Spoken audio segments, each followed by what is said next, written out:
现场以及线上的观众朋友们，大家好，欢迎来到林远杯帝国时代2世界锦标赛的活动现场。我是本场的主持人薇薇，欢迎各位。那今天呢，也是第3天的赛事了，不知道大家前2日的比赛有没有看得尽兴呢？从 Mr. Yu 和 ACCM 的惊天逆转，一直到最强新人 Sebastian 碾压胜利，每一次微操，每一次决策，都让观众们热血沸腾。 那么，从前2天的激烈交锋当中，10名选手已经摸清了对于对方的战术套路。在瑞士轮的赛制当中，今天也是至关重要的一天，每一场对决也是抗压能力的大考验。此前领跑者的强者是否能够稳固自己的位置，直至决赛，还是边缘的选手能够上演逆天的翻盘呢？让我们拭目以待。 Ladies and gentlemen, welcome to the 3rd day of Age of Empires 2 Lingyuan Cup Tournament here in Beijing, China. I'm Vera, your host of the tournament. We were still marveling at the players' amazing performance from yesterday. From Mr. Yu and ACCM's great comeback to finally win 3-2 to Sebastian's dominant victory worthy for brightest rising stars. Every micro, every decision, everything was a demonstration of the charm of AOE2. After 2 intense days, the 10 players have been familiar with each other's strategy. As the day is essential day, today in the Swiss rounds, every competition is a great test of handling pressure. Will the top players on the table extend their leads, or will those on the brink of elimination rediscover their strength? Please look forward to another day in the global feast of real-time strategy. 那么，同时，首先也让我们用热烈的掌声来感谢本次比赛的主办方以及最大赞助商凌远科技股份有限公司。 掌声再次送给他们，同时也要感谢我们的奖金赞助方微软公司。First, let's give a warm round of applause to the tournament organizer and the largest sponsor, Lingyuan Technologies, plus the sponsor of the prize pool, Microsoft. Thank you so much. 那么，在我们的比赛正式开始之前呢，也为大家介绍一下本次比赛的赛制。 10名选手将通过积分赛所得积分排序决定对位。瑞士轮为 BO5 对决，每场比赛是通过地图 BP 选出5张地图，涵盖开放、封闭、海陆等多样地图，然后再通过 BP7 来进行民族博弈。瑞士轮前4名将晋级到半决赛和决赛。那我们的淘汰赛呢为 BO7。 今天也是瑞士轮的第3天比赛。比赛结束之后呢，将根据各位选手的积分来进行排位，而此排位将会直接决定后续赛程的对阵形势，也是至关重要的。Before we jump into the game, please allow me to introduce you the format of this tournament. During the group stage, the 10 players will be matched up with the Swiss system and will compete in best of 5s. In the end, 4 players will advance to final stage, which is single elimination will be played in best of 7s.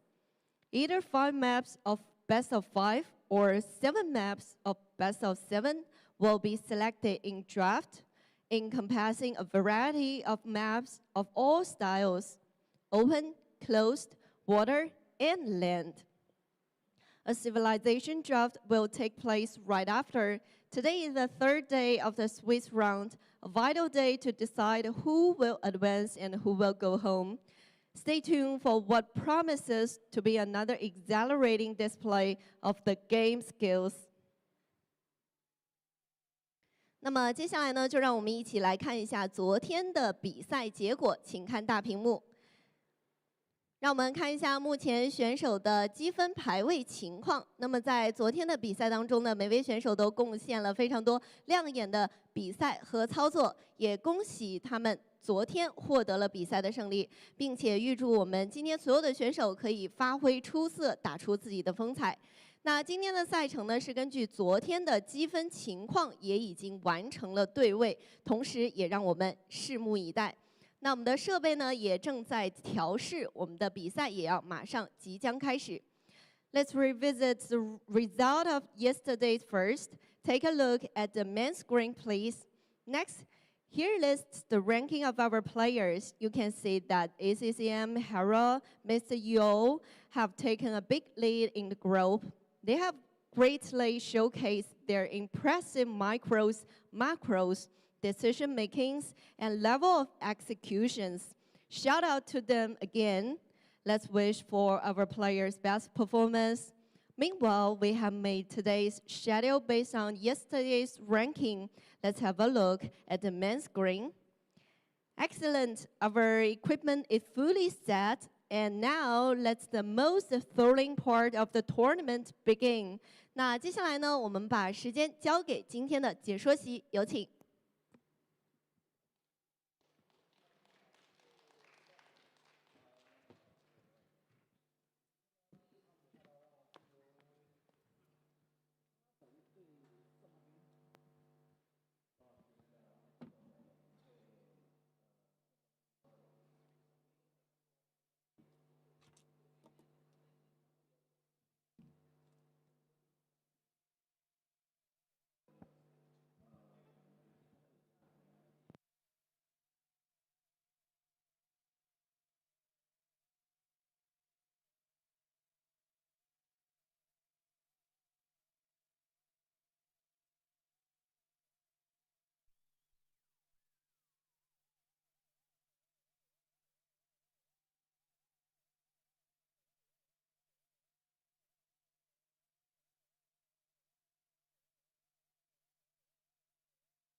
What's up, hip lovers?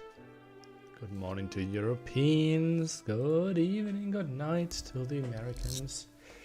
Wonderful day to all the people living Far East. Yeah, I was just letting you, like, you heard stuff, no? Was I confused? I think you heard a bit of, like, what she said. And just the last seconds, yeah, I was just reading up a bit on drama. For everyone who doesn't know, on the first day in the first game, Vivy was playing while having his phone in front of him. Realistically, it was not there was not a lot of game impact, right? The phone was taken away, but still, like, yeah, we need a way to handle that situation. Good morning from Berlin. Good morning. I grew up in Berlin, in case you didn't know. Yeah, like, I was already really harsh towards the admins because, like, everyone only talks about Vivy, but I saw at least 3 phones on stream and got mad every single time. And, like, I made a clear message towards them. Good morning from Halle and Saale. That's where I was born. Okay. Now someone just from Hamburg needs to say hi. Those are the 3 big cities of my life. Good morning from Microsoft campus in Redmond. That's where I work. I was glad Harris won the set after he was harassed yesterday. Yeah. Would there be consequences for Vivy? He had live stream match while playing. He had the chat and we will talk about it. Yeah.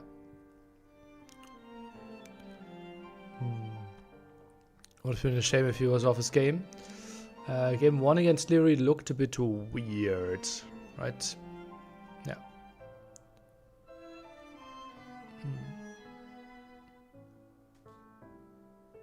Admins are set minus 50% price from Vivy and given to others? Really?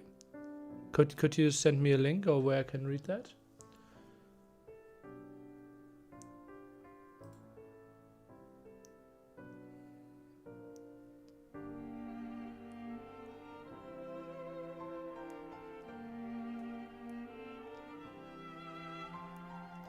Official apology and punishment. Now a ticket say a group chat which where most of Chinese community can read.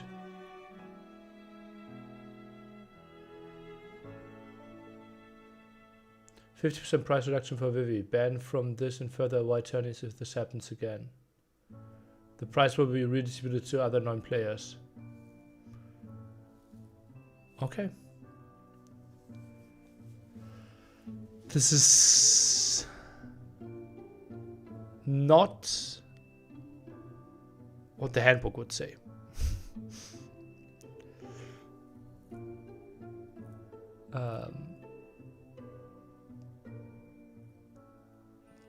But I understand why you go more severe here.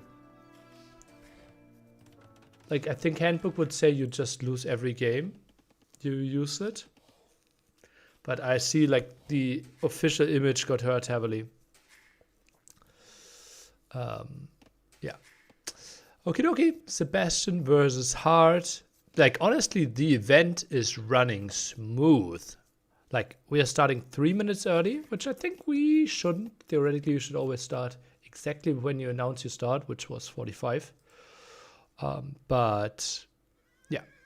Hearttt versus Sebastian Shu against Koreans. This is an important match for both of them. Both of them being in the one. No, Hearttt is 0-2. This is must win for Hearttt. Crazy. Hearttt lost to Hera and Yo. The player with most Buchholz. He played against 2 players that went 2-0. So if Hearttt wins the next 2 sets, he actually has still a reasonable chance of being 4th. Any instant rush or minute arm opening, I wonder? Yeah, the thing is, like, with all the outposts, you see it instantly. So people typically just wait for minute arm and then try to sneak around.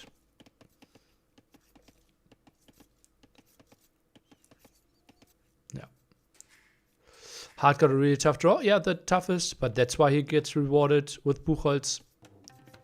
So if he goes 2-2, he will go through over other people that will have 2-2.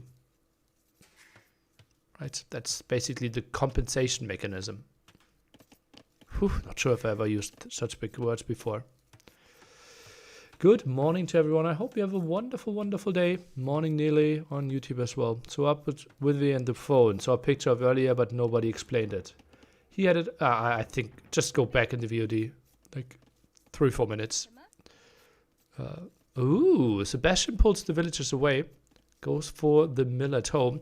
Typically, you start with 3 villagers, very exposed there, next to gold wood, next to your barrack.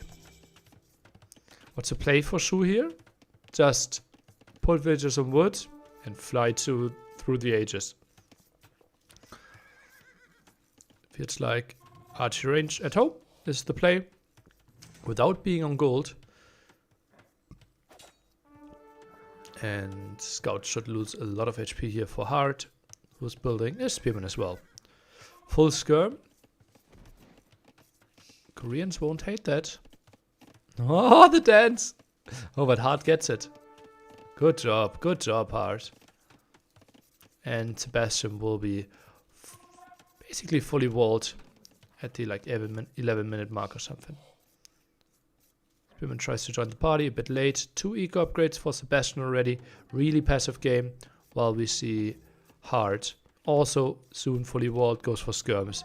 This is going to be a chat game. I think the first villager kill will not happen within the next 10 minutes. Yeah. Outposts are so OP. That's why we gave them to both players. If everything is OP, nothing is OP.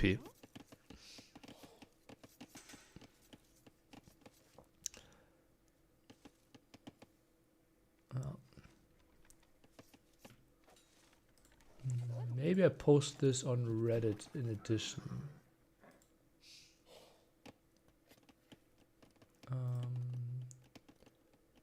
Save image. Oof.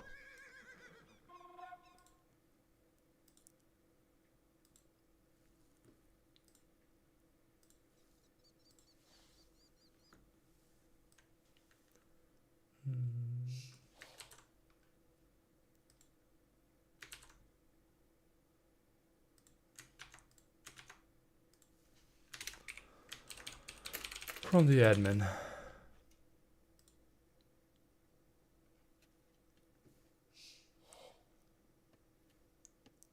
Yeah, okay. Any idea of how the Chinese viewers are looking? Not really. Vivy had like 3,000 on his TikTok. That's the only number we know. Doyu is not officially showing numbers. Not sure about all the other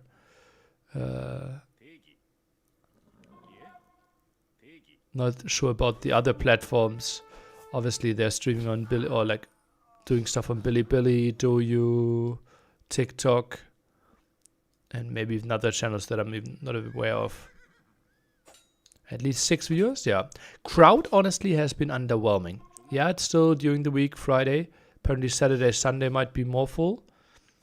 And that's maybe why they put the 2 Asians as late as possible. How's the physical attendance in the event? Yeah, underwhelming. I think right now I saw, I would say 30, 40 people. And also the amount of chairs there looks like there won't be more than 200. Like initially, like we looked at locations that had capacity for like 600 and I thought like, POC, this could be really crazy. Yeah. But yeah, if you're an Age of Empires fan and feel like you want to see a big crowd, 6th of April, Royal Albert Hall with 3,000 people attending is your way to go. It's being hosted in Beijing. That's it. Would there ever be a LAN possible in North America? There is one happening today in AoE 4. So why not in AoE 2? Go to Denver. There is a World's Edge Spawn.AoE 4 LAN. Does the result affect Viper? What would be the best outcome for Viper? 2-3, right? The best outcome for Viper is that the players that he played against win. And the Viper played against Andy and ACCM, so he's unaffected of this. Yeah. I think best for him... Yeah, tough to fully calculate. I think the most important thing is that Viper is winning his next 2 days. I think Viper with 3 Buchholz, ACCM potentially losing today, Andy likely or like potentially losing today. I think Viper's Buchholz will tank quite a bit. Oh no, Viper's playing Yo.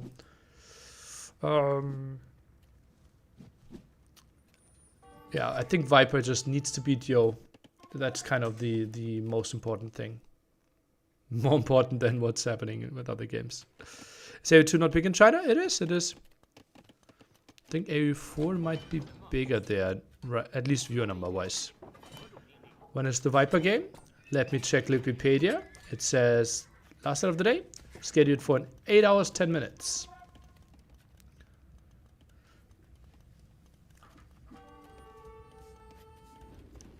It's going to be pretty pog.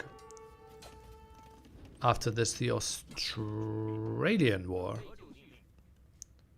The kangaroo against the boomerang. Andy versus Liry. You got the down pairing again? Yeah, he got the down pairing because of his close sets, right? 3-1, 3-2. And 0 Buchholz. So he will be the worst when it comes to getting Buchholz. I'm not sure why Man-at-Arms scams with this Wills gathering shawfish is not under the definition opening for fish and fish. Everything else automating players from behind. Man-at-Arms is the standard opening. Everyone is doing it. Mr. Yo in the interview yesterday said he skipped it because it was so obvious that he was going Man-at-Arms and tried to play mind games. So both players yesterday agreed that Man-at-Arms opening is the way to go. Crossbows finding 3 villager kills. Good stuff for Sebastian there. Hearttt with the monastery. And the siege workshop. Really nice for Shu. Small villager lead for him now. Already generated an additional 400 resources. Sebastian, still in. Solid opening for him. Xingmu, thank you for your prime. Thanks everyone for your support. It has been lovely for me. I know I'm not streaming a lot anymore, but still happy that people enjoy and support.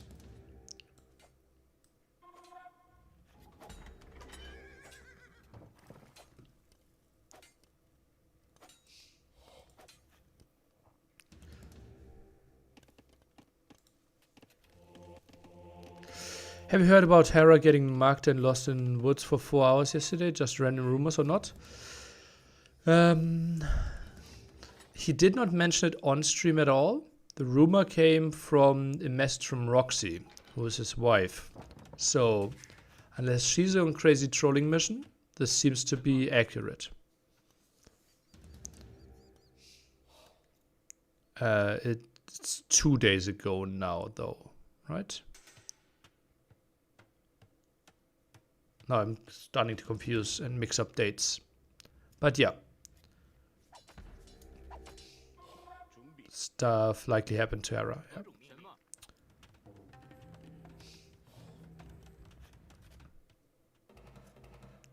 Yeah. Something Roxy would do, Kappa. Come up with a story. I think it was. I'm hashtag believe the victim. They're starting earlier today. Same start time every day. Like we started 3 minutes early. Like production in that regard has been really solid. Also, is the sound better? Or am I confused? Because I made a long list of complaints yesterday. Hearttt only now going for the 3rd town center. Ooh, ground attack. Nicely done. But Mangle still goes down. Great splits. And now can be healed up. Hearttt has to be happy with this. This could be a long game 1 here at the start of our day.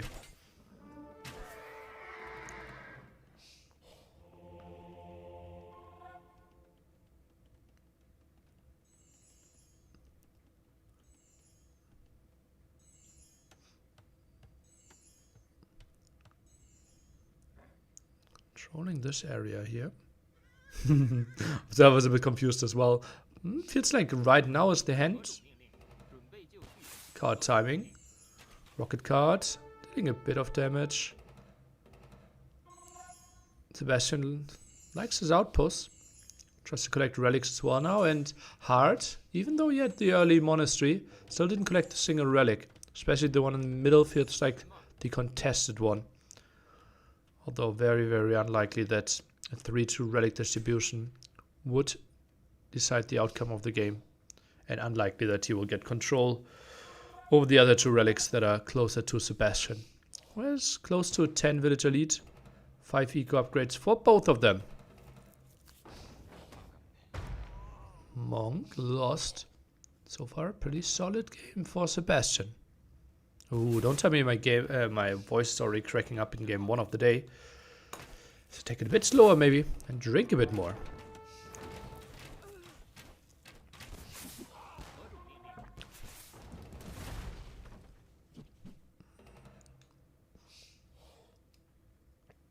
Trading off 1-for-1 mangonels, good. If you're ahead in mangonel count. Or mangonel versus rocket card.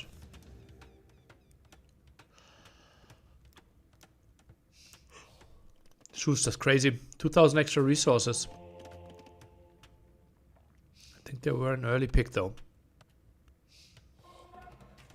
And I also think they are running into it. So many crossbows going down here. One mangonel down. Maybe rocket cart can get a second shot off.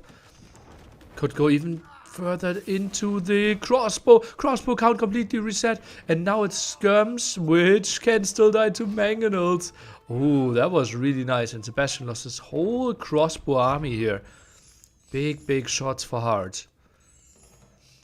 Now some healing up to do. And those rocket carts, they were flying down. Good for Sebastian. I would say this was good for Hearttt. Now we can see the fight again. And yeah, that popping out on the right side.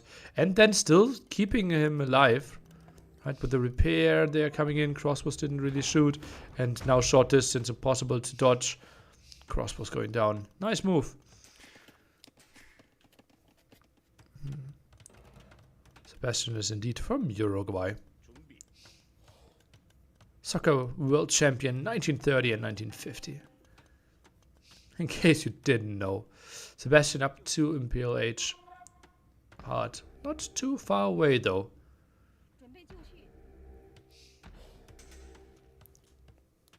But sounds like a regular geriatric nearly.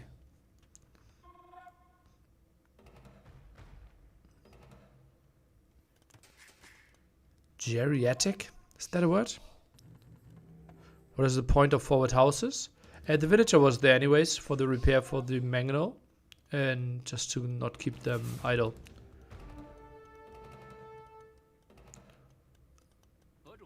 Some logical reason obviously is vision, but we already have the outpost there. Ooh, that was a nice ground attack. Gets the kill and could get the repair. Nice moves by Hearttt. Comes out ahead in those engagements a bit. It's just that Sebastian can throw out more on this map. It means you sound like an old Neely. Was joking. Okay. Yeah, I didn't respond well to insults. Ballistics now coming in.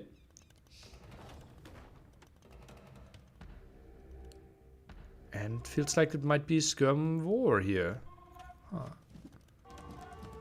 Hearttt desperately missing some towers in the middle. Feels like it, right? But he only has 5 on stone, so I think he will actually open... No, it's time to run. You can't do it this against 3 mangonels. What is he trying to achieve? I think he will try to get up the castle first.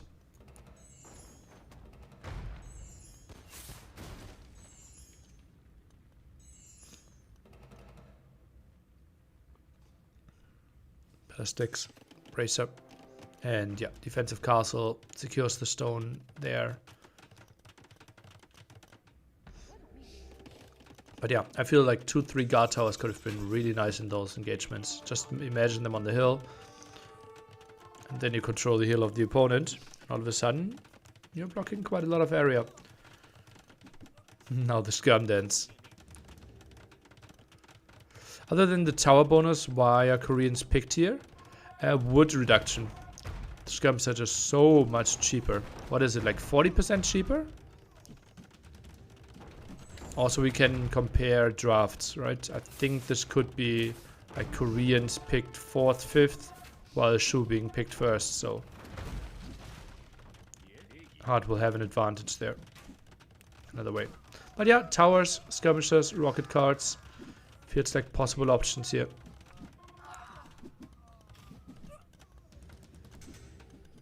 And castles up. We need more siege workshops from Hearttt a bit further back. Yeah, maybe as a counter pick. Feeling like Koreans will perform well against ranged civilizations.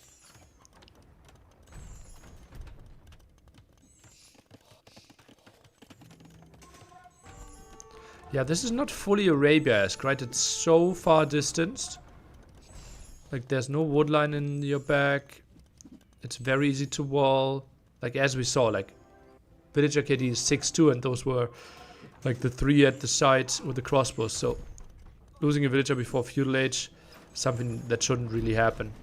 So civilizations can be played a bit slower, and civilizations with Dark Age bonuses go down in value.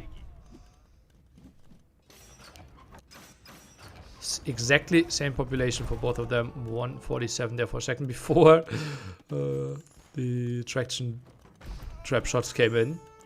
Bombard cannon needs to run. And yeah, traction traps considered to be one of the strongest units in the game right now. I can tell you that devs read the feedback there. That those are really strong in those situations right now. The low accuracy makes them spread their damage quite a bit. Castle goes up on the hill each. How do true chariots perform against Korean chariots? Korean chariots? Am I missing something? Ah, war wagons. Well, they are very different. I think they wouldn't perform well because the Korean war wagon has so much pierce armor. Funny how every streamer hates them. Really? I think some might like them. So I'm a bad English? All good, all good. I was just confused. I'm not always 100% up to date on like new inventions. Ooh! Goes down, another bombard cannon. Bombard cannons are so much more costly than the traction traps. Hard skirm count, really solid. I think towers is the way to go, but we have 15 range on those now, so the towers with only 13 range will struggle a bit. Funny micro game today, yeah, and this could continue quite some time. Rally count 3-2 in the end. So that won't decide the game. Can you tell me about the use unique unit? Shu unique unit. It's the White Feather Guard. It's, I think, a unit that costs very little gold. It's an infantry unit that doesn't have a lot of damage output, but a lot of HP. It's mainly considered to be a buffer unit in the front. And we will see it right now. Do you have a link to map or Civ drafts? I'm pretty sure Wikipedia will have them. Ooh, traction traps going down. And also AU2CM will do it. Why not Shu Light Cav? 42 on food only. Not floating that much. And now the lead upgrade here for the White Feather Guard. Seems like Hearttt is not aware. Might need to mix in some hand cannoneers. That's a lot of bombard cannons. 7 bombard cannons on the field against 8 traction traps. Castle went up there. Ground attack against the traction traps. Gets 2. Whew. Good shots. Good shots here. Quickly messaging the admin. Audio not fully fixed.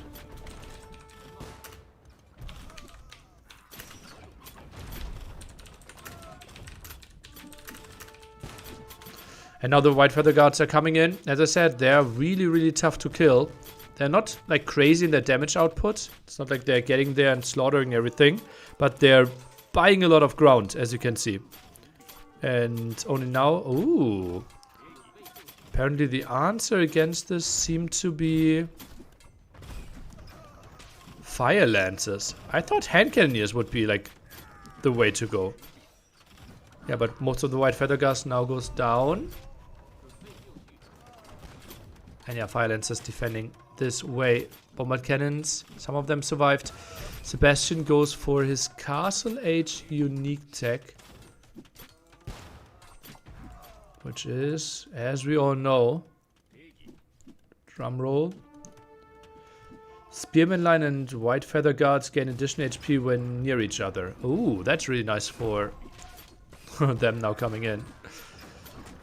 Bombard cannons. God, that's so tough to micro, yeah. And the group is so long. Again, like bombard cannon versus bombard cannon, which is similar to bombard cannon versus traction trap. you don't really want to move in a group of 6. You maximum want to move in groups of 3. So 2 groups with 3 would be so much better. And White Feather Guards, they're getting control. Gold could be raided here. Bombard Cannon's still getting kills from the side, and now switching to the other castle. Masonry on it, no architecture. Yeah, I'm actually not sure why we're going for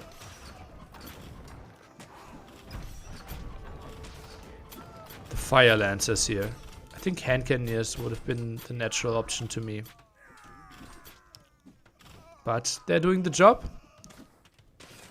And now, potentially even overwhelming here. Bombard Cannon count down to 3 though.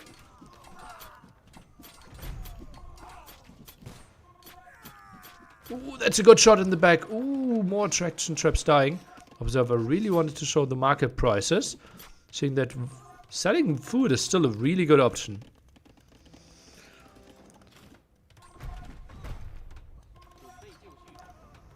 (101 HP on those White Feather Guards. Quite high for an infantry unit. And also in a group healing. But only 12 on the field right now. Hearttt is doing a good job keeping his bombard cannons alive. Selling some food because prices are so good. Now hand cannoneers are joining. Only 2 though, but yeah, I see that. Okay, traps are coming, but with the center position here for Sebastian. Ooh, and we have the hero of Shu. Hello. Liry cannot be converted. Heals nearby units. Ooh, that can be really solid. Especially with those big numbers and the high HP units. 425 HP, heals himself. Not really fighter, it's more of a support unit. And honestly, that's the... Oh, bombard cannons against the skirms there. Oh, still whipping. But numbers aren't that great. Oh, and now the hero actually goes to the front. Observer really focused on him. Not sure how they are perceived in Chinese culture, though. Like, if they're seen as actual heroes and people are happy that they are in the game. I know that in the West, obviously, there was a lot of controversy about that. I didn't hear the crowd go wild, though. Yeah, he's helping out quite a bit. That's a lot of traction traps still. Bombard cannon count down to only 1 single one. Now some fire lances from the side. Traction traps trying to move away. Nice ground attack. Gold might be a problem eventually for Hearttt with how many bombard cannons he lost. I think he lost like 3 traps and 10 bombard cannons already. They are damn costly on gold.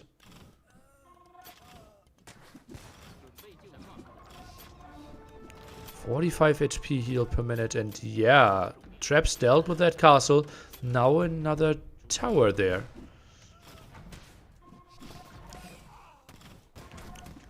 Wouldn't Hassa be an option here as well for Hearttt? Like looking at the units. Hearttt now goes for his unit tech in Castle Age. Extra range for the towers.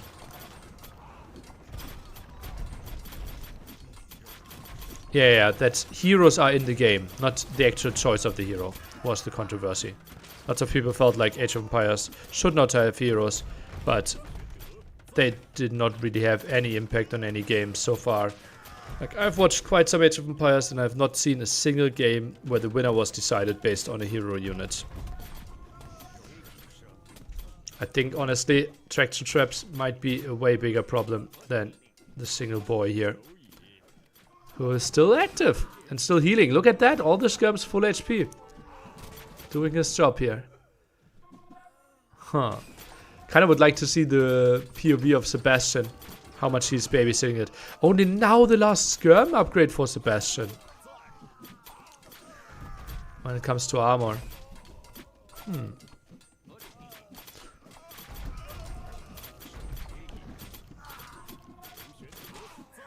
170 HP. It's quite a costly unit. 500 food, 500 gold, right? And the push continues. And he keeps slaughtering. Goes back a bit. Wants to heal himself. 130 HP there. Dodged those shots even. Oh, that was nice. Got 6 kills already. Still around now. Runs into the town center a bit too deep. 85 HP and maybe wants to go back to the skirmisher line. Lots of army there. Still trailing back. Not really pushed to the front by Sebastian.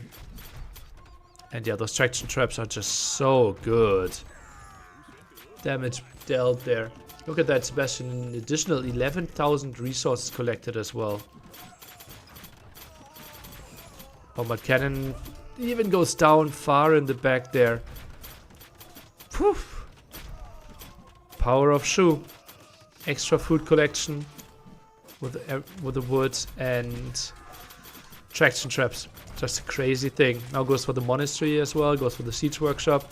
The defense will be really tough. And Koreans, I honestly can't really fault Hearttt. Like, what else could he have done? Losing 3 of your villagers on the gold early on. Yeah, that was nice. By Sebastian getting a small advantage there. But then we had such an even mid-game.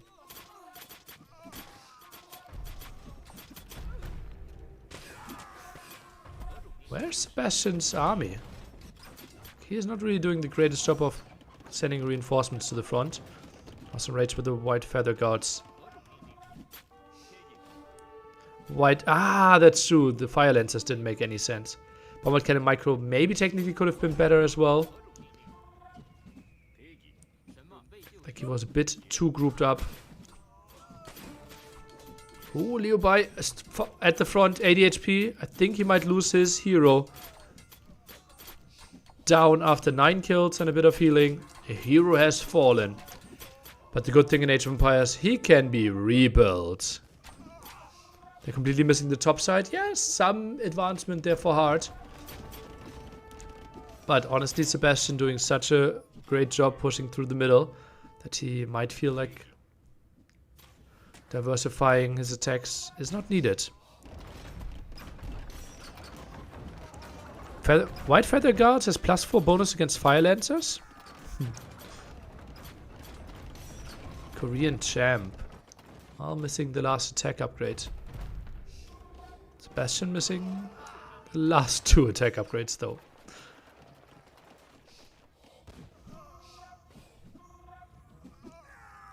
And hero being reproduced. Skirm score more. Looks a bit better for Hearttt, who keeps pop limit. But also lost a lot at the sides. And another TC that might be falling. Reclaiming that area with the stone and the gold.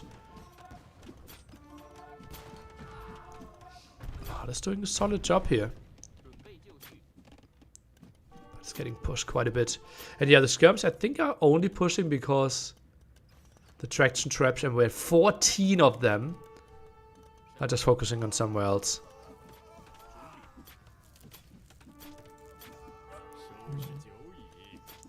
Transition into Hussar hand cannon. Maybe. But then Red Feather Guards I think are still really strong against that. Although, are they against hand cannons? Yeah, maybe not. Thing is, like, Koreans missing last attack upgrades, missing bloodlines. You're not getting like super excited every time you talk about Hussars. Hero back in it. And kill count starts again from 0. So he's at 5 right now. Heroes being focused down. And Sebastian doesn't seem like he has a full hotkey for it. 190 HP. Tries to dodge some of the shots. And pressure over here. Yeah, Hearttt struggles with gold. Bit behind when it comes to map control. That's a lot of ambitious villagers. And Sebastian switching into light cav. Has the 4 armor upgrades. So yeah, missing bloodlines, but still. Damage output wouldn't be that crazy for the skirmishes. Lots of skirms have been built this game. Want to see the capture edge overlay at the end. 13 traction traps still on the field. Ah! Armor goes through. Blacksmith only goes down seconds after. And now Hearttt has all the text that are displayed on the overlay. Ooh, big light cap switch being prepared. And Hearttt 17 light cap already, and now he's moving in. Is he going for the traction traps? They are going for the ground attack, getting 2-3 of those light cap. Now diving in deep. How many kills is he finding? The skirms should be going in at the same time. And they are the traction traps. Okay, some of them going down. Was this enough is the big question though. Feels like no. Still 10 traction traps alive. And there was a lot of food invested. 0 resources for Hearttt in the bank. And he's down to pop 150 while we see Sebastian at 200 with a Q and a bank. He got a second hero. He still has 1 hero, but after a hero dies, you can rebuild him. Yeah. Tries to dive again. Does not even get the kill there. And now is getting pushed back fully. Hearttt, this will be a tough game for you to win.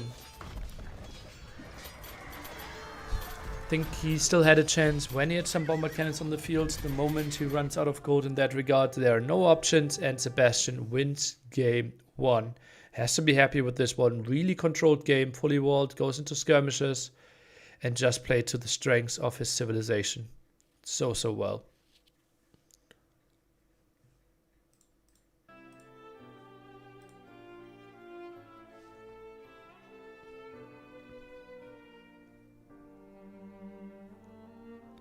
And we see second pick against 5th pick. So you see the prioritization there. So Hearttt, in that regard, can't be too unhappy. He still has all his strongest civilizations. Did anyone watch the Sebastian Liry games? Yes. Were they close and did Liry dominate? Sebastian Liry. Was it 3-1? How do I not even remember anything there? Oh, Fish and Fish was interesting. Not necessarily dominate, no. I think it was a solid set. Liry maybe slightly better, but Sebastian, I would say, had a top 10 performance there. Does Andy need to win against Liry to get through? Andy right now is 1-1. So not... He has only 1 Buchholz. And if he wins against Andy... Or again, if he wins... Oh, Liry... Viper. The problem is, like, Andy faced Vivy, who won't get a lot of wins anymore. So Andy can't rely on Buchholz. And Viper, like, that's a tough one against Yo today. I think...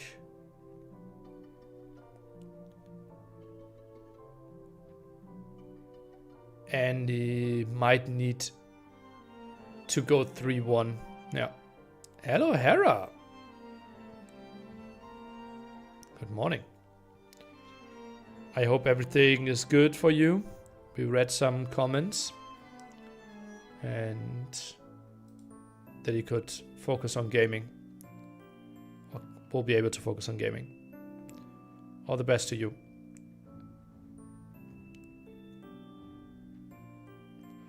These systems are so confusing, or maybe I'm just stupid. What's your question, Erich? Like, this is the bracket.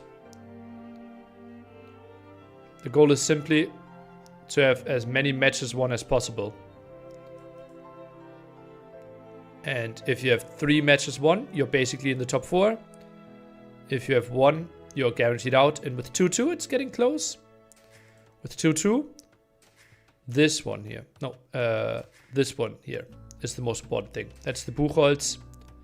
And Buchholz is how good were the opponents that you faced. For example, Mr. Yo faced the 2 weakest player, Nikov and Hearttt. Right, they didn't have a single win yet. So he has the least Buchholz. So if there's a 2-2 score, you see he's third compared to Hera and ACCM, who faced tougher opponents.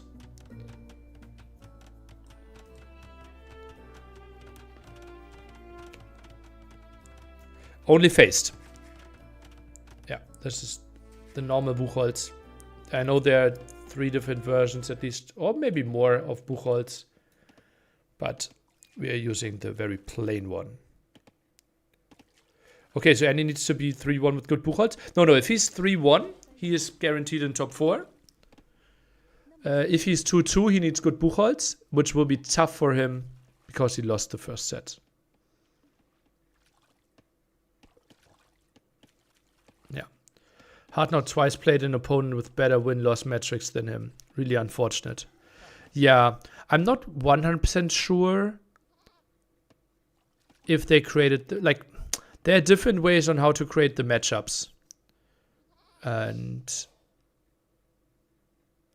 yeah, the thing is for Hearttt simply is if he goes 2-2, he always faced strong opponents that have a lot will give him a lot of Buchholz. So for Hearttt, there's a good option that if he goes 2-2, he gets the 4th spot. For example, for Andy, that will be way tougher. We have Romans against good Jaras. I think we have seen this before. No, we've seen Romans against Hindustani before. I think civilizations are relatively even. Gujaras feel really solid on this map with all the sheep around and all the extra food. You don't have to eat the sheep if you are Gujaras and can put them in the mill quite easily. Okay, so he has better chance if he wins against Liry and loses 4th round than the other way around. That is true. Yeah. If Andy gets down to 1-2, it will be tough for him. That 2-2 will be enough.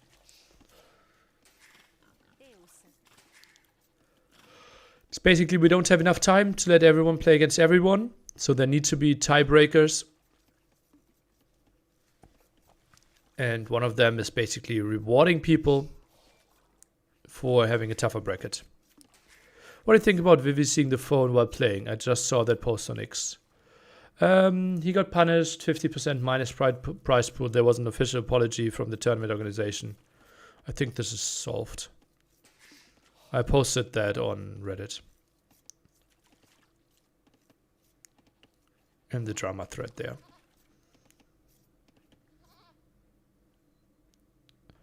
Yeah, well, we were in talks. Obviously, the prize pool will be redistributed to the other players.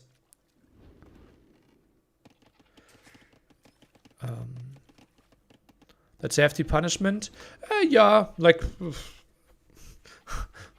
there are lots of options to go there. I think this is within reason. Yeah, we don't have such a clear case, right?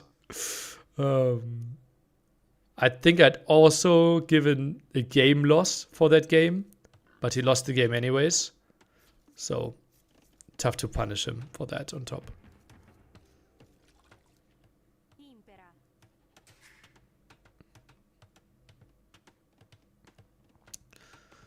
Sebastian warning the top a bit here. And yeah, observer wants to see some walls over there at the right hand side. Would include only 3 lakes, while Hearttt could wall there and include 3 lakes for himself. Stable opening for Hearttt. Actually, it's more lakes, right? Because he has the one at the bottom. And range opening for Sebastian. Interesting. Not on gold. Hearttt still delaying Loom here.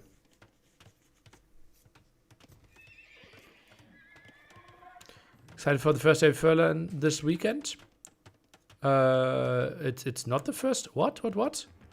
We had lands before. It's King of the Rockies 2, basically. But yeah, I think it's going to be a great event. If you people enjoy Age of Empires 4, could be really nice. There's World's Edge sponsored tournament running this weekend in Denver.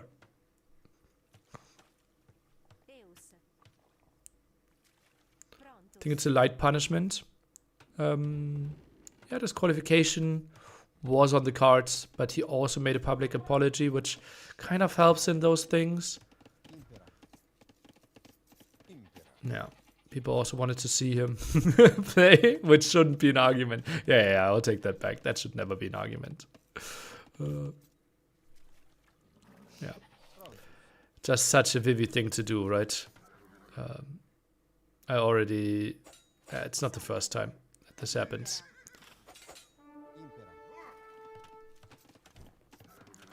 Online tournament streamed without delay multiple times.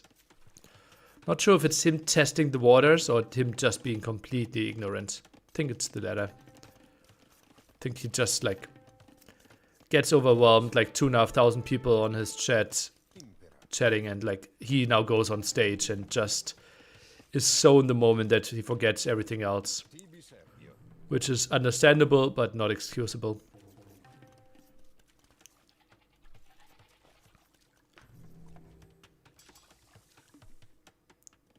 And relatively passive game, 0-0 KD, and with how people are walling up, feels like this will stay this way.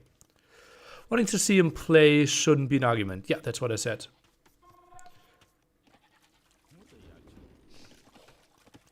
And yes, you can disqualify. Vivy is precious either way. That's maybe true. Or now you could replace him. Yeah. But then again, if you think, okay, people, it's tougher to replace someone, they're the bigger name, they're the fan favorite, then we are measuring them differently, right? And then all of a sudden we are making like star players be above the lore, which we shouldn't really go for.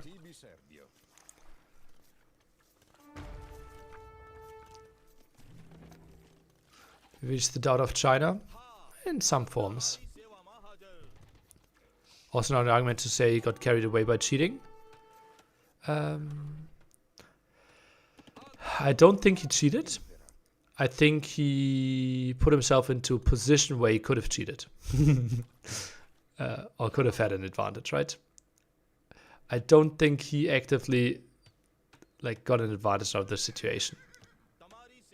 Which are two different things, right? Like murder and attempted murder are, I think, not that I want to compete cheating in an online game or with a computer game with murder, but like you know that like in law, like if you were successful or not, makes a slight difference. I went a bit overboard there, sorry. Let's say robbery or attempted robbery. Oh, yeah, sorry.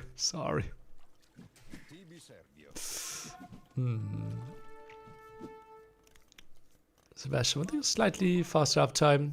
Goes double archery range crossbow against the skirms of Hearttt. Have you heard about the Counter-Strike market crash? Are you interested in stuff like that? I played quite a bit of, like not that much Counter-Strike. I've never looked at a single skin. And I never understood where the value from all those skins came from. So, to me, all those skins are like NFTs. Like, there was way too much value anyway, so I'm 0% surprised. Yeah.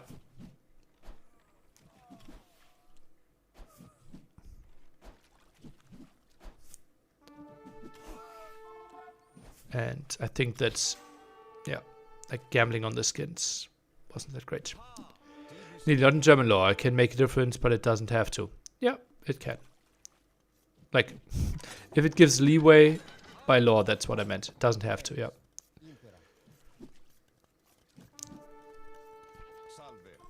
$2 billion market cap? What was the market cap before? Like, that number alone won't help me that much. Also, like, a reaction instantly will be, like, let's see where the market cap is in 3 days again, right?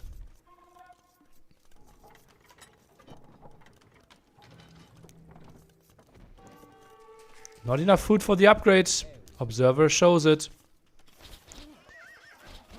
Scout goes down. Villager debated a bit here. We have Botkin, but he still don't have the crossbow upgrade. Now some dance here for Sebastian. Scares those camots away. And feels like with 3 villagers, he will get the siege workshop up. And then maybe a scorpion crossbow push could be quite nice. Not easy to deal with here. For Hearttt. Needs to go for Mangonels himself then. Hearttt plays second TC. Sebastian can't really afford that right now. With the siege workshop invested into that much wood.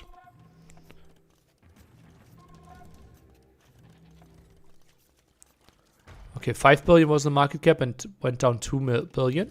Well, that's 40% loss in one update. Interesting.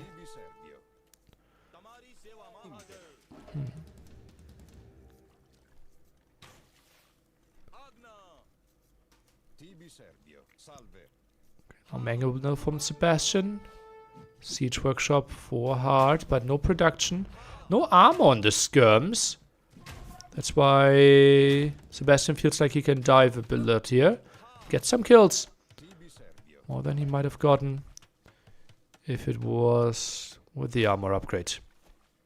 Prison sentence punishment incoming for AU2 tournament ruled strikes. You heard it from Liry. If it's up to me, we would do that. There should be no greater sin than not following the unified AoE2 handbook. Are the rumors true that Crazy Cannibal tried to eat Hera in a Chinese forest? No, and please don't say this. Didn't you warn the organizers on the first day about phones? There is an... yeah, like, there are 2 things. Like, after we have a tournament confirmed, I basically sent them a file. By the way, ooh, solid Mangonel shot. This is what we're expecting from you. You're responsible for tournament integrity. This includes, for example, taking phones away. And then there's also a document that I did, how to LAN AoE2, where this is also included. Yeah, so admins, tournament admins should have been aware. And I think also the punishment might be so severe to show World's Edge that they're taking it seriously now. Yeah. Thing is, like, I saw phones at least 3 times on screen, and this is obviously unacceptable.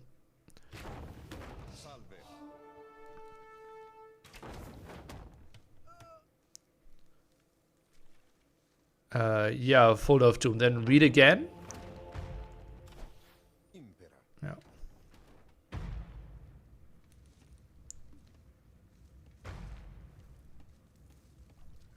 Yeah. Ooh, that's a good shot. Still dodge. Sebastian gets away there. Solid ground attack as well. Mangonel could die. Gets a shot against the skirms, but they did dodge away. Behind this, slight will to lead for Hearttt. 3 TCs for him. Only now the 3rd TC for Sebastian. And feels similar to the first game. Mangonel, but without the hill.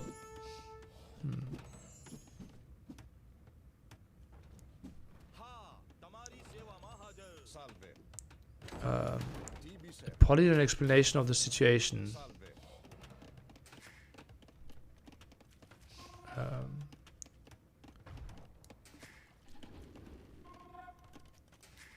Okay, so they apparently looked through the footage and confirmed that Vivy did not look at the phone during all that time.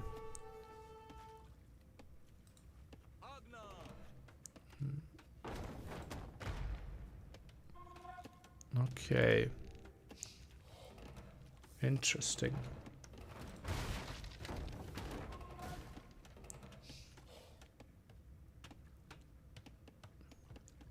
Yeah.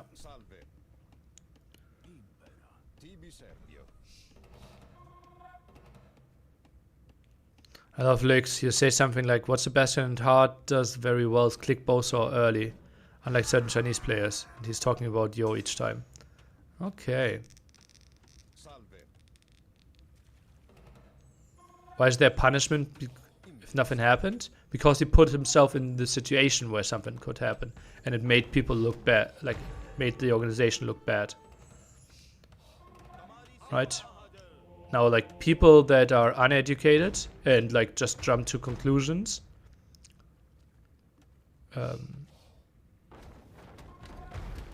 still gets 50%. Well, also again, nothing happened. Right? He didn't look at his phone. He just created screenshots that made it look weird.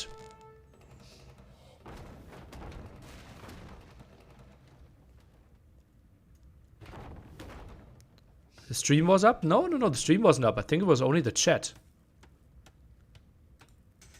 Yeah.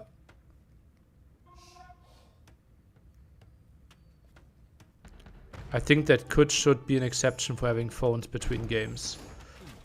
I think we take phones away, like in between phones are not an option there as well. Yeah. It's kind of like in school exam. Even if your phone off is due to get a 1 or a 0 if you have your phone at hand. Yeah. Now the camera is higher. Oh yeah, I like that observation. True. Oh, infantry switch for Sebastian. Is he sending in longswords here? Yoink that relic. Interesting. We'll have 3. Magnol missing. Good shot. What? How did that not kill? Okay, that was really fortunate for Sebastian. Huh. You could see the video? I thought you could only see the chat. Now I'm curious again. He could see the video. Yeah, okay. Yeah, it was. The game was shown. Yeah.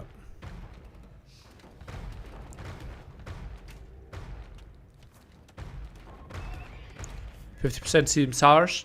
Well, I think if 50%, like if half of the chat thinks 50% is too harsh and half of the chat thinks 50% is not enough, the ruling seems to be good.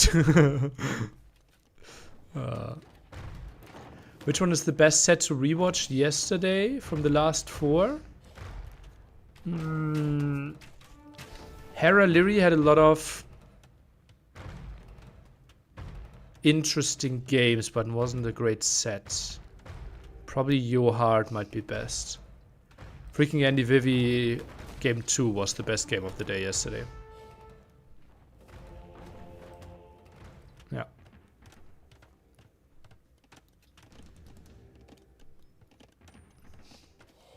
Angle push still continues. So get so much damage in. Sebastian just doing a really good job. They're constantly like shooting, dodging. Magnol could pop there, but no really clumped up units. Oh, gets out of there. Good job. But actually... Oh! Debated. Okay, gets the Magnol kill.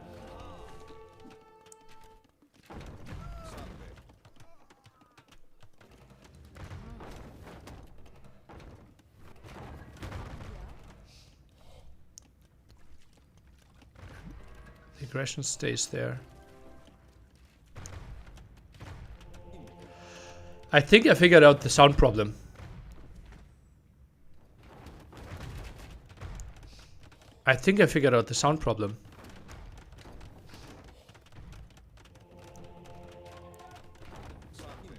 Might the sound problem be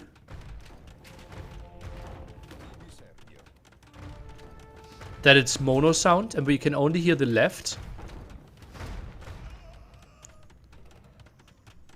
Like whenever something is selected on the right or shooting on the right side of the screen, the sound is lower. Oh no, the demo yesterday wasn't on the right. No, I will take that back.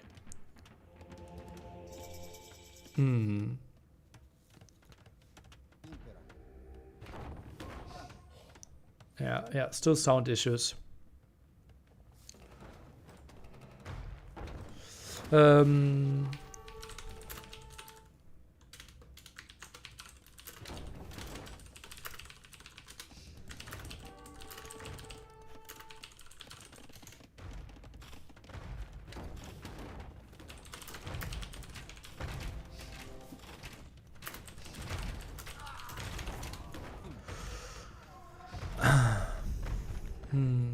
Yeah. The audio just kept me up all night. Okay, good. Jara, Castle Age tech. Cheaper military when it comes to food. Bombard cannons are really crucial. That's why we see chemistry being rushed for Hearttt. Otherwise he would face Halberdier, Scorpion without any answer.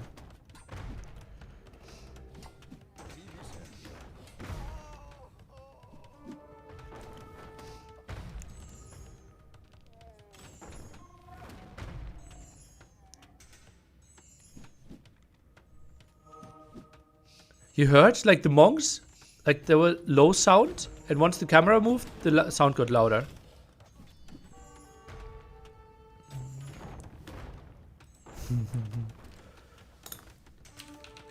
Like, it's mono sound on left. Then signal put on stereo.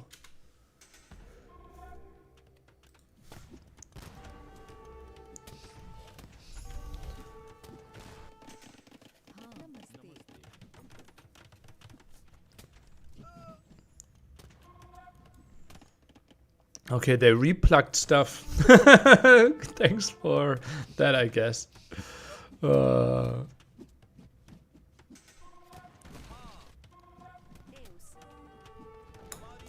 population lead for Hearttt. And he's getting to hand cannon your bombard cannon, which is really solid against Romans, which aren't on cavalry at all. Lots of food still in the bank, but not a lot of gold. So Cavalier switch feels like not an option right now.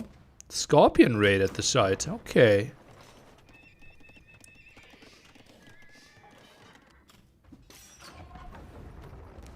Some repairs for the castle there, trying to buy himself time. Yeah, and Observer also not happy with the overall gold income. Oh, this is nice by Hearttt. Like ranged units against the Halbs. The camels against the scorpions here.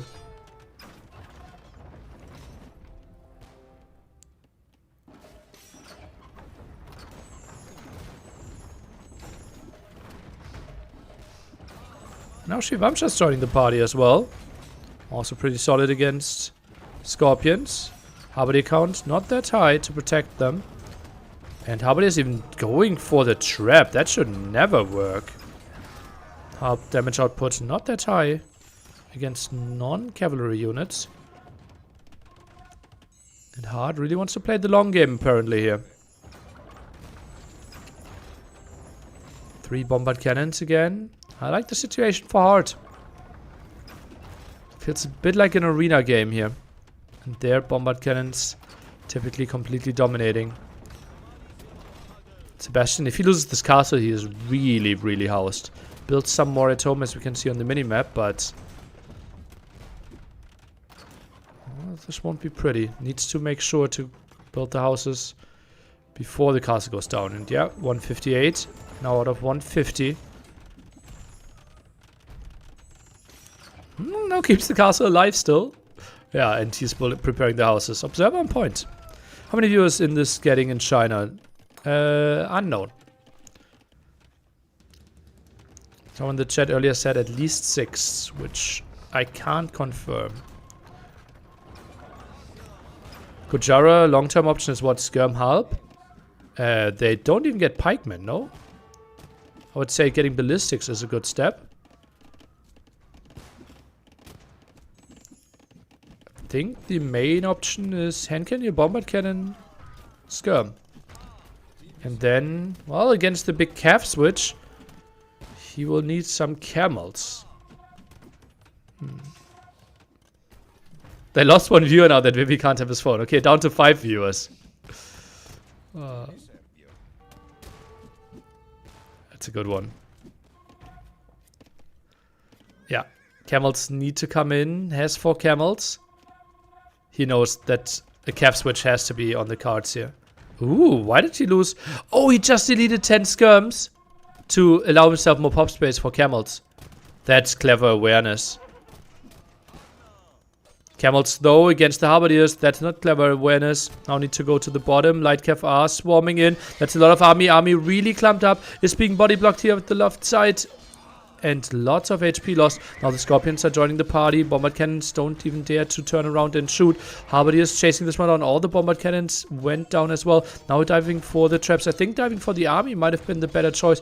Maybe feels that he will deal with the ranged units anyways, and the traps are the only answer to the Scorpions right now. That was a nice engagement for Sebastian. Hearttt just felt like 10 seconds late with the camel switch there. If those were a bit better positioned, this could have been better for him. But Sebastian, no siege to punish this when it comes to traps, when it comes to rams. Now tags into rams, but does not have a castle right now. Ooh.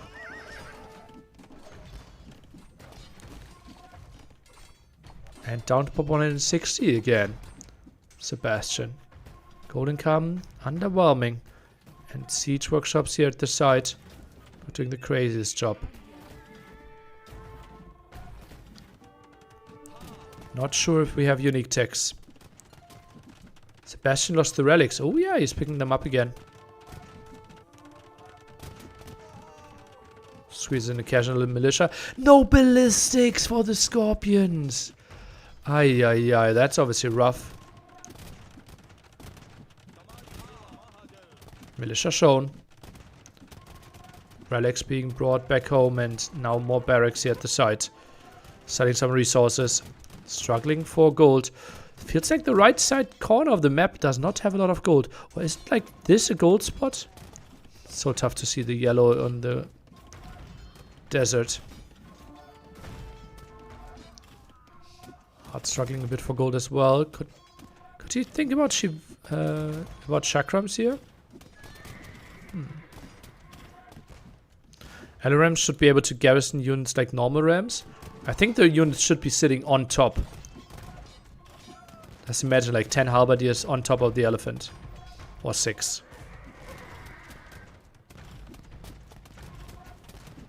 I would like that.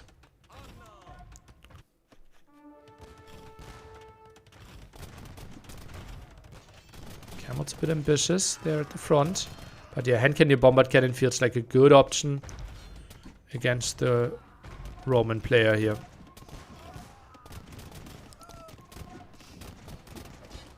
How evenly matched they are. I wouldn't be surprised if every game looks like this. If an archer bombard cannon would have more style. Yeah, just tougher to get into. Feels like he has an army that works for him right now.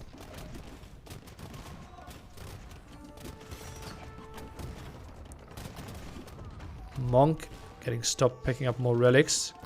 So Sebastian stuck at 3 for now. Scorpions now moving in, but bombard cannons should be good enough. I think the light cav need to die for the bombard cannons, otherwise the Scorpions are just always going to fall here. So I don't think we saw the unique tech for the Romans. Architecture for Sebastian, yeah. Tries to buy himself more time. More HP and armor on those buildings. Nice raids here for Hearttt. Sebastian struggling to be above pop 150. Only 20 military for him now and losing more and more. That's just such a crazy force, and that's a lot of units prepared, but only halberdiers. If it was legionaries, I could maybe see a world where he could overwhelm. But that's not happening right now, and that's the main gold spot for Sebastian. That being raided is a good thing here by Hearttt. Relic yoinked. Will be 3 versus 1 relics. That's a nice raiding squad. So unnoticed there. And only halberdiers.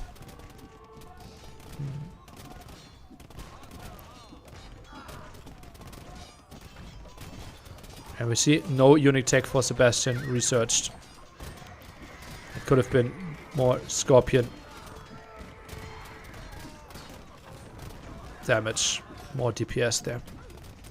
KD is brutal. Oh yeah, 2-1 KD this late into the game, and Sebastian has to resign this. We are going into game 3 with an even score. Nice even game so far. Hearttt should be happy with this game. Really controlled. Mangonel defense, lots of dance. Macro behind this was solid. Earlier second town center, and then felt like bombard cannon dominated this. Licks on the right. iBuy power on the left.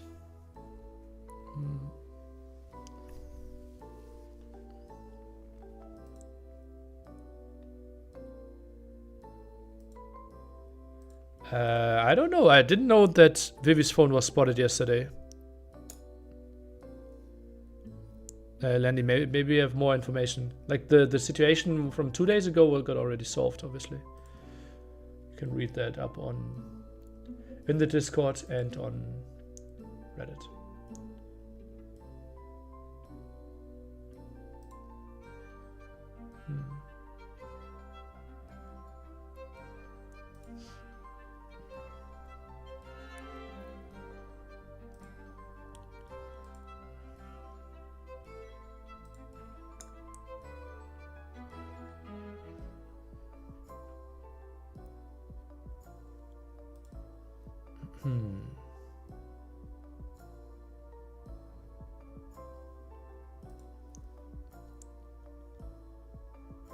I have not yet seen Lux not leaning on the desk. He always sits like this, right? By the way, if we ever want to be a professional broadcast, this box should be in the back, cable should be behind your back. But, well, maybe for the next Chinese LAN. I actually downloaded Sims yesterday after the games. Damn, I should play more AOE mobile soundtrack.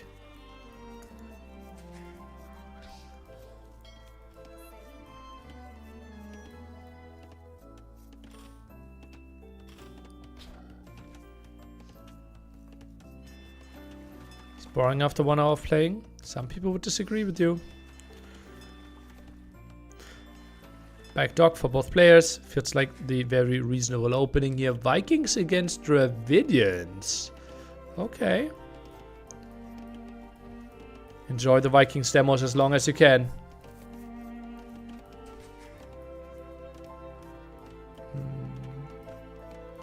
Who's getting tagged? What's happening?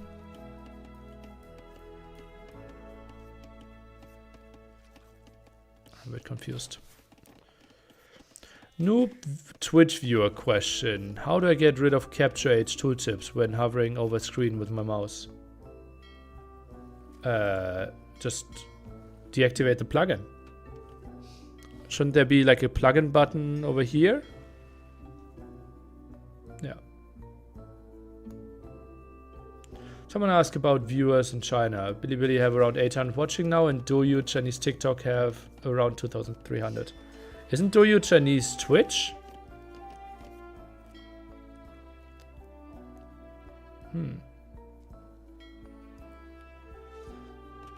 Yeah, I think we will get more at prime time. I think Viper versus Yo, we will get way higher numbers, I believe.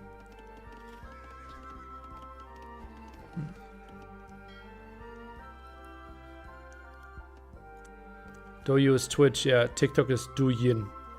Yeah. Oh yeah, I didn't want to play the music during the games, my bad.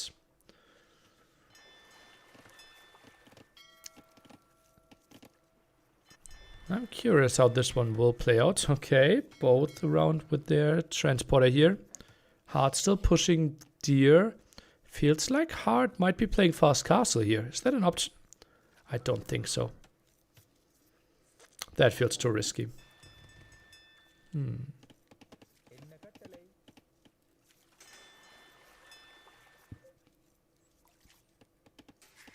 Yeah, and he's going up as well.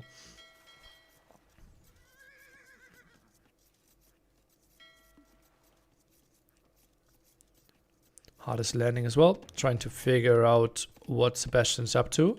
And he's up to no good. Builds the barracks here. Could be an archery range opening, could be men-at-arms as well. Building with the 2 villages kind of implies men-at-arms to me. Viper versus Yo is always a great matchup. Yeah, I think those will be good games.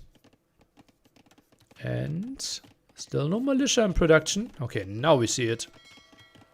Goes on to gold with the oysters here.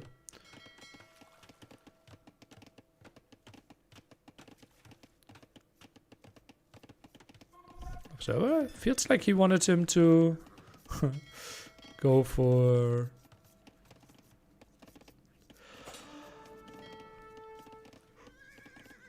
A deep fish.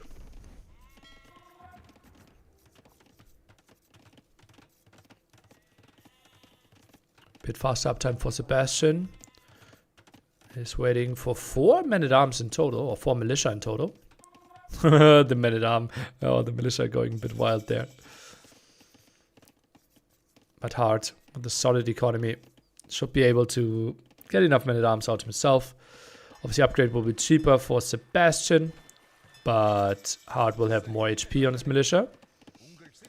Oh, and Sebastian cancelled the 4th militia. So he's going for 3 men-at-arms. Hearttt, I think, wants to run. Doesn't want to fight within the 20 seconds where it's men-at-arms against militia. Sebastian would be ready to fight now. There are walls at the bottom. But it feels like with the transporter start... Ooh. Oh, that's risky by Hearttt. He feels he can do more damage this way than defending. And that will cost him a villager. Oh, what a decision by Hearttt. Not being fully walled. Man-at-arm threat is already around the corner. Wants to block the walls. Will happen. For now. Goes for the mining camp.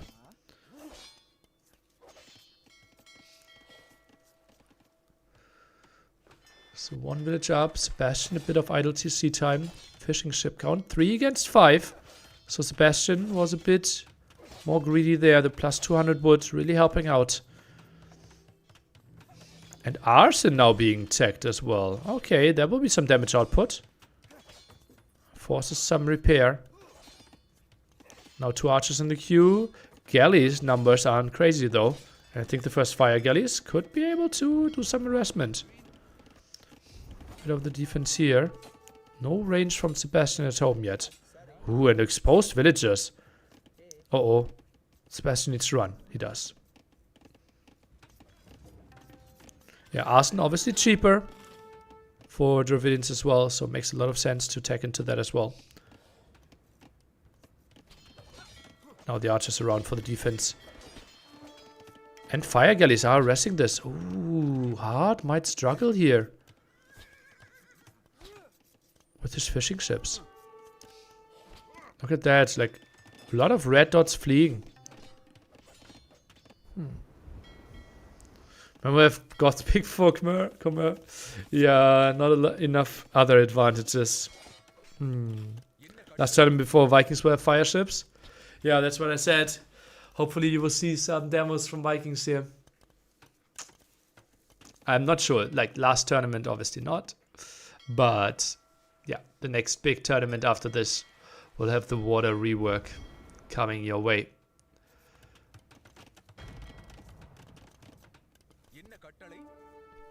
Hello, Adam. Ooh, villager a bit stuck there. Oh, and trapped. That was a nice find for Sebastian. And that's going to be a 4-0 KD when it comes to economic units. Are you looking forward to the Incredible Hulks? I'm curious how this will play out, yeah. Too long didn't read of the AU2 water workaround. Just read the first page. And you will know everything. Yeah. Yeah, what a difference. New unit, new triangle. Okay, Hearttt finds some damage here. That's 1 villager down. Make it 2. Third one in danger. Tries to go to the transport. I'm not sure if that's the option. And 3 villagers down. Nice pick off by Hearttt. And now 5-3 eco KD. That villager has to be saved as well. Gets a hit off against the scout before jumping. Jumping ship. Oh, and those archers can be annoying. I think a galley is needed for Sebastian. Oh, that fire galley is doing a lot of damage. But isn't it 4 units and hence a counter square with the rework? Demos, I think, will not really be very prominent anymore. Don't think they will have a big role. Hearttt, soon to be up to Castle Age even. And then it's longboat time. I think he needs to redock somewhere. Oh, that man-at-arm is scouting.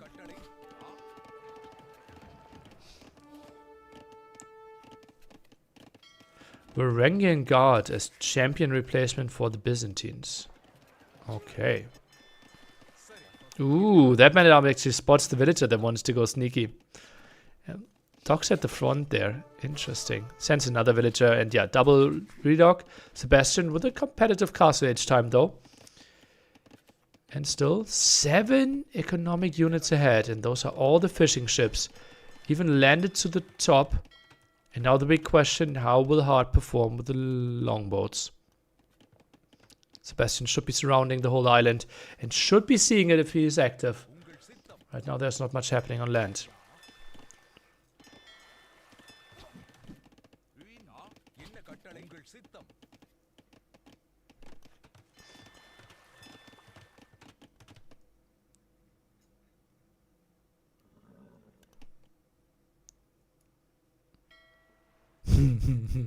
Sebastian very active. Look at where he's patrolling. Like so many blue dots moving.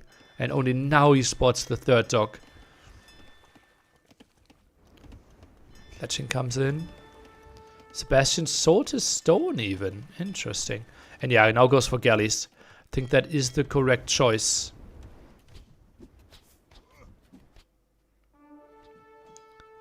Fires won't perform too well against longboats. And Hearttt not floating that many resources. Can afford 3 longboats. But still, should be fully surrounded. And with like 7 fire galleys out on the map already. And now the galley switch. Like him popping out. Won't be that easy. Wow! Goes for 5 dock or adds 2 more docks. That's surprising to me. War galley upgrade won't be that easy. They're very limited gold here. Only has 3 vilts on gold? 4 vilts on gold? War galley upgrade still 35 seconds away. Some damage dealt here, but obviously damage output would be very different if we had the car stage upgrade already. From my noob testing, so far I think demos will be even bigger in Imp with rework. Oh really?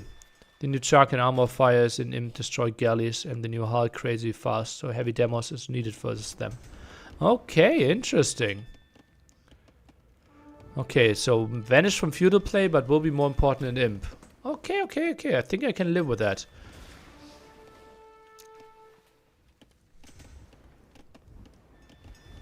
Okay, lots of villagers being sent to the front here. Not 100% sure what's happening. Still, not a lot of villagers on gold.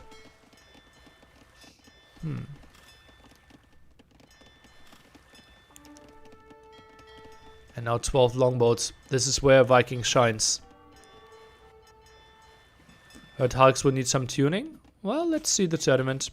And then see what the tuning is going to be. If there will be one. There's your die. Only an imp unit. Could be really good against the longboats, but we're far away from that. And here, here's no shots on the right. And now units move more to the center, and now you hear the shots again. Yeah, I'm more and more convinced that the right side is not properly working, audio-wise. This is the first set of the day of 5. So it could be another 12-hour day for all the lovely people here.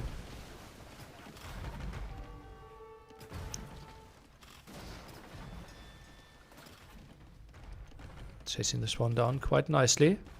Now we're going into the silent zone again.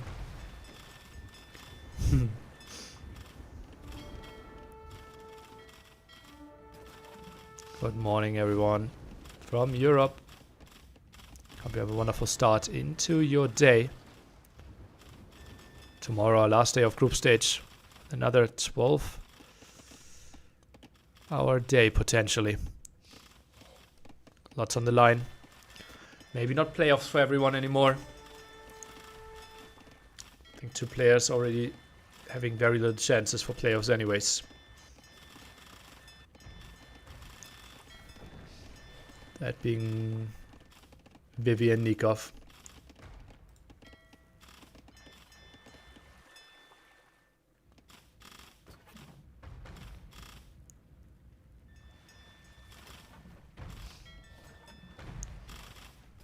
Demo does not get there.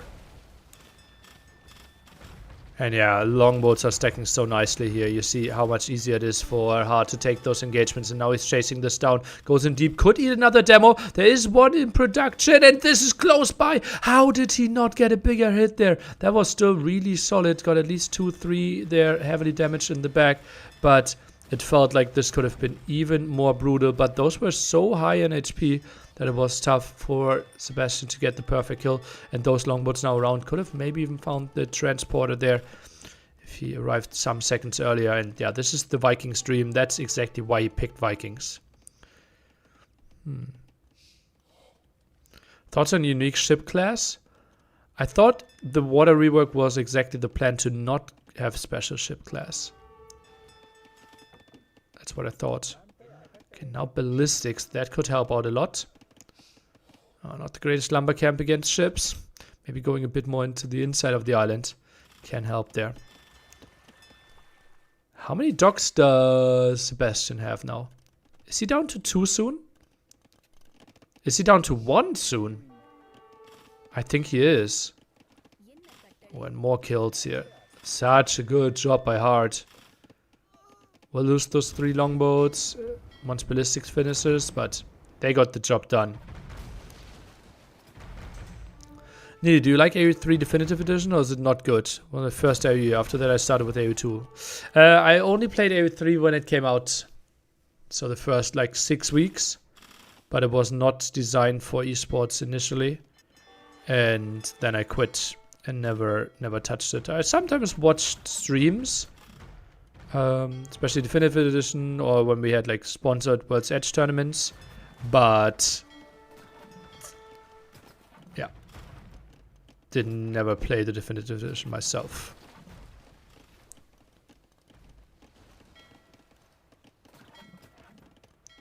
Okay, now ballistics makes a difference, but 10 against 21.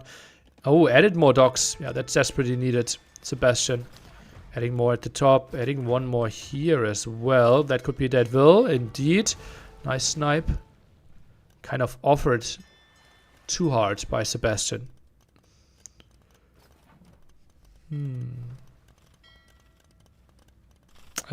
Be careful with your wording, please.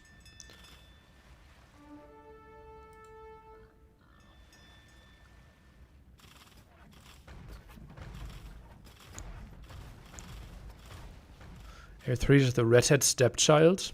Oh boy.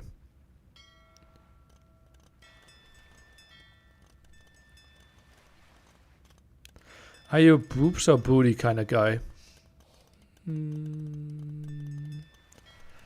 Probably boobs. Great question.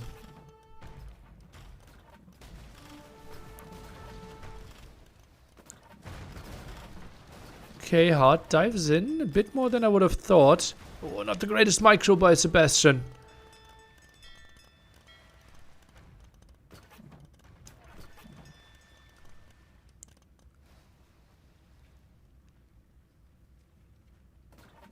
Who needs will production? Apparently not Sebastian. Oh, now goes for the nice dance there with the longbow at the front. Some arrows still being thrown in. That was so nice by Hearttt. Didn't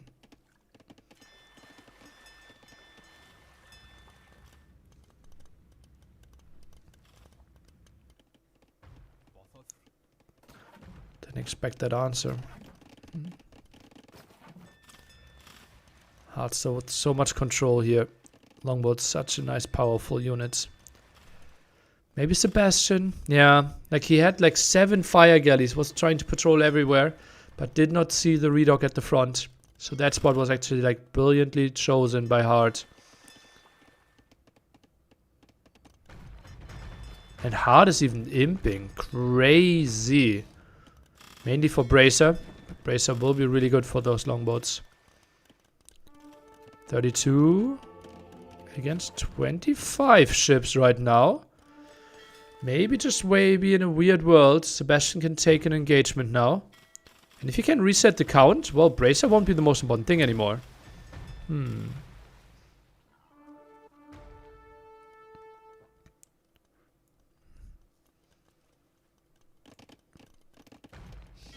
Okay, gets rid of the transporter. Nice catch there.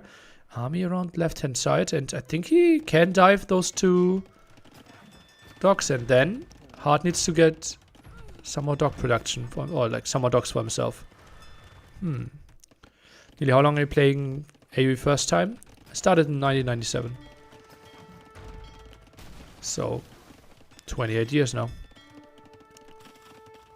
Really needs ballistics? Yeah. That's a bit surprising that he still can't afford that. Has the university. Older than I am. Yeah. Not the only one in chat here.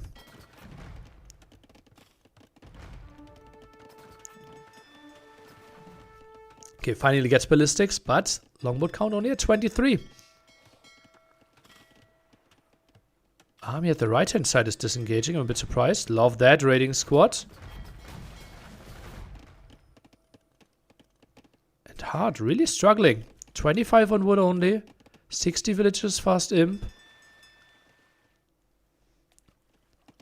Collected resources plus 2,000 for Hearttt. 2 fishing ships. Still for Sebastian. Now TC added at the bottom. And once Bracer's out, engagement will be really, really tough for Sebastian. That's why he maybe wants to take the fight now, but he doesn't know that imp is coming in. Hearttt should now be retreating quite far. Bracer the main tech here. Chemistry obviously nice, but +1 range, +1 attack the way to go. More wear galleys here. Does he want to take the engagement? Gets rid of the transporter. Yeah, any fight here is good, I believe, because that delays him. Sebastian feels like he needs to chase so far. 44 war galleys. Does a good job of dodging. And now this will be tough. And Hearttt should be dominating from distance. When was the first time you played against Stout? 2003.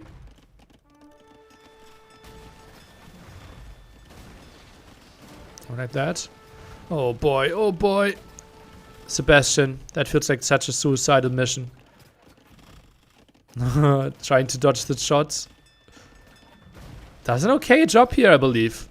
Overall, numbers are so much better for him. If he denies all the docks and trades this one off relatively reasonably, he can be happy with this. Is Sebastian doing this? This is great micro by Sebastian. Incredible how much value he's getting here. Oh man, now he splits his groups. Nah, he thinks better of it. And I think he will lose it, but only so slightly that he should be happy with this. And soon I think the lead will be reasonable for him. That is crazy micro. Look at how many shots are constantly missing. Pooh. 31 against 13. Docks being denied. And now Hearttt is jumping those. But that just means Sebastian can take the fight without microing. And here, the extra range doesn't matter now. This was impressive by Sebastian. He gave himself a real shot in this game. But it feels like he will have to continue Castle Age against Imp for quite some more time. Transporter needs to be rebuilt by Hearttt. Sebastian's so far away. One single economic unit on food. It's not a lot. Sebastian, 2,000 gold indeed. Gets rid of another dock. And look at this. 7? No way Hearttt is switching into galleys. That has to be a misclick. No military really. 5 more longboats in the queue. Tries to send more villagers to the bottom. But now the sandwich. Army from the left, army from the right. This is a good timing for Sebastian. Can he make this happen? The army from the right is a bit behind. Chemistry now comes in. Sebastian tries to zone out the right side. Tries to dodge there while he waits for the left army. He gets in and this could be a full reset for Hearttt. Oh, he lets him through. Still kills a lot. But it just felt like he could have punished everything there. But more reinforcements behind this. And Hearttt is now really struggling with military. Really struggling with it. Docks are getting raided. Needs to tower up to get more control of the shoreline. Ooh. Villagers could fall here as well. Those villagers are not dodging the galleon shots. Or war galleys. Population completely even. But one player, 1 age ahead. Redocking at the front again. What a game. And all of a sudden, Sebastian with a score lead while being Castle Age against Imp. 29 war galleys against 12. It feels like Hearttt is somewhat slowly but surely running out of resources on his starting island. And that would be really ugly. 22 idols for Hearttt. I think he's out of resources on his starting island. Didn't transport fast enough. Now getting chased here. Villagers are getting slaughtered over there as well. Sebastian can't finish in Castle Age. That's true, but he can get such a big advantage. Kills all the dogs.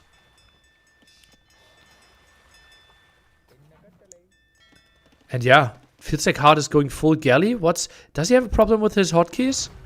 Galleys should not be an option here if you have longbow tech already. And longbow tech being like you being on Castle Age.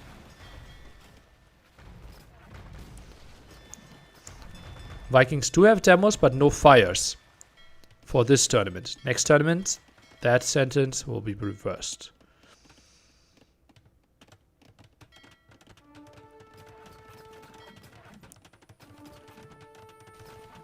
Nice defense by Sebastian. Nice awareness. Only lands the top. Crazy how he completely idled TC for so long. Sebastian, 11-minute idle TC time. Now, just so focused on all the war galley production. And yeah, transporters. Just so much better for them. With 20 capacity. Oh, tries to land again. Hearttt. Can afford a castle soon. 13 on stone there.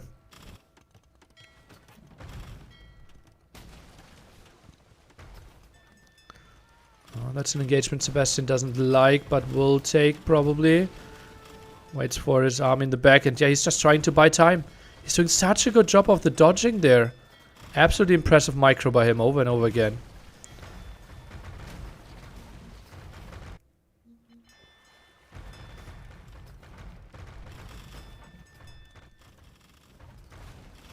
Hearttt should just do some more towers. Well, he was constantly surrounded, right? He tried to do the towers, but wasn't allowed to do them. 6 on food now. Sebastian is booming.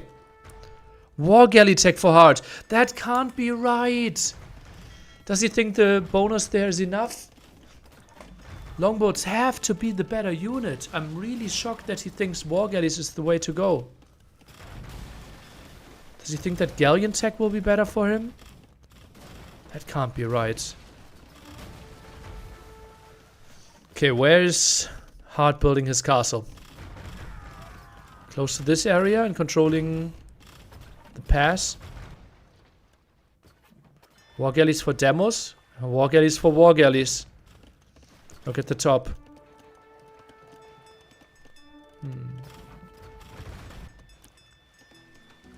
Sebastian, enough resources. He bought himself enough food and can click up to him now. So lots of stone. Oh! Hearttt will land. That's for a transporter. That's enough villagers. Hearttt will actually land and build a castle on Sebastian's island. Sebastian still did not click up. He has the buildings. Queues up more villagers. He might think he's up to Imp.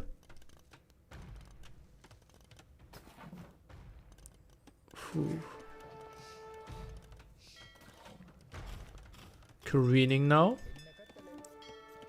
And lands to probably the left side. Okay, imping now, finally. Sebastian. Doesn't want to take the fight anymore. 47 galleons. Bit sad that he didn't build more fishing ships behind this. Had all the aggression. Just imagine like 5 fishing ships working all this time. And now a nice interception here on the left. Tower not helping out enough. Builds the castle defensively. Oh. That's basically limiting him so much. And it won't even go up. Oh, Sebastian's control out of this world.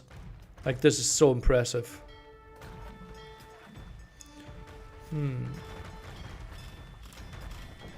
Another dock that goes down. Sebastian taking that engagement. Very low on resources here, as we can see. Mainly gold. 25 on gold. Interesting that he takes the fights 1.5 minutes away from him. Transporter in danger. Oh, not really. And Sebastian now maybe disengaging. That's the landing that I wanted to see. He has stone for 2 castles. And Sebastian, he just needs to land his villagers away.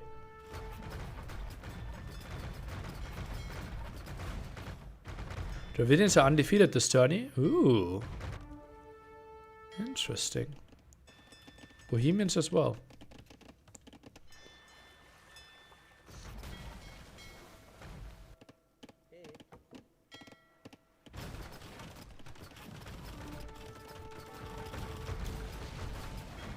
Okay, now against Galleons, I don't think Sebastian should be taking this fight. Oh, I think this is bad. What is he doing? Okay, he thinks, okay, maybe this is a distraction. But that's so much army going down. And Sebastian now running away. 30 galleons for him soon. Gets the galleon tag. Still no bracer, no chemistry though, so he will be behind in that regard. But Sebastian gets another neutral island for himself. What an interesting map. One of the better water maps. Will also be featured in Thalassocracy.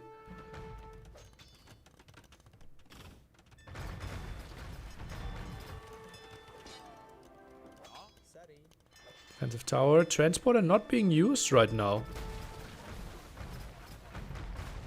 And Hearttt aggressing the left side. Still no bracer. Sebastian can't afford it.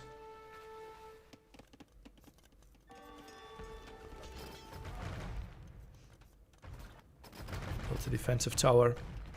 Gets rid of those docks at the side. Forces Hearttt to invest more wood into something that's not ships. Oh, both on the left side now. Hello. And Sebastian sees it instantly. Builds the tower. Bought himself enough stone. Still no bracer. Feels so off. No chemistry as well. It's only throwing numbers at Hearttt. And for now it feels like that works. Few demos on the at the bottom sometimes could have helped. Oh, slowly but surely running out of wood there. Castle for Hearttt at the bottom left. Can this be spotted? Can this be addressed? Not sure about it. Good engagement for Sebastian at the top. One at the bottom doesn't look that great. And Hearttt with 100 villagers. Nice advantage for him. Ooh, the tower. Not sure if that can deny the castle. Oh, but the galleons can. Oh, this could be a denied castle. And that would suck so much for Hearttt.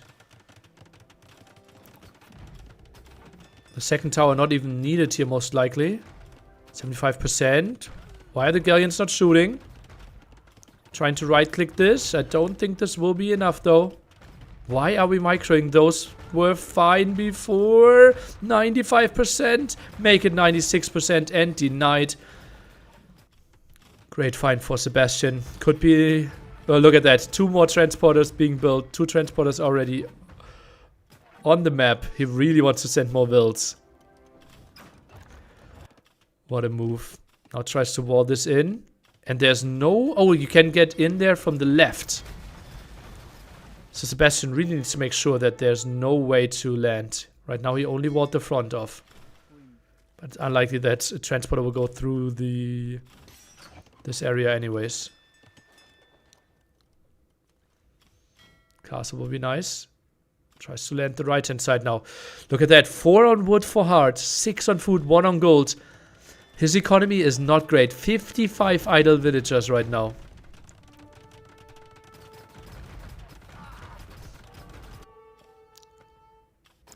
That was it. Transporter down? No. Transporter still alive. Hey Nilio, what's the decision about Vivy? Read the Discord or Reddit. What a crazy game. Again. 27 galleons against 31 though. Still bracer against no bracer and now landing the right side as well. Poof. What is Discord? The tournament Discord. Sebastian, it's chemistry. I think bracer is more important than chemistry here. And yeah, that's not fully walled. You can get in there from the bottom, I'm pretty sure. Block formation from Hearttt on water. Look at that. What's happening there? Okay, now changes that. Hearttt has 5 transports. Sebastian 0 stone. And yeah, that's a bad engagement for Sebastian. I think he doesn't know that he's missing bracer. My money is on Hearttt. It sounds weird.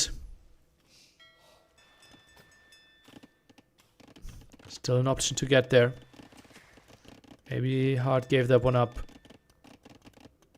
You say no transports in use? Well, I see them being used.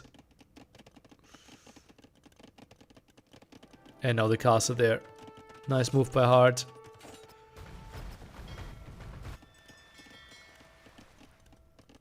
Sebastian is combining armies, wants to take a big fight. But this should always be with like 2 or even 3 upgrades, if we include careening, ahead.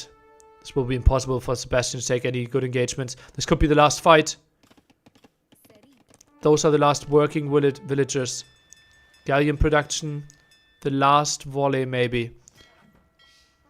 39 galleons. Hearttt will take this fight. Distance closed by Sebastian. Hearttt is trying to micro away here. Feels like he doesn't need to take this fight. With him controlling the full island on the right. Okay, now he patrols in. What a weird move. Villagers are being saved. Maybe go for this island. Not enough wood for a lumber camp even. I think this is the good engagement here for Hearttt. Goes for the market.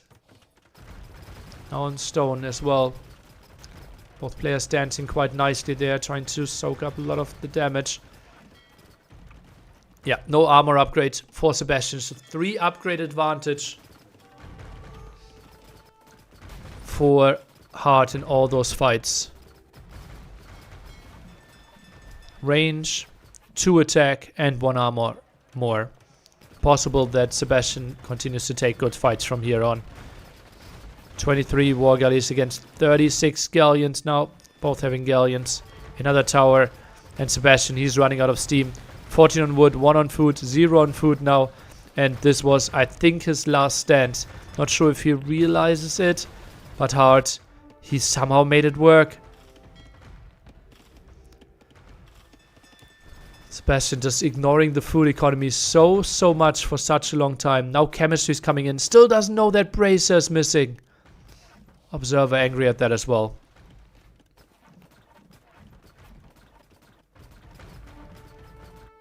And Sebastian has to call it GG. Hearttt, what a game. And this game feels like it should be worth 2 points. That was sick. What a good game.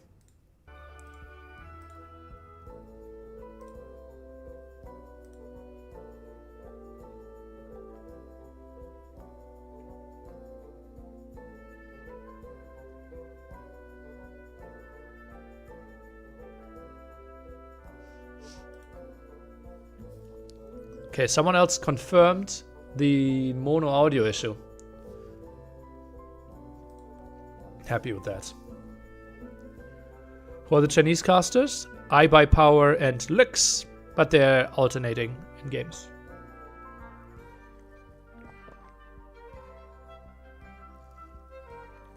It's first to 3, right? Yes, we call it best of 5. Correct. 4 more sets after this. Brace and Imp, Lux notes. Yeah. Look how they're not talking to each other. Like, Lux is so turned away from him. Maybe I should put myself...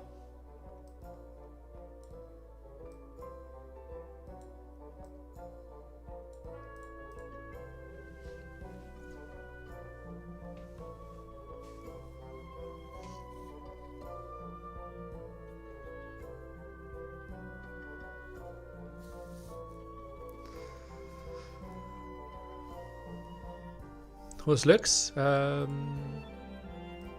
Top player and analyst in those cases, or even caster, right? Why is your chair so much lower? Gravity. Don't take offense, mate, but I doubt you look Chinese. Ooh. Best of 5, that's an old school saying. We young folks call it less than 3 years out. Okay, so at the start of the set, both are out. Yeah, I'm in China after all. Oh no! Just broke my pen. Sad hippo noises. You know viewer numbers in China? No, we got some estimation earlier, but don't know. Did they get heated shot? I did not see that either player got heated shot.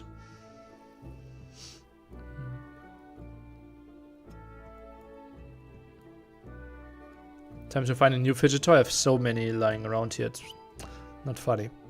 Should upload clips of Luke screaming when Yo is playing. Do that. I would watch it.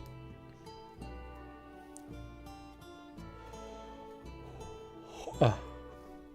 Hit a shot before guard tower is probably wrong anyways. I'm honestly like not even sure which Civ gets guard tower and which doesn't. Heated shot. Vikings do. Byzantines don't.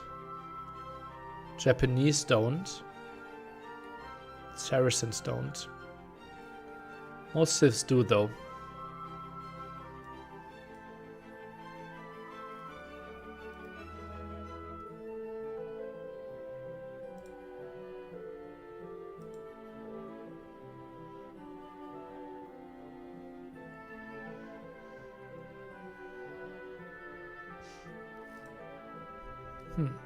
Remember him with the boar lure clip, right? Send it to me again. I think yes. Yeah. I do. Yeah. I love early morning AU2 to start home office. Well, then this has to be a great week for you. So many AU2 websites.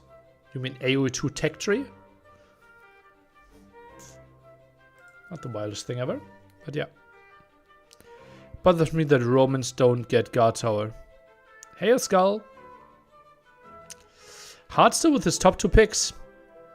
Fish and Chicken Arabia.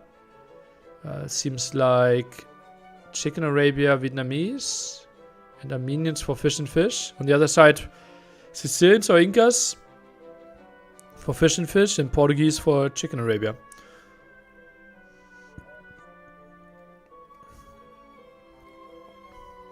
Aren't Portuguese like worse on Chicken Arabia compared to normal Arabia? Because you mill chicken sometime? He shot only water map specific tech in Uni to keep track now. Soon it's 3 more. Yeah.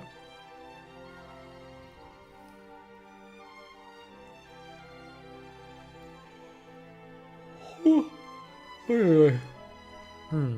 you mill the chicken? Sometimes. I like this cross instead of crown and skull. Always weird to know who won what with those. Actually, the feedback has been exactly the opposite. That people feel like, okay, I don't know what they won with now. The crown is they won with this civ. I think maps should get access. I think how Dave does it is very confusing. And with the civs, I think crowns and hats is good.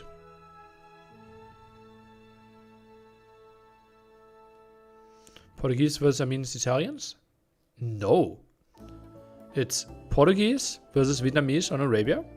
And Fishes versus Armenians against Sicilians or Inca. Depends on how Sebastian wants to play it. Would be a shame if neither of those make it to the playoffs. Not unlikely scenario. Not unlikely scenario. Yeah. I'm only here to watch Hera win. I think Hera set is the 3rd of the day, right? Hera set is... yeah. Hera ACCM scheduled for in 2.5 hours. Which I think will be later. Who's more stressed after that game? I don't know. Don't know enough about them. What about something strange like Incas? Don't think Incas want to play against Vietnamese on Arabia. I think Incas are really solid on fish and fish. Yeah. How's Hera's from this tournament? Still at the tippity top? Yep. Had one Arabia brain fart game. And the rest looked top. Yeah. Good morning, Tetitito. Morning, bike ride lover. And we are going into fish and fish. And it will be Armenians against Sicilians. Okay, so Incas most likely not played here. And Sicilians, well, the big question is, where are we building the first dungeon? And in the center could be an option. As we all know now, Sicilians can build dungeons in Dark Age. They're not shooting, but that gives you a lot of control. Once you reach Feudal Age, you basically zone out all the center area.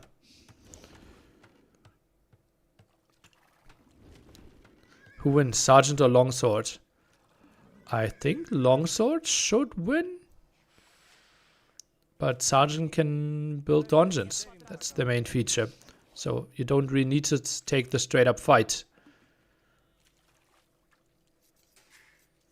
Morning, Neil Taylor and everyone else. Nice to catch the stream live. Nice. Welcome, welcome. This is still the first set. 4 more sets to come.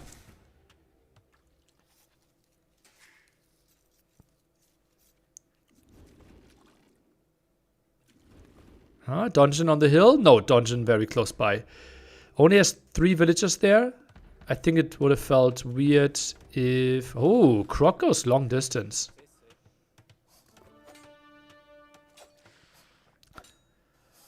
Could not build the tower next to the relic there. Could have just gotten Vil rushed with only 3 Vils. Now with 5, there might have been a different option.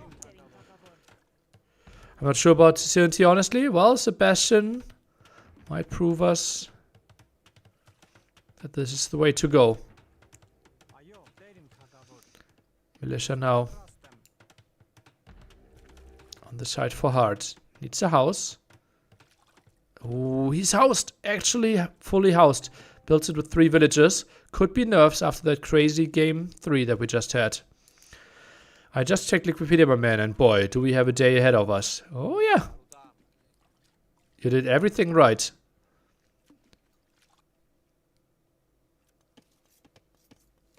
Crocs doesn't take kindly dungeons in the swamp. Yeah. Sebastian with the faster uptime sees the opponent on gold with 3. No big surprise there. Militia skipping the center area. Want to go to the outside. Makes a lot of sense. Or the home base of Sebastian, who is so far not building a single sergeant. Oh, goes for the range. So this will be archer play. Just wanted to make sure that he controls the center. Everything walled here. So far, I like this approach by Sebastian. Very unlikely that he will take damage.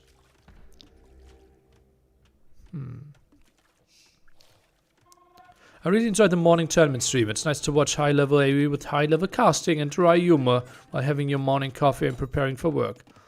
Nice. Enjoy. Okay, now the sergeant production starts. And skirms. So it's not going for the archers.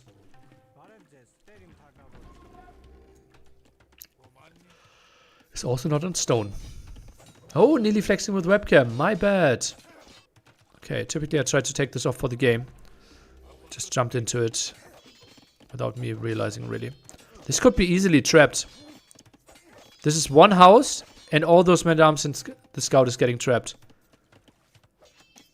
Is he sending with something? No.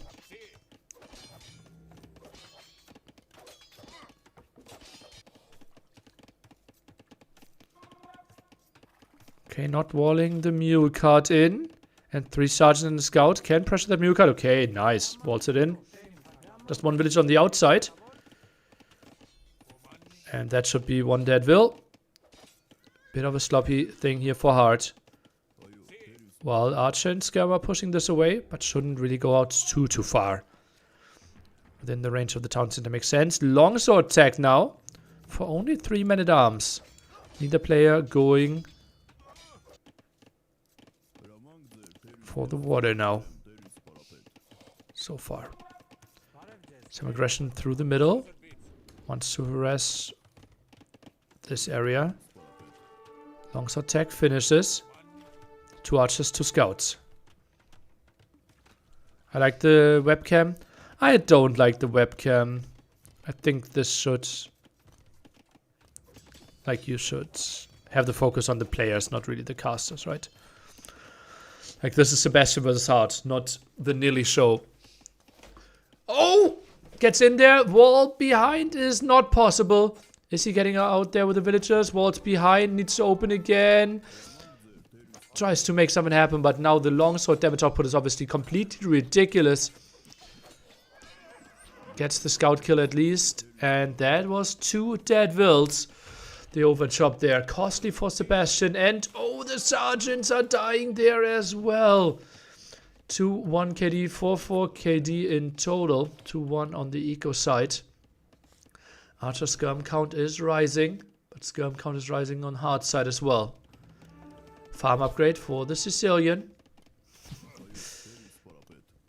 Kind of tough that we're in a state where it feels like, okay, should he really get this? One of the biggest advantages of his Civ.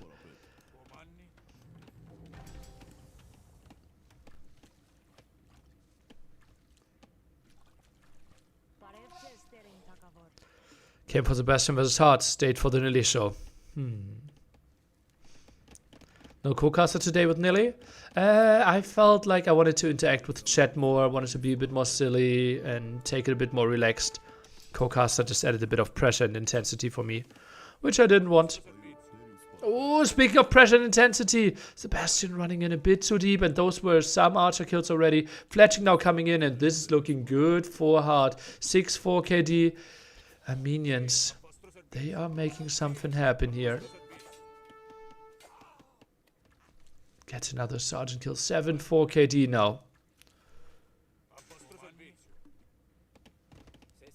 Ooh, 2 stuck villagers on the gold there. Walled them in quite tightly. Oh no.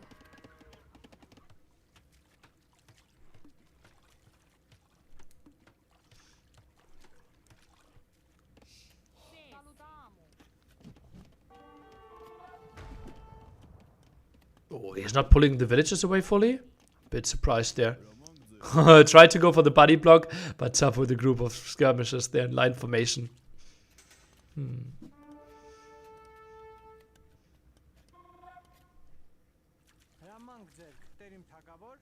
How come Sebastian didn't preventive diagonal wall on woodlines? That's something you can't always do. Right, if it's a line, you can't do the diagonal preemptive one.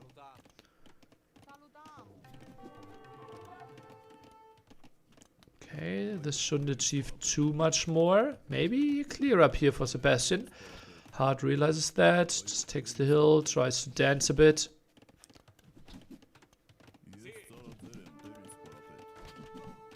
And yeah, just trading off the skirms. Hearttt has been housed for ages. ILTC time a bit there. Q not that crazy long, but look at Castle Age timing. Minus 40% bonus damage. Is that... I think that's relevant for Skirm versus Skirm, right? This is my own side hustle, yeah. Like, I'm talking to admins, trying to advise them. We obviously already had some talks. So I'm still getting some hours in today, but I'm negative hours for the next... like, at least for Wednesday to Friday. Get some hours back on Saturday and Sunday, though, right? Like, I'm here for, like, discussing brackets, helping out when there are some technical issues, some ruling issues. Yeah.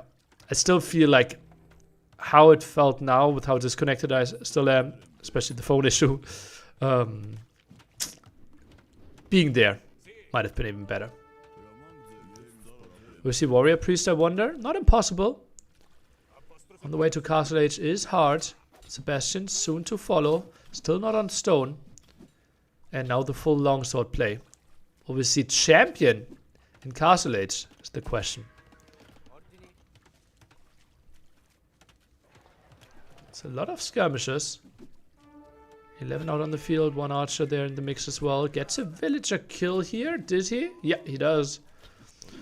By the end of the turn, he will be able to reach Mandarin perfectly at this rate. Yeah, not impossible.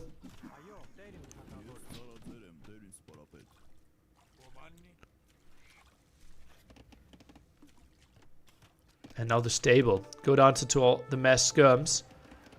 Looks like Sebastian will need to find an answer there. You can build spearmen out of the dungeons as well. Only has 1 dungeon though. It's down on the HP for the longsword. Can't be too unhappy with that. And double stable for Hearttt here. A minion knight play. Interesting. Resting this a bit more. And Sebastian doesn't really know that he's facing this. He thinks he will face longsword skirm. This will be big clear up. 2 knights alone should be able to do a good job there. Tries to chase down the skirms. Maybe Sebastian feels like chasing down the skirms before the upgrades are kicking in. Has no idea about those 2 stables. Nice job by the observer. Stable now by Sebastian as well. Walls off the side. Good job. And now the surprise.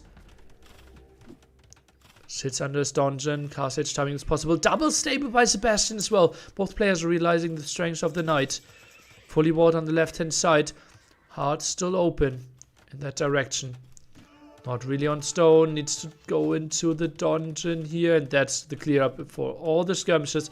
Knight will be the dominating unit though. But that's a nice fortified church. Should get multiple relics quite easily here. Already has 1 as the bonus. Now Sebastian with the monastery himself. Composite bowman will destroy knights. Yeah, I think we're far away from that. Stop the wall here.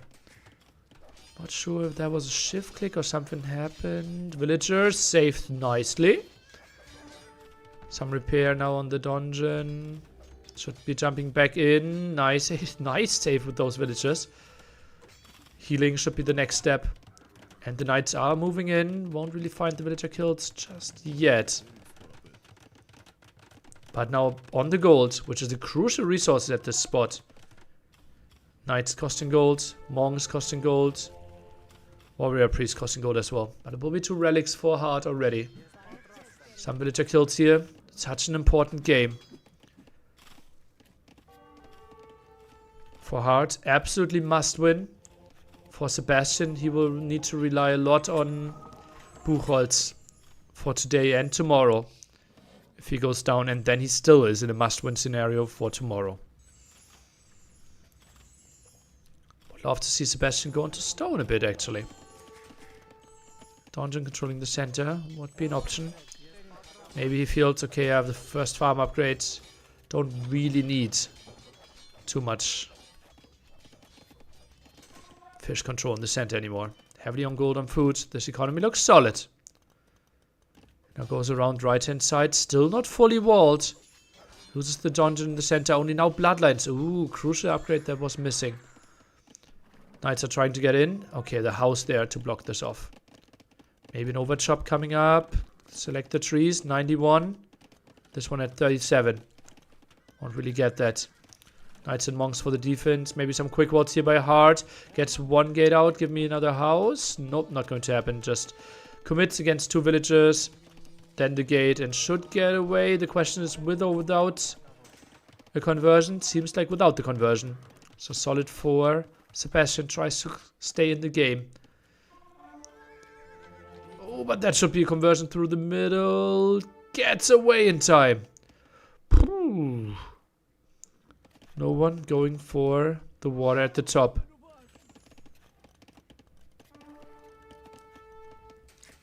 Sebastian picking up some relics. Expanding with his town centers. Bought himself some stone. I think it's husbandry for Hearttt here. Monk dives to the other side. Wants to go for the conversion. Light Cav tag now for Sebastian. Okay, wants to do a better job sniping those monks. Maybe this is a fight he could take with those 4 knights, or does he just want to squeeze through and try to go for the raid? Oh, this will be really surprising for Hearttt. If those 4 knights are looping around. Oh, what? He's taking the engagement against 2 monks? This will feel so wrong for Hearttt. Eats 1 conversion, then gets away. Loses the monk at the same time. Sebastian with a good move here. And those 4 knights. Just imagine them getting to the gold while we have all the conversion fights in the middle. Not sure if Hearttt would realize it at that point. Villagers being pulled away from the berries though. Okay, so the direction is there.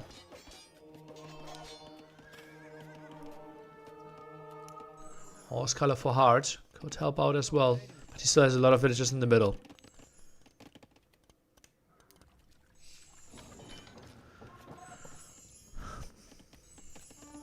Davey, for your info, Viper at the first 2 sets, or the first set, day 1 and 2. Today, last set of the day. Long time. Maximum time between 2 sets possible in this format. Still not champion tech. We're all disappointed. 12 knights against 17 knights. 5 monks against 3 monks. Conversion now started. Does he want to take the engagement? Feels like it. Monks in the back not really getting the fights. Both monks, I think, got their conversion. Second armor is coming in. That fortified church still helping out quite a bit. Light Cav jumping. Won't find the kill, though. Or will find the kill. No conversion there. But now 2 conversions on the right-hand side. Knights retreating a bit. More knights being sent in here. That's a really close fight. I feel 30 knights against 30 knights. Now low HP. Both players disengaging. Interesting. Now lots of healing should be happening here.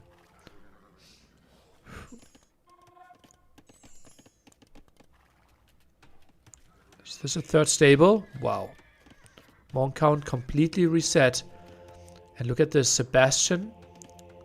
He's trying to make some counter-attack happen. So is Hearttt. Healing here is a bit late. Long distance mines the 10 stone.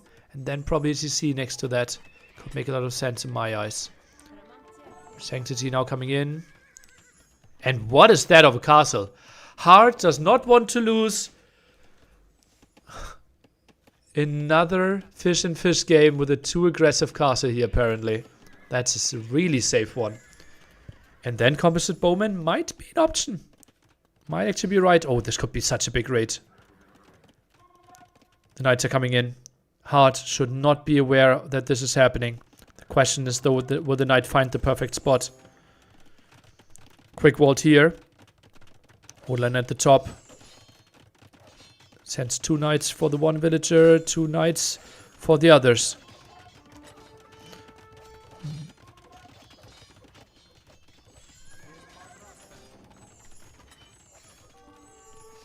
Raid at the bottom as well. Lots of healing happening. And that TC will go up. So the raid for Sebastian not as efficient as it could have been.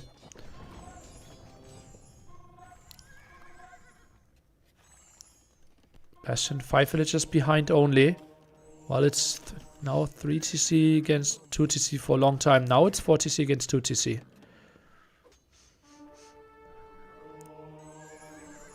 Engagement through the middle, not really happening. 23 knights against 17.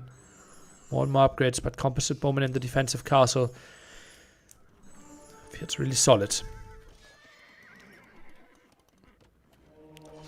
That raider stopped. Maybe 2 conversions. Not a single one. Ooh.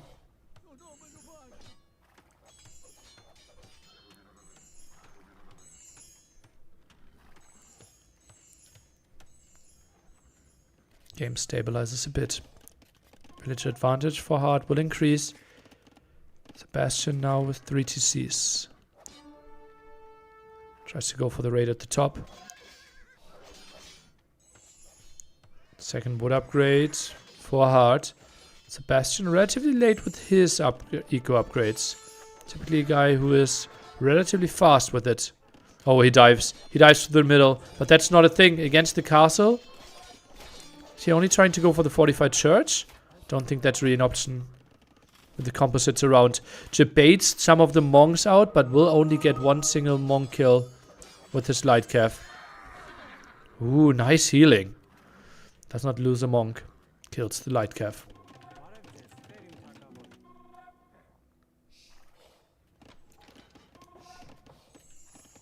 We have a fortified church and a TC next to the gold in the far right of Hearttt. Oh, but the stone is exposed. Did not really expect to see that. Now goes for the walls there. Sebastian no split, and look at how constantly they're trying to find more and more opportunities. The stone would be completely open.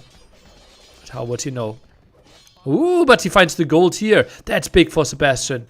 And look at his resources. He's thinking about imping here. Knights on stand ground though. And Hearttt will find really good damage here as well, most likely. Knights through the center. This is Sebastian fully committing. I'm a bit surprised that he tries to go for this move shortly before he is imping. Now he's going for knights again. Feels like the damage can be dealt here in Castle Age. Was thinking about imping. Thought better of it. And is now finding quite some damage. Kills all the monks in the midst of it as well. But the raids for Hearttt will do a lot of damage. 3 monks. How many conversions will Sebastian get? Looks like he got 2, and 2 monks still alive. So the knights are still actively fighting there. More raids being split off. Sebastian makes it a really messy game. 8 more knights in the queue just a second ago. And it will be the full composite play. So Hearttt will play this one very defensively. While Sebastian will continue with his raids. Caster's even getting excited for this dive here. Tries to get in front of it, but can't really. The spread formation not really helping him there. Nice palisade gate, making it tougher for the knights to engage. And now maybe even trapped there at the top. No. No way he can do that. Castle at the right side. For Hearttt. Game stabilizes, and I think this is the moment where Sebastian should not invest into more knights. Only 3 on gold for him.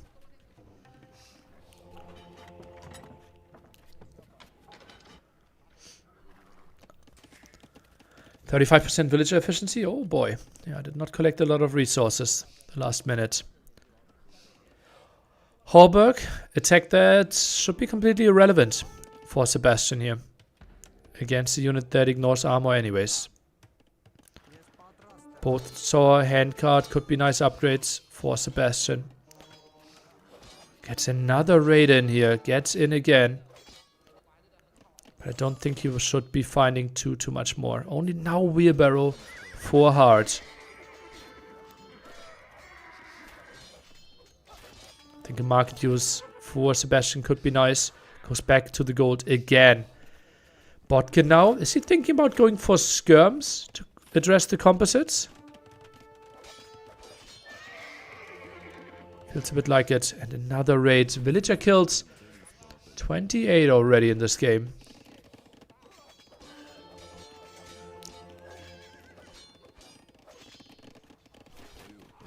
How much gold is on this map? I don't even know. Hearttt still very much stuck in Castle Age. While Sebastian Can click up any second. Just needs the siege workshop. Didn't have a proper second building. Now goes for some mangonels. Composite bowman, not the craziest HP on them, but very easy to micro. Okay, now tech into gold again, maybe into knights again. 33 villager killed, but the favor is somewhat being returned here. And that's a lot of exposed villagers on the gold. Sebastian needs to run there. Third castle for Hearttt. He's controlling this map more and more now. Population somewhat even. But Hearttt, it feels like he's far away from castle age. Crossbow tech by Sebastian. What? Wow, that's surprising to me. Out of gold here, no control of the gold on that side. And still feels like Arbalest is the way to go for him. With 11 villages on gold. Might be playing light Cav Arbalest against Armenians. Maybe he feels champion tech could have been an option. Nice mangonel shot. Start this one off. I think with 48 on food though, if you go for Arbalest, you can already keep producing some light Cav. Castle now at the top. Good job of the knight. Ground attack here. The villager could actually get the kill. It's only 1 HP and gets it. Nice awareness there. And those are so clumped up. Okay, just a zoning out shot. Why not skirms?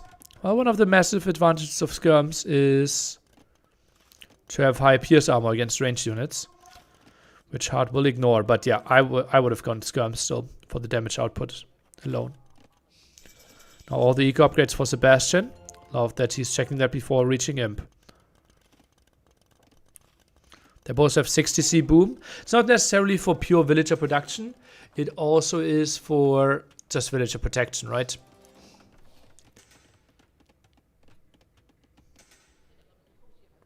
$13 Arbalest soon on the field. Gets Bracer as well. Only 12 on gold. Arbalest should be fine against the composite, right? I think another range. A bit more damage output for them. But obviously armor upgrades will be working for Hearttt.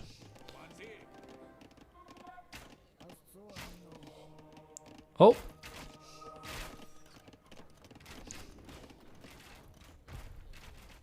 Oh, look at those walls by Hearttt at the bottom. Those are aggressive walls. Look at them to the right here. Have to love it. Defensive castle here. And so limited on gold is Sebastian. That's why Skirm felt like a better option as well. And now losing his Arbalest, which he really, really can't. Pop limit Hearttt, and those guys are just going to the limit every single game. The set is already 2 hours 15 minutes in, and we are not even in game 5.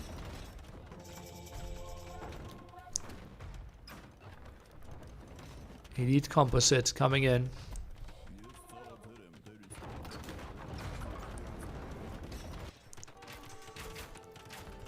How evenly matched those two people are.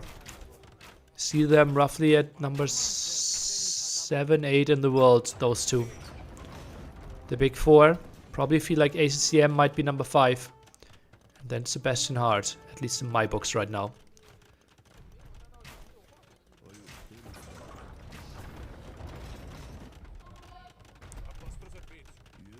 Onager.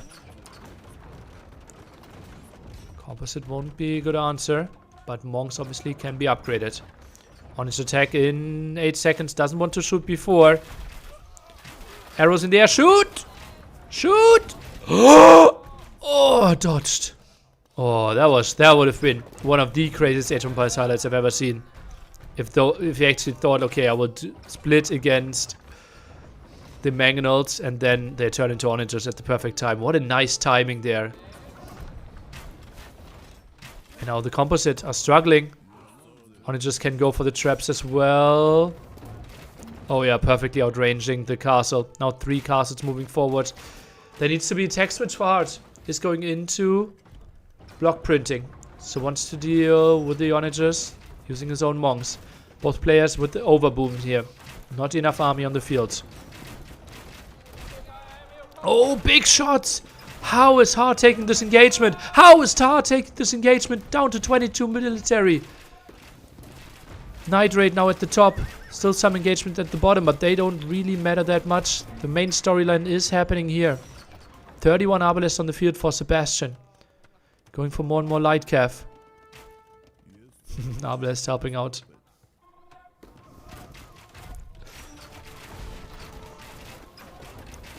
Hearttt needs the pop space. For what? He's now going light cav himself.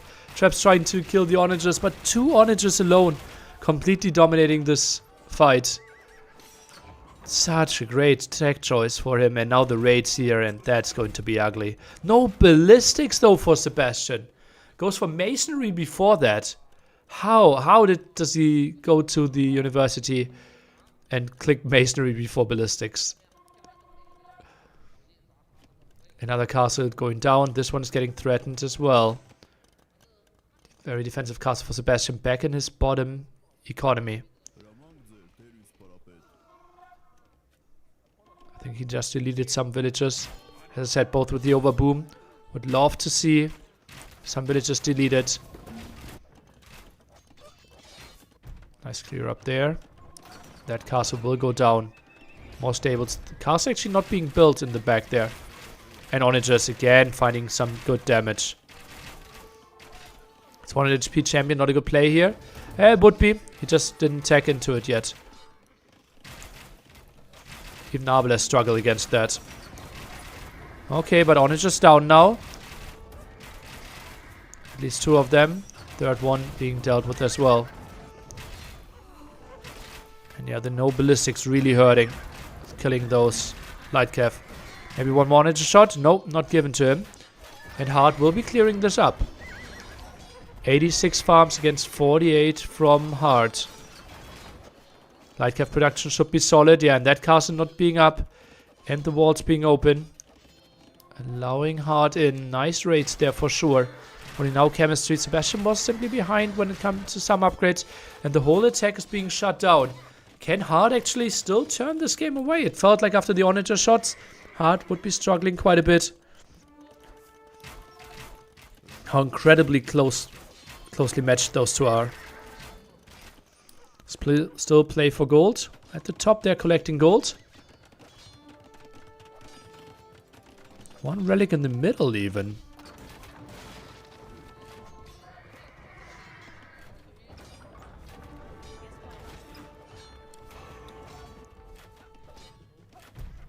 Neither player went for a dock all game long.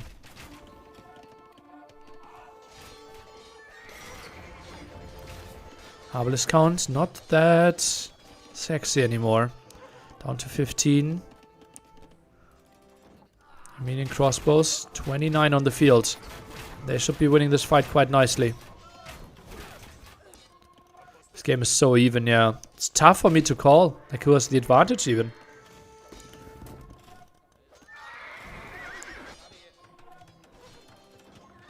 Another castle, more traps there. Not a single trap for Sebastian out on the field right now. Goes for some rams. Stone cost really high.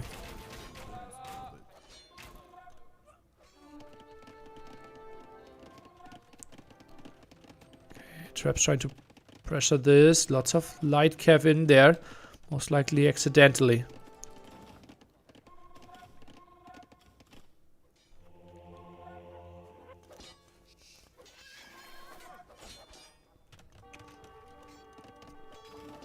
Rage for both players. Traps not well protected. What is happening here?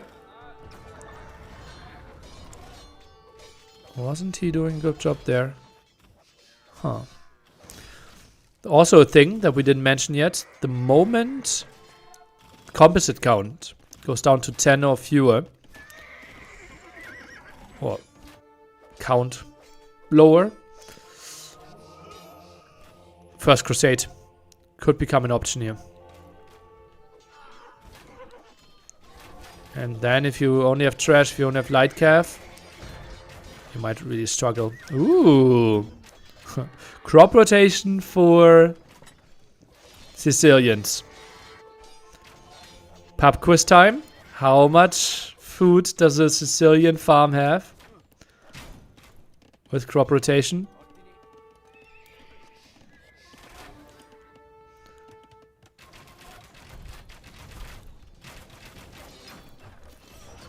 $800 food, 1020.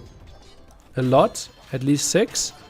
I see a lot of right answers. Onager shot. Oh, gets a good one in. And the second one blocked by his own light calf. Gets a good shot in there in the back. Onager only gets 1 kill in total though. That's crazy. So they all have to be super low now.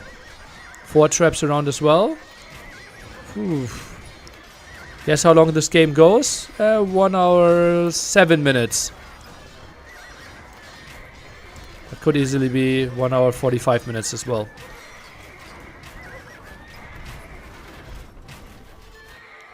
Yeah, I think it's slightly above 1,000 food for the farm.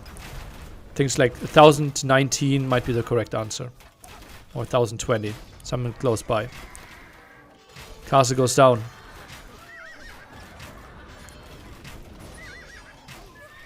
Five traps still alive. Interesting. Collecting some of the gold. Light cap raiders coming around the water side though. Down to pop 160, and right now it's 3 relics for Hearttt. Has one close by but didn't really pick it off. More raids coming in. Just feels like Sebastian is playing this one really well. 1019 on wiki? Okay. And we try Wikipedia.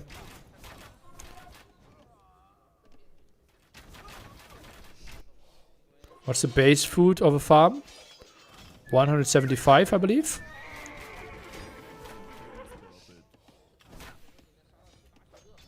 Yeah, Chinese ally. How does that work? Huh. 7 on golds for Sebastian. Hearttt, 0 on golds. Picks off a trap. That's a costly one. Oh, tries to go for the relic. I'm not sure if that's going to work though. Tower is intercepting that already. Rip Monk. 5 traps still pushing. 108 villages. To get a bit higher there. Both players producing new builds. Trap tries to run. Could easily commit here hard, but also feels like, okay, then I don't have any buffer in front of my composite bowman anymore.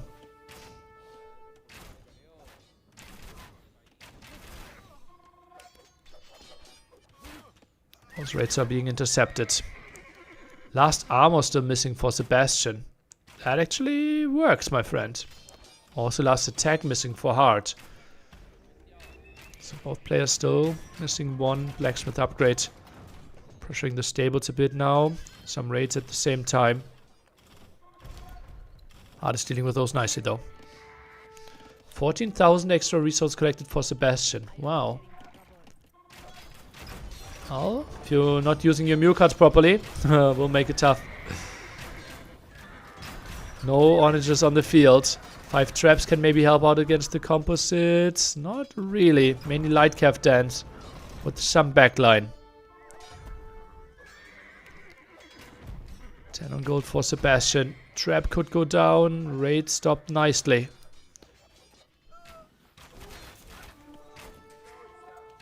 That TC won't last for too long, I believe.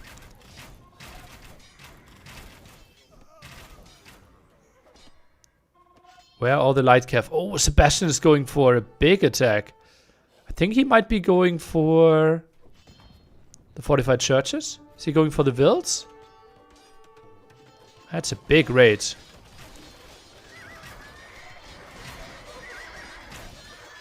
And Hearttt sees that and is therefore diving against all those arbalests. Lots of idle villagers. 96 farmers for Sebastian. Hearttt sits at 59. Those traps are being punished and pressured quite a bit. Yeah, this is so evenly matched. Like all 4 games going like, it feels like a 1 hour plus. absolute madness. Like, this might be one of the most closest matchups we've ever had. Like, we had a lot of 3-2s yesterday as well. Well, and I've seen a lot of 3-2s, but like every game going such crazy to distance, that's really rare. Does it try to mess up your sleeping schedule? I'm waking up 2 hours earlier than I normally would. Or 2 hours, yeah. So, it's doable. But still going to bed at the same time. Lol. Yeah, it's funny, like, how a lot of people on Twitter are saying, like, I will sacrifice so much for this tournament. I will even wake up early. And I'm like, yeah, well, if you want to be successful on social media, I think that's a sacrifice that doesn't feel completely unreasonable. Why not Genoese crossbowmen? Wrong civilization, that's Italians. Let ones wake up at 5 AM is usually then watch the tournament at 7 AM. Okay, that's nice. Lots of light cav now. 40 more in the queue as well. Soon we have 100 farms. For Europeans, it's really fine. Yeah. Yeah, like for me, it's a very manageable sacrifice. Now Sebastian dropped heavily in population, but should be getting there. 101 farms for a moment there.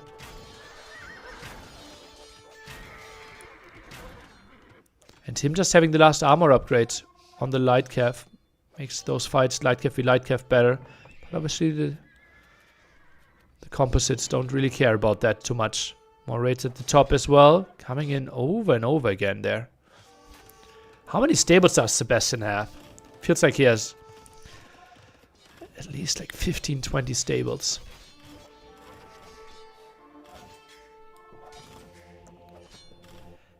A Harpity ram push at the top for Sebastian would actually be completely broken.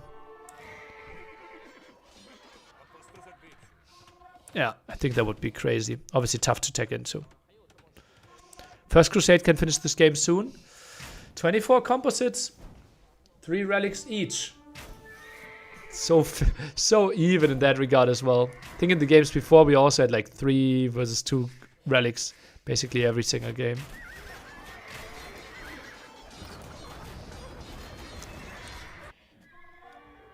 But yeah, that's the power of Swiss stage, right? Games should get closer and closer. Especially like I predicted day 3 to be the longest. And we still have lots of banger sets coming up. So maybe this is becoming a 14-hour day.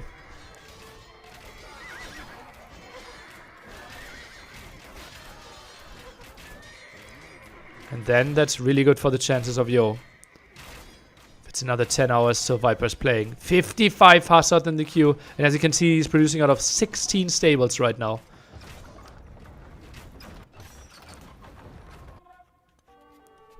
Observer wants to check if there's an arbalest and if there's a villager. Some light cav around. Economy looks really well protected. Yeah, game 5 feels very realistic now.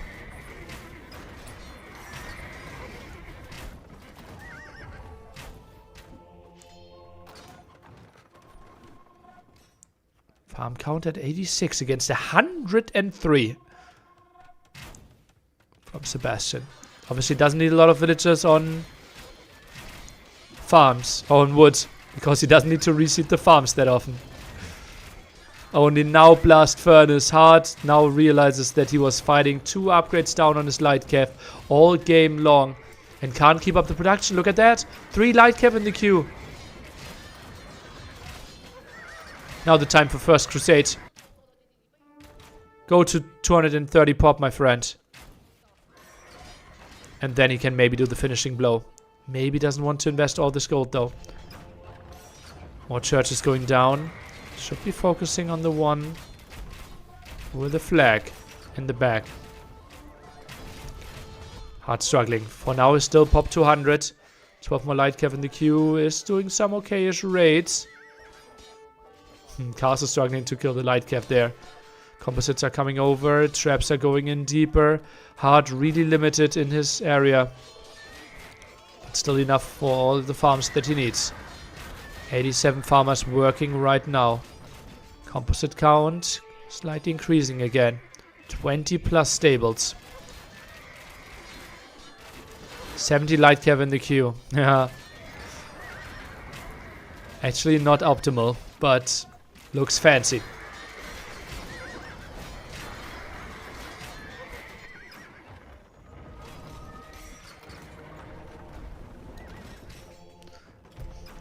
Damage done by these traps. Oh, they've killed a lot, right? Feels like they've taken down like 10 buildings already.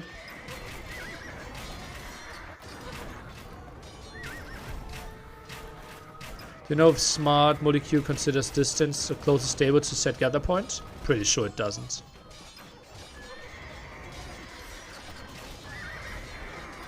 Pretty sure it doesn't. Yeah, I'm pretty sure. Sebastian has better light cav and better archers, so really hard to win for Hearttt. Well, when it comes to damage output, Hearttt has the better archers. Right? Well, actually, that's close.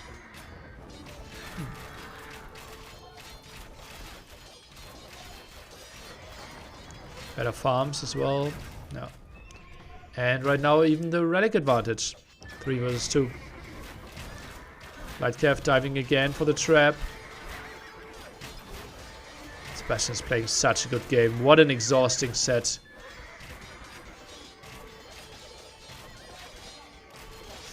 Crazy. And how in the lineup of Hearttt that he was facing. Day 1, Hera. Day 2, Yo. Day 3, Sebastian. Can't fault him for losing 3 sets. If he loses this and the other game. But what a lineup. Composite count now completely reset. Down to 0. GG being called here any second, I'm sure. 90 more Hussars or light cav in the queue. Pop 120 for Hearttt. And he can't believe it. That has to be a heartbreaking loss for him. Whew. Wow. What an exhausting game. Absolutely crazy. Like, we are over 2.5 hours in after 4 games.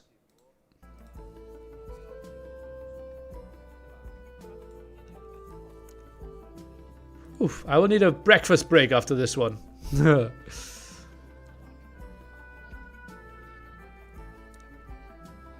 What a first set. And he looks so relaxed. Like, he looks so at ease, Sebastian. I like those two players. Want both of them to win, but cheering for Hearttt, so 1-2 both. Sicilians versus Armenians was the matchup. And now Arabia to finish it all off. Vietnamese against likely Portuguese. Is there a world where Incas will be played? Sebastian really likes his Incas. Carries him to Red Bull. Hey Nili, why are you not playing there? First of all, I'm not good enough. Second of all, I'm not allowed to. Because there would be a conflict of interest. Me advising on the tournament, deciding prize pool size. And if it's happening or not, and who gets invited or not. Yeah. Vietnamese should be top tier here, right? On Arabia. One of the better civilizations for sure.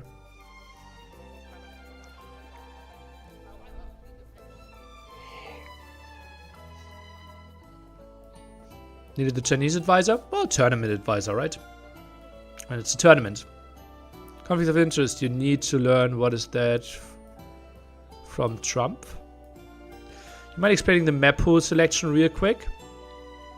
Map pool selection typically is fully in the hands of the tournament host. So we just, like, they decide on what's good most of the time. Like, what Yo considers to be a good tournament map pool together with Heavenly Chorus, the main admin.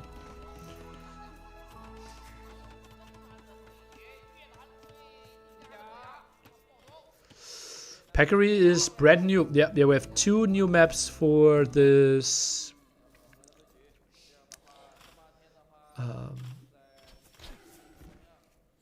main event. 1 hour 7 minutes was close guess, only 10 minutes off. Yeah, Hearttt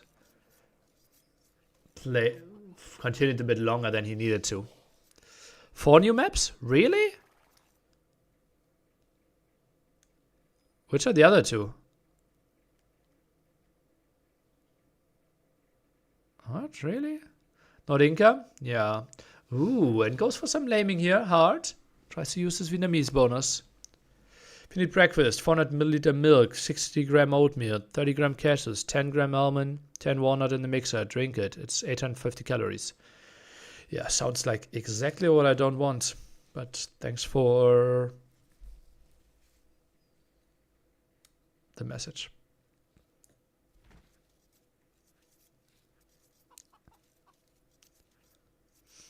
Not Nomad, Khmer, Lookout. Lookout? What? Really? No, not Nomad and Lookout were in the qualifier as well.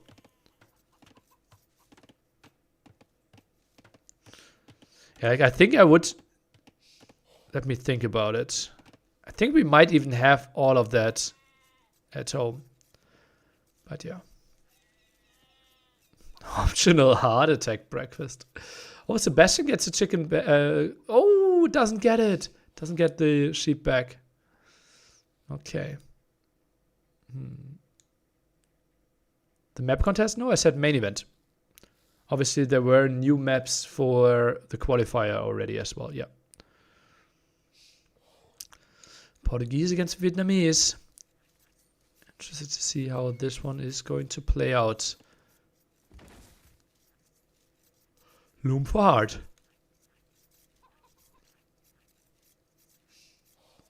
Why isn't there a mod that turns sheep into Leberkäse? Well, you can program one yourself. The mod center is free. Pop 20 for Hearttt. Kind of a late play. Without pushing deer. Same for Sebastian.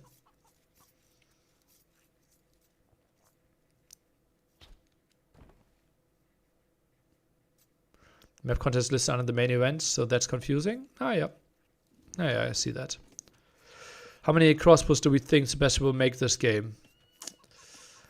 Is this a spot for maybe CA? Maybe Knights? Where's the better map generation? I would prefer Heartt's one. Like, feels very easy to wall between the 2 wood lines here. Next to the stone and the wood line. Then everything, yeah. This one. And then you have defensive gold, chicken in the back. This feels very doable for Hearttt.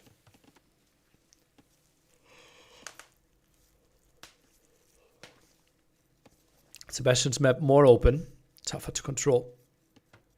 Replaced the barracks there, wasn't happy with the first placement. Sebastian loves crossbows like Liry. Yep. We've seen it a lot. Who's the observer? I think Bad Koala. I'm not 100% sure. I think they switched at one point as well, so maybe they have 2 observers.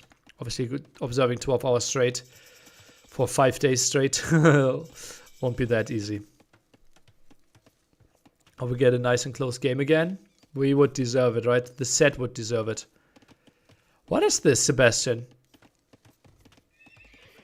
6 villagers in the queue? Spearman defense? No eco upgrades? What is happening here, Sebastian?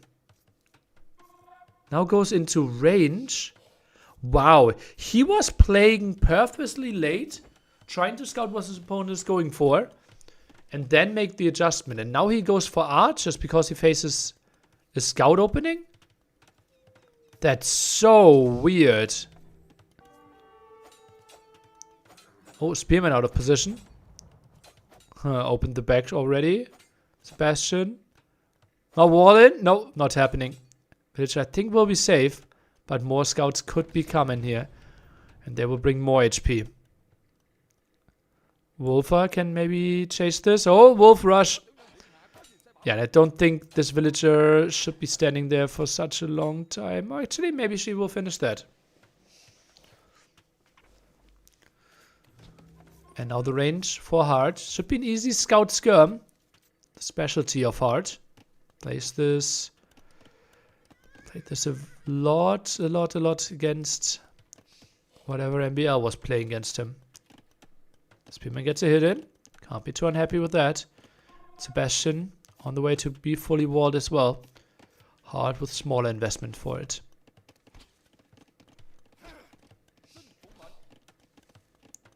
Three scouts. Is he trying to go in?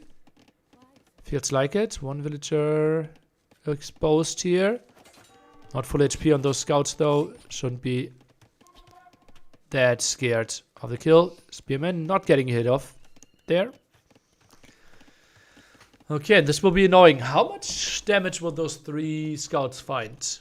No more scout production. So Hearttt is thinking about castling this here, I believe.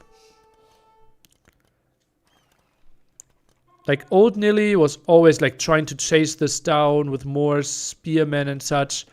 I think the way is just like tight wall everything and eventually your spearmen will get hits. But if you're not tight walling everything, there are just too many scenarios where you can lose some villagers. Feels like Sebastian doesn't care about that too much. The one range, yeah, this is going to be a relatively fast castle by Hearttt behind this. He's stopping production already. Bit surprised that he's not on gold yet. I think just positioning one spearman next to a gold, one next to the woodline could be an option. Bit surprised that Sebastian is actually moving out here. Like, he can't expect 4 archers to find any damage. Can he?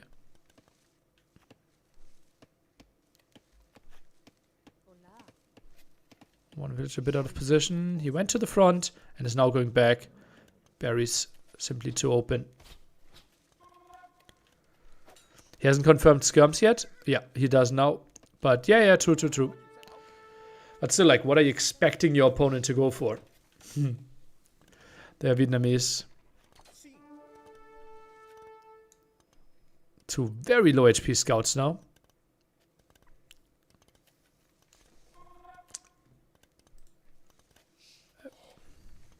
Haven't seen many chicken funnels recently. It only really works in arena. Oh, and that's an exposed villager. Okay, walls are in. Yeah, 2 Walking Dead. I actually enjoyed Walking Dead. Woof, double kill. Weird statement, but I think if Walking Dead had no zombies, might be one of my favorite TV series. Like, just okay, let's think about how we restructure our civilization. What's the meaning of life? What's life worth? How do we organize groups? I really like that aspect. All the zombie crap, I think it was necessary, but yeah. Yeah, The Walking Alive could have been my favorite TV series, yeah.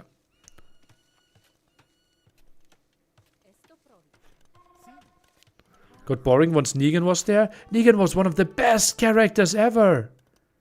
God, did I love Negan. I am Negan.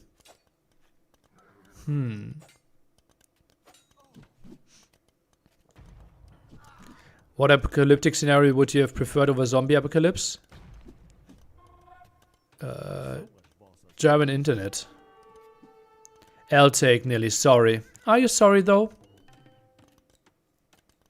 Don't think you're sorry. Think you said sorry without being sorry.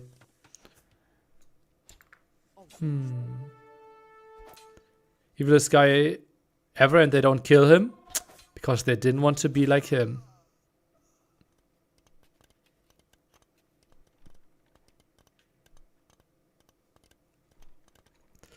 Wasn't the zombies only relevant in season 1 and they're not even there really? Could have been a good series if there no tried being show revolving around zombies in the first place.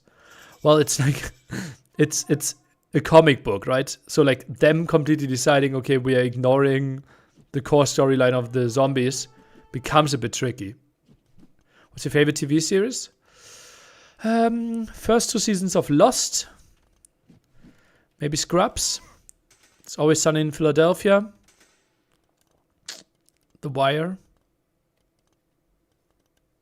Yeah, just to drop some. Better Call Saul was nice.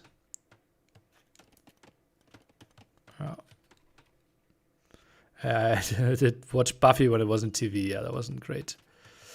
I liked Archer. Yeah, did not watch Avatar. Did not watch Dark. If you like Lost, have you seen From? No. Yeah, I heard of Dark before, but isn't it like literally dark? Breaking Bad obviously was really good. Yeah. Will make my top 10. MASH is something I really loved as well. Sebastian finding kills again. Feels like the repeat of game 1. Finding 3 wild kills early on. This time only 2. King of Queens. Yeah, I liked it, but did not even finish it. I think I watched the first 2 series. Try Altered Carbon Show, but just the first season. Okay. Stargate season 1. Yeah. I loved the Stargate movie as well. Yeah, Sopranos I really love. Might rewatch that. Seinfeld, I watched the first 4 series. That's every time I travel, I watch Seinfeld. Couldn't decide if we wanted to go right or left. And yeah, Mangonel Crossbow, Mangonel Skirm. Funny that we see this again. Let's see what they learned from game 1. Did you watch Andor? Yeah, I really liked Andor as well. Yeah.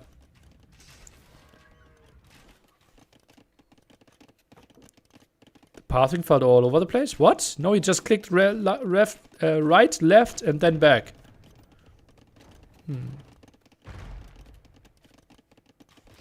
Yeah, Andor was really nice.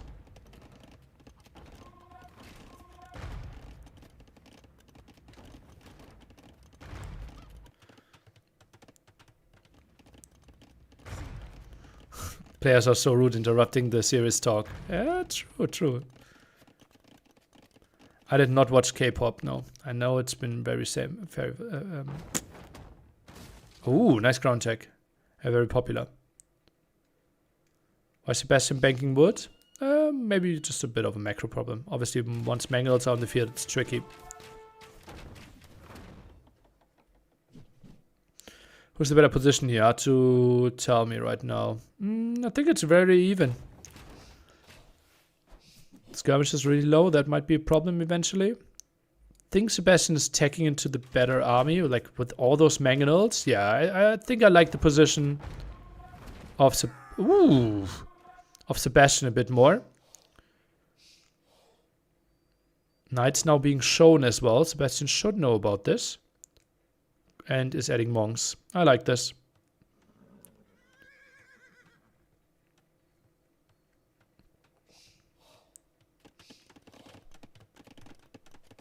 Have you given breakdown on the matchup today? For example, must wins. We can do this after... Oh, ground attacks.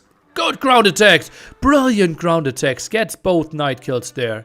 Ooh. Which has the better castle age? I think theoretically Vietnamese, but 5 Mangonels against 3 Mangonels. I'm favoring the players with the higher Mangonel count. What is that you see out of the map? Huh.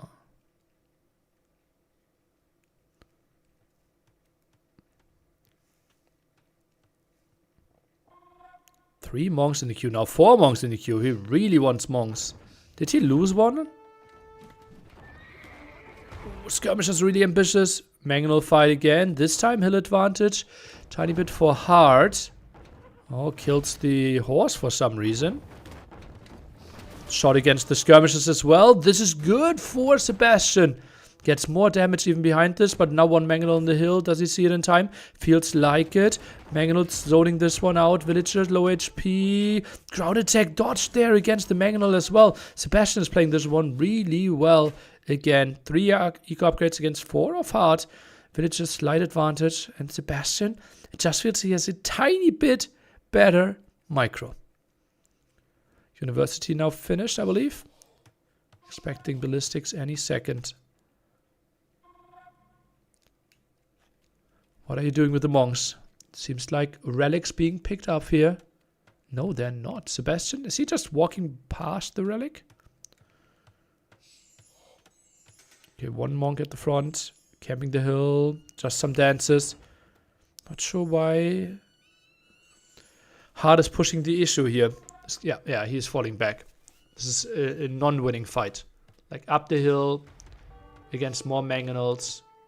What are you trying to achieve? There's nothing that you need to protect here. Oh, the fight again. The poor horse will get slaughtered pretty soon as well. Nice shot there on the right. Slow motion. Kill the horse. Rip. And now a nice ground attack there. Tries to micro back the 2 low HP Mangonels, but still gets the kill. And now walks up the hill. Nice move. Peralok, thank you for your sub. 1.5 years. Kill what? Horse. It's an animal. 4 legs. Funny face.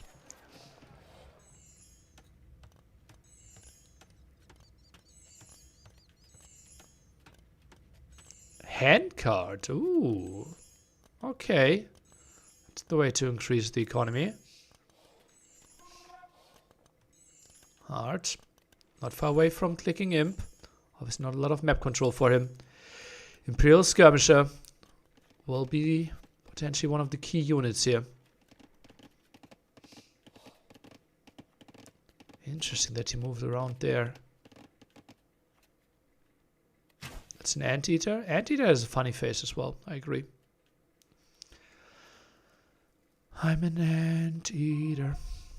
It's deeply romantic, loving your wife, a strictly modern phenomenon.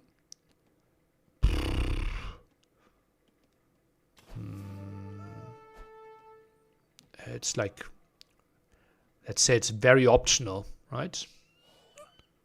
So it can happen in the past, but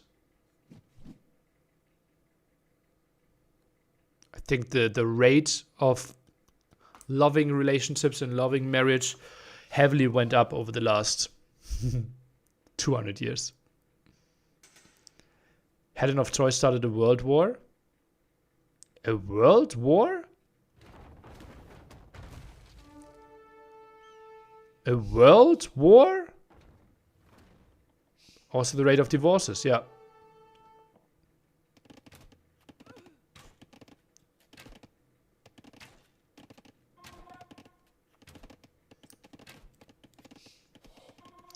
Is being locked in skirm production at this stage good only because of Imperial skirmisher possibility? This plus the opponent simply continued to show crossbows, right? Oh, we could see Arquebus. My favorite unique tech. Together with torsion engines.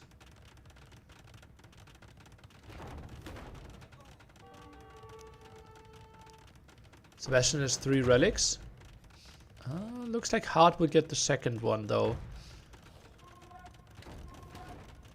Yeah. Seems like 3-2 split, so basically impossible that relics are deciding the outcome of the game. And Sebastian with a tech switch. Wouldn't be surprised to see like 4 stables now, and the full Cavalier switch I think could really work out. Not a lot of production yet. Goes for the second armor. Cavaliers or light cav? What are we going for? I truly believe Cavaliers is better here. With all the gold that we already have. Another town center. Still no production. The stables take so long to build.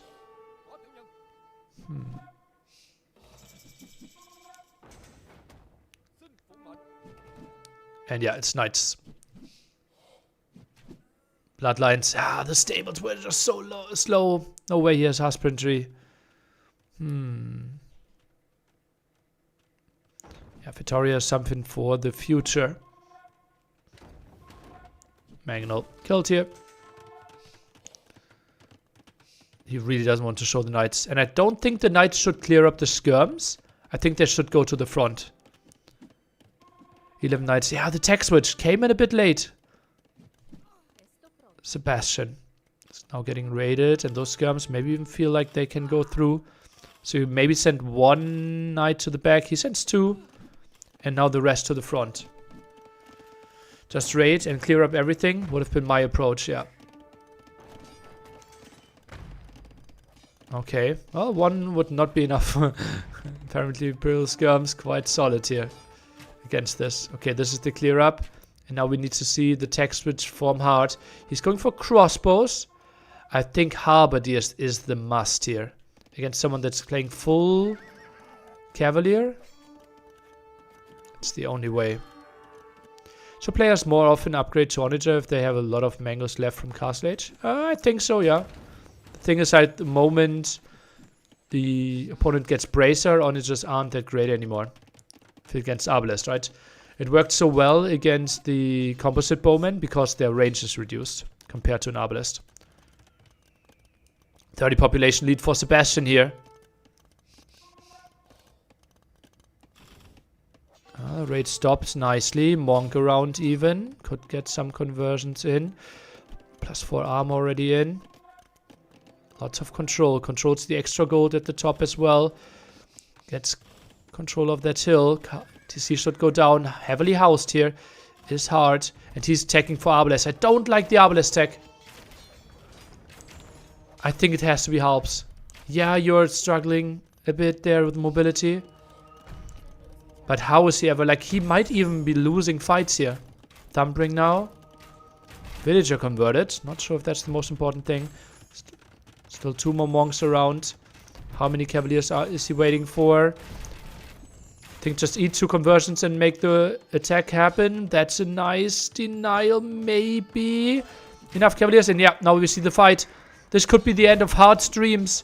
If you go down 3-0, there's no way you can still advance into the playoffs. GG, well played. Sebastian takes the 3-2 and keeps his dreams alive of still winning this tournament. Hearttt won't make playoffs and will have to win 1 set tomorrow to not go down 0-4. What a crazy good set. Every single game going to Imp. 4 incredibly long games in there as well. 好的，让我们再次 GG 恭喜 Sebastian 赢下了本场比赛的胜利，有请他走入我们比赛的解说席来接受采访。同时，让我们把掌声送给 Hearttt。Now let's congratulations for Sebastian. Please go into the interview area and thank you for the Hearttt. Let's give a round of applause to Hearttt again. Thank you.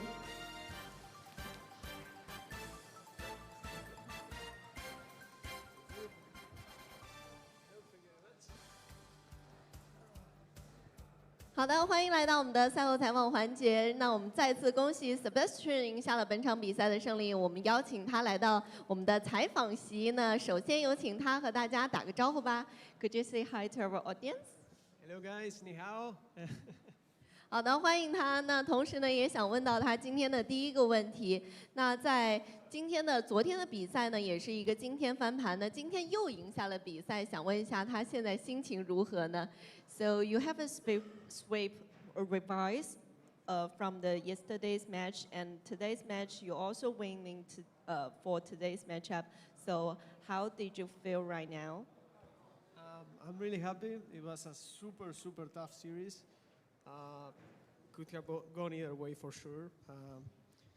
I didn't feel comfortable on many games.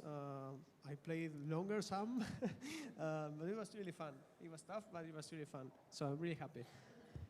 他也是提到了这一把真的是非常非常艰难的比赛，然后最终也是赢下来了，所以呢也觉得非常非常的不错，而且今天呢也是鏖战了这么多局，赢下了比赛，然后现在感觉心情也是非常不错。好的，那接下来我们问一下冲动老师有没有什么问题要问到 Sebastian？ 好了，我们还是首先恭喜色八天拿下了这场比赛，然后的话也来到那个2-1，离晋级很近啊，离进入4强很近，恭喜啊恭喜！然后的话，先问一下色八天第一把选了一个蜀国打瞭望台，但是我想问他一下，这2个民族他蜀国对就像高丽是不是他会认为是民族是优势？ Okay, so for Lix, he first congratulated you for winning this series, and you are very close to the top 4 after winning this one. And he want to ask for the first game. So for the Civ matchup, Shu versus Korean. So do you think you have a better Civ? Thank you, Lix. I think Shu are really strong. Yeah, you can see it. Like, not much happened early Feudal. Was like a normal game macro. And I somehow got advantage and can even beat one of the best scheme Civs there is. So I think Shu has a really good combination with good units and good eco, which makes it insanely strong. So it's something to be careful of for sure. I didn't play this matchup before, so it was like improvisation. But this unit is really good, the unique unit. And managing to play the hero was really cool as well. Yeah. 所以色霸天说呢，他其实之前也没有进行过这个蜀对高丽的民族对位，但是呢，他自身觉得蜀是一个非常强势的民族啊，经济非常好啊。然后游戏的中期呢，他觉得打的也是非常激烈，双方的微操非常的细致。然后他在游戏的后期呢，也尝试去出了一个英雄刘备啊，出了2次，然后觉得很不错。那我想问一下，就是蜀国到底是用小包机是战胜的高丽的话，还是用那个白羽兵？小包机还是白羽兵，这2个兵种是哪个对上高丽会更有优势一些 Okay, so Lix asked, so for the traction traps and the web feather guard, which one do you think is better against Koreans? Which one of those? I think both. The combination is really good. Yeah. Since I don't have like bombard cannon, I need to use those. They do really good against bombard cannons, it seems. They throw a lot of projectiles, so I mean you can mass them easily. So they are really strong, I think. And with the unique tech, the unique unit gains more HP, which doesn't do much damage, but tanks a lot, which was really helpful in that game. 色霸天说，他觉得是这2个兵种的组合对于他来讲是一个非常好的优势，因为比如说我们城堡里面的特殊科技可以让白羽兵增加一些生命值然后这个牵引打包机它的射程比较有优势，所以说他觉得2者组合让他赢得了这场比赛。第1把打得很精彩。好了，我再问一下，第3局那把岛屿那一把，就是那个相邻岛屿那一把，其实色八天在前面其实有很大的优势的。他为什么会把靶场会起得那么慢，导致陆地给的压力比较小，然后让哈神轻松的过渡到城堡时代？为什么会把靶场起那么慢？ Okay, so for the game Khmer, Lix asked, after you advanced to feudal age, you floated like 200 wood, and he wanted to know why didn't you choose to build a range first and make some skirms or archers to push forward or to defend, so that your opponent cannot transition to castle age very fast. Yeah, that was probably the best option. It's mainly a mistake. There is no justification there, just a mistake. Floating wood with Dravidians, you cannot do that because it's your only bonus. I mean, there are more, but you need to use that bonus better. So I need to improve my gameplay there. And yeah, applying pressure would have been good since I won the water. You can win water easily since he doesn't have fire, so he gave it up to go faster to castle age. So it only makes sense to put pressure. So probably a mistake, yes. 他觉得当时主要是由于战术失误，因为他觉得就是对方的话，他有喷火上的压制，然后他觉得其实自己应该在调配上做得更好一些，然后在对方城堡初期不让对方那么轻易的转出龙舟战舰。还是没压住，就是陆地给的压力小了。好了，第4局的话，就是在西西到帝王的时候，他那2个升中投那一波非常非常关键，他当时是怎么想到是那个中投的？ Okay, so for the 4th game, Fish and Fish, Lix asked, why did you choose to go for the update for Onager? I think he thinks that it's a crucial decision for you and it makes a lot of sense, but for normal player, people don't come to their mind for this one. So what did you think? Yeah, I don't know, a moment of inspiration I had. I thought it came clutch because there was a timing I was pushing with Rebs, and he probably didn't expect Onager, so I managed to use the timing. And also, the unique unit doesn't have much range. I think it's like 4+2, so it's really low on range. So I could use Onager. Obviously, then you play on all the map, which is quite big, so it's so hard to use Onager there or Bombard Cannon. That's one of the reasons as well, which I think Onager works, because Bombard Cannon is hard to play on that map. There is too many areas, and there is not many heals to control. So I think it was a decent decision. Bought me some time, yeah. 他觉得呢，主要是因为在当时对手一直在出复合弓，然后由于复合弓它的射程比较近，比普通的步弓要短一点，然后他觉得，当时升这个中投其实是一个脑子中突然迸发出的灵感，他觉得会对当时的战局会非常好，而且他的这个决定呢，给他带来了很多的优势的时间让他能够调整好经济去做其他的事情。确实，他中投是很关键。好了，最后一个问题啊，最后一个问题就是我很想知道的一个问题，就是阿拉伯这张地图上到底葡萄牙厉害还是越南厉害？因为我们的龙神一直认为是越南是很强，应该是大于葡萄牙。但是经过了今天之后，我觉得我要重新定义一下。我想问一下Sebastian，到底哪个更猛一些？ Okay, so Lix was discussing with Vivy and other pro players about the Civ matchup, Vietnam versus Portuguese. So he asked about your opinion. Like Vivy thinks that Vietnam is one of the best civs in Arabia, and he thinks it is definitely better than Portuguese. So what do you think of that? Yeah, I prefer to be on the Vietnamese side. Especially the matchup I felt was hard because he had a really good map.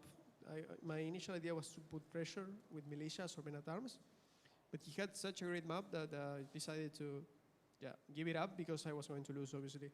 Side woodline and very easy to wall, definitely not a map to push with men-at-arms. So I kind of switched my mind.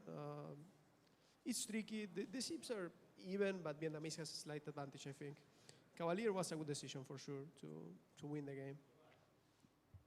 他一开始的时候觉得可能越南确实是稍强的一个民族，然后后来的话，他觉得看了整个地图的分布之后，他觉得对方比较能够轻松的围起来，然后他觉得这个游戏将会往其他的方向去转变，然后他就采取了一些其他的战术，但是他觉得还是一场比较平等的这么一个对决，他觉得双方的水平就是双方的民族是差不太多的。OK， 我的问题问完了。好的，那我们这边还有最后一个问题想问到他，想问一下他对今天自己的这个表现，如果是1到10分的话，打几分呢 ？So also the final question is on a scale 1 to 10, how would you rate your performance today? I felt I was playing really good, so I'll go with 8.5. Yeah. 好了，那他同时也是提到自己觉得说今天可能发挥的还是非常不错的，我给自己打一个8.5分吧。那也是非常感谢 Sebastian 来接受我们的采访。那我们的赛后采访呢到此就告一段落了。接下来让我们一起来期待下一场精彩的比赛。那么给大家预告一下，我们下一场精彩的对决是由 Liry 对阵到 Freaking Andy。那我们也是稍事休息，同时呢也给大家预告我们接下来的第3场比赛是 ACCM 对阵到 Hera， 以及第4场比赛是 Nikov 对阵到 Vivy， 以及我们今天最后一场比赛是由 Mr. You 对阵到 The Viper。那我们今天呢，如果大家关注到微微和佑的话呢，那记得一定要关注到我们今天的最后2场比赛。好的，那接下来就让我们稍事休息，精彩比赛马上回来。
Chris Bacon, you know me so well.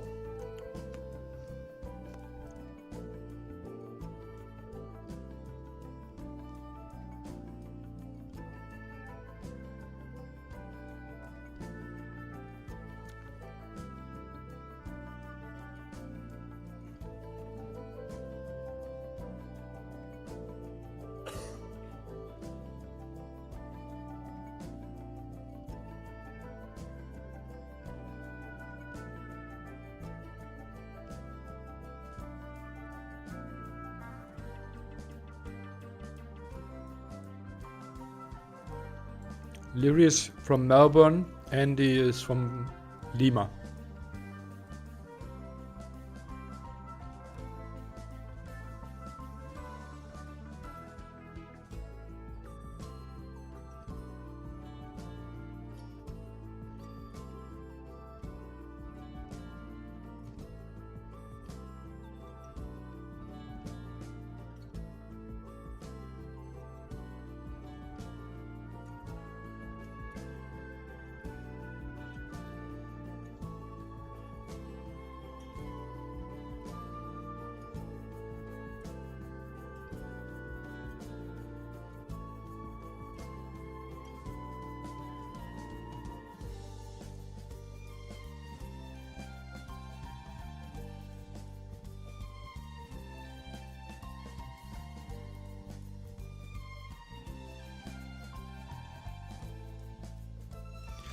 Neely, how are your working hours? I worked a lot the last weeks. A lot of 10, 11 hour days. And here I'm doing a bit of advising behind the scenes. So I will probably put in like 2-3 hours per day as my work. And the rest is obviously free time. Okay, what did I do now? All vegans is gays? Not all of them. I heard 90% of all vegans are gay, but I think 10% are not gay. No.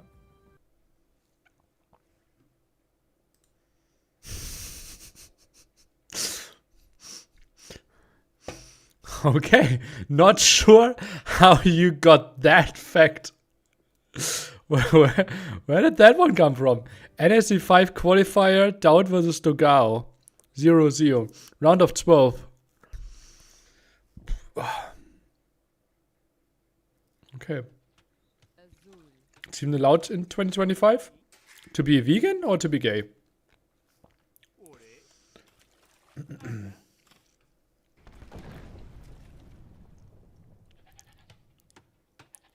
Oof, okay, some action happening.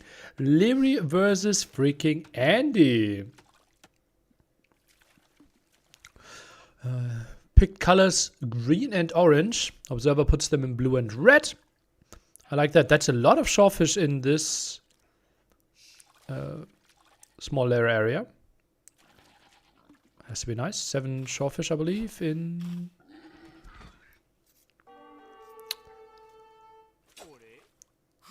Oh, how did Andy not preemptively wall this? Oh, nice body block. Nice body block. We'll get home with that villager. Oh. Was this even needed? Like, why is he not just running home? Whoa, Andy. Nerding it out. Ooh.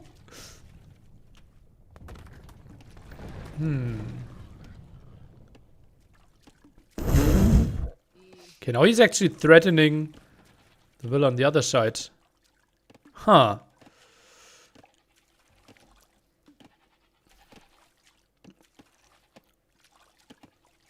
Why is Andy Stone so close? Well, you can choose your TC spot, right?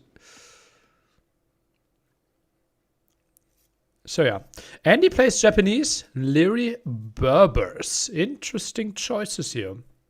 Ah, Berber faster moving will. Okay. But does this work for Dark Age? I thought it was removed for Dark Age. And does it get introduced again? Berbers, villagers moves faster, 5% faster in Dark Age. Okay. Now I understand what happened there. I think it got removed at one point, no? Or was it discussed? Berbers. AoE2 Wiki.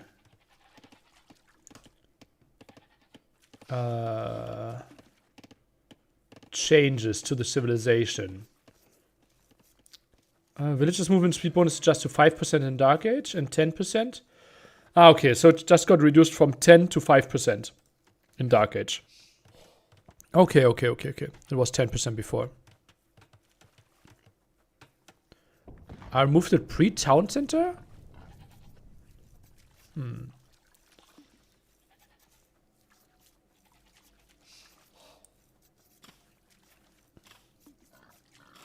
Lots of genital changes. Okay. Yeah. The AU2 worker getting his information from Wiki? Well, why not? AoE2 worker. I when I read the sentence for the first time, I didn't know that you actually meant me as being the AoE2 worker.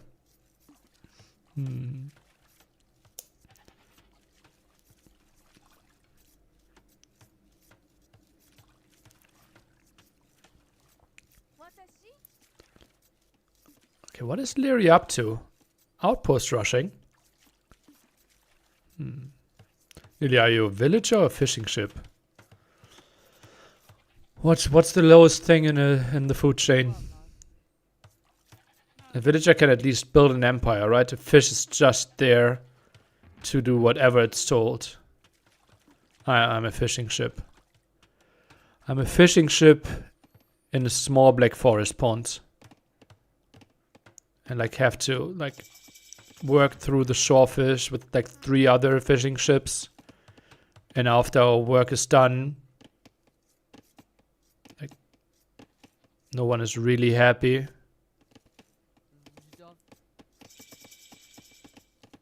Yeah. And once we progress a bit, I can get really slow work done on a fishing trap. And I said, fishing trap.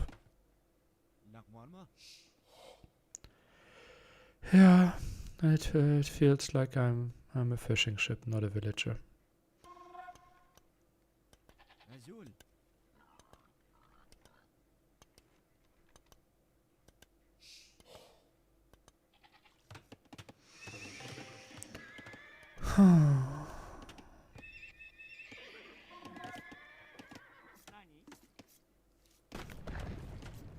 More like a trade cock in a black forest pond.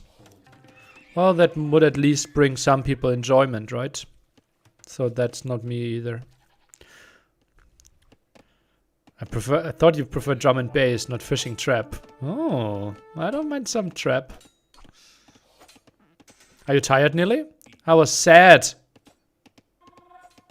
I'm surprisingly untired. My voice was cracking a bit earlier last set. But honestly, like, yeah, last set was 3 hours long. If we keep up this pace, this is going to be a 15-hour day of solo casting. So let's go, maybe. Viper against Yo will be tough. Yeah, and that's the set that we want to have most eyes on, kind of, right? ACCM Hera will be interesting.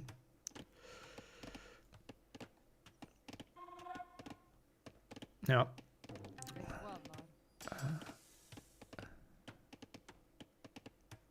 Vivy against Nikov feels like the set in between, the Q&A set. Oh god, sounds so mean. Oh, doesn't finish the villager, but Spearmen are around and should get it, or will he? Ah, they're moving a bit faster. Crazy how Liry had 700 food at one point and went into scout production basically after this. Are we heading to Liry versus Viper finals again? Could be a matchup tomorrow. Yeah. If Liry wins today and Hera wins today, if Liry and Viper win today, they might be facing each other tomorrow, yeah.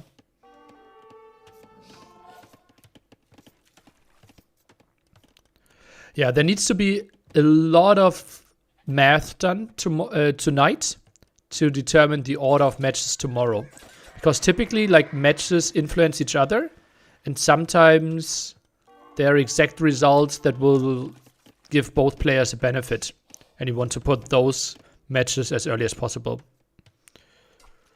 Viper's out today if he loses against Yo. Not 100% sure. Let's assume... He then gets drawn against a 2-1 player that he can beat tomorrow. There might be some Buchholz shenanigans with 2-2. And he gets to playoffs. But yeah, guaranteed Viper's playing tomorrow.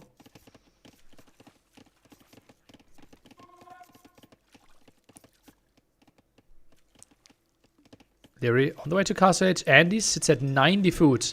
Massive difference here. Collected resources actually only slightly better for Liry. But he just expanded so much better. KD 5-5. Actually crazy where he's pulling those resources from. Not checking into the archery range. Might have helped. Fishing ships! Holy moly! What is this? You see me at work now.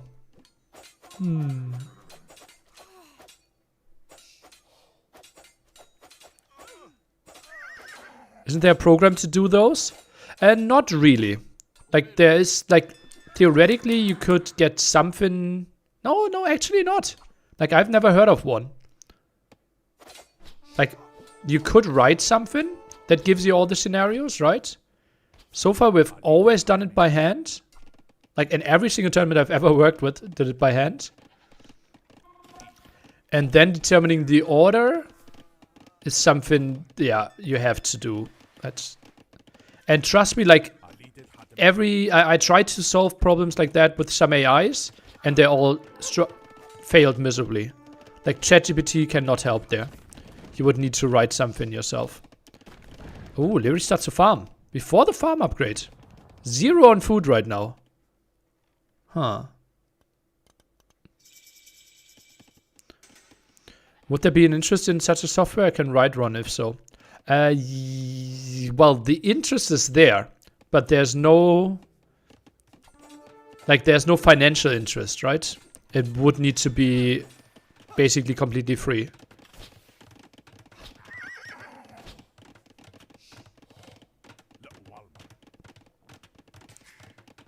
Of course. Okay, then send me a message. And maybe we talk...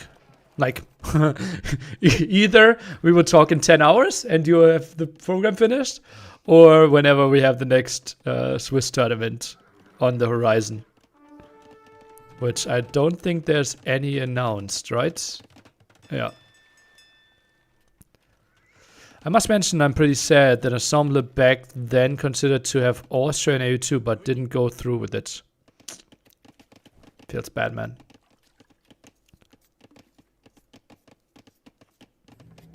Yeah, very kind offer of you. And 8 fishing ships already. But he is so limited in his map control, map presence. And you see a CA and a janitor. Is he? I think that has to be misclick with hotkeys, no? Like, why would you mix this? Any other Australians finally having an S tier tournament in a nice time zone? Yeah, some people, New Zealand, Australians. And obviously it's great that you're getting represented here by 2 Australians. Celts is Scottish people, yeah. I think so. Bohemian is Austrian, yeah. I at least in Vienna ate in a Bohemian restaurant once. So that has to be the same. Celts originated in Austria and wandered up. Ooh, okay. Yeah.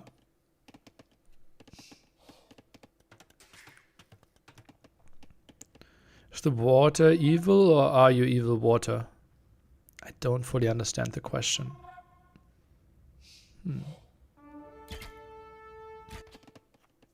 Teutons or Goth are Germans? Teutons for sure. Goth might have overlaps there as well. Oh, and now he sees the water there. Just imagine him building a tower. I think he's siege pushing this. Look at the house. He's mangonel pushing the pond.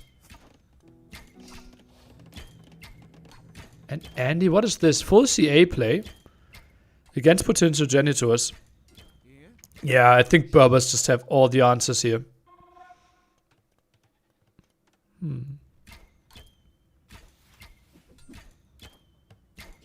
Maybe just trolling? No, I think it's a siege push. I'm actually serious. Are Japanese CA the best Castle Age option for Japanese in today's meta? Depends on what the opponent is building, but most of the time, CA is the unit to go for, yeah.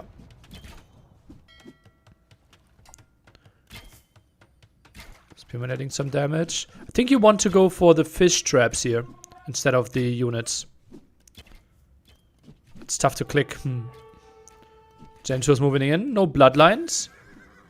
Also, only one armor upgrade. CA can join the party as well. Ballistics coming in for Andy. Double TC there. The CA are doing the damage while the Genitors are doing the dance. And now Villagers trying to go for the CA against Botkin CA. I'm not sure if I like this too much, but if they're attacking the house, I can see the argument a bit more. Now the Scorpion comes out. And Scouts behind here, finding a villager kill. 2 even. Okay, not too bad. Will Spearman and Camel still have bonus damage to ships in the new water balance? I don't think so, right? Because the armor classes change? I don't know. For you to test. There's one low HP villager in there. Observer sees it. Surprised that the Mangonel is not shooting yet. Could have behind the scenes done a lot of damage on the stone. Camels are the ships of the desert. Yeah.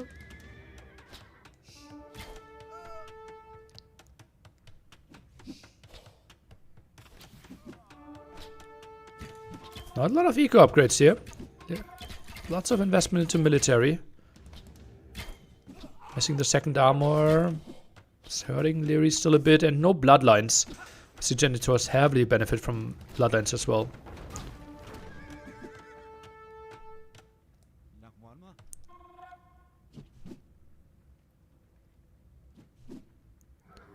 Okay, both with 70 pop. Now the second armor, those Genitors, they are not taking a lot of damage anymore. Angle dance. Ooh. Knight can be really nice. Camel a bit out of position. Ground attack there. Try. Choke point. Not happening. Ooh, CA dancing quite nicely. And could be both Mangonels going down, but good shots against the CA before that. And that's a trade-off I think Liry will be happy to take. Mangonel can be easier replaced than those 6 CA that went down there potentially. And those are tight choke points. So easy to control for Liry.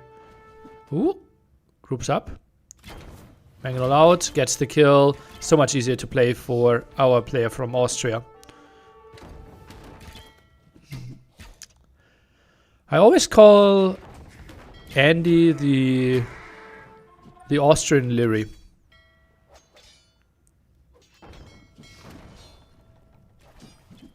Oh, deletes the house. Oh, now double. Oh, the one knight will get both of the Mangonels. And more shots there.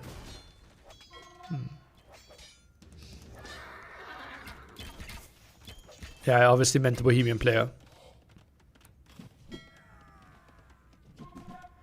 Yeah, and I like to call MBL the Norwegian Viper.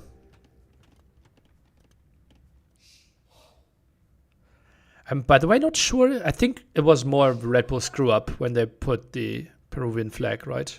For Liry. Instead of it being a meme.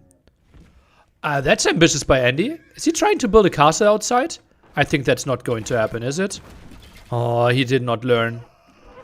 Just put himself into such a tough spot here. And now the ground attack against the Wilds. Okay, nice dodge, but still. That's such an impossible game to play here for Andy. Like, he can't do anything. But that's like he handcuffed himself. Who's the German Nilly? I would call it maybe Jordan. Yeah.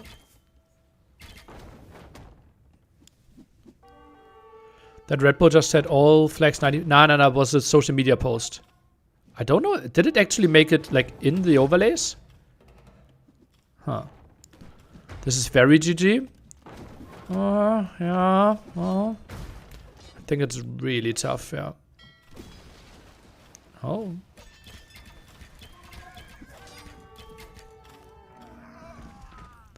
Camel and ships meeting in the... on a sea in a desert.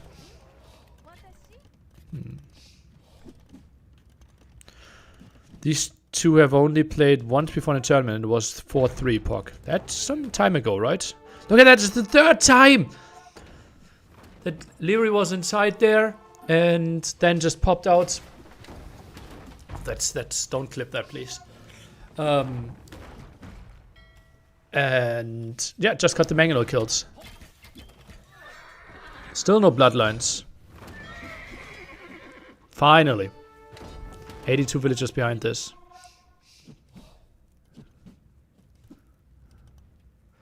Sneaky TC at the bottom could give Andy some hope, and he's even going for 2 there. And that's something Liry will not expect.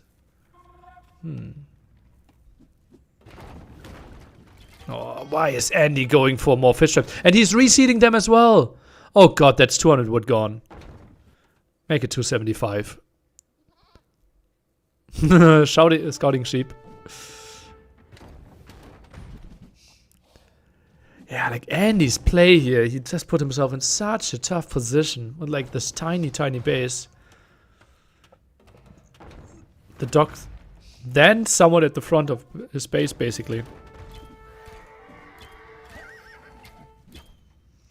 Armor now for the calf. Wouldn't be surprised if... Oh, double Mangonel.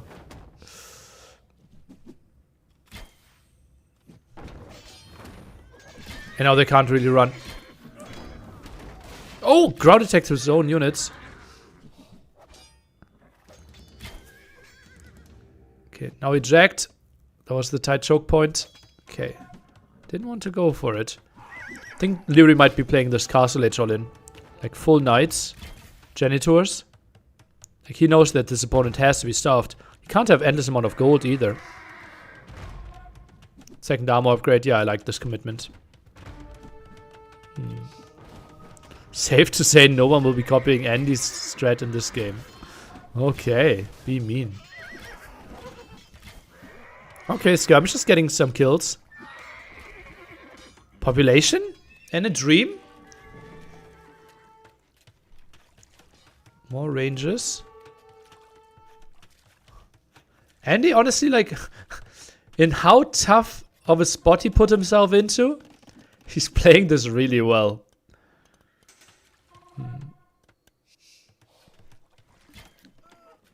Now Janitors diving again. Knights against the skirms. Monk needs to get some conversion to make any difference here. And yeah, feels likely like that he will. Yeah, one knight conversion happened.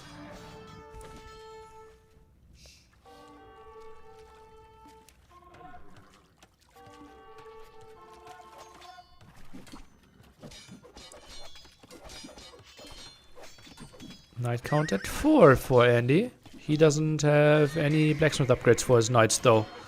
So the Janitors still will be reasonably effective here. Full knights, full Janitor. Crazy how few eco upgrades we see from Liry. 130 villagers and only the first wood upgrade. That can't be the right choice. And yeah, hating on ballistics surprises me as well. Crazy how Andy is expanding now. He really wants to get 2 villagers. And yeah, well, it's the free food, right? And really fast one. So I understand his logic there. Observer a bit confused here. But just quite a bit.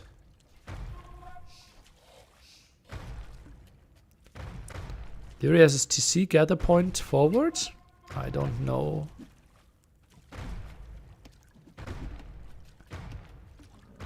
Wheelbarrow now. Still no second wood upgrade. Liry floating 2,000 gold, yeah. 12 knights out. Only 3 stables. How much knowledge does he have of all that's happening there? Goes into those CA. Now jumps for the mangonels. Good dodges. Gets, I think, 1 conversion. Clears up all the mangonels. And over here, it's tough for Andy to fight this one properly at the same time.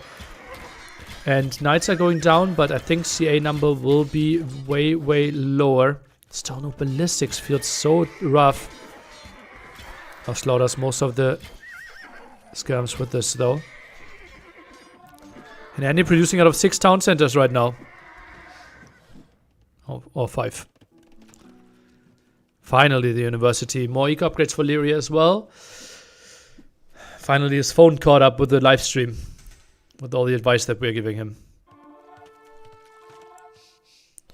Berbers are pretty impy. I think they're pretty costly as well, though.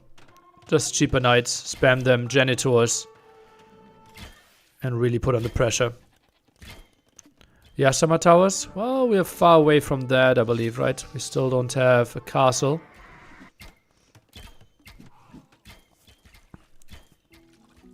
University finally finishes. And ballistics clicked instantly, so he was aware that that's something he really needed. 113 villages for him. Not the greatest woodland that I've ever seen.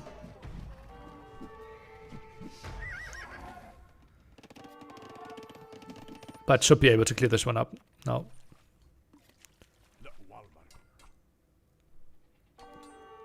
And Liry has no idea of this. The farm's obviously something we see in the observing. But he doesn't know. And a knight prepared there for some reason. And Liry just spams. Look at that. 40 knights now. Goes in with the janitors as well. And just dives in deep.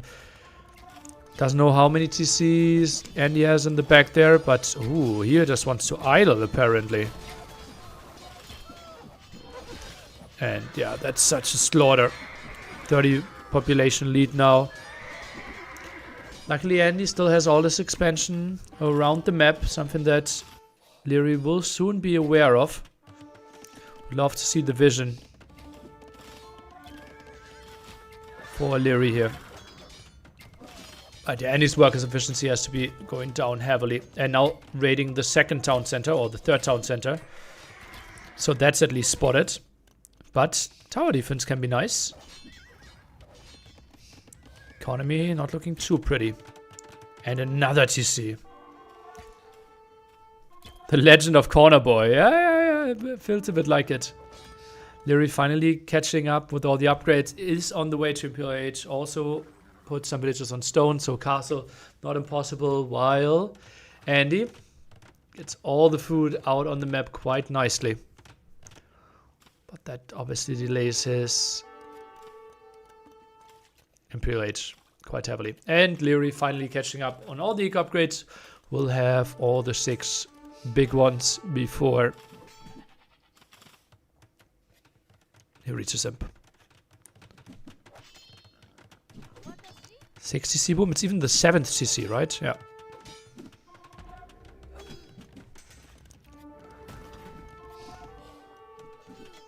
More knights joining the party here.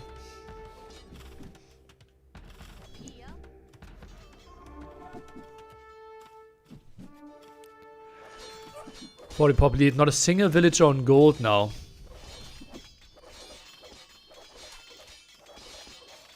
Full knight production without going for any more janitors. Andy's not going to dock all pawns. Sorry, bruh.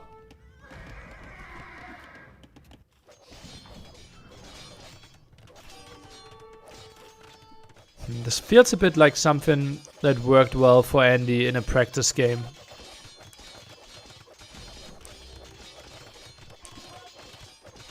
But not against Liry. And I think if he had like a 2nd pawn and like had his 7 fishing ships alive at all times, I could see this work a bit more. I think he was too far in the corner. If he had melee, docking all pawns would be so much better.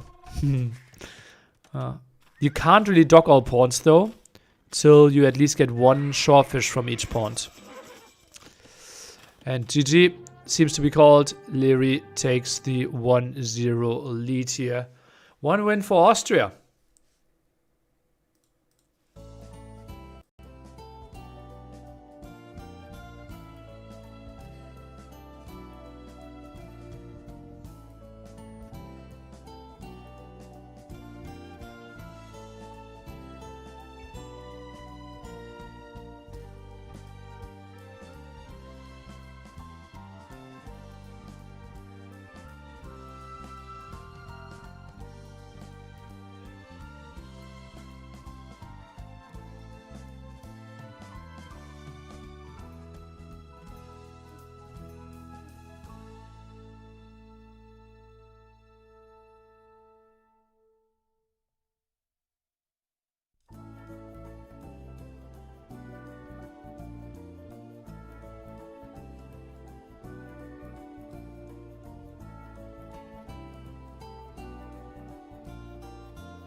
The tournament got planned way before.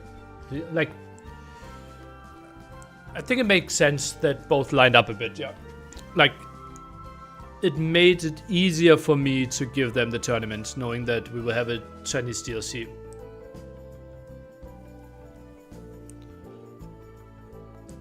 Just shortly before it.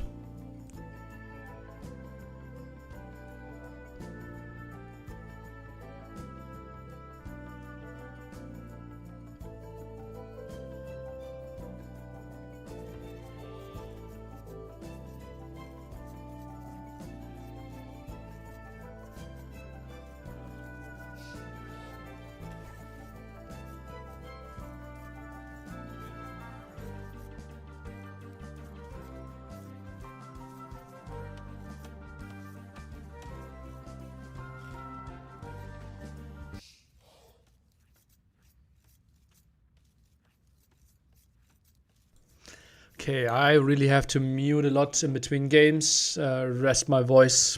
I'm already struggling a bit, and we're only 4 hours in of potentially 15, and 2 more days after that as well. So now we're looking at Lookout. Italians against Celts. Quite interesting Civ matchup. Huh. Nearly, you're not allowed any dessert until you finish your 800 calories milk and nuts drink. Okay. Then I won't eat dessert.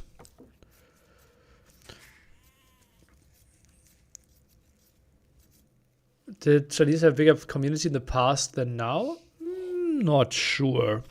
Simply like no Nations Cup being around, right? Then everyone comes out again. We have some drama in the office. People are using coffee milk for some morning cereals. Oh boy, oh boy, oh boy.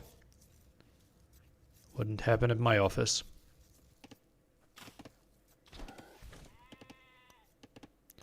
Leave a like, people. It's free. Ooh, that sounds like a clever message. Yep, makes more people see the stream. I recognize Lyk's face immediately only because I watched your 2016 Lyk's interview. Nice. Nice. Get a co-cast in so you don't have to talk as much. Someone to make jokes maybe. There's no one around that makes jokes. Also, I feel like I need to perform more and can take fewer breaks when I'm co-casting.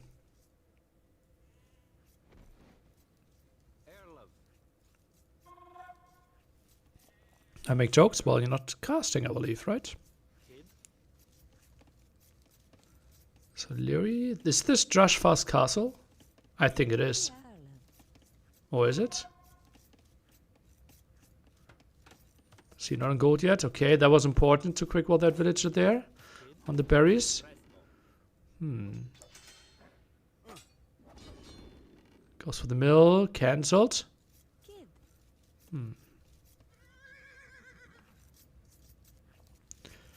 Sadly not, but I always wanted to. Well, your day to start. Wouldn't Jordan be perfect co-caster with the sleep pattern for this tourney? Yeah, theoretically. Oh, that's sloppy by Andy. Like, well, how is a villager out there? That's one down already. Could be one trapped at the bottom there. Liry's not going for it. That's surprising that he let that happen. I think Jordan just flew to Brazil. Yeah, there's an Onimaru bootcamp initially planned for the GL LAN, but now they're doing it for Thalassocracy.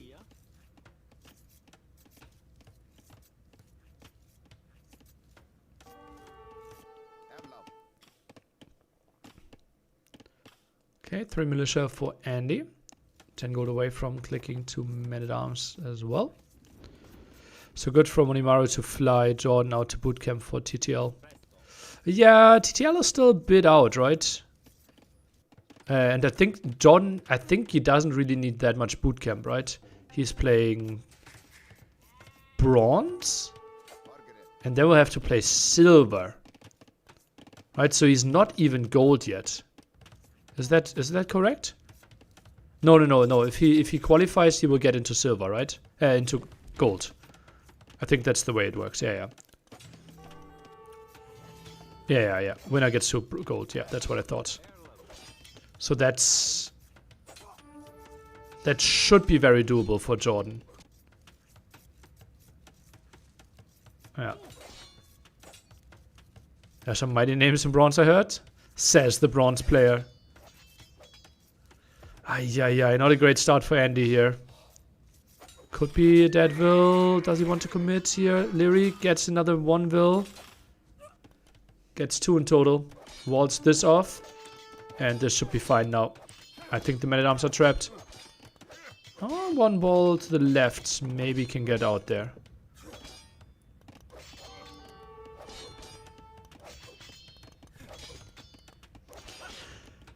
Wait, but if Jordan wants silver, then he plays gold this year and he starts gold in next year. No. He makes gold this season, and if he advances, then it's platinum next season again. This could have gone any worse for Andy. Well, delete lumber camp or something. But yeah, it's a really bad start for Andy. There's a TTL Community League happening, if you want to join that. I might join it, actually.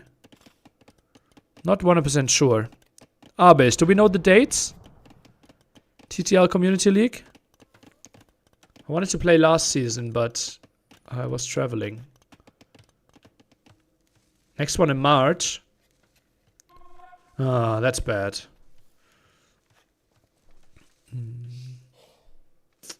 Maybe. Oh, maybe that's possible for me. Let's see.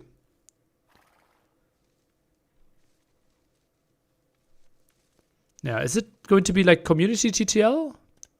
It's a 4-week group stage, so we can travel to London just to play the sets in 1 week. Okay, perfect. Huh.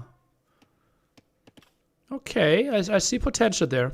That would be exciting to me.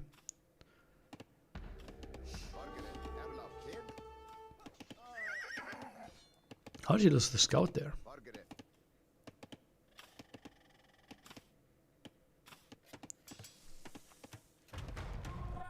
Blacksmith now, and yeah, Andy not taking, Liry not taking any villager losses here. Just really sweet for him. Fletching now. Oh, by the way, does anyone know? Is the AO2 Rome at Bellum?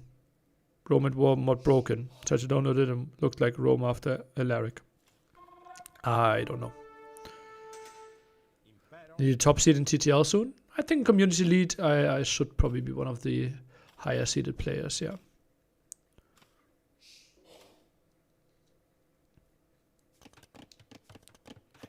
Be fun to get a higher Edo league. Honestly, like, I would feel very at home in a tournament on the level of bronze. Like the level is like I'm in the top 20%, but I believe, but I will have some really tough matchups.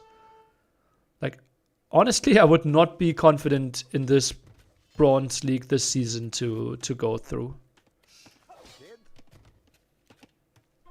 Into gold. Yeah. Actually, it's like with training, maybe 50-50. And obviously, I won't be able to train. Like the level, like either my level dropped or... Oops, villager. A bit sloppy by Liry. He should have seen this. Some of the records look really tough. We can look at them after this. TTL... Bronze League.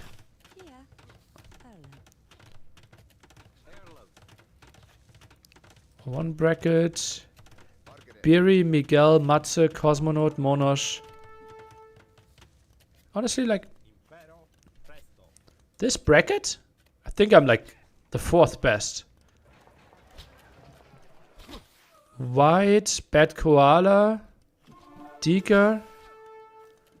Like, poof. Say my name, Terz, Neos, Target, Fire, Babaorum. Yeah, this would be a tough one. Are you allowed to compete in non-World's Edge sponsor tournaments? Yeah. Like I'm still a free human being. If Dika shows up this time, yeah. So obviously I would need to plan with at least one admin win. Can Andy sell himself in this matchup? It just doesn't feel like going into it Andy had a great chance. Do we have the odds guy with us? The other 2 days we had someone that came with the betting odds.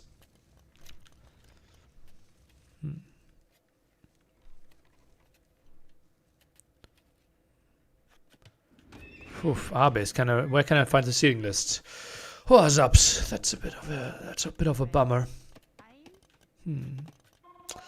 What are your strongest civs nearly currently? Ha, civ that you don't know about. Ooh, sneaky villager. Is this, oh, that's a siege push from the side. Okay. I don't mind this. Blink twice if you're not a free person.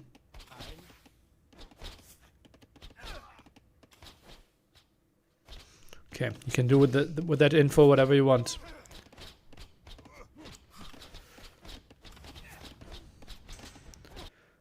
Ah, okay, we get the odds now. Hera 1.2, ACCM 433. I think I'd bet on Hera. Nikov Vivy. I probably won't bet at all. It seems crazy. Yo Viper, I bet on Yo. I think that's a really easy money grab. Yeah.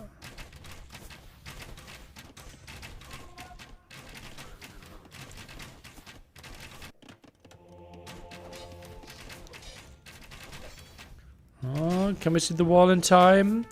Maybe at the cost of 1 or 2 villagers. Ah, Andy doing good job of microing those back. Knight goes into the woodline in the back though. And more villager losses. There's 5 vills behind already. Oof.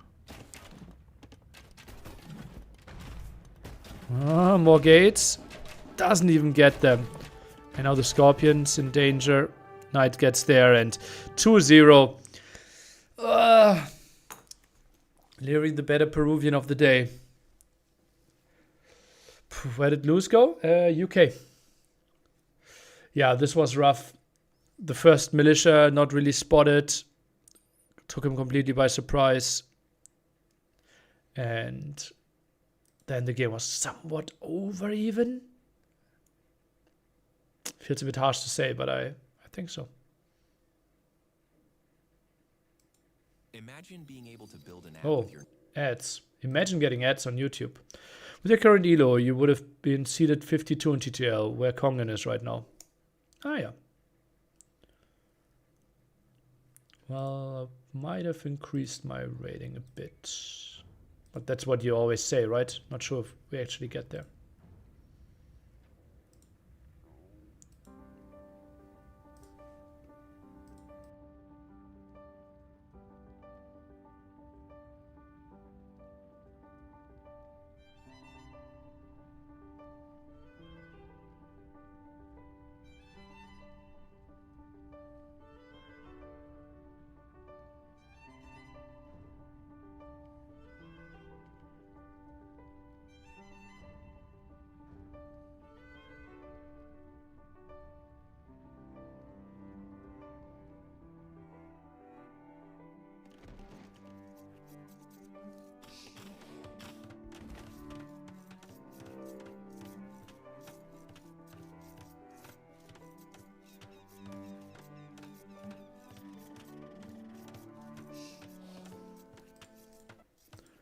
Liry versus Andy continues with Mongols. Interesting.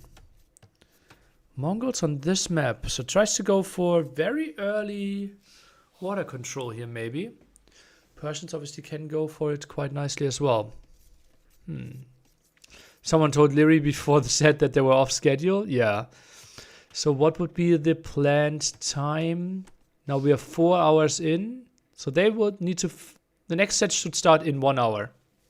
So if this is a quick 3-0, that is somewhat of an option. All these maps are the same. What? This is the second set. We had a 3-hour set to start the day. After this, we have Hera versus ACCM.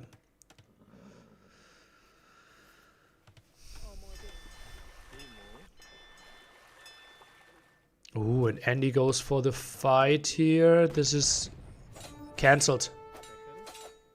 And Liry doesn't have Loom yet. Andy has Loom. Goes for the villager. Should be 1 kill. This is not a quick Liry win. I can guarantee you that. Nice blocks here. Nice blocks against the scout. Don't tell me he can save the switcher. Now he has Loom on it. Gets there. Still 1 more hit needed. Oh boy, was that brilliant blocking. Question is, can he get the second one? First one is still in danger as well. Don't tell me he's getting home with both. No, and he's committing. Loses the scout though. That was actually impressive how Liry forced at least the kill of the scout and saved one of the villagers. Whew. And now Liry docks his home base. Doesn't have a second building, so he can't even go to Feudal Age yet. That was really nice anticipation by Andy. Strategically really well played. That... he did the early loom and blocked the dock. So much clicking to do that. Yeah. And now we can see the blocking again. I wouldn't even mind this full screen, honestly.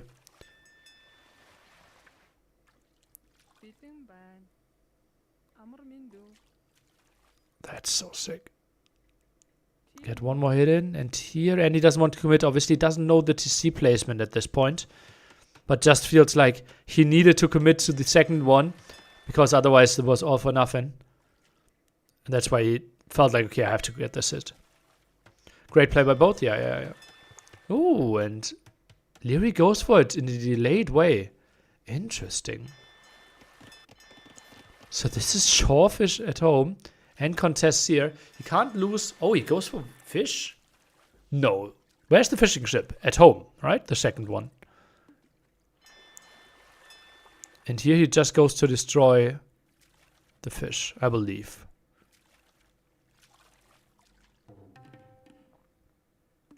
Yeah, looks like it. Double dock for Andy. So Andy is guaranteed to win the water. Liry could theoretically go for... ooh. Now with more HP on his scout, he tries to go for this. Maybe return the favor a bit. And yeah, seems like he will have an easy job there. You can't wall properly around this area.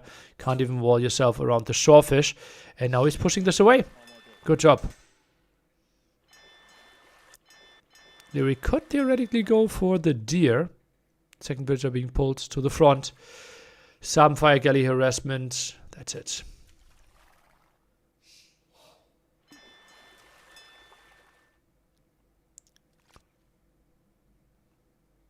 My fishing ship at home. Yeah. Like Liry should always lose the pawn. One dog against one dog. He's not even on gold. Just collected some long distance gold. And now just goes for the hunt. Makes sense. Maybe one demo for the fish. Andy should be spread out. And you see that's what he's doing, right? All the fish are on different deep fish. All the fishing ships are on different deep fish. And the villagers are on different shore fish. So he's aware.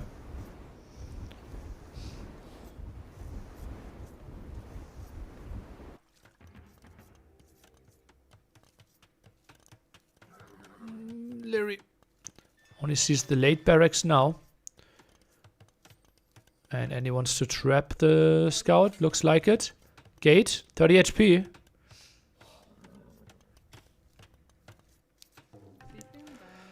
Actually quite funny that Liry decided to go for the dock in the back. Felt like such a decisive decision.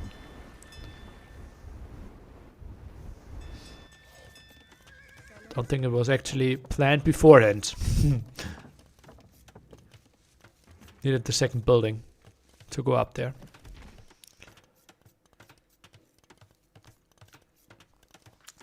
Maybe a spot for market into CA play? Just 3 archer ranges, full CA for the Mongol player here. Is that an option? Uh-oh. Scout gets the hit in. Or gets hit. And dice. Stable now. Only now goes on to gold. That's a lot of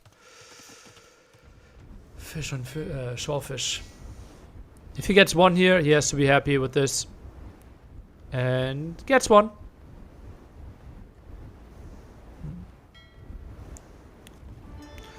Yeah, not producing any demos, and both players thinking about castling pretty soon here.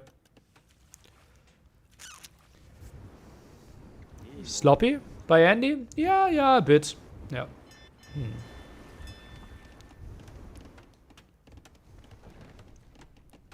5 on gold. Ah, builds another scout, Liry, that is. Interesting. Okay. No blacksmith yet. Even if Andy loses here, if Viper wins, he will have some big buchholz.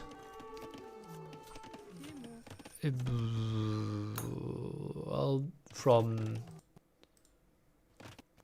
but Andy had Vivy, and Vivy won't give him a lot of buchholz. Right, yeah, but he gets 2 from Liry. I think it will be tough for Andy to make top 4. Kind of needs a 2-1 player to fight against. When will we be able to build bridges and dig trenches? How does Stronghold have better siege mechanics than our game? Well, it's a different game, right? Also, this is 2D, so like building tunnels and stuff will be tricky. Am I having audio problems?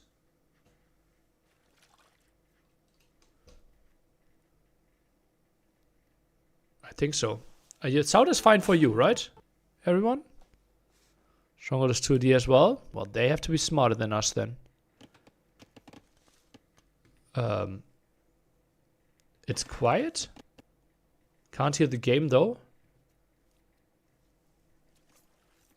Yeah, like I have audio issues here on my end.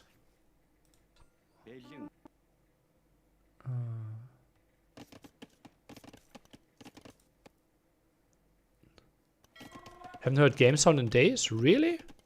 Like game sound should be running. Just very quiet. Okay, well we could change that obviously. Now we have more game sound. But I can't hear anything. And yeah, this feels like on my end. How do I get a headset? Well, you will enjoy what you enjoy. I think my headphones broke. Out of nowhere.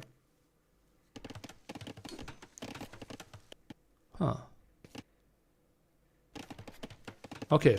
Now it's back. I'm back at it. Ooh, that's loud though. It cuts out when they do a replay? Oh, really? What is this group of villagers? Extra TC next to the goat there and the zebra. Okay. Okay, but now in-game sound should be better for you, no?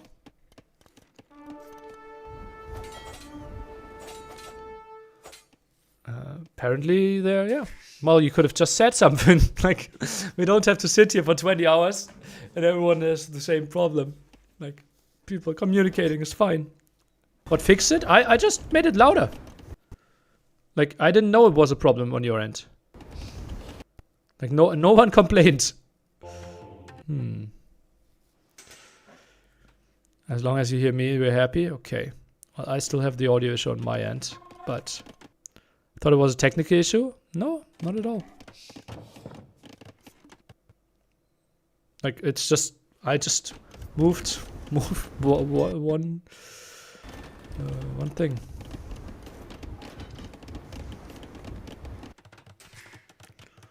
Okay, extra TCs on the outside. Game will somewhat stabilize. Oh, those two fishing ships are trapped now. Oh, actually, all four are disconnected from the docks now. Huh. Liry might give this one up, right? Does he even notice?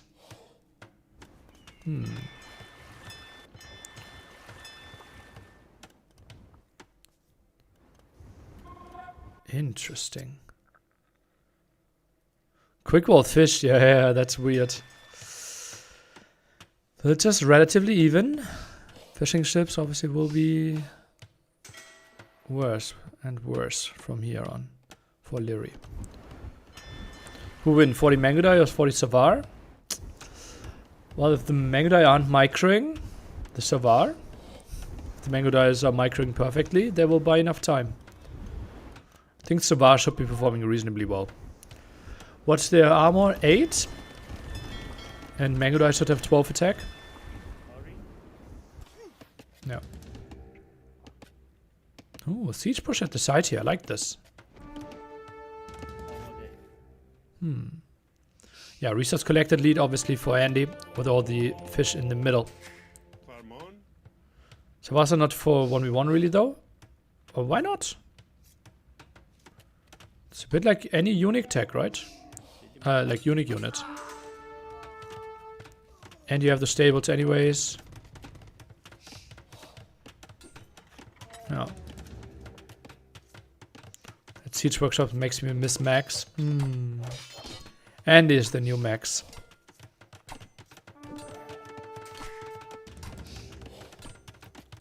Hello, which that was most interesting yesterday? Yesterday.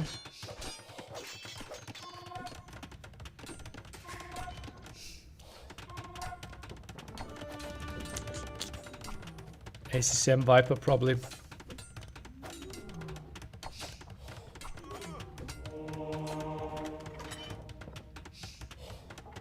Yeah, I would think so. What did... Oh, he just pressed Shift and Delete. Liry, you saw his hand got moved away from the mouse there. He used his right hand to press Delete. Interesting. To get rid of all those palisades. Oh, relic heist.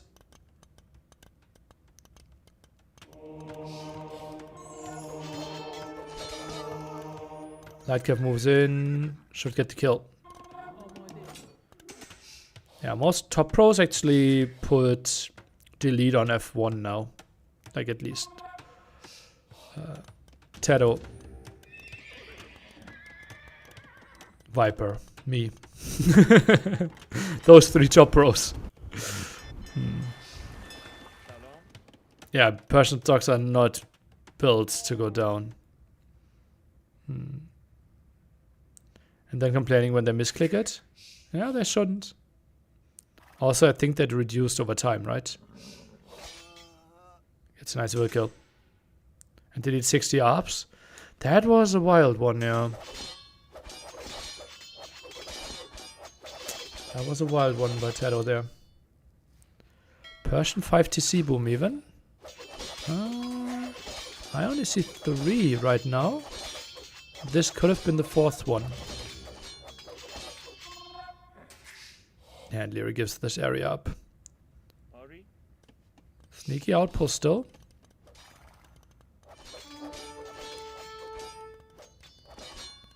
Monks around, and there's still only one mangonel in there, so it's not like Andy needs to free up this area to continue a wild push. You can just play a solid economy as well. And then with Savar, it's way easier to control lots of the map. Maybe 2 relics for himself. Must be nice. One still at the top, one next to Andy's base. I set my delete key to tap. It went very bad. Yeah, I can understand that. CC needs to be deleted. Doesn't look like it got cancelled. Looking at the wood amount. Still, really passive game. 11-6 KD. And most of it came from the early water, maybe even. Oh, not? No, not really. Like 2 units died there. So yeah, land units, not a lot of stuff happening. Aquatics event. Let's stay respectful, please. Thank you.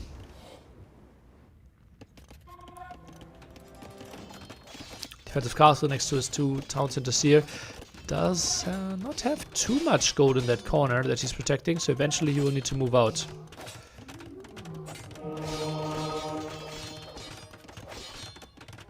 Still not a lot of units going down here.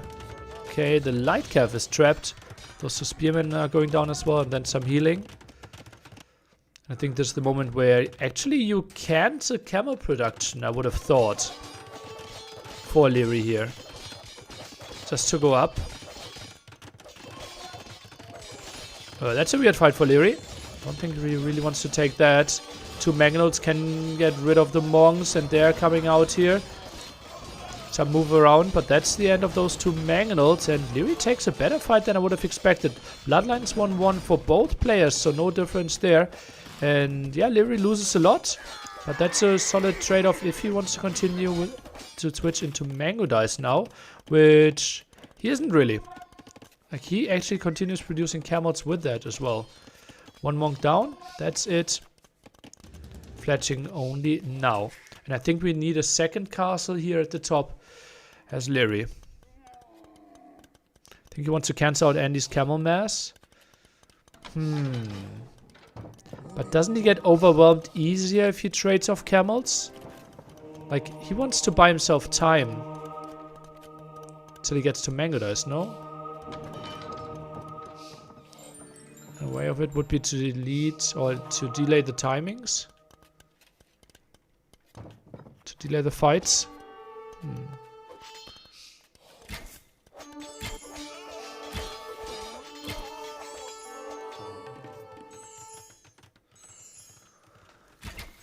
Imping will be faster for Liry. A bit surprised that Andy continues to go for more as well. Like, defensive castle is up, Mango Dice are out. He should know that not a lot of stuff could happen.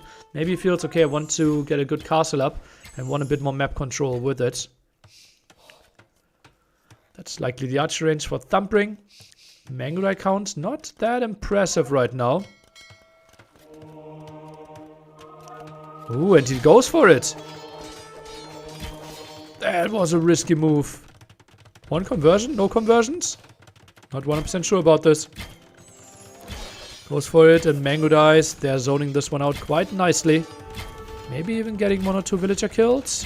I think the castle should go up. Camel count at 16 versus 12. Maybe Liry sees this as an opportunity to even delay the deny the castle. I think it's enough villagers though, and the camel's not doing the greatest damage output. But yeah, we'll get rid of a lot of the villagers and got rid of all of the camels, so has to be happy with this. Population even, imp timing 30 seconds advantage for Liry, but mainly because Persian's TC works so much faster.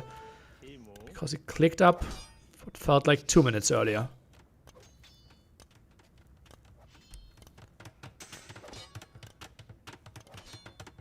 Oh, that Lightcap could get some kills. Especially if unspotted.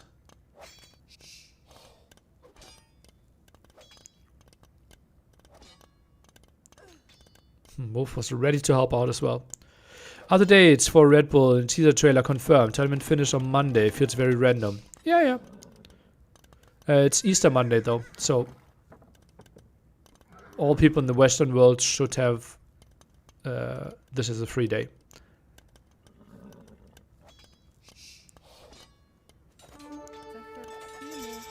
So it's basically like 3 prime days: Saturday, Sunday, Monday, and maybe even Friday, right? Is Friday off? I think Friday is off for most people as well. Yeah.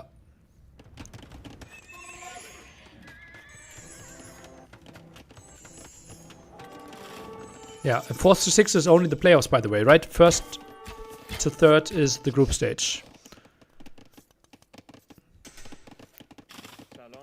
Booking the Royal Albert Hall feels crazy. Well, that's how we roll. Apple really wanted to provide a show again. Elite going into Nightline, looking good.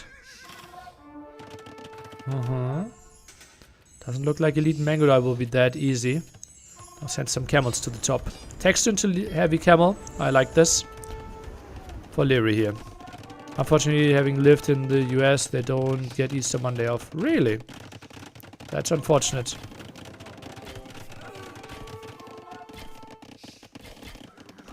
Thought I guess you won't make a medieval vibes in Albert Hall like you did in Spain. Oh, the one thing is in a castle, the other thing is in a concert hall, right? So the design will be different. But I trust the team there to give it a good feeling.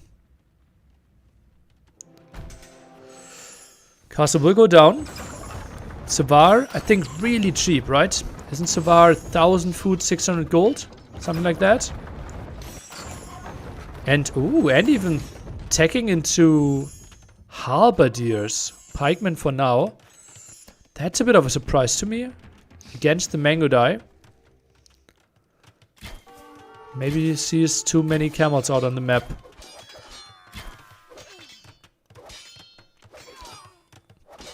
Oh, another fight. That should be a good one for Liry, I believe.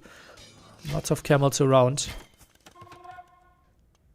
For him and had the hill advantage. 5 traps. Elite Mangonai being tagged as well. Liry has to be loving life. Hill advantage here. Liry, the guy that never gets armored for his ranged units. Keeps true to himself this game again. I think this is the time where we delete all the water as well. Completely irrelevant at this point if you have like 5 fishing ships there. Or 6. Or some fire galleys still left. Military units on land, just so much better. Monks going for the conversions. Chemistry is coming in as well. Elite Mangodai tried to squeeze back. And I think they will stay at okay-ish numbers with 8 here. 8 Elite Mangodai will do well. They will do well against the small amount of pikes that we have. Now traps on that hill, going for that castle. Liry just needs to camp the hill. Doesn't need to dive in that deep. Realizes that. Takes control of the hill again. And now just do the tight patrol. And be fine. And Andy will struggle here. Take proper engagements. Camel's doing a good job towards the left.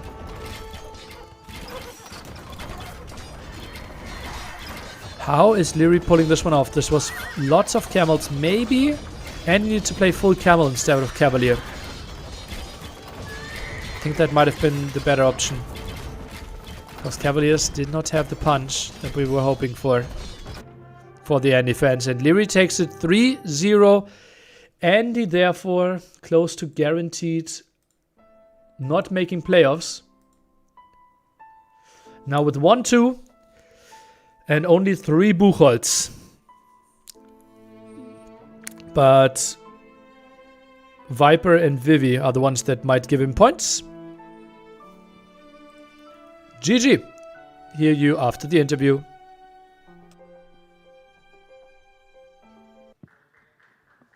好的，也是让我们再次恭喜 Liry 赢下了本场比赛的胜利，有请他走入我们的采访席，同时我们也把掌声来送给 Andy。Please give a round of applause for Andy and congratulations for Liry. Welcome.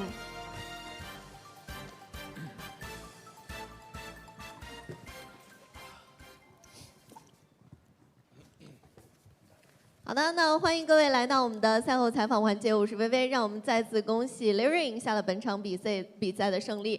那我们先邀请他和大家打个招呼吧。Could you say hi to our audience? 你好 ，Hello everyone.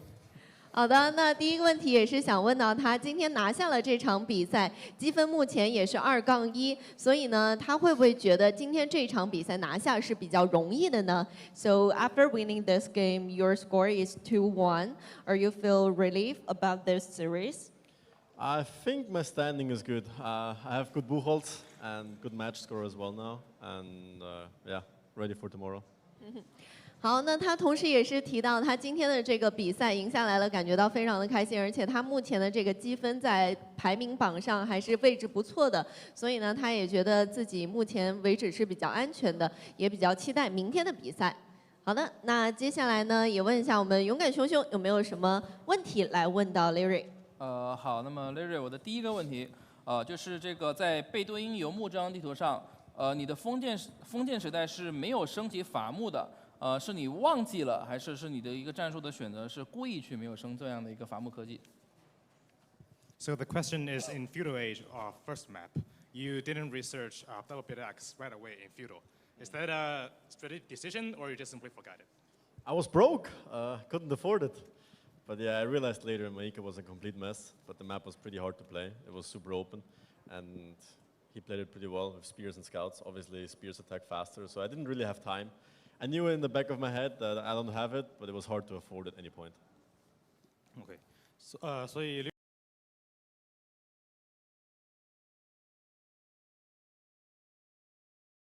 注意到的时候，自己经济好像已经不太好了。那个时候呢，第一场的安迪打得确实不错。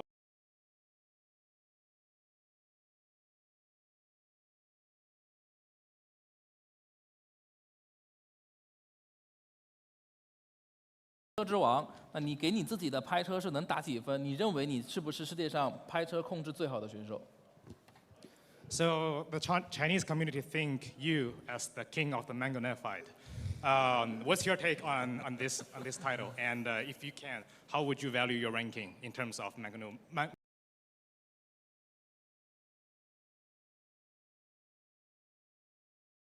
Hearttt itself, I mean, there's always a bit of RNG involved, a bit of a luck factor when it comes to mangonels, but I think I'm pretty good at it, and I also enjoy it. It comes from years of experiencing with mangonels and expo and skirms, and it's a combination of multiple things, but I feel pretty confident doing it. OK， 所以Liry整体而言，他非常喜欢这个称号啊。但是他也补充到说，就是我们这个拍车的这个微操呢，一方面是要看这个选手个人的技术，还是要另一方面也需要看到这个随机的这种随机和运气这样的一些因素在里面。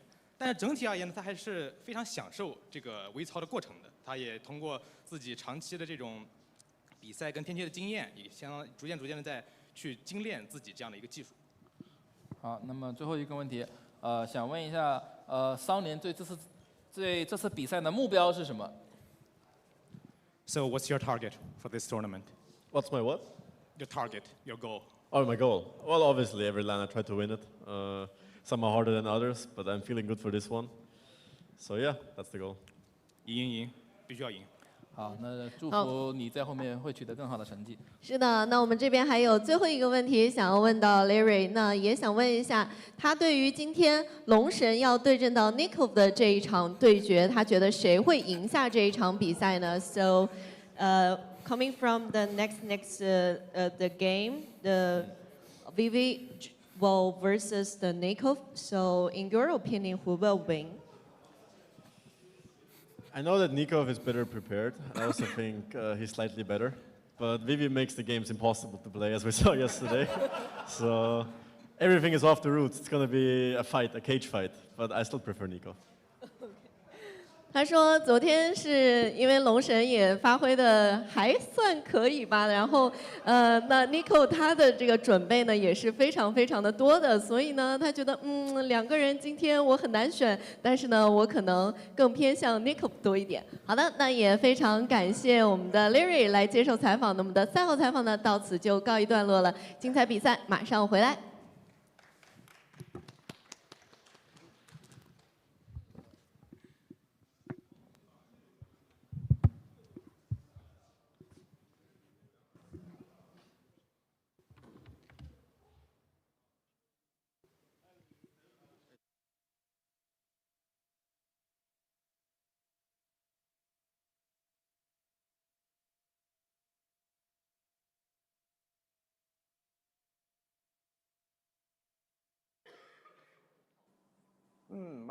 My most proud will be I qualified for Red Bull.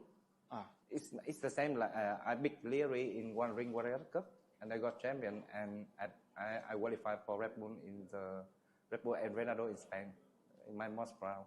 For me, to maintain the competitiveness is you trying hard. Like if you got the tournament, you have to go hard to practice and to find the new things. It's not like you play tournament.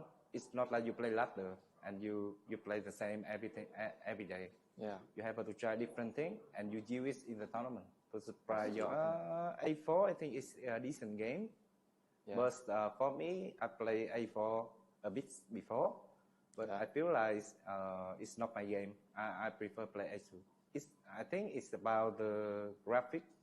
Graphic. And the gameplay is different because like the archer on A4 they shoot auto ballistic, and on A2 you have to reset ballistic. Yeah. So I prefer A2. To play on competitive level, I think you have to 100% on the ace on to play A2. Like you cannot like 50% you go to play and 50% you have to do your own thing. Yeah. You have to focus 100%. So you can be successful. My gameplay style is about the strategy. Yeah. Like if my strategy it work.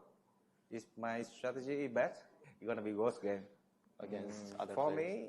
For me 50 is like 50%. And the rest is like it's on my day. I make no mistake and I play good. And if my macro is on points, micro, I think I'm not strong as micro. And my strong is on macro things and the strategy. My favorite should be the new map. Like every tournament we got the new map, and everyone have to discover it. So the map is like a lot of things to play. Want to try a lot different approach. Like I don't want to play meta. I want to try something on my own. Arabia is like meta. I don't like too much. Arabia for me is okay, but I prefer strategic map, especially in this tournament. For example, Ring of Bricks. Yeah. Pekari, for example, I like it. I mean, I've been playing AoE2 for several years now, almost 13. But the best match that I've ever played and the most memorable was actually a recent one. It was me versus Mr. Yo in the Garrison when we faced in the winner bracket final, and it was game number 2. And I think everybody remembers the game because I sniped this king in a losing position, and that made it very memorable for me. But I think in general that game is like really good start to finish, and it's my favorite game that I've ever played and definitely the most memorable. So my favorite civilization for a 1v1 would be probably the Mongols. I think it's the civilization that's the most fun from start to finish. I really like to play with Mangadai plus Siege Onager. I think that's my favorite comp in the game. So it's always a lot of fun with the Mongols. And if I had to team a Chinese player in a team game, I would choose Lix. Lix would be my flank, and I would be the pocket. I think it would be amazing. So for me, Vivy is the #1 rivalry on the rank ladder. And I always try 100% against him. And I always try to lame him as well, steal his early resources. And he does the same for me. So it's always really exciting. I think what goes through my mind is just trying to make the match as hard as possible for him. Because when he wins, he posts his video on Billy, and he gets a lot of his fans to talk. So I want to make sure he doesn't win a lot of games. I have never considered keeping a black duck as a pet, but I think if I can get a pet that's exotic like a duck, I think I'd make it a black duck for sure. I think AOE2 is in its best years at the moment, and I think the future will be very, very bright. I expect to have a lot of really exciting tournaments coming, and one of which we already know, which is the Red Bull tournament in London. Yeah. I think that's a really, really big opportunity. We now have the LAN event in China, which is amazing. So I think the future of AOE2 is looking really, really. Okay, and I'm back. Oh, I also didn't put this on 125. Yeah, I think the lighting was strong here anyways. And then addition, like catching this from the screen now. Yeah. He looks better in real life, but after you realize that everyone looks this pale here, you might trust that it's actually the production.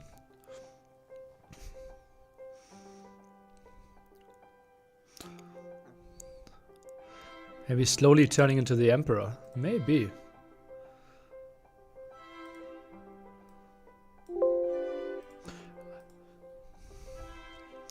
Hey, which platform is the main broadcast on? I don't know. What do you call the main broadcast? I think they're sending it on at least 6 different Chinese channels.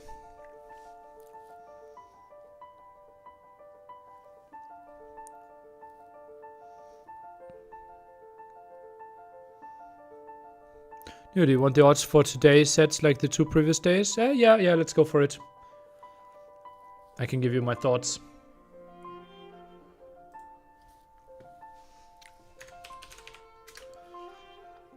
So what were the matchups?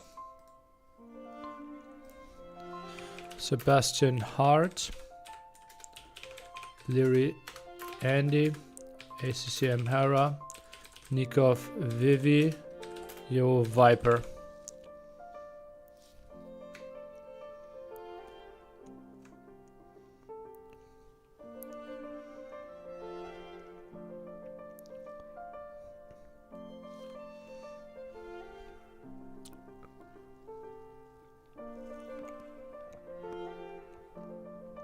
Yeah, Vivy is on TikTok as well. Apparently had 2.7k viewers yesterday there.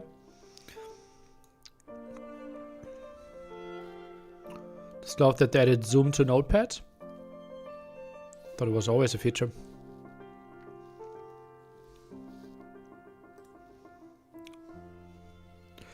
So 1621. 1-1. Liry Andy. Oh boy.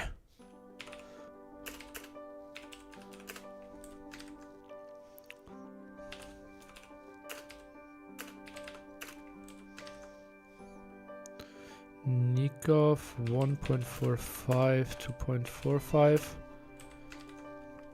2.05, 1.62. So those are the betting odds. So Sebastian Hearttt, I think this is close. I think I would have bet on Hearttt, but I think there's minimal edge here. Liry Andy, I think I would not have bet like 0.04. I don't really see the value in betting. Yeah. Hera ACCM. I don't think it's unreasonable to bet on Hera. No.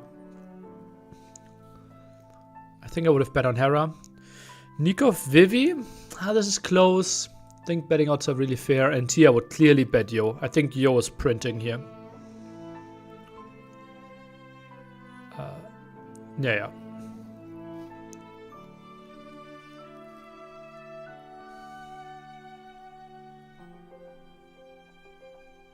4% for a day is better than any bank would give you. Well, it's not for a day, right? And it's not guaranteed. Like Liry can lose. What if he takes out his phone and he loses 3-0? Bet on Yo even if the odds were reversed. Is that crazy? 1.6 for Yo I think would be crazy. I think that's burning money.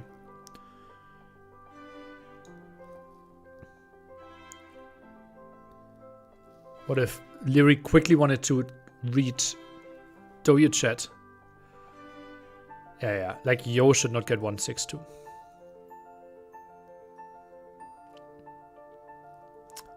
Just saw the schedule and it seems semis and finals are on Sunday, correct. So this means the winner of the second semi possibly has to play 2 best of 7s in a row. There will be some in-between entertainment. There will be a break.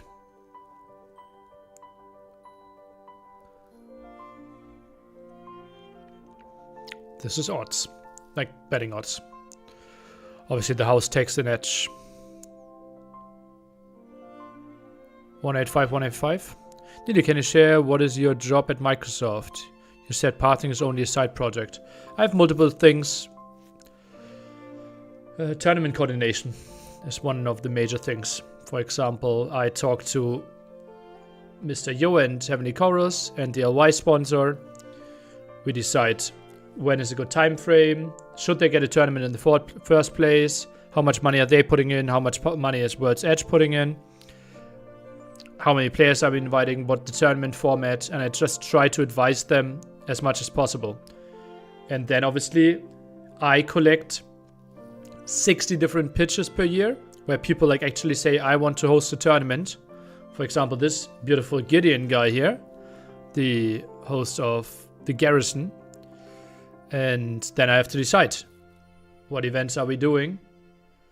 And yeah, in the end, have to narrow it down to like 15 to 20 events. And have to distribute the money, right? And typically, like last time, I had roughly three times the request for sponsorship to what my budget is. What had most surprised you concerning working there? That's tricky, right? Just corporate life is something I've never done before. So like how long stuff takes and how long things are held up. It's just like, I absolutely hate to work like this. I have a bit of a better understanding of it though. Yeah. Yeah, if you want to get a better understanding of what I'm doing, watch the GL podcast I did this July. I talked an hour about my work basically.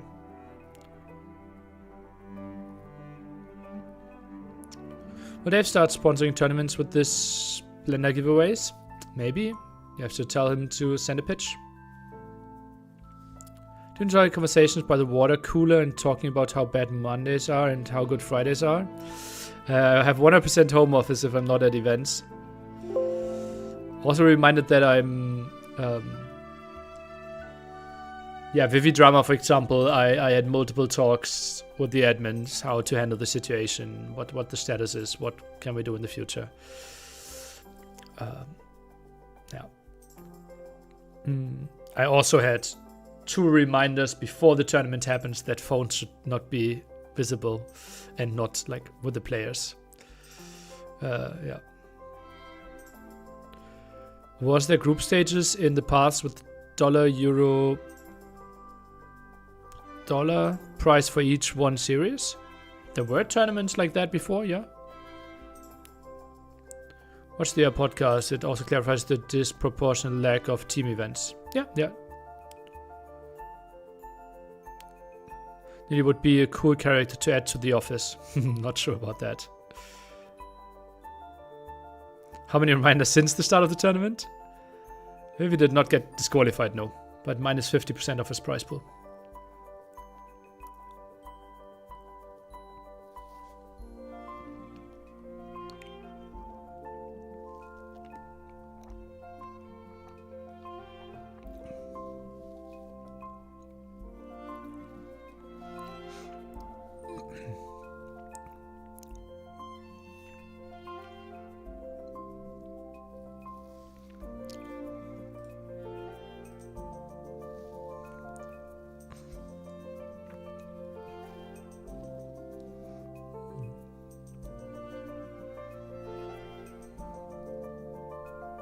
Yeah, he didn't look at the chat. That's why there's no disqualification. He didn't actually get an advantage from it, but it obviously made the tournament look bad. Is there a position regarding patrol stacking, or is it up to each other? Or there's a unified tournament handbook. I'm responsible for that one as well, for example. Had a meeting with like 20 tournament hosts, players, admins, like 30 people in total. And there we discussed rules. And then I came up with the rule book. You will find it on the official Age of Empires website, where we can go through everything. And one of it is, I think, patrol stacking it's called here, right? Patrol? Yeah. Players are not to continuously stack large armies. And every tournament sponsored by World's Edge, such as this one, has to follow this rulebook. They can make exceptions if they communicated before. The handbook is one of the best possible ideas, by the way, and it is surprising how few other publishers have something similar. Yeah, I actually read through ESL rulebook, I read through Valorant, like Rocket rulebook, Valve for Dota 2, Rocket League. Like I read through probably like 600 to 800 pages of rulebooks from other organizers as well, before I finalized the first version here.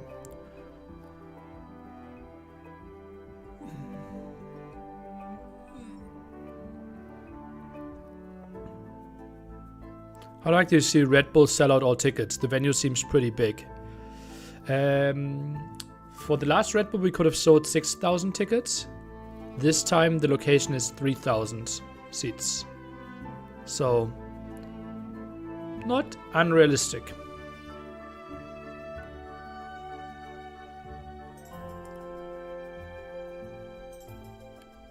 Did you have a big aha moment when reading other rule books?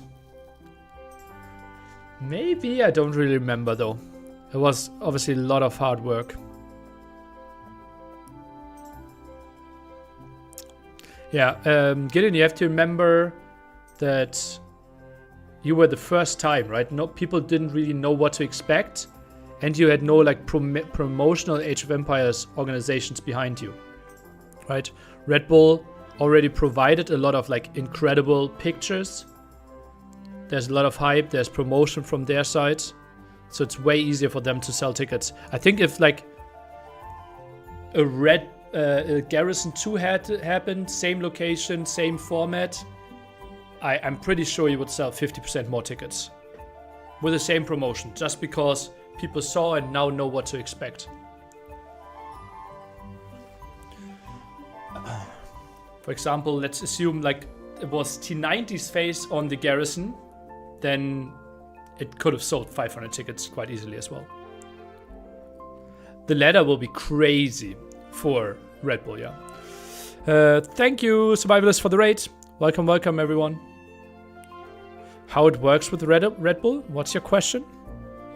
How is it to work with them? It's tricky to say the Red Bull, right? So many different people that you work with. Wasn't trying to say that we had a similar case at all. I was just surprised by the size of the venue. It's going to be sick, hopefully.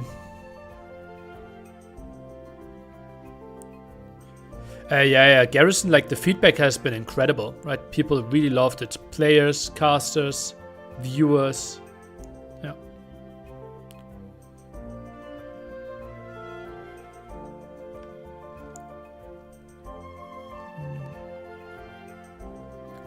Hidden Cup viewing party in England sold like 500? I don't think so. I think it sold 200. The Hidden Cup party in the US sold 500. Unless I misremember. Neely's Apartment Cup won't happen again as long as I work 40 hours a week. Just as I explained at length in my goodbye video. If it works like that with T90's face, imagine how it would work with Neely's handsome face. Yeah. Well, NAC, we had a watch party without the players present, right? In a bad location. And we had 450 people there. So like NAC 6 with players playing in front could have had like 1,000 people maybe. Yeah, maybe if I pushed that. Yeah.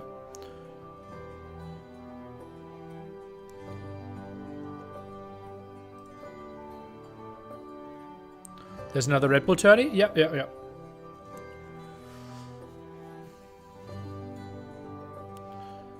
Check my Twitter, check the official Age of Empires website, check YouTube channels. Yeah.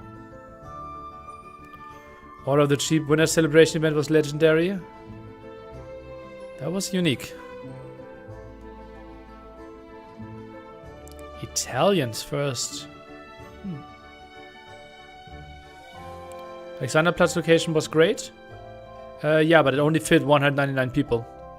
And SC4, right? Yeah. Red Bull events make money? I think it's mainly marketing.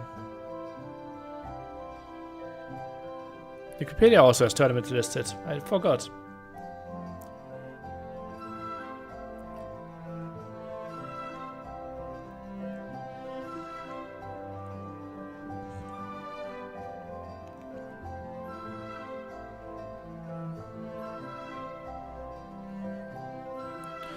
Food in NAC4 was best. NAC3 and 5 had fine food as well. NAC4 was the pizza from Kamigawa, right? Yeah. What are predictions for this matchup, guys? 3-1 Hera. Do you have some insight into the Chinese metrics so far? A bit, but not a lot. Oh, I hear workers. I hear workers.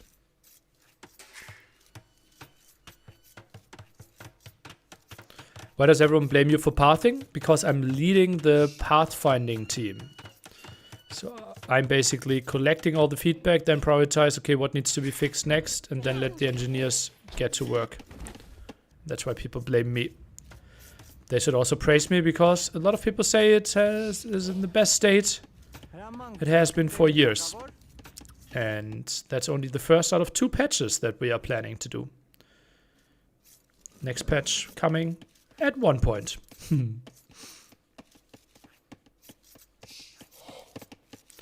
think I need to quickly reduce this sound a bit on my end. Like headphones directly plug into the PC now. Don't remember when I did that last time. The Viper is not playing. The Viper is playing today. He played yesterday and the day before that, and will play tomorrow. Thank you for your question. 55% chance passing gets better than it is now. Oh, I would stay optimistic and think it's higher. Sebastian 2019, that's nice to read. Positivity on the internet, don't be silly, Nilly. Yeah, I'm getting a bit carried away. My bad. ACCM will win 3-1, mark my words. Okay. Huh, interesting. Just told the missus about the date for Red Bull and I showed her the venue. Now she wants to go and also watch the Wicked musical while we are in London. Guess I have to work some overtime. Thank you, Red Bull.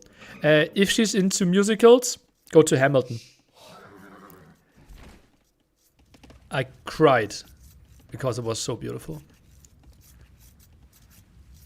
Yeah. If you're not taking her, I will take her. Then she will cry as well.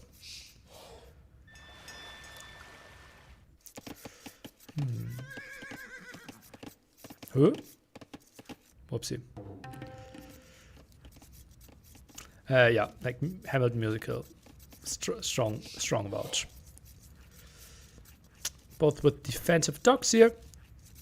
It looks like ACCM docked outside of the map, but this yellow border here at the bottom is a bit thicker than the actual map, so there's a bit more space there.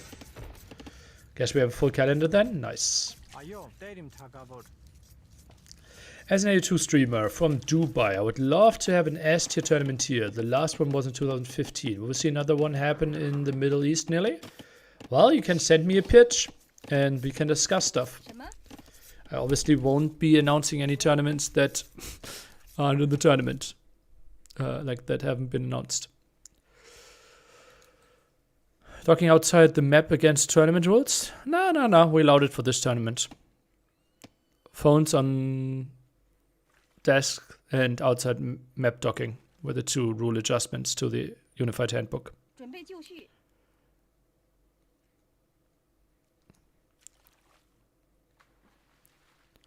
Another Afghanistan LAN? Did we ever have an Afghanistan LAN? That's going to be Man at Arm opening, by the way, from ACCM here against Hera.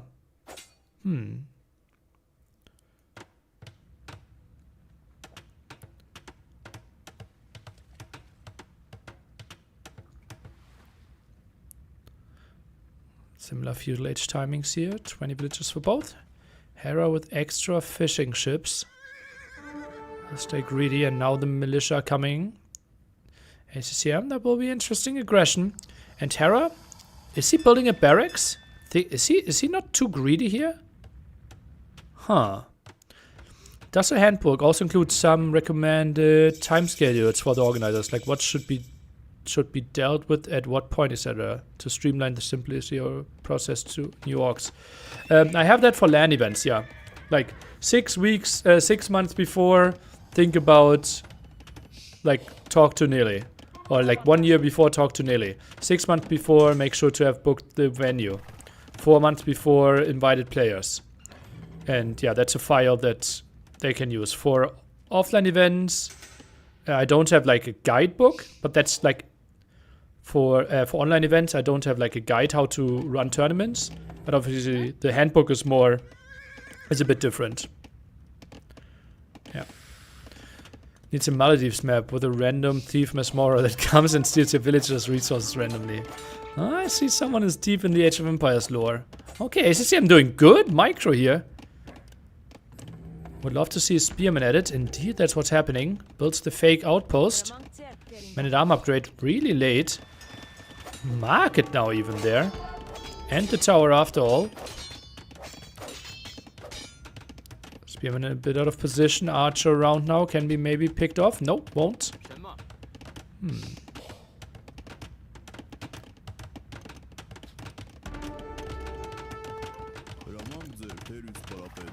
And villagers, low HP here. Is Hera getting those kills? This spearman a bit out of position. Gets 2 villager kills. Why were those not walled in? Now the defensive tower by Hera. Feels like he's dealing with this one quite nicely so far. And cancels the tower. And Hera stops his building. Oh, this is so good by Hera again. Some harassment on water, not really happening. Goes for double galley. Hera now finishes the tower. And ACCM, not enough stone to rebuild the tower. Only down to 111. 2 spearmen at the front. ACCM can take really good engagements here. I think the next spearman should probably go home. Try to defend there. Dock in the middle. Feels very reasonable. Some fire galleys now being added. This is becoming more and more of a water fight here, eventually. 5 fishing ships against only 3. 1 low HP villager there. Archer intercepted. Good job by Hera. Wild that ACCM is sending 1 there on its own. 5 scouts. He can't take the engagement though. Oh, and again another archer, but at least 1 spearman around to help out. Gets 2 hits in. Maybe even 3 hits in. And now 2 archers are combined, but the skirms are there to help. Another dock at the side. That's just a lot of shorefish that just went dry for Hera.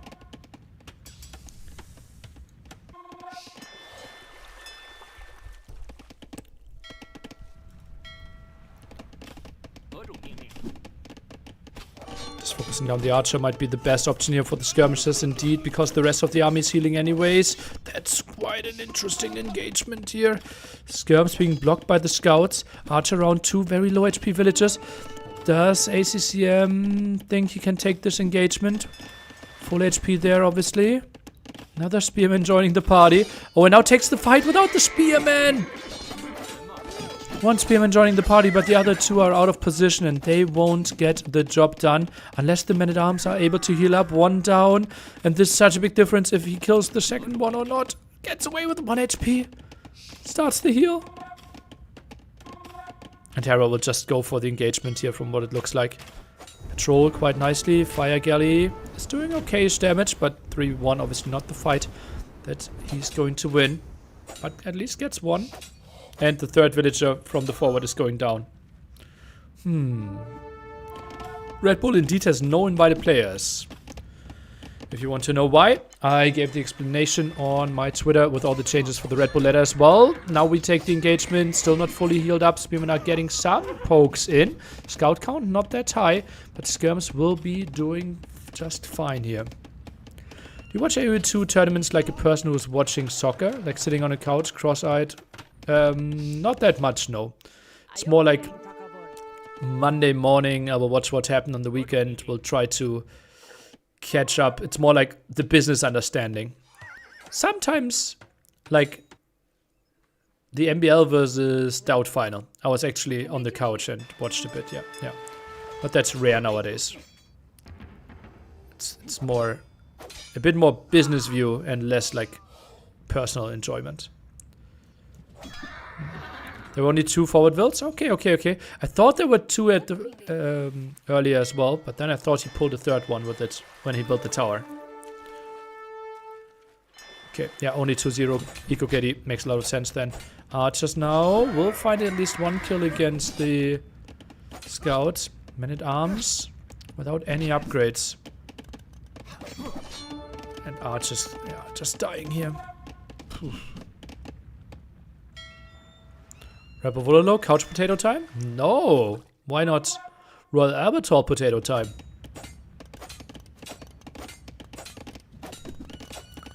Ticket sale will go live 3rd of December for Red Bull.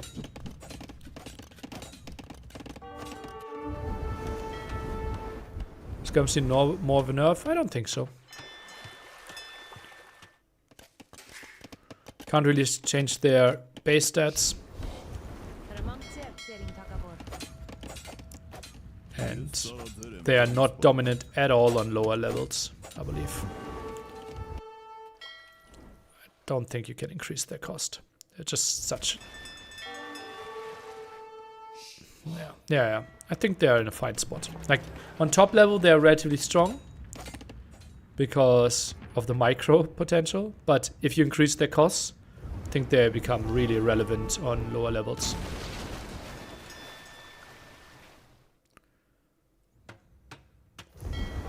Yeah, ACCM, he's really good at gatekeeping, right? Like, top 4, okay, you are top 4, I will keep losing to you. But everyone below top 5, I will keep clapping you. He's performing like really consistently there. Exactly like, okay, I will make every tournament, I will make quarterfinals, and then good luck from there.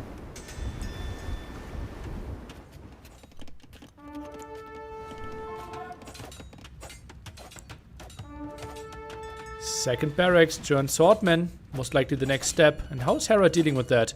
Probably fortified churches. Will Red Bull use the naval changes? No information on that. Right now, naval changes are only Thalassocracy. So is 5th best exactly? I would say right now, yeah. Or maybe, yeah.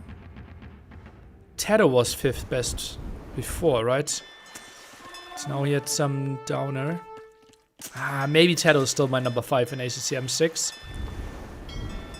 Yeah. But somewhat in this tournament he's number 5 pretty clearly. Oh, needs to wait for more than 1 giant swordman. Don't like that he's sending them one by one.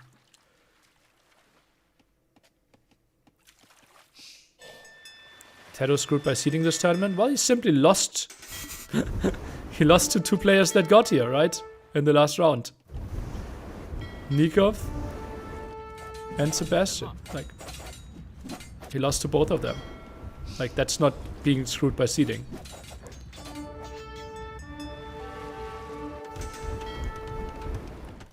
Like, if he wins, like, would you say Nikov got screwed by a seeding? Or Sebastian got screwed by seeding? That's simply like how qualification works, right? We're trying to determine who are the 10 people getting here.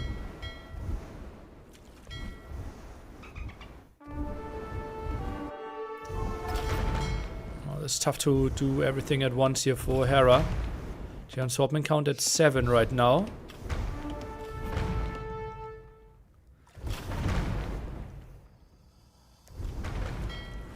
Yeah, let's not open that subject again. Like, we already solved that the seeding was absolutely correct yesterday. Yeah. Well, where are the Giant Swordmen going? Taking the engagement there against the Scouts and Knights. Sends in the 2 low HP ones. Tough to micro there behind the church. Especially for ACCM. And yeah, feels like everything is cleaned up. And into the woodline now, a bit lower, Mr. Observer. Indeed, and that's quite some kills. And more that can fit into the tower. Good job funneling them through. Nice gate. Pretty even game. 52 villagers against 48 here. Nice gate. Oh, what a block! Double gate and the mule cart block. What a beauty of a trap. Oh, that was so sweet. And now the low HP knight is getting healed as well. Oh, that was sweet. Demo, will it get out in time? I think it's getting really close. How much HP on that dog? Demo doesn't get out! It felt like it was more than 99%. That should have been out for seconds now. Yeah, that was a nice gate. And now they're going down and Hera jumps out of the tower. 1 gate bottom, 1 gate top, and mule cart put into the right position as well. What a beauty. Whew. That was such a creative quick wall as well.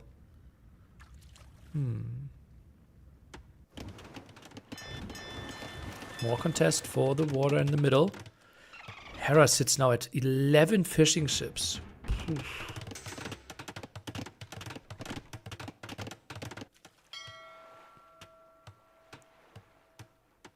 2 monks out. ACCM feels like he can't do much Giant Swordman action.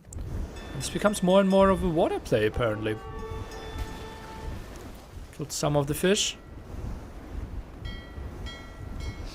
Oh, and Hera attacks the wrong one for a moment. Now can hide a bit behind his dock.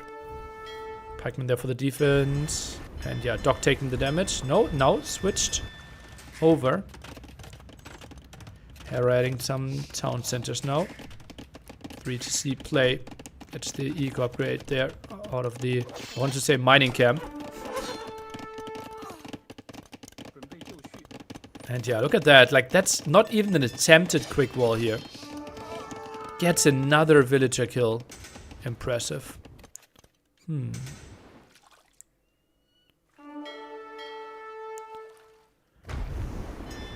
fires against only 4 fires. 3 demos. Don't really see them connecting anywhere reasonably.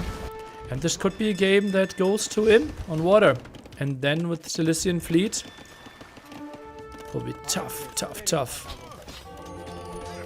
For ACCM. And that's only 1 villager down, I believe. Monk tried to go for the conversion. Now goes back a bit more. Archers around. And just feels like ACCM did not achieve a lot with this raid. Some reaction, but that was also some Giant Swordmen going down.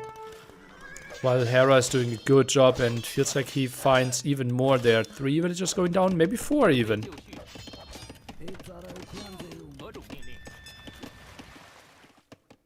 Now expanding to TC number 4. Soon imping here. Should be Hera. While ACCM 20 on food only. Look at that. The difference on the food economy is just massive. What does ACCM do with his 100 HP champs? I don't think we get to that spot. Don't think we get there.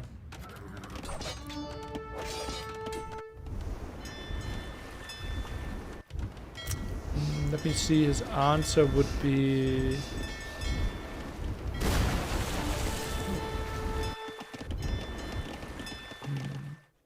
Arbalest, maybe? Think High Guang Cavalry. Right?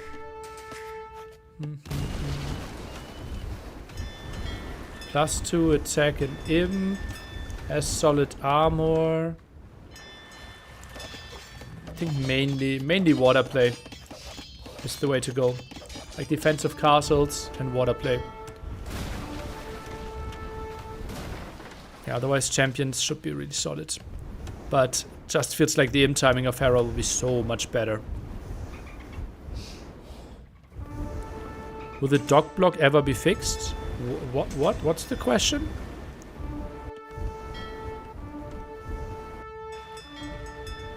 Ah, you mean that fires are attacking the dock? Well, they don't have enough range, right? And then there's something in between. Don't think this is intended to be fixed, honestly. Maybe it is. And no information on ticket prices yet. Yeah, I could talk to the design team, but I'm not even sure. Like, there have not been a lot of complaints about that, so don't think they're even considering it.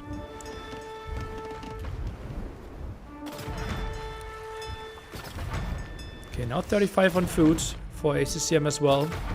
Can maybe idle a bit and think about imping soon.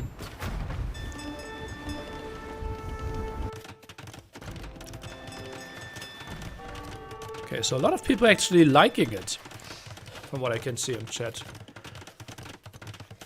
That would be another argument to not touch it at all.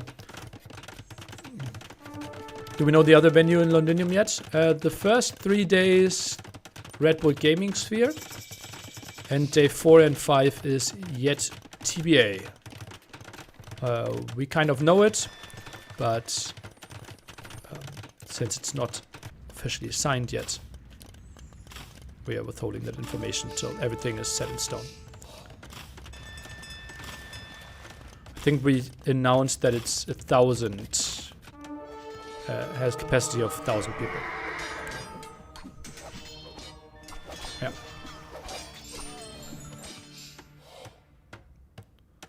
Wait, there's 2 venues? Okay, I will wait.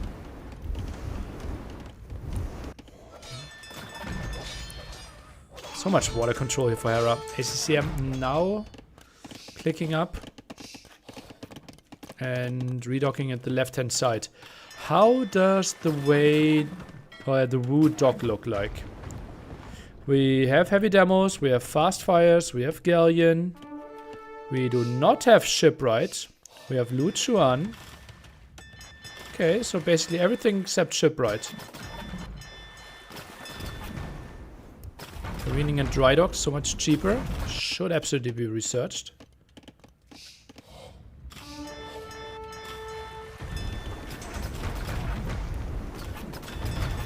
Demo ships to fire damage.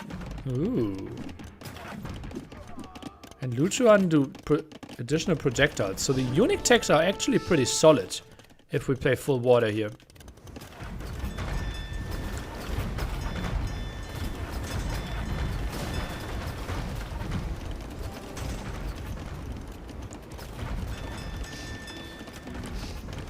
Will tenants be fine with the 14-year-olds?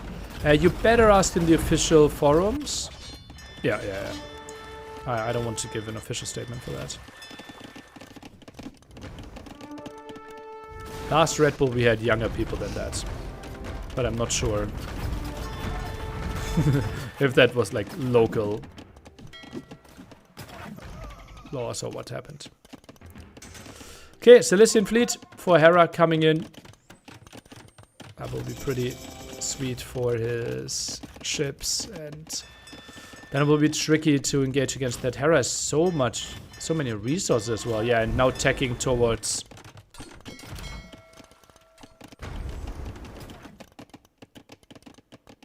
champion into the champion line. Drummond's around. Fire archers. Okay. 140 pop for ACCM, but it just feels like he's so incredibly limited on his land. Not sure if that raid will achieve too much. Running through the castle there. Hera has ballistic, something that ACCM is missing. Now goes for the fast fires. Tries to squeeze through here. And more units, land units being added. Water control in the center completely for Hera. I wonder where he's adding the Dromans.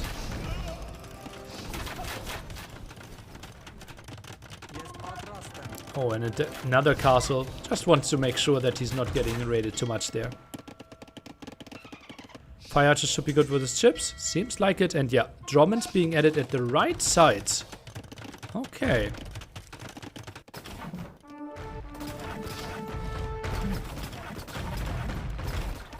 Heated shot for ACCM before guard tower. So now his towers do more damage, his castles do more damage. But they are not surviving that long. And damage output from those mangonels of the sea. Oh, it's more like traps of the sea, right? Just really solid. Oh, look at that fire speed. This is going to be a tough one here for ACCM to claim back. No bracer for ACCM either. Yeah, he's getting so heavily outranged. Elite fire archers. Is that his play to deal with the water? That would surprise me. Drummonds have to still Shrek. I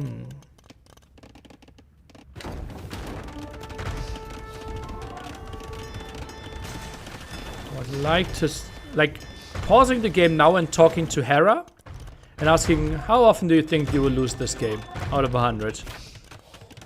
That would be really interesting to me. How much do we think he's saying? He obviously doesn't have all the information. Still think he's like... Might think he's never losing it.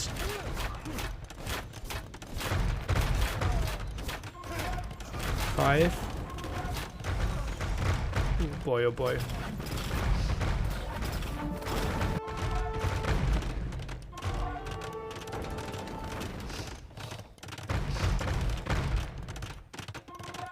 The hits are coming in. Goes for more Drummonds. Soon 11 Drummonds on the field. Look at the resources that Hera's floating as well. Maybe actually tag into light cap might be an option.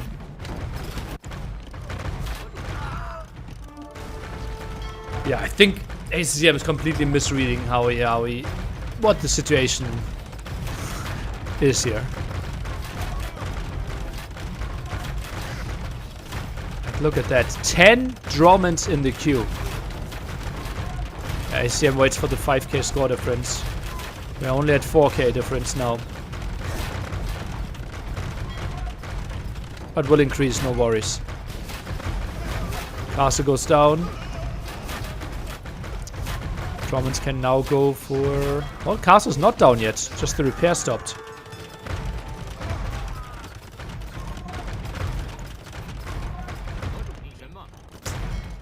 Hera now attacking for the extra HP for his champions. Plus armor upgrade. Not see him go into his champion line continually. Blacksmith, okay. How do you get to this point as a pro player? 40 minutes wasted, Mao. Well, it's not full 40 minutes wasted, Mao. And yeah, it is. ACCM is very special here in the sense that he sees, okay, I'm at 143 villagers, I still have 170 pop. Like, I'm not dead yet. He doesn't have all the information, right? But yeah, it is a reoccurring meme that ACCM stays in games way longer than most people would. Yeah, now the light cap switch makes a lot of sense.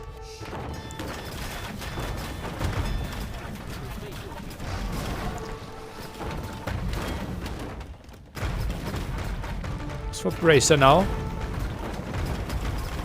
Take small engagements here.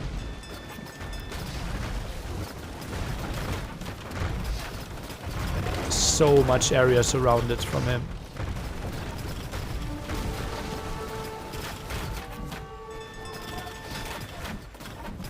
Yeah, the thing is, like, since ACCM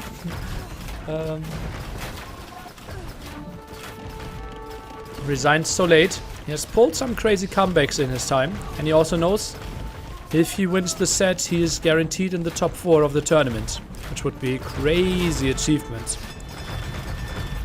Yeah, now we're closing down on 6k score difference, and it should not get better. Now the keep upgrade. Yeah, that's, for example, to prevent this.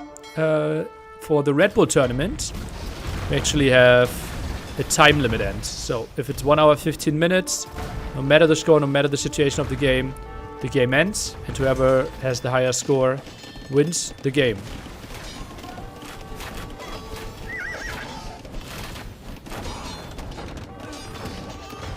Just to keep like up with the schedule. Sometimes great games are ending there, but sometimes we're also freed from games.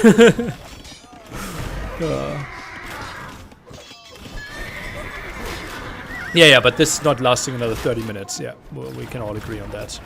Like ACCM's population is going down as well.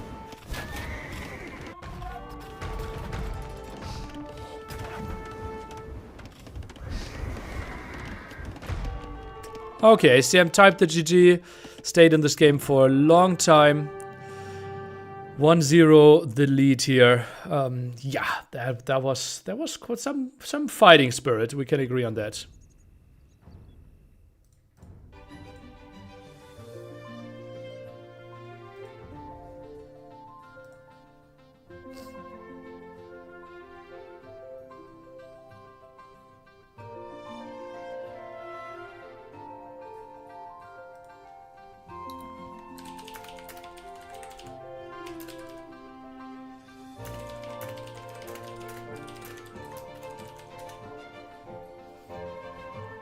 How likely is it that at that point, when it's forcefully finished, the game is still close? Oh, likely. We actually had multiple games. I think in Red Bull 1 or something. I think we had 60 minutes in-game time though. And there we had like within multiple 100 points. Like 12,000 to 12,300 or something.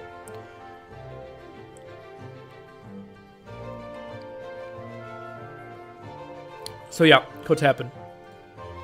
And sometimes the player that would lose in the long run actually has the highest score at that point. So theoretically, I don't think anyone is doing it, but theoretically you would need to adjust your strategy if that's the winning condition. And people are really unknowledgeable on how to boost your score as well. What was the fuss about phone with the stream on the Vivy? Just nonsense or something game changing? A mix of it. He had a phone in front of him while playing. For 30 seconds he didn't look at it, but obviously created bad pictures. He got a warning, plus 50% prize pool reduction. Can continue the tournament. He lost the set, he lost the game anyways. I think we saw one game where people were boosting their score by researching all the text. Yep, yeah, we've seen multiple games of that, yeah. Hera, Nikov, I think it was Nikov, was turning it around and was in better spots, but Hera started researching to keep... Yeah, I think it was... I remember Nikov game as well, yeah. I think in this case the game should be decided with a quiz on the tournament handbook. I like how you're thinking. Yeah.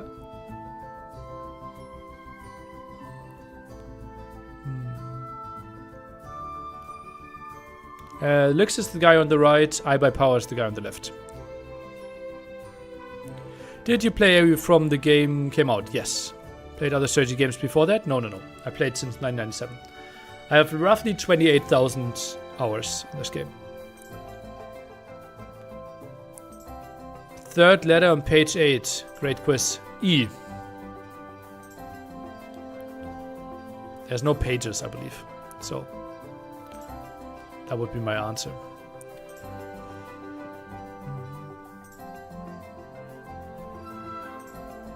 But what if all the players have the handbook memorized? Nice.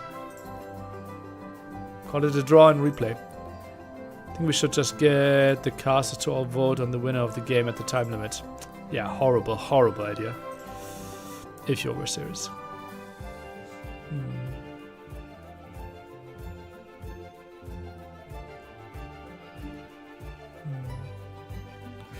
How is it a book when there are no pages?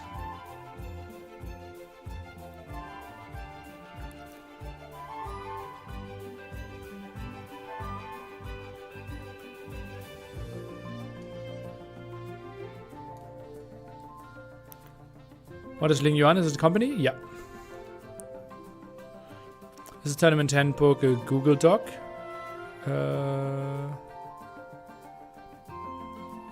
It's on the official Age of Empires website.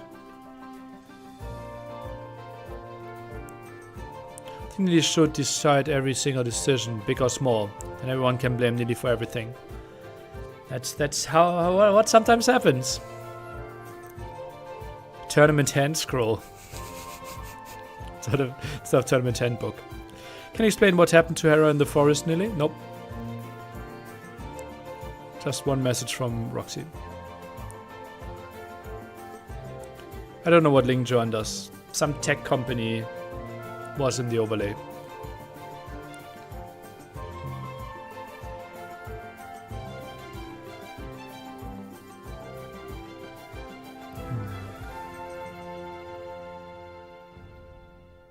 Everyone blames Nili even though he does nothing anyway. Not sure about that. What would you suggest? Make small tiebreaker or continue using score as we do now? You try to avoid replay matches as long as possible. Right? Just imagine day 4 takes 15 hours. That means you're 9 hours out from the next start day. How do you do like best of 1 deciders or whatever you want to do there starting then? Like then you have like no one watching. Suddenly you have 6 hours, just massive disadvantage for the person that continues.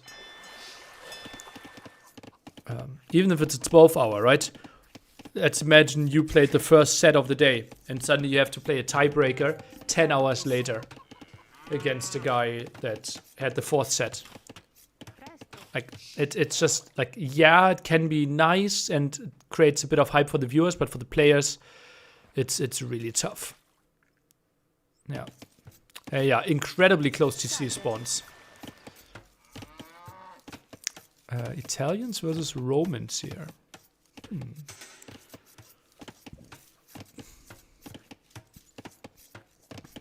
We've never seen a cross-stock spawn yet. Not rematch, Wonder Race, Bombard Cannon, Dodgeball, BBT Race, Tiebreaker, etc. Yeah, sounds like a fun tournament you can do in your backyard or in, like, I don't know, in your attic with your friends. But we're trying to run like a tournament with like $6-digit dollar investment overall. I don't think we're doing a cannon dodgeball decider on who advances. We should have a tournament with all terrible tournaments, rules, ideas that people had over the years. Honestly, that would like free me up a bit. Like sometimes the pitches that I get, like I'm listening to everything and I'm trying to like be as respectful as I can. And I understand that some people would like to see such tournaments, but there are sometimes some wild ideas that I'm reading. Yeah. I was participating in a crab map cup. That was good fun. Yeah, it's totally fine. Like I like you can enjoy this, and I can understand that people want to watch it, but this is, yeah. We are trying to generate a reasonable esport here with good viewer entertainment. Will we see a douche? Very unlikely. Yeah. We listen and we don't judge. Nili still judges because the ideas are stupid. No one could not judge them. Well, like let's say we listen, but we don't judge out loud.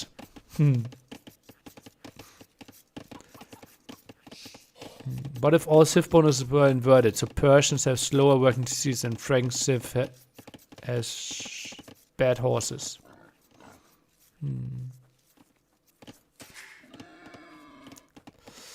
How good is a Roman tower rush? Are they having any advantages? I wouldn't know. I don't think so. We listen and we judge. Yeah. Chinese start with -3. Yeah, with 0 villages. But you start with, what is it, 340 food? No. What is it? Plus 200, 400 food. Yeah. But no wilds. Yeah. I think that I might take like Britain's minus 10% archer range speed, minus 1 range. It's actually not that bad. Oh, now I'm curious. Like, what would be the best civ if all bonuses were reversed?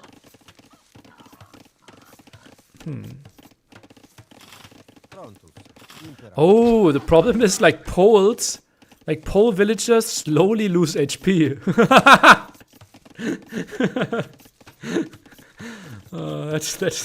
That's not great.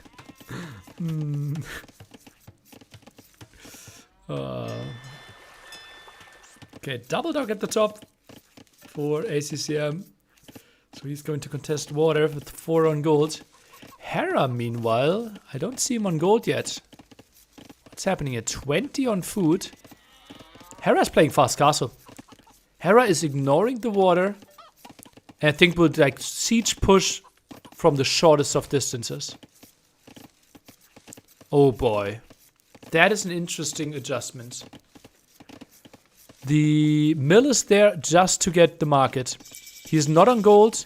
He will build market blacksmith. Likely behind the berries to not show his strat. And then just full siege push. Only then send villages on gold. We'll sell the 200 stone. This is a scorp rush. This is a scorp rush from Hera. Yeah, you see the 3 villagers next to the berries moving out. Market blacksmith. Tower is really important here for ACCM, yeah. Also next to the gold. Some fire galleys. So ACCM will win water. Hera has no idea that this tower is going up. Yeah, that will be such a good tower. Needs to be walled in quickly though. And that might delay the siege workshop slightly. Insane tower value. Yeah, the house goes up. This is good for ACCM. Water will be won. Really important that he walls this in. This is game deciding.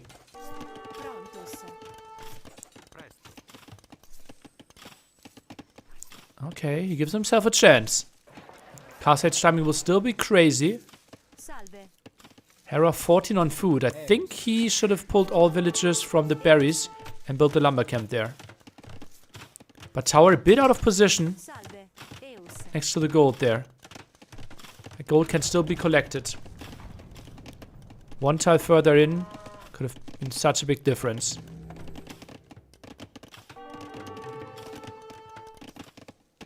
How is ACCM doing this? Honestly, this could be a spot. Hear me out. This could be a game in which ACCM loses his CC in Feudal Age and still wins the game. Hera bought himself enough wood for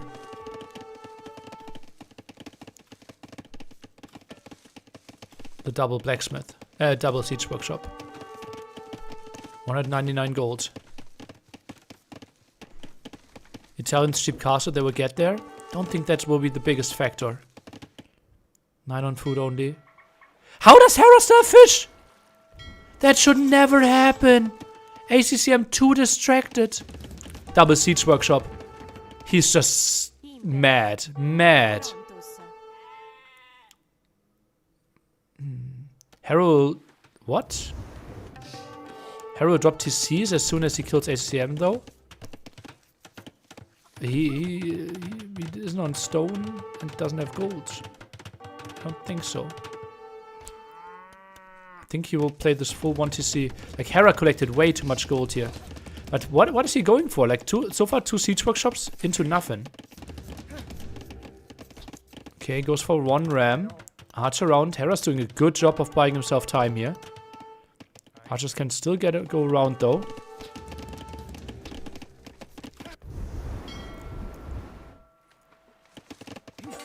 ACCM might go up to Castle Age here. And yeah, villager fights. One ram, one scorpion. Bit of damage dealt.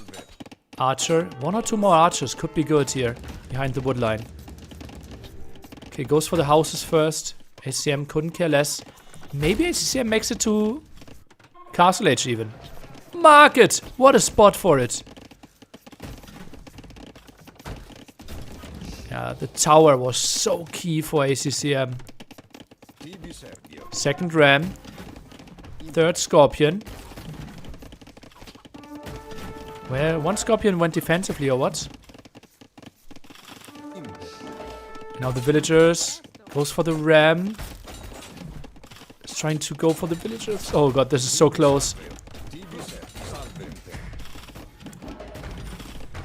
Villager, lots of HP lost. One ram goes down. Lots of villagers really low HP though. And the ram goes back as well. On the way to Castle Age.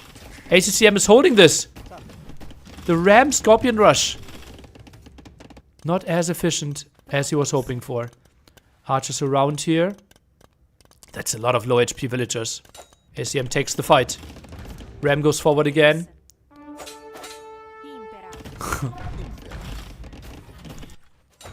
Not sure what ACCM's follow-up is going to be. Maybe some repair on the TC would have been good. Did not go for it, and now it's tough to kill the 2 villagers. They can hop in as well. Hera not that experienced in that regard. ACCM trying to dodge the scorpion shots. Not that easy. TC could go down. 44 HP. No repair. What a game. ACCM is losing his TC in Feudal Age. Not enough stone. Could now go for scouts. Could go for archers. And ACCM can't believe it. Scratching his head. Scorpion there for the defense. Archers could go for the villagers at the top. What game are we witnessing? Scorpion down. One archer still alive. But goes down as well. Rebuilds his town center. I think maybe on the complete other side of the map might have been better. But Hera obviously having very little vision. 5 fishing ships only for ACCM. Could have been a spot to just go for 10 fish as well. Okay, now the scout out.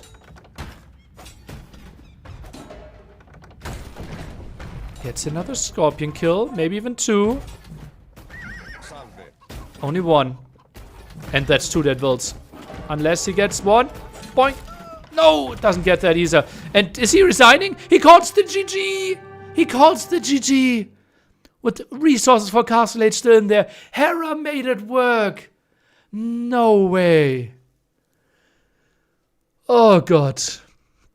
Realizing the distance. And ACCM. Like, as if he has never played against Swang before. I think the ways how you play this is you stonewall in front of a TC. You constantly need to repair, right? Hera's second wave, he arrived when the TC had 1500 HP. More villagers under the town center as well. Scouts are helping against the scorpions. Oh boy. I think stonewalls before are just so important. Stonewalls in front.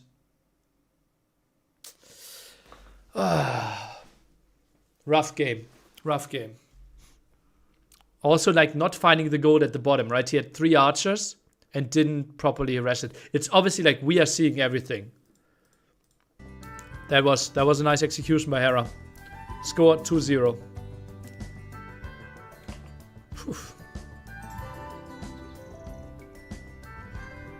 Hera has to be proud of that one.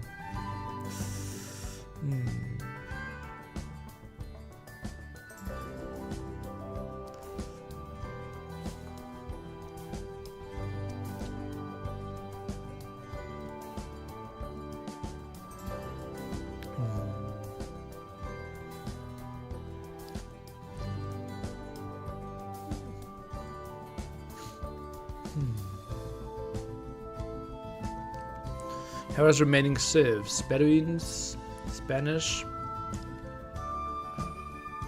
Zutu could be Spanish. Burgundians, probably likely Spanish. Georgians as well. Peccary could be Spanish, Burgundians, Aztecs, yeah.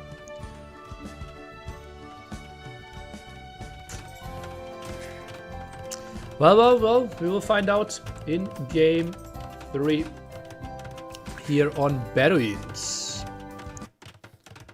It's Lithuanians against Spanish. And the observer tries to show 4 lakes here for ACCM close by. Feels quite nice. On the other side, Hera. How do we have... Ah, okay, 210 against 160.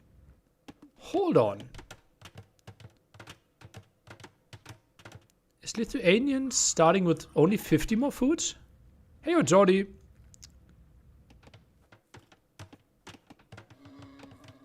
It is... I'm a bit confused. It was 160 food against 210. Lithuanians only gets... This seems to be an incorrect map script for Lithuanians. Right? Could someone go back into the VOD and check this? I thought I saw Lithuanians 210 food, like 110 plus 100 with the TC. And Spanish at 160 food.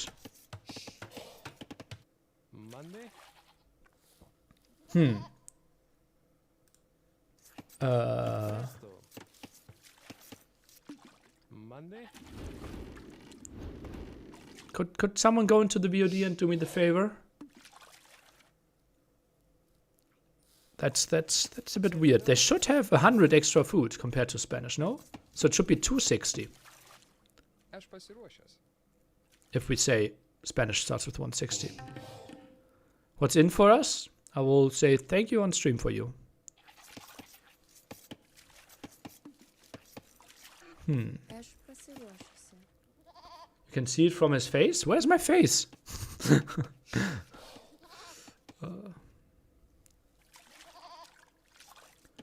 210 for Lithuanians and Spanish at 160.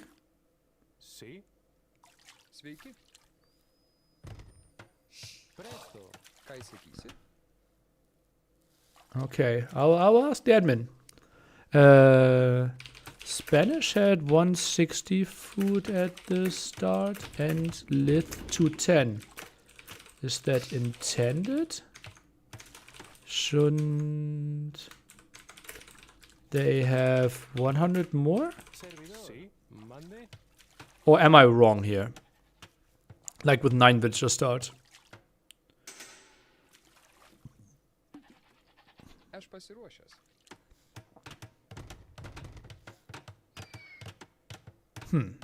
I'm curious. Okay, Hera walks in those villagers.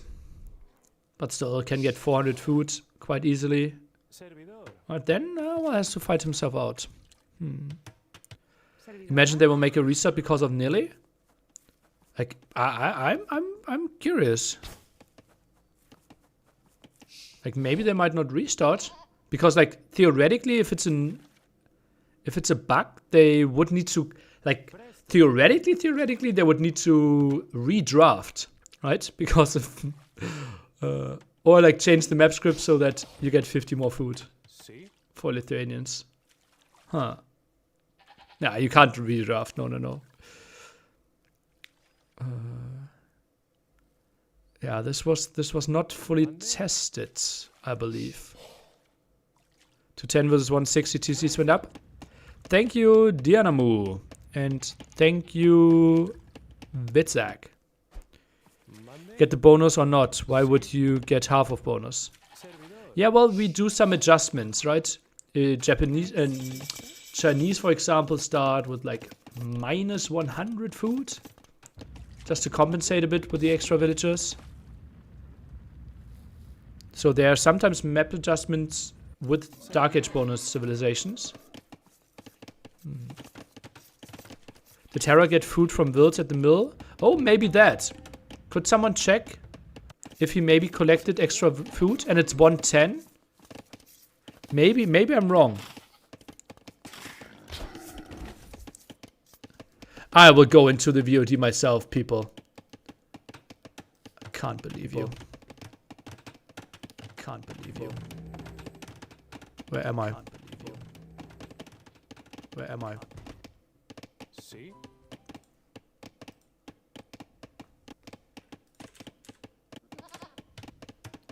It's 110 versus 110.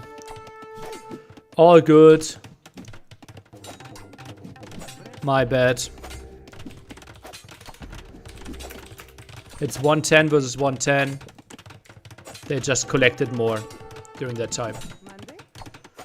Okay, tower rush here. Hera defensive tower here, and ACCM, well, with the 100 extra food that he has, obviously the faster starts, tries to go for the gates behind this, but traps some villagers of his own. This is going to be wild. I think the tower was way too deep here. Obviously tried to get the time against Spanish, who is trying to go for fast castle, but the counter tower is going up. Villagers are trying to squeeze through, but they are running close to the town center. Not sure if I like this one too much. Skirmish is running away. More gates. Can he go through that maze? It feels like yes, he can in some way. Left side was still a bit open, and those two villagers can only kill some stuff. Now loses one again. 3-0 KD right now. And Hera, look at that. Resources barely untouched. Oh, loses the villager on the water though. Okay. And sneaky market. What is happening? 4-1 KD, the one villager went down. And ACCM took quite some risk with that tower, but Hera with a nice reaction there instantly. And now jumps under the town center. What's happening here? Kills one goat, that's it. Kills a second goat, but you can still harvest them. That's only starting the decay process here. Tries to maybe free his two villagers. Feels a bit like it. And traps a vill! How is that a thing?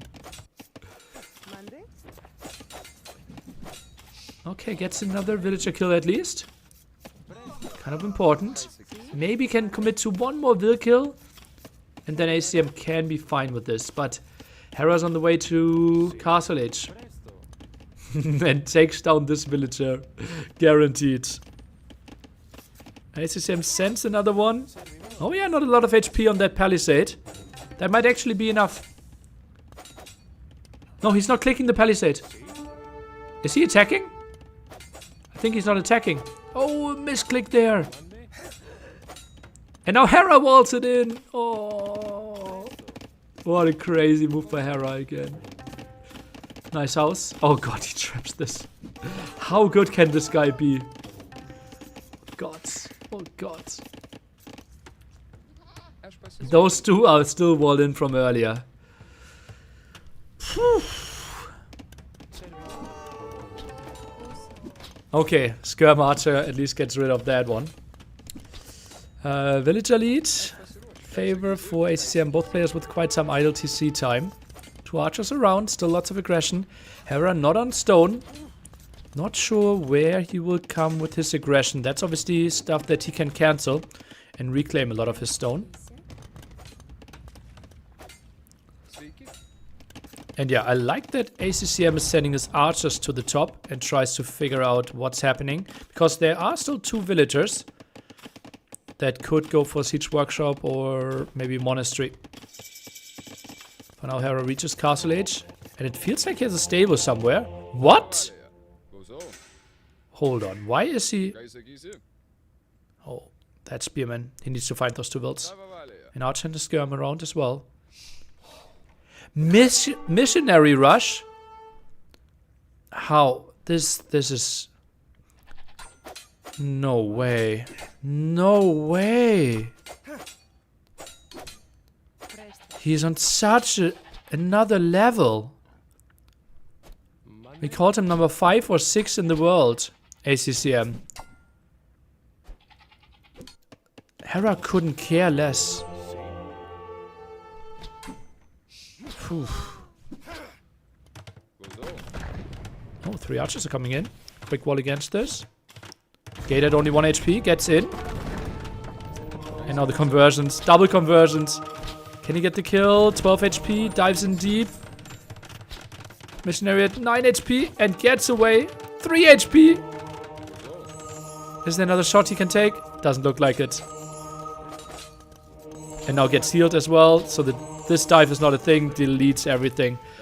ACCM on the way to Castle Age though. 2 TCs. Whew. This is sick. Now goes 2 TC. And how can ACCM defend this? Like, what's the game plan here? It's scouts, okay. Scouts should still be really good against missionaries. They already got 1 conversion. The observer just put them on... Look at that. Like, he put them on group 2 so that he can jump back to them. Are you deleting those wills? He isn't. He isn't for now. Get both of them! Okay, but now they don't have any monk juice. Scouts can maybe go for the missionaries in the back. Body block. Just phasing through. Healing. Goes for the second one. And now 2 should heal. This is such a great micro by Hera. This feels so unfair. This feels so unfair. How good is this guy? Now the double gate for the block against the scout. Denied.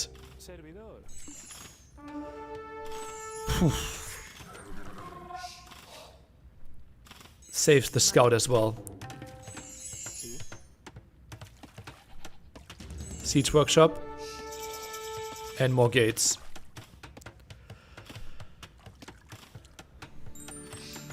Goes for the monk defense here. Interesting. ACCM. Thought full light cap would be the play. Does not go for it. Thing is though, like, Hera should not have a lot of mobility. And ACCM could be able to drop town centers everywhere next to shorefish. Monks make sense just to outrange. Okay, but then you still have to deal with... Oh god, gets 1 conversion again. Second one at least saved. You still have to deal with the Mangonauts, no? Nathaniels do have the full monk tech tree. Okay. Don't they also have like faster working monasteries or something? Tuanians? Monasteries work 20% faster, they're team bonus.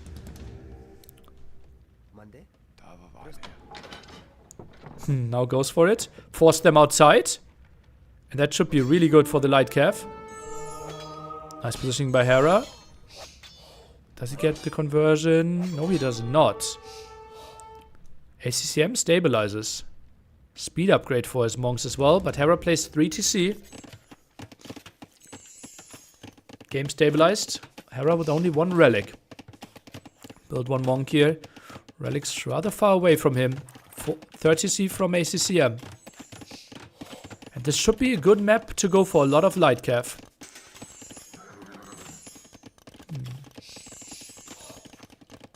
Yeah, this felt like a bit of a set where Hera decided I'm not the guy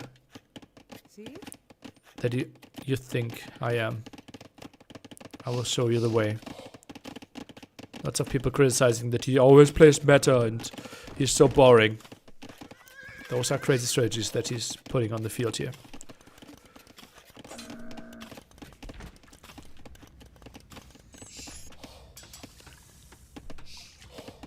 Blacksmith now. I really don't want to see any farms from ACCM. Just give me 6 mills. And he shows me, Observer directly shows me 3 farms.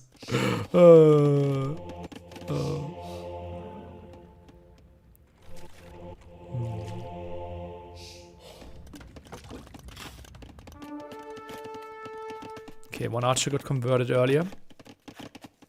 Now killed. Hera just booms away on 3 TCs. Finds the kill there. What a great move. Knows, okay, I saw the monastery from you. You're likely going to pick up relics here with Lithuanians. Let's try to stop that as quickly as possible. Hera not going for more missionaries. What's his game plan here?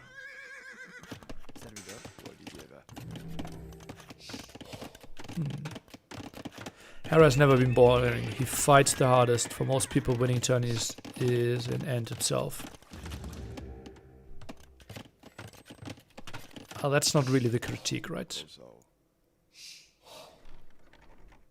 But yeah, I agree. I admire what Hera's putting in the game. Scout tries to intercept again. Goes for light cav. Sanctity now as well. Light cav diving quite deep. Military count. Right now 1 scout, 1 monk. Goes for double stable. Is he going scouts himself? Yes, he is. Pike siege push would be crazy good. That has to be conversion, no? No, it the delete.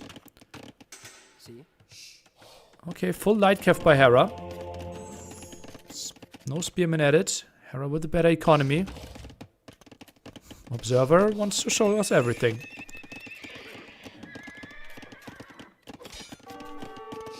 Monks out of position. And now, for example, just remember.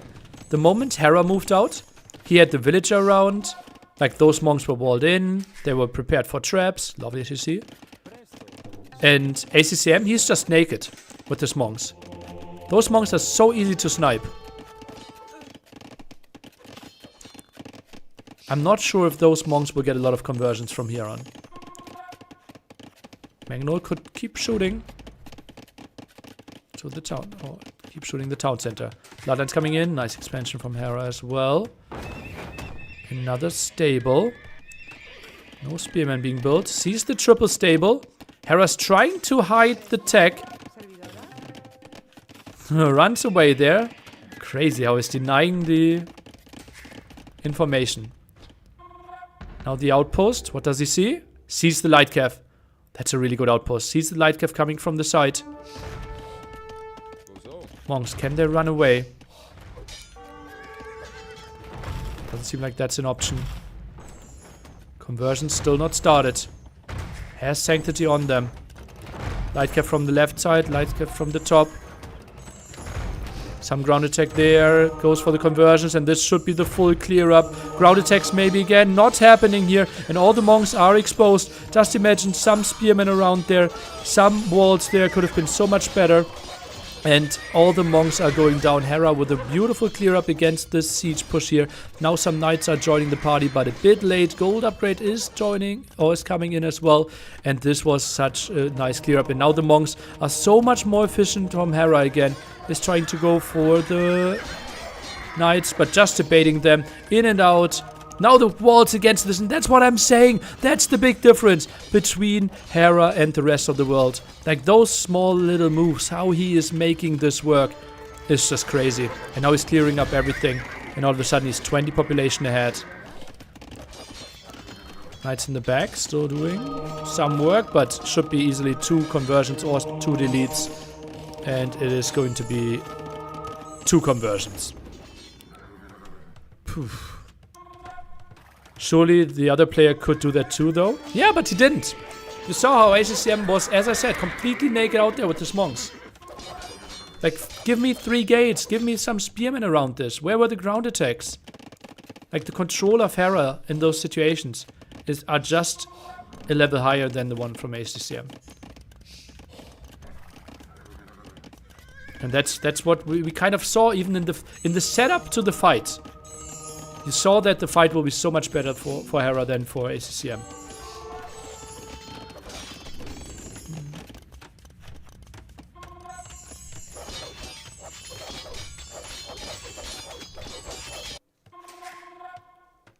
Now handcart on the way to Imperial Age. Ram push. Lightcav Knights. Lightcav are going for the monks. Is he getting the kills? 1 down, 2 down, 3 down. Now the knights can go in. Ram is around as well. This was a good fight for ACCM.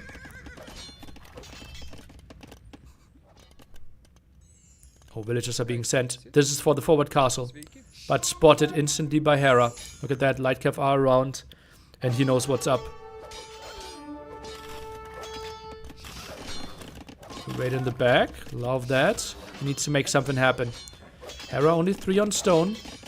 The cast on his face will be tricky for him. Ooh, and it is in his face. That one villager alone is quite ambitious, though. Whew. I think he will need to send a bit more. Hera right now, light cav only, and they won't be performing too well. 150 HP on that castle. The villagers need to get there. 140 HP. He might lose the castle. 100 HP. Villagers need to get some hammers on there. 80 HP down. 70 HP. Ooh, goddy. Monk in the back dies to the knight. That's not a lot of villagers though. And Hera might lose quite a lot here. Not sure if that's the perfect reaction here to this situation. But only 2 villagers really working there. ACCM needs to wall in those wilds. Or maybe send some more. Knight aggression. This is from the relics plus 2 knights. 2 armor upgrades on them as well. And only sending 3 villagers, not what I wanted to see. Still not walling in those villagers. There's no ranged units really from Hera right now. Some monks there at the bottom that are getting killed though.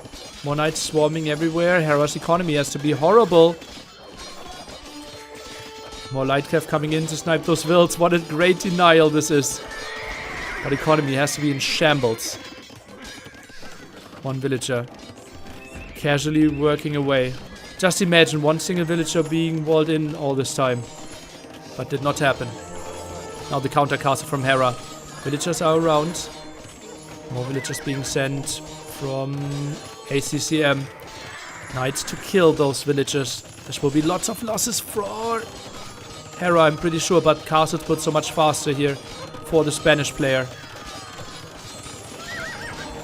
And it feels like Hera will hold this. Is he denying the castle? If he focuses down the villagers, he might. Population even. Castle will likely go up. Is focusing too much on the light cap there. 98.2%! He denies that actually.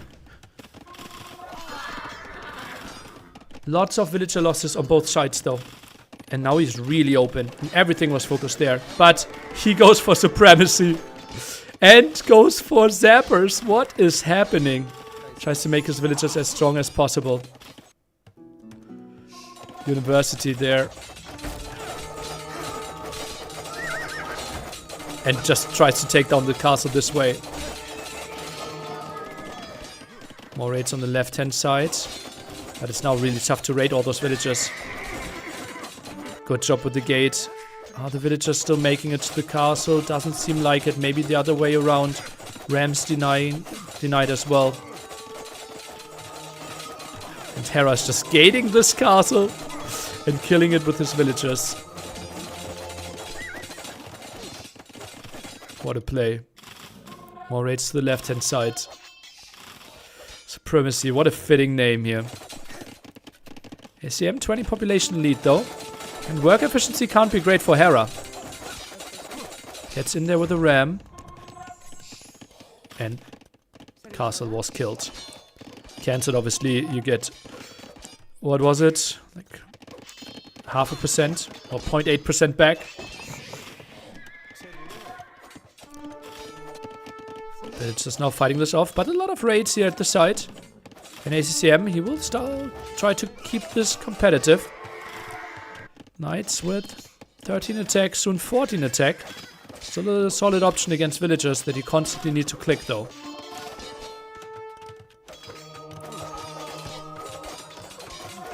Now converting the villagers or what's happening here. Now he tries to go for the light cap conversion.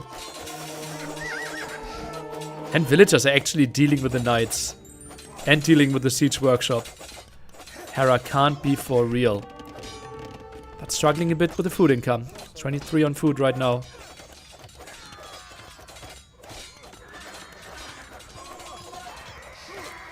Yeah, I think Hera is now a bit in the... He's going a bit too far. But honestly, he has like 6 town centers still. And now he's losing numbers. Quite heavily. Score is looking solid for him though. Ikev tries to dive for the Monk. Castles around though. Have you ever considered to make aggressive stance enable for wilds when you research supremacy? Yeah, no.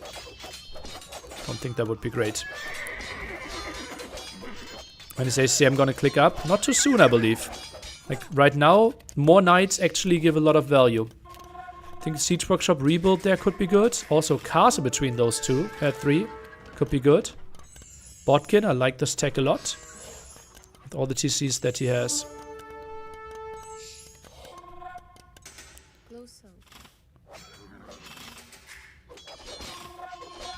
Another TC. For more villagers, finally.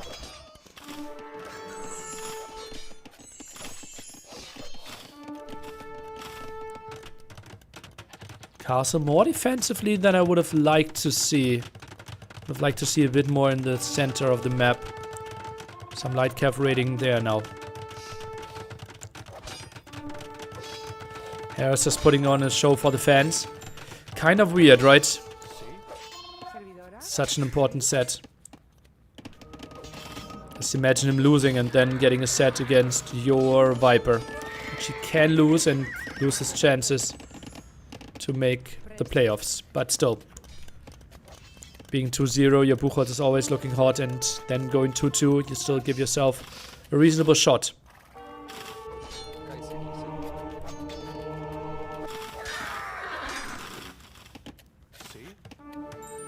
Alright, 40 pop against 126. Production stop for ACCM. He is going imp. ACCM still missing one of the relics at the right side there. Close to his base. TC number, what is that? 2, 4, 6, 7, 8, 9 being built right now.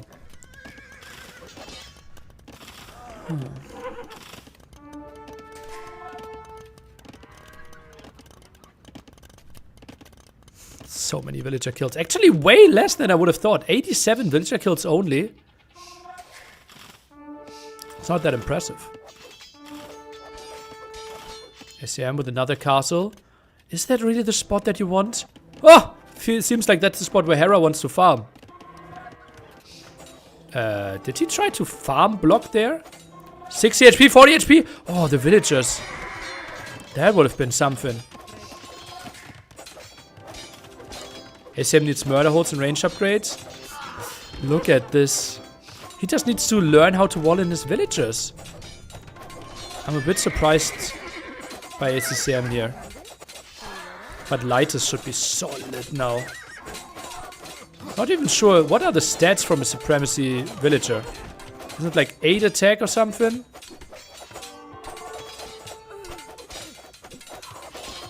And how much armor? Is Lighters actually making a difference compared to...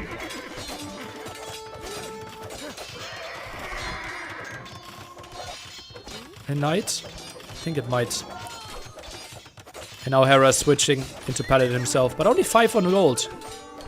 160 villagers. It's not easy to have a proper transition there. 8 HP, 3 armor. Okay, so that sounds like a difference then. More villagers being pulled, and all those villagers are about to die.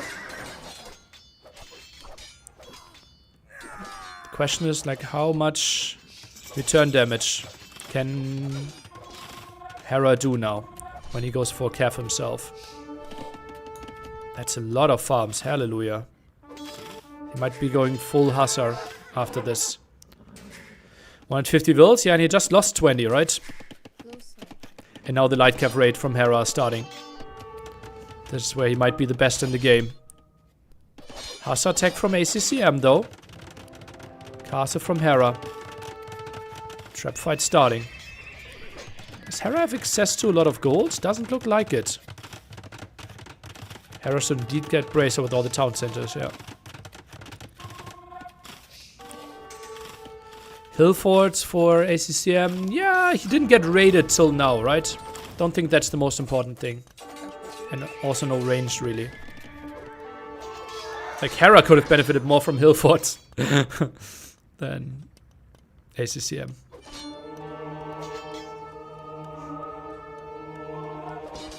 Okay. Observer. Okay, we're back at it. Did he just kill the trap? Looked like it. Not even fletching. Needs to build some lighters there in the castle at the top. Pop 160 against 180. Goes for a trap. I don't like this. He actually might lose the castle. Villagers are really strong with zappers, supremacy builds. Hussars are coming in. Needs to repair this. Now he sees the urgency. This is getting close, I believe. Down to 1k HP. Trap is out. Villagers there to get the hammers in. 500 HP. 400. I see some 300s. I see some 200s. 250. 200. I think it's saved. 180 HP. Holy moly, that's close. Holy, that was close. And that's such an important castle.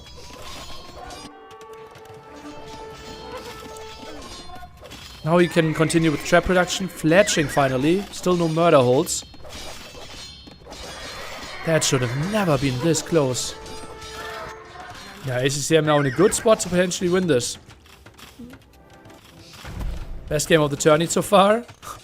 I still give it the Andy Vivy game. On the water map. Khmer. Power of Lithuanians. And now the raids continue. 170 villagers died already. Positive KD for ACCM. Halberdy attack, something I love for Hera. Still somewhat has a chance here. His keyword has to be burning here from Hera. Like he has to be playing everywhere. ACCM has the easier game now. Just deciding where to send out his units to basically kill more villagers. Yeah, they're taking their time. But still. Would love to see ACCM's vision as well. How he still didn't see the relic on the right side there. Could have been another attack for his lighters and knights. And now for the halberdier. I honestly believe Hera still has a shot in this one. It's not that easy for Lithuanian player to transition away from cavalry. Like, what is he going for now? Skirms?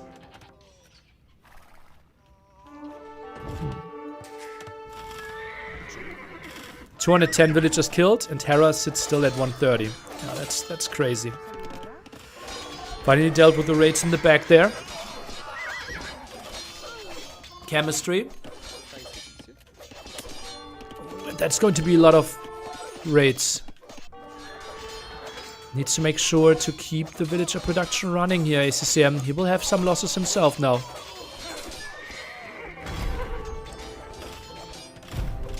Apparently killing that boar was important. Yeah, that castle is likely to fall. More raids and the left-hand side. That's some exposed villagers. Hand cannoneer switch. Feels good to me. Would upgrade something I would have loved to see a bit earlier. His own Halps. I don't think that's really winning because Halps died 2 villagers. I think it has to be hand cannoneers. He has enough gold. Oh yeah, look at that. 7 hand cannoneers in the queue. And they will be good against villagers and good against the halberdiers. And Hera's not getting the cavalry on the field right now. Pop 150 for both of them. Both struggling to keep their pop alive. Hera's raids doing so much as well. 2 castles from ACCM, but far out on the left-hand side. The Feudal completely open. Yeah, he has 70 working farmers right now. I like that. But the next raid could be dangerous again. Since when did Lithuanians not get Blast Furnace? I think since the Civ came out, right? I think so. Or at least after the first patch. Yeah, ACCM, some helps at home could really help him. He's taking into it now. Yeah, I think like 5 to 10 helps patrolling his home base. Making life way easier. Villagers being sent in. Together with the halberdiers. Where are the hand cannoneers? Weren't they just around? Not really seeing them right now. That should be some dead builds. Maybe he can take away those 2 castles, 2 TCs before that though. Now hand cannoneers are joining the party. More raids at the left hand side. What an incredible game this is. No armor for his halberdiers. Maybe as a buffer before, but losing 3 traps. Kind of rough. Treadmill crane coming in. People suddenly realizing, okay, this was a good tech all along. Now that it got cheaper, by actually going for it. 8 hand cannoneers, goes for some halberdiers.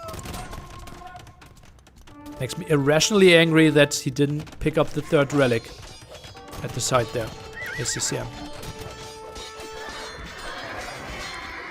It's a big hole in the economy there when it comes to protection.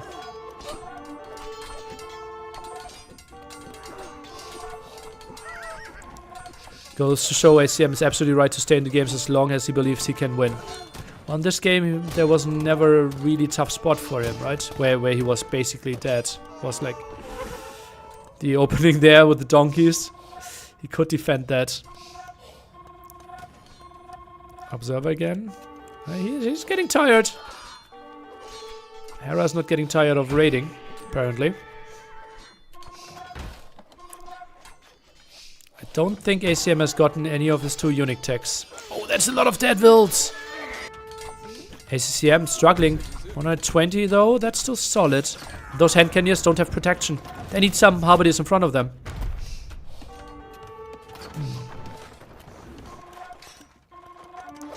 Light cav raids likely to be stopped here. Hera could take into hussars. He's going for chemistry himself now. What a game. So much more map control. And now the full range. He's going hand cannoneers himself. Light cav going for the hand cannoneers. Not going to be a thing with all the halberdiers that are joining the party though. Goes into skirms, Hera. Okay. Can anyone do sneaky paladins? Don't think so. Hill forts now for ACCM. As I said, I don't think this is the most important tech right now. Ballistics feels so much more important. Hussar tech is nice.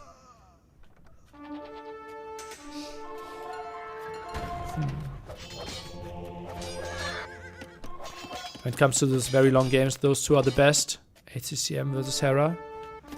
Believe it or not, but 45% plus games are actually Hera's lowest win rate on the ladder.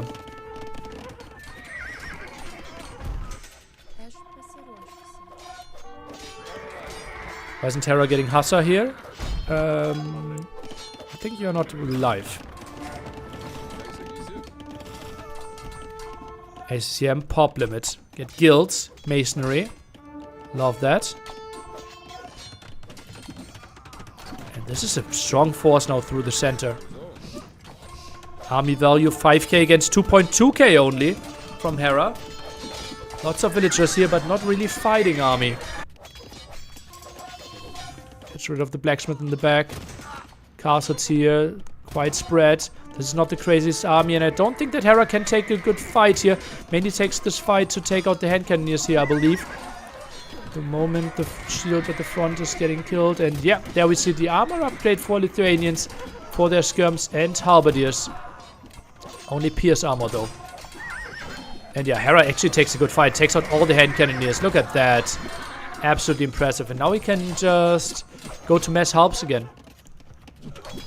Yeah, and you see, next click indeed was clear up 26 halberdiers.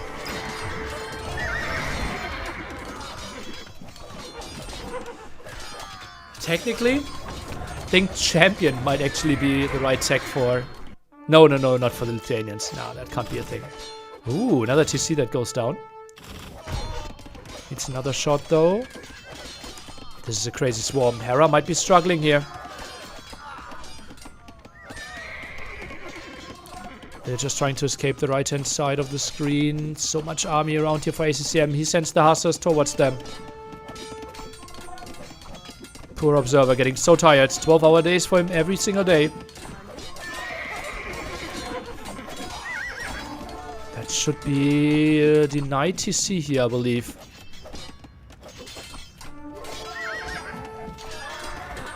.25 military is just not enough. He's at 48 right now. Villagers somewhat count as military with Spanish supremacy as well, but it's obviously so much easier to play here. Just patrolling in, comparing to like you constantly need to click there. Winged hussars do not cost gold. It's the hussar version for Lithuanians and Poles.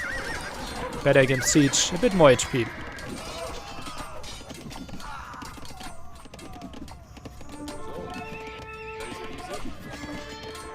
Hera down to 3 town centers. Oh, true. That's tough. Outpost there. Lovely move by ACCM.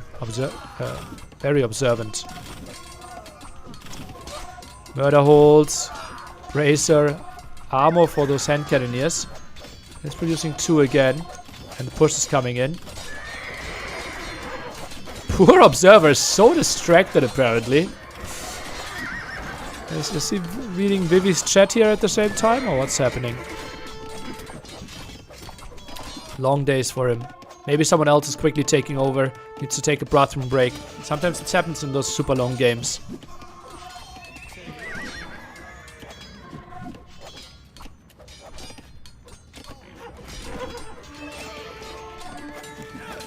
Getting all the eco upgrades now. More raids coming in, and Hera struggles to keep up population.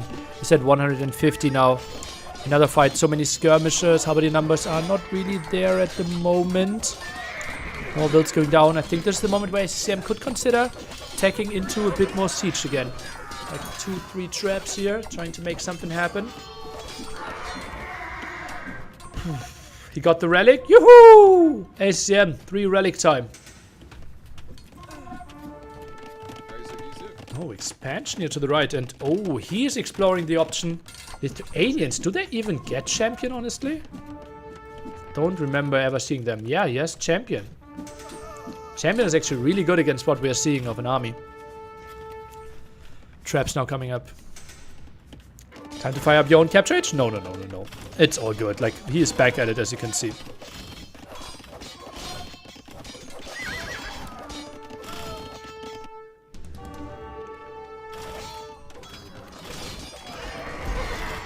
That should be some dead builds. Expanding to the right side. Not spotted so far.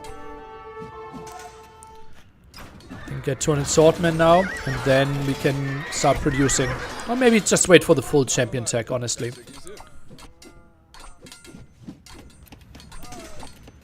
Yeah, I think that makes more sense. I would consider Paladin here. I think Paladin is a crazy waste. Because Paladin are a chance to be countered. Champions, I don't see that. Like, everything that gets countered by trash, you don't want to build. Ooh, defensive castle here. 5 castles in total now. Okay, very protective. Long game. Champs without last armor died to skirms. Yeah, I see that as a problem. Yeah. That's maybe one of the reasons why we never see them going for them. The aliens. But now he feels it's time to go for it. Champ tech. I think we need siege with it though. I think the champs alone, Hera can eventually dwindle down.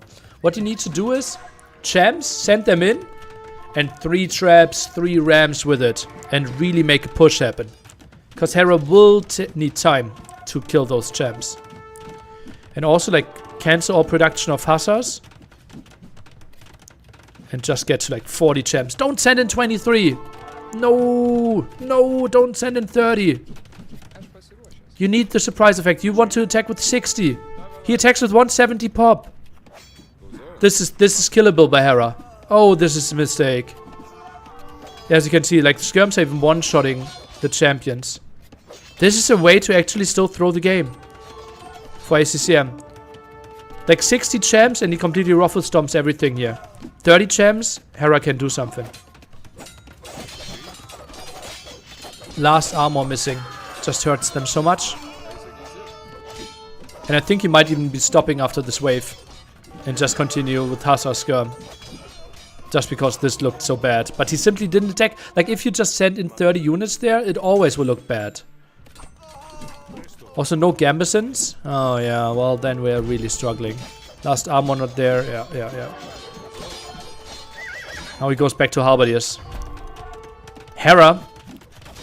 It's higher than 0% that he wins this game, I believe. This feels like Coast to Mountain. Hera versus Tato level again. Where it absolutely should not happen.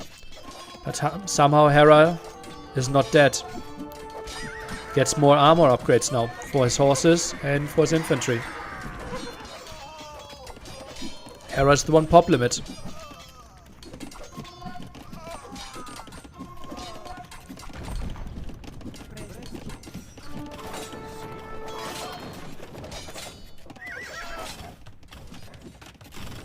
Nearly with the crazy hot takes.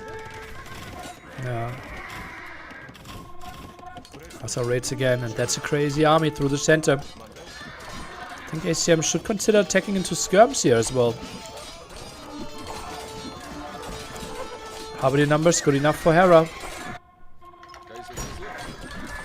Yeah, champion ram side attacks. That's really good, I believe. That's tough to clear up.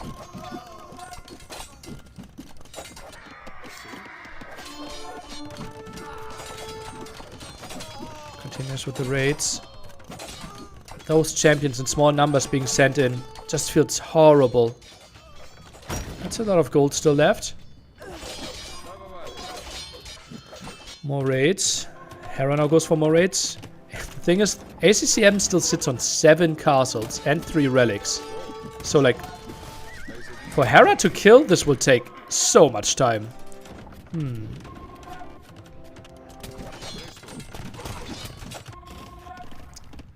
Yeah, Hera breaking the castles will take a long time. He only has 1 castle himself. The only way to produce traps. Don't think ram push is an option. And yeah, we see ACCM now switching into skirmishes. I think something he should have done way earlier.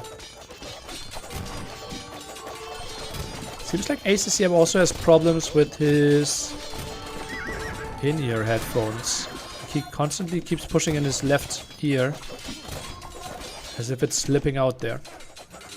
Ooh, that's a big gold spot. 4.8k. Completely untouched gold. Oh, wow.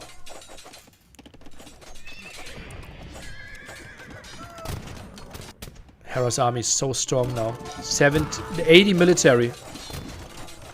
Feels like an unstoppable army in some way. Nothing really to fight for on the left-hand side. 1 trap alone won't really do much. Hera will be able to repair this with 2 relics. So many units are being sent in. It feels like a 200 to 100 KD in the last 3-4 minutes. Like the fights have been so much better for Hera. As for the trap, but yeah, as I said, like it's so easy to buy the stone and repair. 1 trap alone is not an option there. I think you need to have an attack with like 3 traps.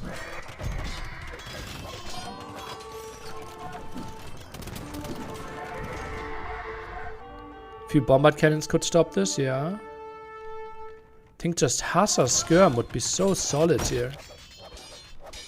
Maybe Harbardiers, the trash of Lithuanians has to be slightly better, no?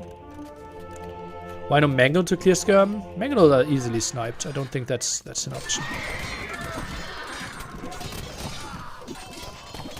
You're investing gold into trash units. And now he gets to the gold. This is so big. My money is on Hera. This should not be a thing. Hera is winning this game. 4.8k gold.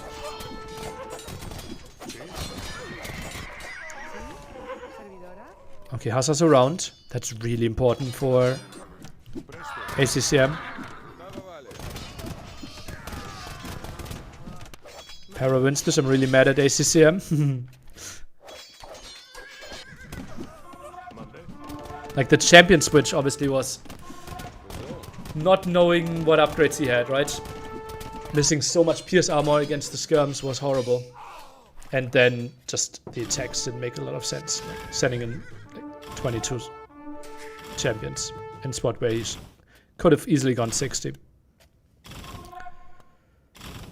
Trap quite ambitious here.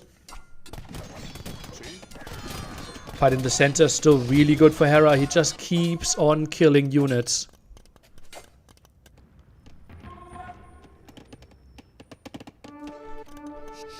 $70 farmers for ACCM.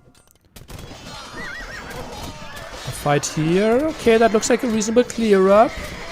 No, not even that.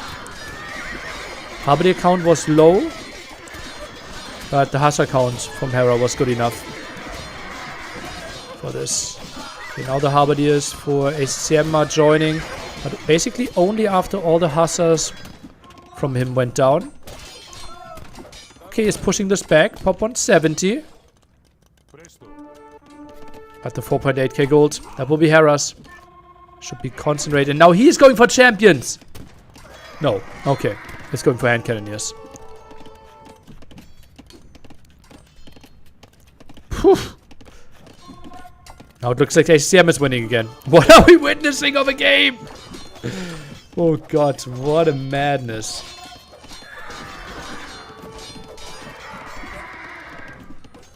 Okay, good Halberdier numbers.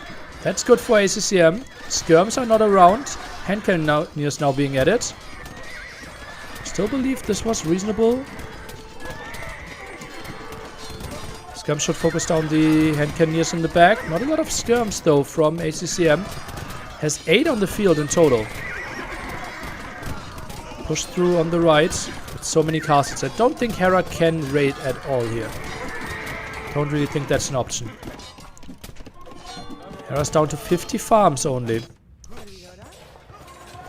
Send some villagers here. Hera's buying food? Really? Huh. Where did Hera use his gold? Mainly for the hand cannoneers. Now queues up 13 more villagers behind this.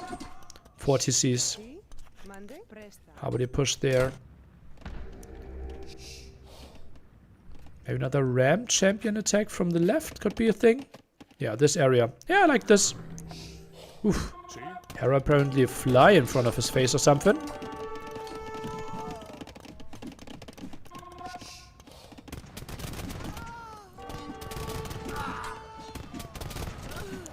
Hera looks so chill. Yeah, he's in the zone.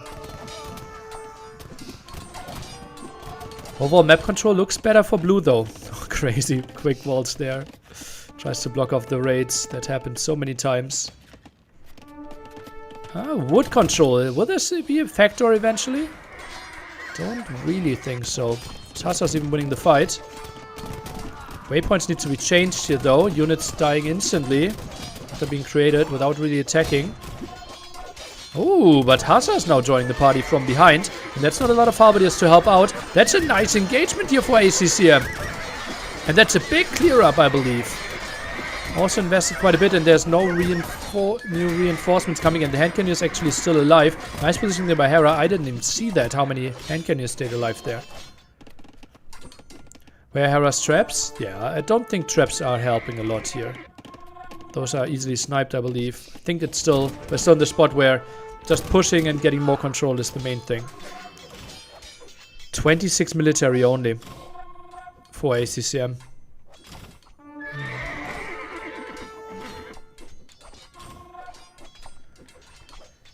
ACCM not doing the best job of messing up right now. How are you taking down the castles for 0 siege though? Yeah, this, like, Hera can't win this game within the next 15 minutes. Like, he will need to continue for quite a long time. And only then go for traps. If Hera wins, it's likely a 2-hour plus game. Call it a draw? Rematch! This will be a long day, party people. Especially if ACCM wins this game.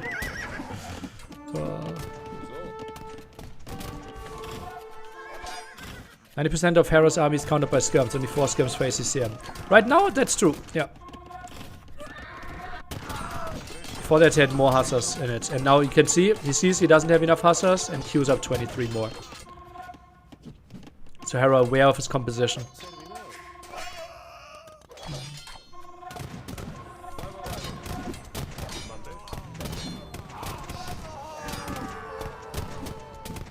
I have to leave in 4 hours, I won't be able to watch Viper. Unlikely. Maybe the start of the set.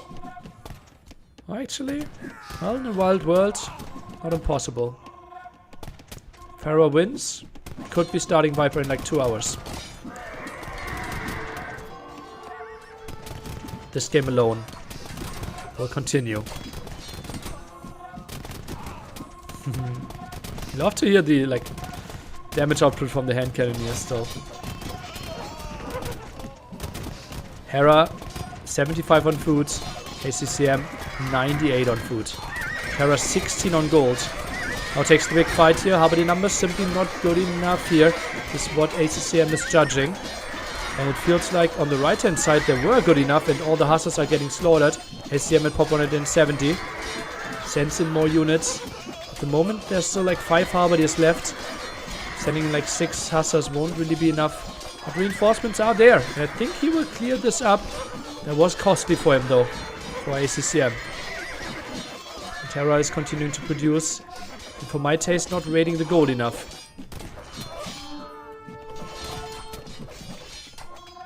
Halberdier is now important unit for ACCM. And they're taking a good fight. Skirm numbers not that high for Hera. Only at 11. Completely at the limit with the bank here is Hera, but actually both players. Ooh, that's a waypoint with the Halberdier. So what? Like the production goes through that area. Interesting. 100 farm for ACCM, it's so over. Not sure about that. Really, what's your prediction for the length of this game? Oh, so tough to say.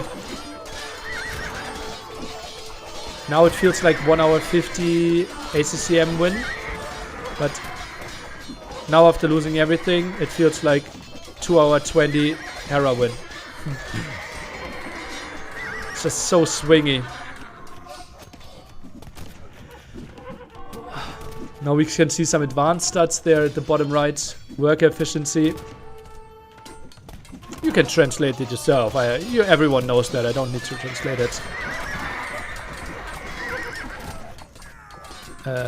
Does ACM not use all stables? Select them one by one? What makes you think that? Crop rotation might actually pay off. Actually, not bad, yeah. ACM having 2 extra eco upgrades there. Could be good for him. Hera down to pop 155. Are you kidding me? 70 halves in the queue. The queue of Hera only 20 units, 155. Even if he stabilizes for some seconds, he's not getting pop limit quickly.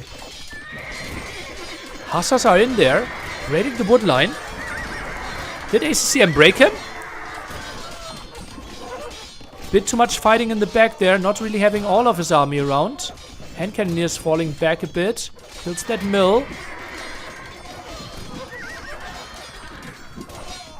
Idle military, a crazy valuable hotkey here potentially. But the villager's really tanky in the midst of all this. Oh, and that's a big raid. Villagers are pulling the shanks out though. Against that ram, and yeah, ram goes down. Some villagers will go down with it though. Push through the middle. Not even sure. I think both civilizations don't have how was it called? Heavy Scorpion. I think Heavy Scorpion are really strong in those with the units that I'm seeing here. Around 166. Only now getting the last armor upgrade. Or the second armor upgrade for skirms. What? Didn't realize that that was happening. That's a lot of gold. Could be taken. Right now both players somewhat happy with the gold that their relics are generating. Hera tries to micro down all the skirmishes. Pop 150 for Hera. He's struggling. This is the moment where you spam your nearly energy. If you want to see game 4 here. ACCM, he's doing everything to force it. Ram into supremacy builds. Yeah, that's maybe to force a reaction a bit there. Hera 150. Q not that long. Bank small. Still holding on though. Long queue for ACCM. 55 Halberdiers. Hussars there as well. Maybe wait for like 3-4 rams and only then go for the attack on the town center together with like some rams. Champ ram on the sides would be the killer units here. Only typically countered once you have enough ranged units. Long spawn points for ACCM. Yeah, true. The moment the unit dies, till it's back actually on the front, so much longer than for Hera. That's the defender advantage, and Hera is back to pop limit. Oh, that's a bad fight. Hussars against the Halberdiers on the left-hand side. ACCM sees that and is moving away. Has to regroup here. 137 villagers, meaning Hera can have 10 more military on the field. Hussars around, trying to fight. No more rams, though. Queues up 2 more rams. Now sends the Hussars over. Feels like this is a good spot to raid, and I agree with them.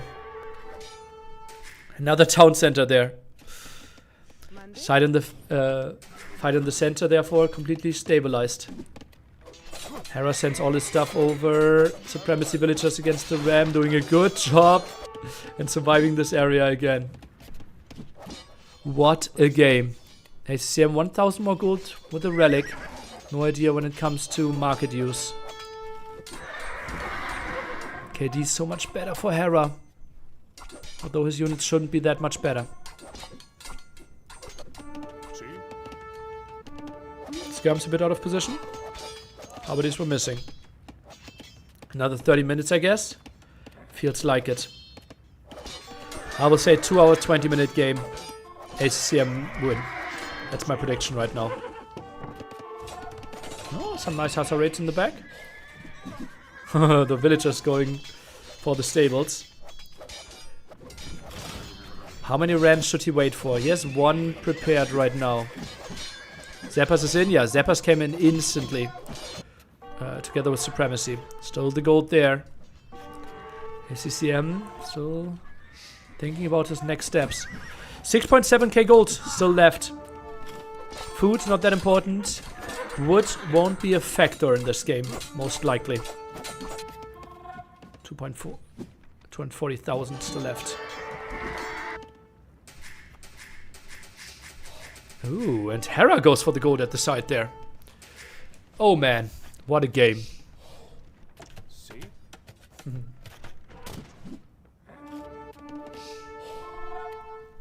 ACCM 93 Hussars in the queue. This is the good spot where you try to delete 10 villagers.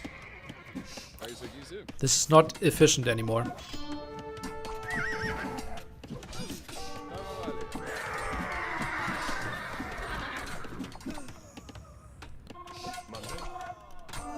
Did ACCM get that relic? 3rd column from the right, bottom right. 3 relics against 2. This turns into wood game on Bedouins. Would be mad. 90 Hussars in the queue. Observer also points it out. Not what you want to have. Looks fancy, but it's not the theoretical optimum for the game.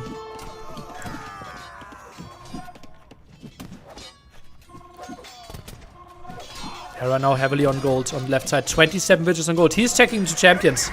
He's going for it. And he has the armor. Champions can maybe do it. Hand can near count at 2 right now. For ACCM. Massive clash of armies here. ACCM just patrolling in, not doing a lot of microing. Now it tries to focus down the Halberdiers. Is doing an okayish job here from what it looks like. Hussars now close by. Oh, there's so many losses for both players again. It just feels like the queue is so much better for ACCM. Obviously can't really know that. But production is so much further away. Maybe adding more production close by could have been good for him.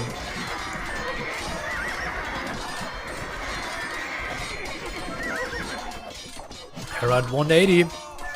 Not sure if he will find the time to properly switch into champions. Food might actually be an issue eventually.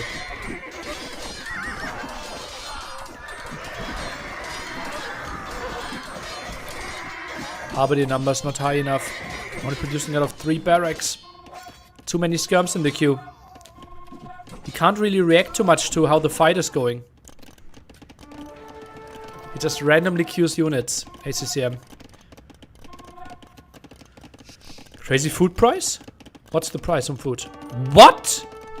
No way! No way! ACCM could have 3,000 gold if he wanted to. ACCM could just go for 60 lighters. Oh boy. Such an unawareness of the situation. This can't be for real. And now both players have to think, wow, my opponent has to be struggling for food. How is that a thing?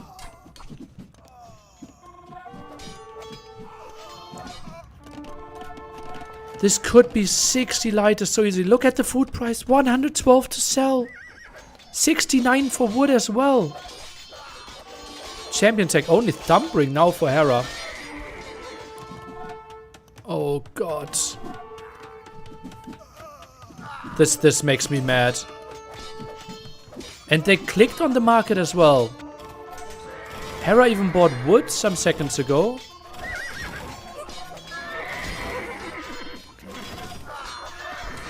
Yeah, those rates shouldn't really do too much. Some rates here at the bottom. Just imagine 60 lighters now. With some traps. Like this makes me irrationally angry. Hera could do Paladin. Oh, not sure. He doesn't have the bank, right? He's playing champion now. Hand Cannoneer, easy addition. In case they realize. Hera is going for 10 champions. Let's take a look how he is approaching this. How many champions he's waiting for.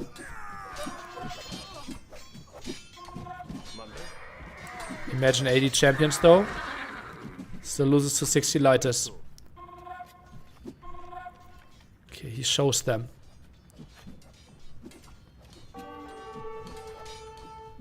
Did he cancel champion?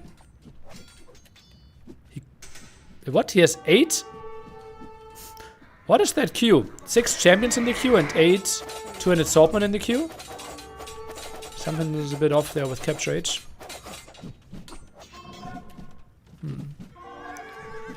Why is Hera getting hoardings when he has no castles? Hoardings is a tech that you research in the castle. So, he always has to have a castle.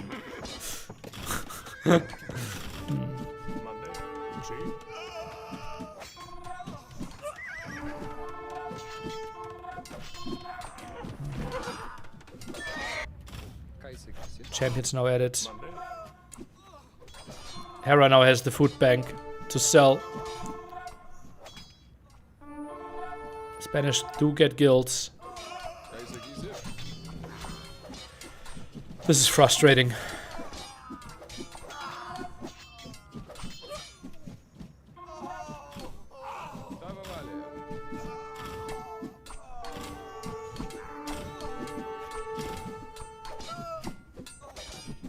Even Capture Age has given up on this one. Yeah, looks like it.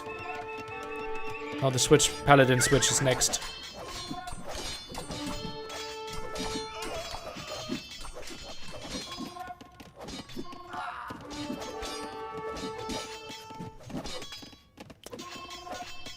What a game Hera's putting out there.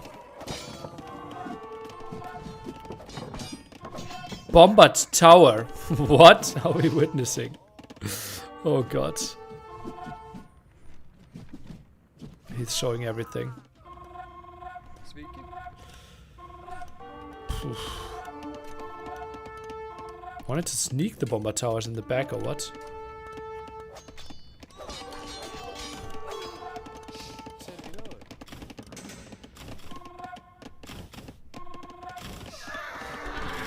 If there's a game 4, it finishes in 15 minutes. Not impossible. Sometimes players are so exhausted and getting the full focus back at it is really tough.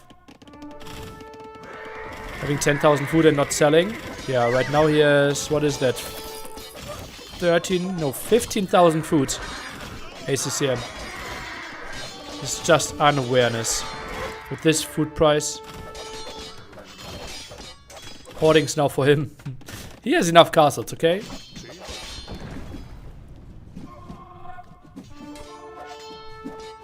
You don't really see how many hussars you have in the queue, right? And yeah, 140 villagers is too much. Not selling the food. Hera simply played the late game better. 107 villagers. Such a better number if you have a standing force. And the KD is just so much better for Hera. It was 900 to 900. All the villager kills. Look at that. 540 villager losses for Hera. Just see how much better his army fights were. You can only have 15 units per stable in the queue. Yeah, that's the limit.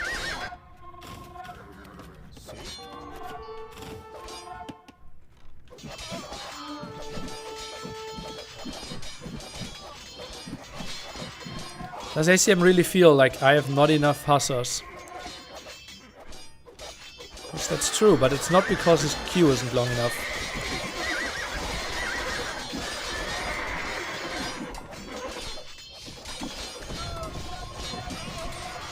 It just feels like Hera has 90 fighting army and ACM has 25. How will Hera win this? Yes, enough gold.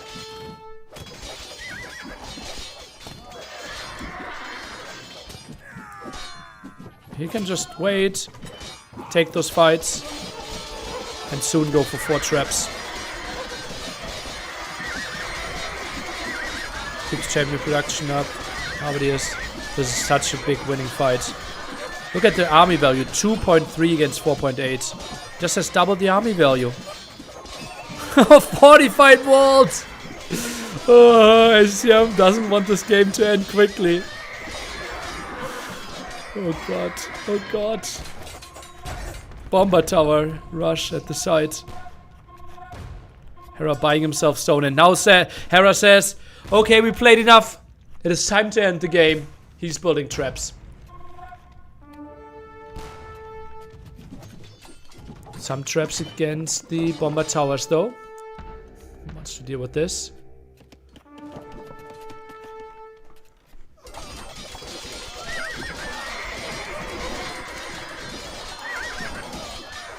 I think ACCM lost all his ranges, right? He doesn't have a single skirm in production. Feels like it. Okay, some raids here. ACM just is smarter than Nilian. Now we have to finish by chopping all the wood and not by winning fights. Ah, okay, okay, okay. What an incredible game. What an incredible resilience. And what did we see from Hera this game? The donkey rush into villager rush into fighting trash with against a lot of army with gold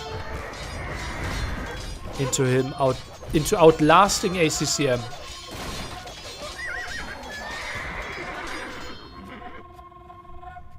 That's something not a lot of people can say.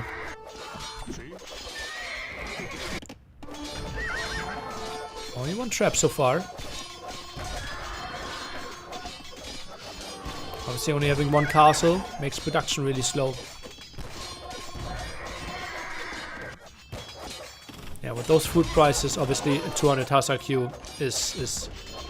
Maybe I'm hoping for the players that this is just bugged in the overlay. Okay. And now bomber towers to protect those traps as well. Has all his army around, and now he will take down castle by castle. ACM bombard cannon would be the option, like bombard cannon help to deal with this, but don't think he will want to switch into that. Now 200 Hussars in the queue. That's 16,000 food not put out on the map. 16,000 food that could be transitioned into gold. And now we see Hera sold 400 food for 375 gold. Queued up more champion, queued up another trap. Might buy himself more stone for his bomber towers.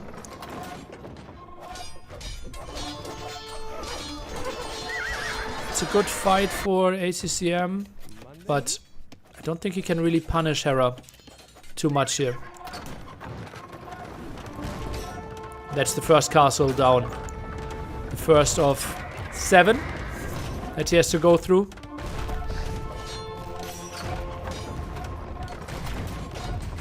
Food queue sorted for years. Doesn't matter though. How can Hera afford those bomber towers is the big question. Relics now exposed. 2 traps are moving forward. 3 on the field. It might just go for the relics there. And then it's 2 relics against none.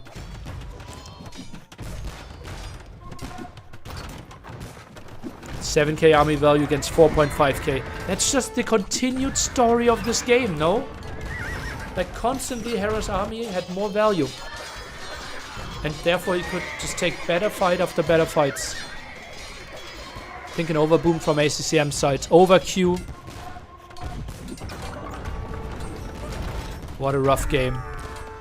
And that one... Honestly, Hera, that's a game he should never win. And just shows like how good he is. And it feels like... How do I phrase this? If he plays his boring style, this could have been a really one-sided set. That's what it feels like. Hera down to 75 villagers. Really short queue, actually. But it feels like his army can't be broken. Now the 3 relics there. Okay, Hera needs to queue villagers again. Looks still close. Does it? How is this army getting cleared up? 102 military. Oh, Monk tries to get...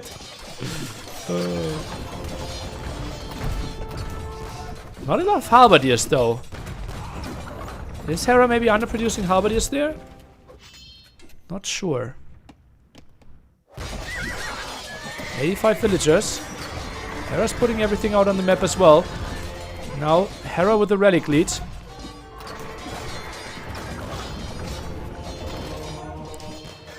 Like, honestly, someone like Draken.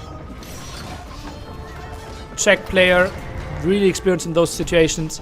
Deletes 60 builds and attacks with 120 hussars to clear this up. And then you can queue villagers again. But just to get the big army ones. Because that's what ACCM needs. You can't just constantly like trickle in with like 40-50 units. The monk fight even here. Hussars are getting the kill. Repair on the trap. Good job. ACCM isn't replacing builds. I think that's good.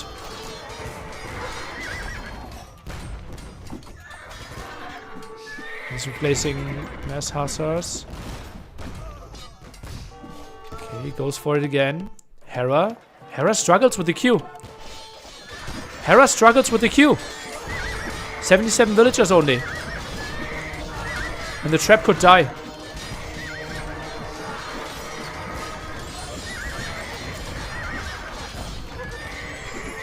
Oh no, the hussar dive though. Didn't work out for him.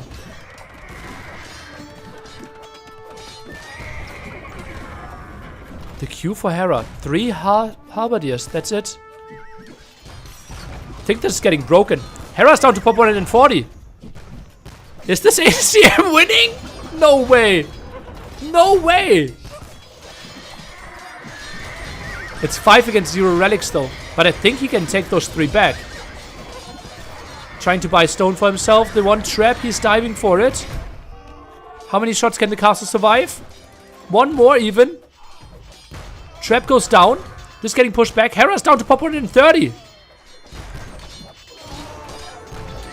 And the trap is alive. He can take out the monastery. Pop 200 against 130. He goes for the raid again. This is madness. Absolute madness, this game. ACCM in the winning spot if he builds another trap or if he sells food. Q was helpful in this spot apparently.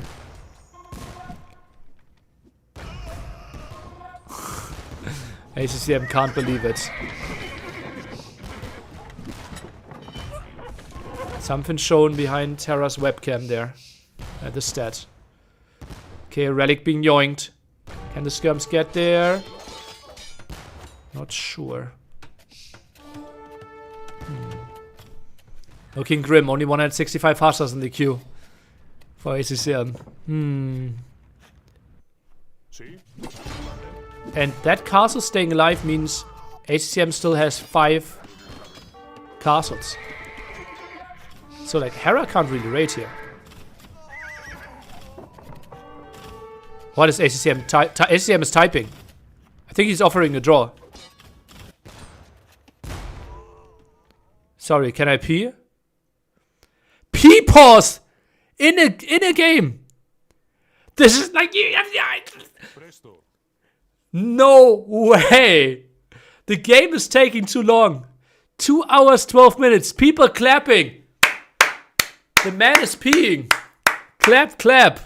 Hera can't take it either. How is that a thing? The game took so long, the players couldn't finish the game.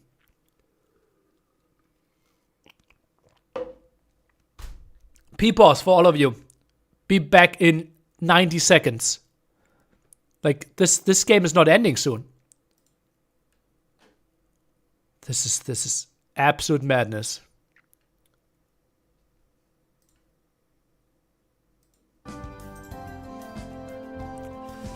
Taking a look at Hera. You know, agree that this is the best game this tournament? Probably, yeah.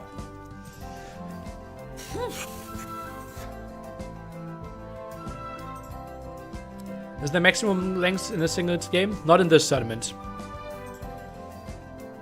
Yeah, fair request to go pee at this time. Like, this has been a long game real time now. Yeah. But Hera? Yeah, he shouldn't. Okay. Phone time. Like, what is the professional caster doing with the phone right now? Like, he's like, oh, we're on stream. Yeah, I'm talking. Lux ran out of paper. Yeah, you can see it. Like, he doesn't know what to write anymore. Okay, I'm going back to my paper. I'm talking with the boys. So guys, what are we thinking? Lux, what did you write down? Okay, I buy power. They need some drink as well.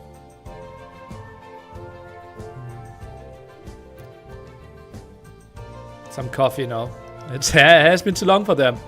And it's, remember, we're only in set 3. There are 2 full more sets to come. Plus, this game is not over yet.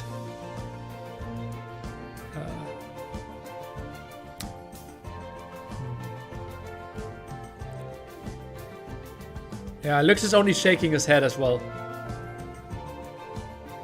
What's the local time? 7:50 p.m. Toilet 5 kilometers away. Maybe it's he lied with only P.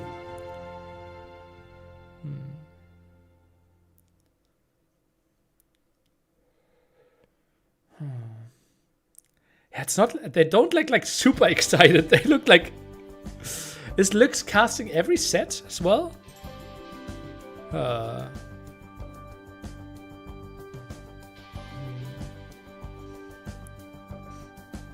Did he take his phone with him while peeking? He shouldn't have the phone with him, so I don't think so. Maybe some Duolingo, quick game of chess. Scrolls through Reddit, sees highlight clips from earlier, the same game. Is Hera okay? Hera's okay. Yeah, I by power checked out already. That's the man over here. Lux is still trying to do proper analysis.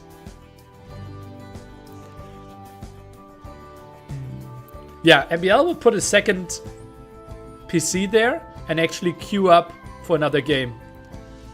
Seems like Hera is ready. Eye contact with someone next to him. Yeah, they're taking a break, Jordan. back in my corner.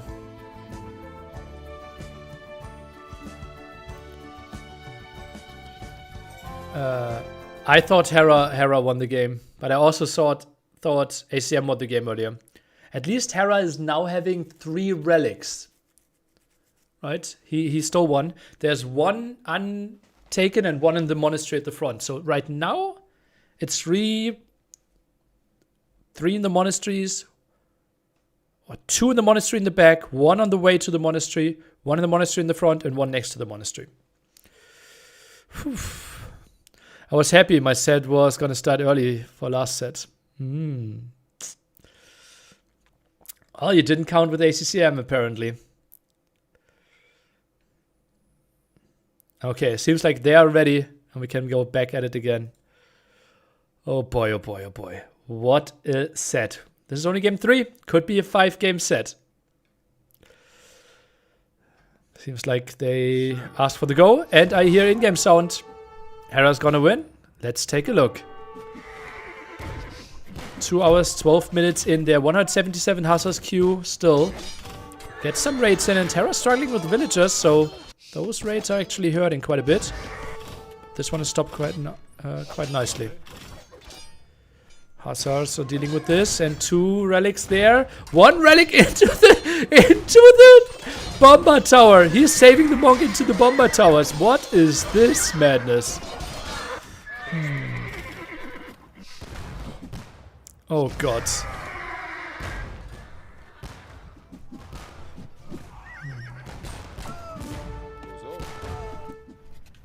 Hera struggling to keep population up. Building some more monks. 2 goats that can be taken later on. So production, yeah. The big problem here with ACCM is like the production placement as well. He has like stables in all the corners in the back. And that just basically removes the unit for like 30 seconds from the game. You think this game will go over 3 hours? I don't think so. But I think it might go... where's my over-under? 250 maybe. Oof. Relic is getting back home. 2 relics untaken right now. And Hera back to pop limit pretty soon. Q really poor though. 200 food bought for 223 gold. This can't be for real. Like the food price is at 100. And we have 180 Hussars in the queue. This is, what is that? Like 16,000 food? And ACCM is not trading in the market.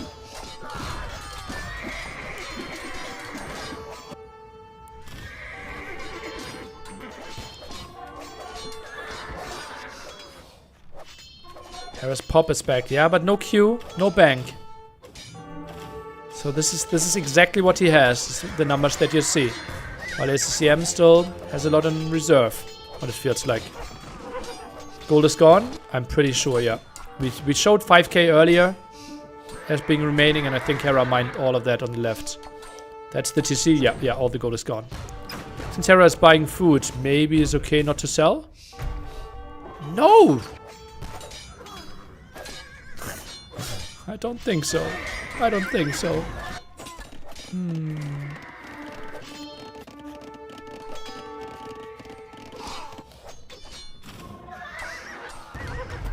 170 pop and it's still showing your pop limit. That means he has 30 buildings producing right now. ACCM that is. It's a lot of stables. 2 traps clearing up all those towers. Who got the relic? Who got the relic?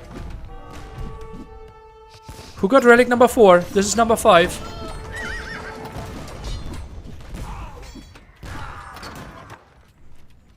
Is it? Oh, Hera gets 4 relics!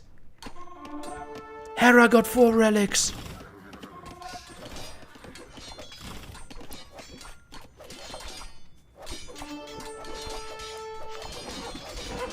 Oh, this is madness. I don't think Hera will lose with 4 relics against 1. allowing this to happen. And yeah, look at the relic spots. He has only one castle, and that's the perfect spot basically for the monastery. More stables. More stables in the center, more barracks, more archery ranges in the center. Could have really helped ACCM there. Like, better production placement. Mistake by ACCM to leave relics in the forward monastery. It wasn't the forward monastery. He just lost a third of his base. And then Hera stole them. You see the monastery there to the right. Like, it's really deep into the base.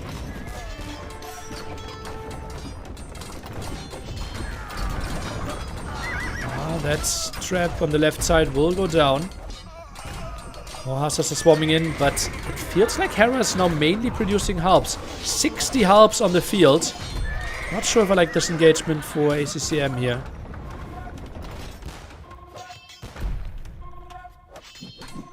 Hera stop will queue. I think that's fine. 105 is a good number.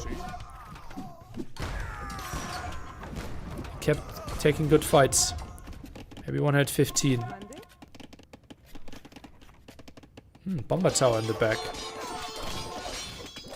Relic count is the third column on the right. Bottom right.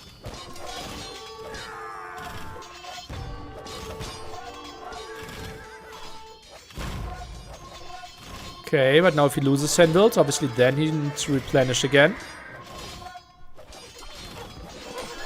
Fight here in the center. Feels like ACCM doesn't have proper halberdier numbers. Yeah, only 12. And this is the big problem, right? With ACCM's long queue, he can't properly adjust to the situation. He can't say like, oh, I can quickly add some skirms or quickly add some halberdiers. It's like, there are always hussars being added. No matter what you want to queue yourself.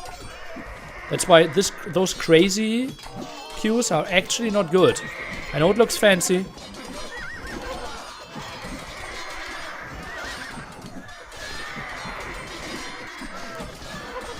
Hera getting wood problems. Oh, nice raid at the bottom of the map there as well.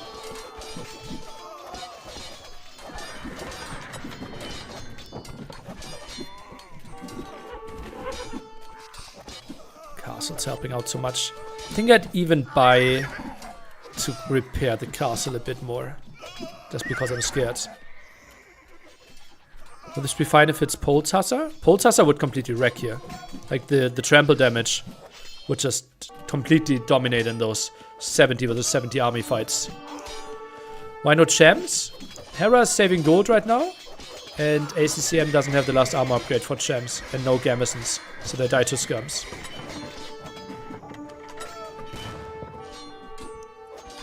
More raids by ACCM in the back again. Sends more hussars to the side.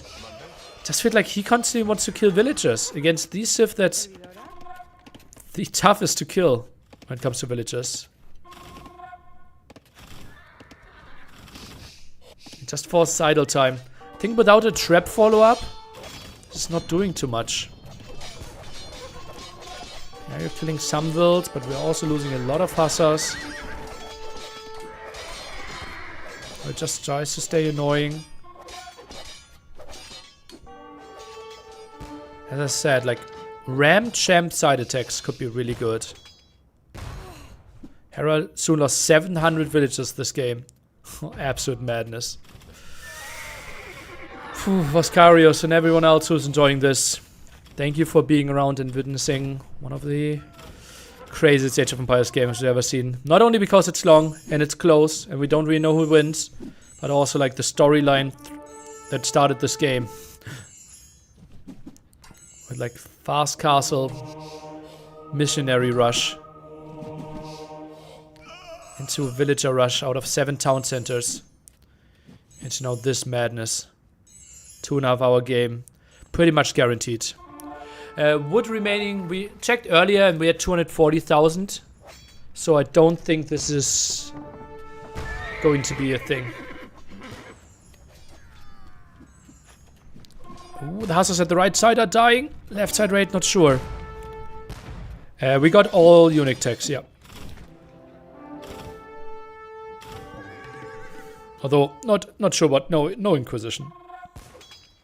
Where did Hera's gold go? Well, looking at the queue, looks like champions. That's a weird miss there from the Bombard tower. Ooh, they're overshooting.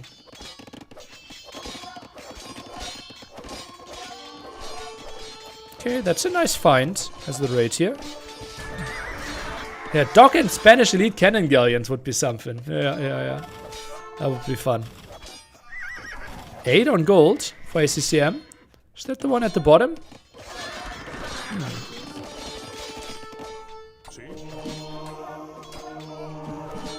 Oh, Monk actually gets the conversion there. Impressive. Wood game? Maybe. There's limited wood here on the right. Though I have no idea how ACCM is collecting gold. He's 15,000 down. Score doesn't matter at all at this point. Like, absolutely irrelevant.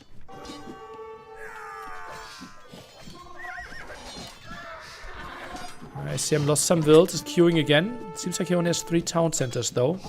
With that. And now look at that. He has 110 halberdiers in the queue. So the moment he faces, like, yeah, the queues are simply too long. What can I say? What does matter? Military count, map control, production. Villager count.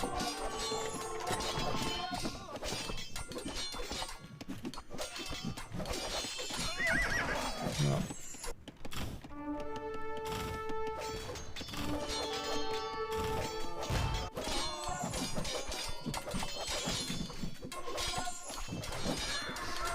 Hera deep in the base again, 90 military. Against 60.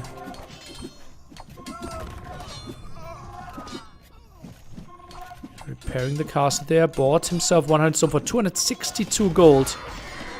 Rally count obviously matters as well. Now ACCM is swarming in.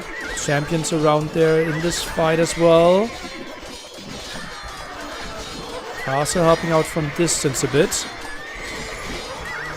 Not sure how much it's actually contributing. And yeah, you saw 168 and still pop limit. Like, he is producing out of more than 32 buildings right now. ACCM, that is. That's quite impressive.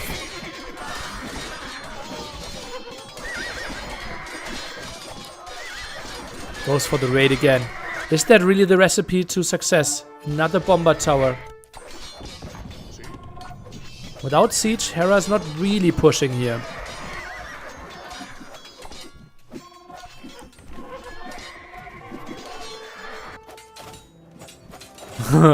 Yeah, murder holds are there. Okay, goes for some stone walls.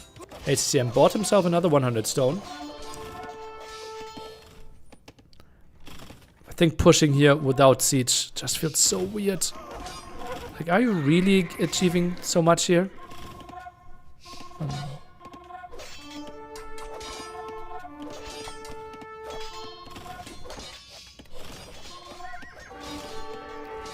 The Hussar queue is somewhat gone. 40 Hussars. Not sure if the Observer is now on his pee break. Long, long day.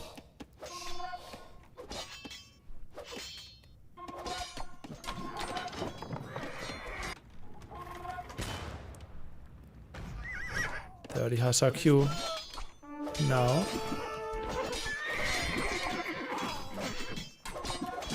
So this is the moment where Hera goes back onto traps. Yes, it is. Goes for the 2 traps. Feels like he has enough army. He has enough control. Maybe sends villagers as well. Another bomber tower. Take out those 2 castles at the right hand side.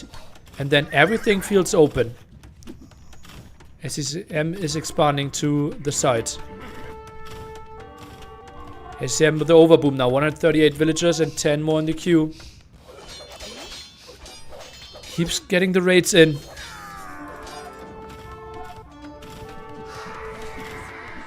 Just so actively, constantly raiding.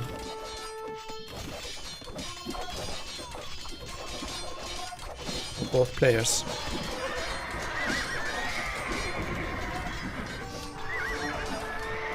So clearing up this raid. Hera now for the first time with a really long, solid Q as well. Was pop limit at 180. So 20 stables working right now. That will be a nice swing of red dots reinforcing that area here. Okay, send some units back to deal with this raid. Understandable.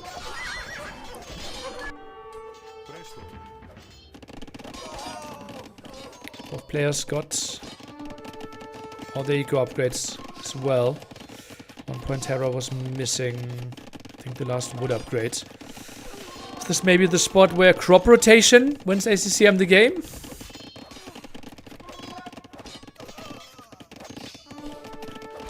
Win due to crop rotation.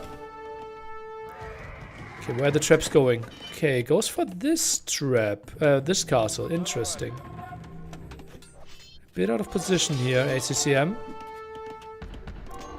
Sees this coming, though. Blocked the gate there with the house. What a nice move.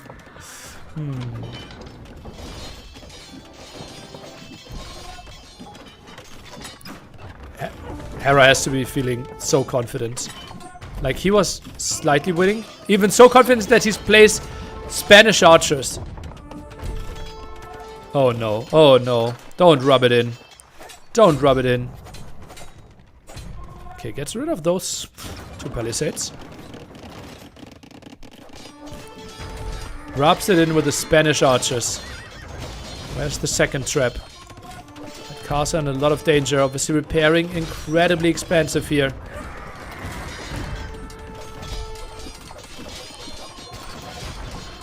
Hussar count only at 24 right now. Diving will be tricky. Good raids there in the back. Some at the left side stopped. Another Hussar here. And ACCM struggles. Loses a lot of villagers. ACCM now collected 90,000 more resources than Hera. But Hera simply killed 900 more units. Now the big engagement here. Not enough halberdiers from what it looks like. Only 18 on the field. Take the proper engagement here at the start. Trap now for the defense. And this is the fight that ACCM wants to take, apparently. Not sure about this. The archers are only shooting at the mining camp. They're not even contributing. Now they're being sent in as well. Champions at the front. And the front line of ACCM got broken. The castle likely to go down. And that opens the door for a lot of raids. Look, left-hand side, he's trying to get in, but blocked with the house there against the gate. Hera is now selling a lot of his food with more gold. What is he queuing up? Not much more. Halberdier Hussar is the way to go, apparently. Bomber Tower might be his main play. He's a bit dry on Halberdiers. 30 in total, but some of them might be at his home base. ACCM dives deep. Seems like he's pushing this back again. Maybe the archer play came a bit too early. No repair on the traps, but also not a lot of damage on them. Maybe can focus down the trap with the skirms. At least get rid of one of them.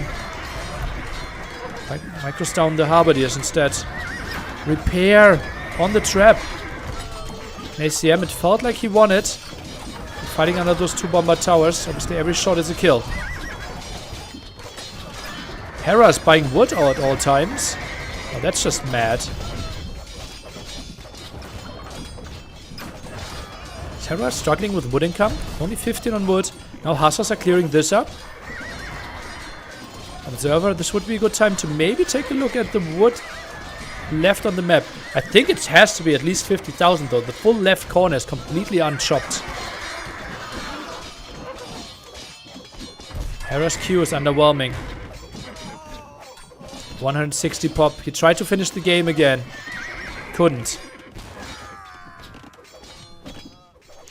Halberdier count from Hera. Not that crazy at the front here. Will get sniped down and now the Hussars could be dominating again. We have a trap from ACCM to maybe deal with those bomber towers.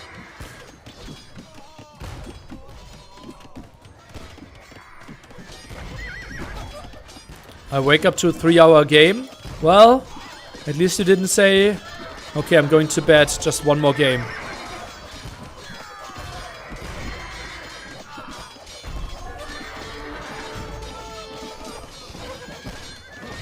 ACCM's Q is still incredible. It's like he's not really going for too many more hussars though. Mainly Halberdier Skirm is the way to go. That's me. So many people feel like I was talking about them now. Skirm's being micro back here. Okay, Hera kind of in the heart of the production of ACCM. Has to go to the safety of the castle, and that's a trap that could go down. Any possibility of body blocks? Halberdiers are trying to block this off, but... Oh, a quick wall! A quick wall there! You see the palisade. Beautifully done by ACCM. Nicely spotted by the observer. Those hussars will now struggle to actually kill the trap. Maybe some repair happening there. Feels like it was all for none. But at least decimated the hussar numbers quite nicely. All for naught, I meant. Can show the woodlines of Hera. Will be tough. My Mandarin is not good enough. Whew. Such a small queue for Hera here.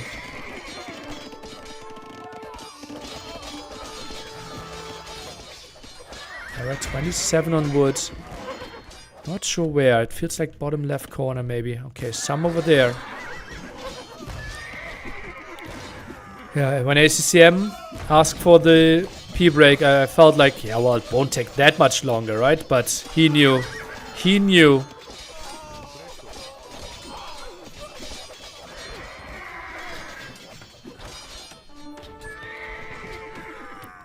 How long has this game been going on? At the top, we have a timer. And in between, we had, I would think, like an 8-minute break to quickly pee. Hera did not have a pee break yet.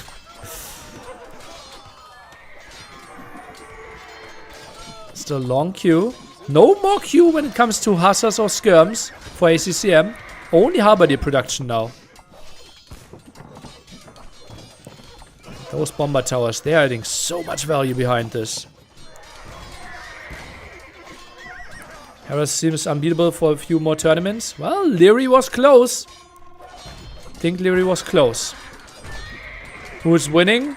I don't know. My ad revenue is winning, I believe. Highlight of the game.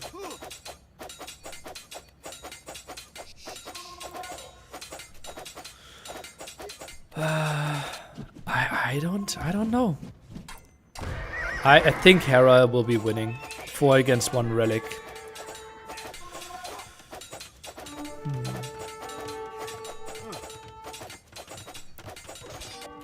Yeah. Well, I told Mr. Yo before the tournament. Here, there's not a lot of Western casters. I'm really scared for the watch hours of this tournament. Not that scared anymore. Thank you, ACCM.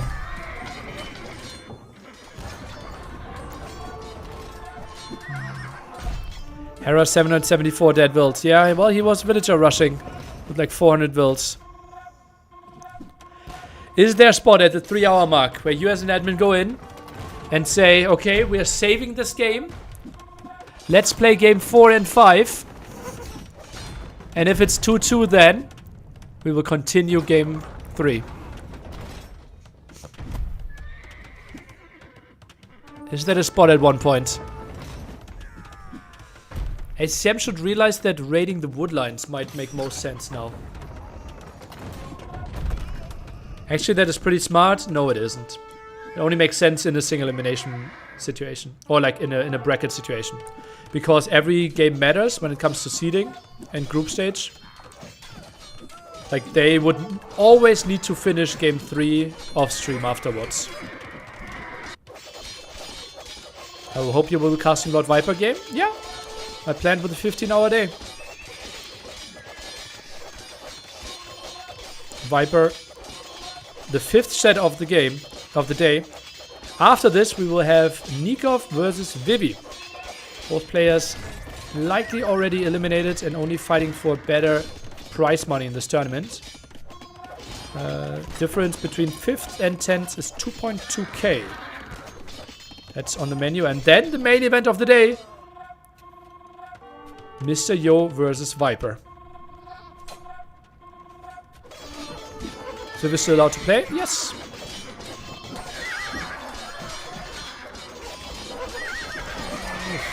Army not fighting well there.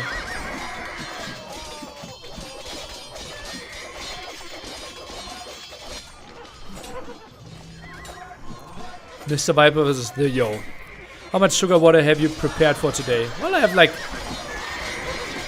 10 liters at home. I had like 1 glass so far. Didn't want to go too wild in the morning.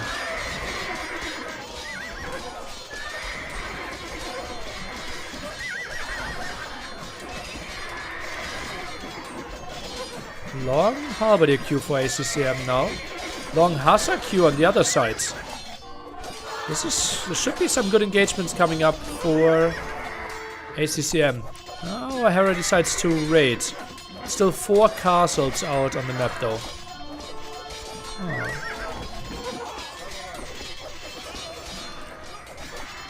Make sure to like on YouTube, so some people will get tricked into the algorithm and thinking that's actually Age of Empires action happening here. Oh, gold is now out!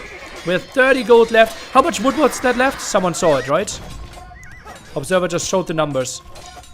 It was no gold, no stone. How much wood? 125k wood.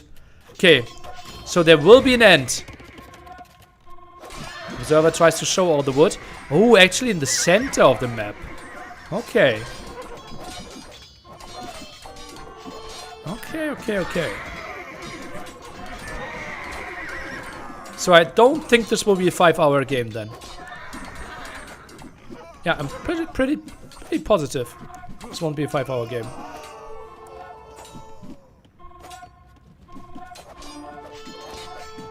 ACCM still has a lot of wood access to the left. Hera's wood access is okay, but can easily be raided, I believe. Town watch? Oh god. Or town patrol? Town patrol. Ay. Hera probably just like opening his eyes. Okay, let's see what's actually happening. So far I've played blindfolded. Oh boy. Are there still texts to be researched? Certainly in the university, right? I'm expecting that. Oh, the trap. Not walled in fully. Found a nice positioning there between the houses, but still goes down. Before killing the bomber tower. And yeah, that's a nice raiding spot now. That's a lot of wood control still for ACCM. Hera only 16 on wood. And remember, he does not have crop rotation.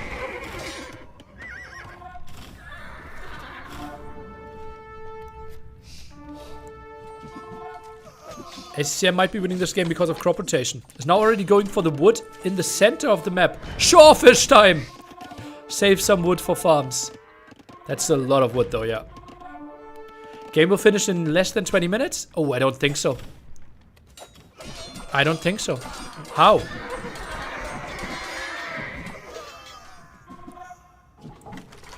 Who's winning? How? Almost 100,000 more res collected for ACCM? Yeah, madness.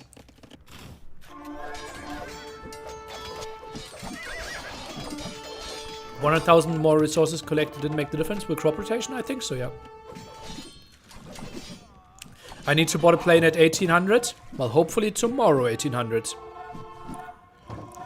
Oh, cutting the wood. Yeah, the full... Like, the best play for ACCM is here to tech to onagers, sneak a siege workshop onto the left corner and cut all the trees. That's actually what I kind of introduced in deathmatch tournaments. And people got really mad at me for doing that. And then there was basically a rule, like DMers, like deathmatch player against deathmatch player, they are not doing it. But if they faced me or another random map player, they were doing it. Just to do it back. Oh, another villager rush against the trap. Oh, that's actually walled. Villager for the repair. Can she squeeze through there? Seems like it. Oh, but that's not enough. Oh, the shift click as well. Trap can maybe run. Yeah, gets away. Repair maybe. Tries to go for the quick wall. Repair. Hussars stuck. The villagers are stuck. The villagers are blocking the Hussars. This is the moment where everyone should scream nearly, although everything is as intended. Like, the villagers are actually blocking the pathway there.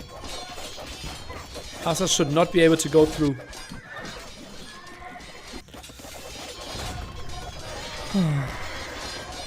Oh, they leads the house there. ACCM wants to take the fight.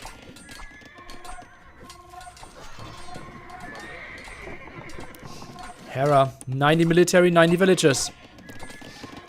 Perfectly balanced, like everything in life. Doesn't Relic Gold guarantee Hera the win? That's my assumption, yeah. I think Hera will win due to Relic Gold. But there simply is the advantage of wood control for ACCM. Why aren't winged hussars killing the other hussars? They have the splash damage, right? No, that's Pole's winged hussars. Lithuanians, I think, have 5 more HP, 10 more HP. That's kind of it. Yeah.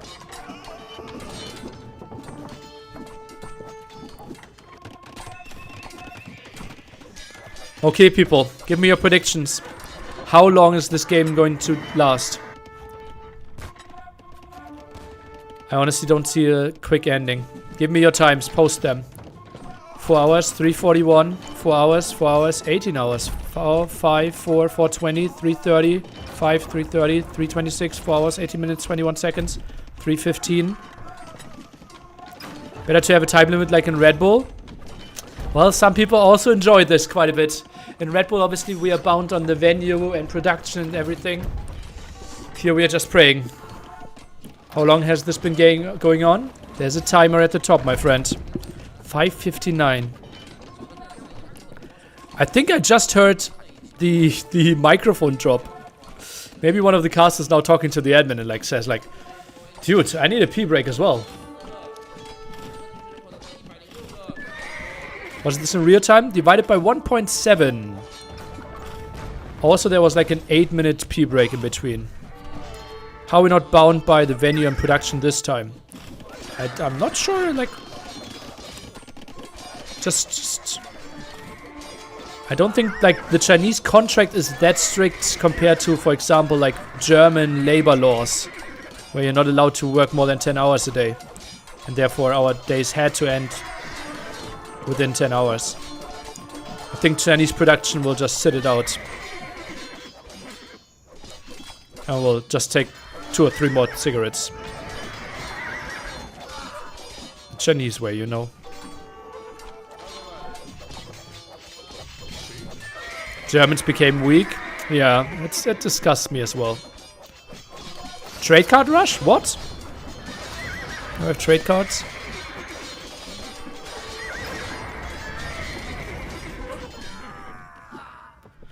Well, even the German labor laws are very often just disregarded in the event industry. Well, not in with the Red Bull and World's Edge. Very much following the unified German labor laws. Chinese have something like 996, 12 hours for 6 days in a week. How is that 996?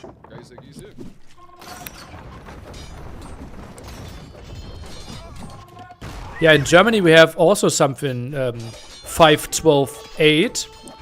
That is breathe in for 2 seconds, breathe out for 8 seconds, and repeat that for 48 times. Ah, work 9 to 9. Okay. My bad. Okay. Okay, I understood now. So it's like 9 to 5. It's 996. Okay. It was actually easier than I thought. Maybe if I took another half second and thought about it. might have been better. Ooh, now that's a big raid to the left side. Hera can afford another town center here. And Hera has so much wood now. Like, he is banking. Why use Bombard Cannon Tower? I feel like they suck at defending versus raiding because they can't hit anything. Well, but once they hit, they kill. Right?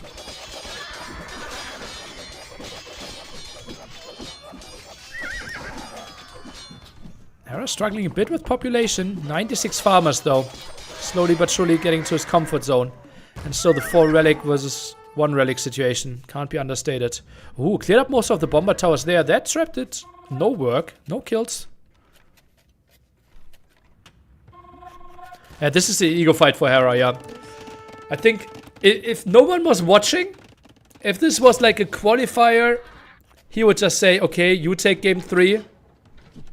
I would just clap you in game 4 or 5. But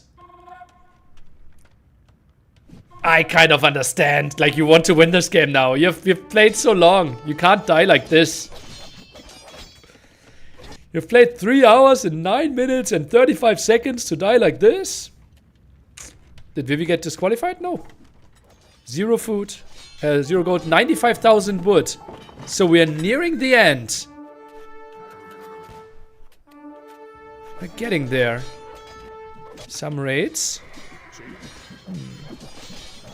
Every game is so crucial for the rankings. Yeah, I don't think for... If you win the set, it's not really, right? You're top 4 guaranteed if you win 3 sets. Especially in the first 3 days. What is ACCM's win condition? Wood. Killed! He's dead! This game is going on for 3 hours. He has used the market for the last 2.5. And he's getting guilds now? Oh boy. There's so many wasted resources. He built like 20, 25 bomber towers. He bought food, he bought wood. And he's now getting guilds? This can't be, it can't be for real.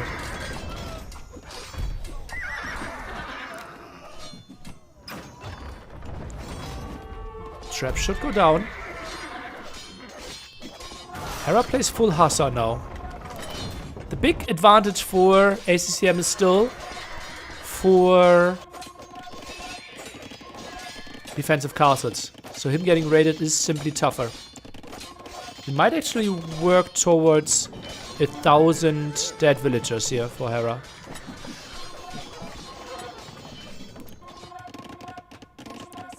Crop rotation. Crackety knows what's up. Like, not getting guilds makes me so angry. I think it's the first upgrade I get in once I get imp. Before chemistry.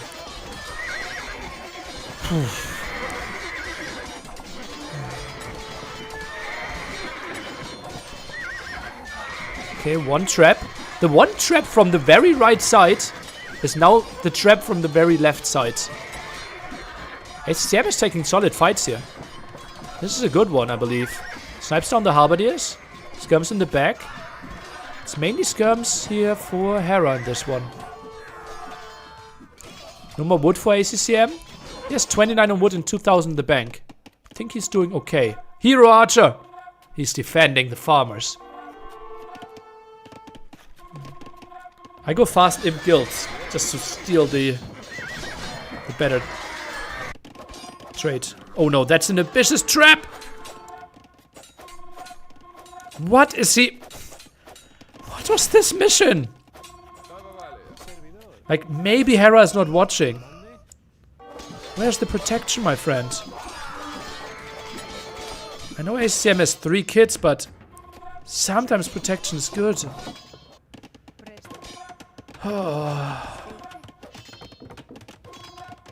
Okay, more lumber camps. ACCM still has enough control. Not sure about the right side corner though. Another big fight. Look at the KD. 5,000 units against 4,000 units. More than 100,000 more resources collected. Local time in China. Onagers to cut the wood. He is like, Hera is watching the stream. I'm sure. I think it might be on a small delay. It's killed. It's the Onager cut that I told him. It's the relics that he stole. It's the donkey rush that I explained is the best strategy in the game. Like, it feels a bit obvious. Half his prize pool? I think so, right? Nice house block. Not sure what those builds up to. And yeah, Onager cutting the wood line. That's actually a great play. Nothing else we can say. This is exactly how we should play now. Some wood here, some more wood in the center. Certainly like 60,000 to play for. Okay, those could be good rates. Town center there. Gives another 100 food. Let's go. Lithuanian playing to all the bonuses.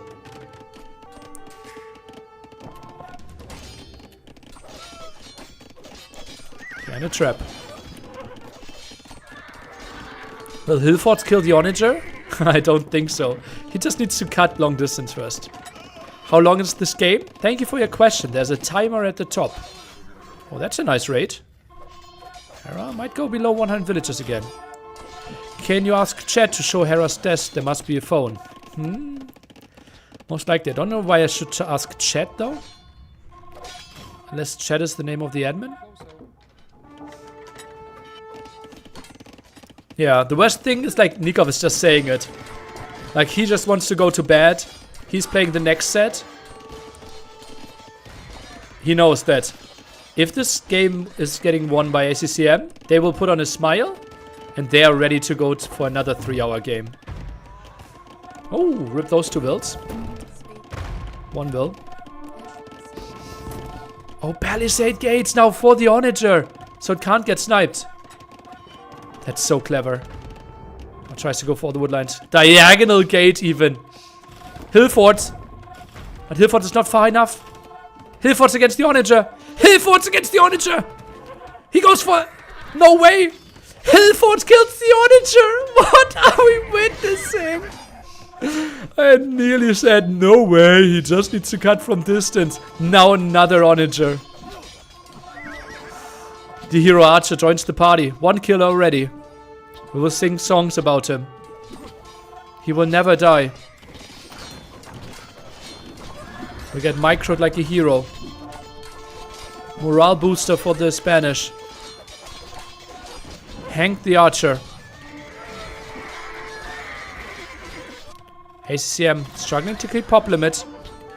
Only 120 halberdiers in the queue. Down to no wood though. ACCM needs to queue up more villagers. 85 farmers. Raid in the back here is being dealt with. Oh, but that's some exposed villagers. Hasa's going through into the wood line again, maybe? No, not really. Okay, goes for some wood here. Some wood on the other side. Some wood in the center. Observers showing what to fight for. In the middle, woods are actually quite relevant as well. This is the fight for wood now. Let's try with the walls again. Won't happen. Onager goes down again. Trap down as well. At 360 wood that he's not getting back. Look at the bank. Hera has a combined less than 500 resources. Same goes for ACCM. They're putting everything in the queue, everything on the map. Barely have resources to spare. Hera's bankrupt. Guilds ruins him. Treaty didn't work out for him. Tariffs too high. 80,000 wood still left. Thought we were down to 75. Was it 95? Okay. Or did it reseed? Did someone research reforestation?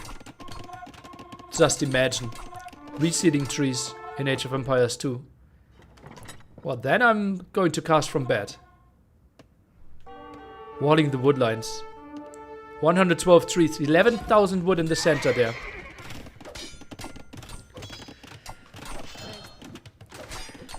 What does it come down to, people? Is it winning? Or is it not losing? Like, I'm not sure if I would be relieved if I win this game. But I surely don't want to give my opponent the satisfaction that they outlasted me.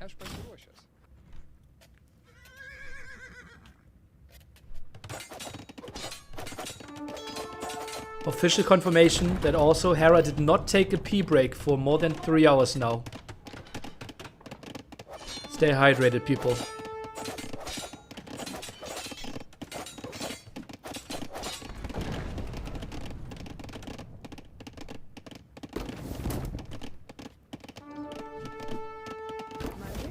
Okay, another Hussar raid. Onagers are cutting this. What a crazy play.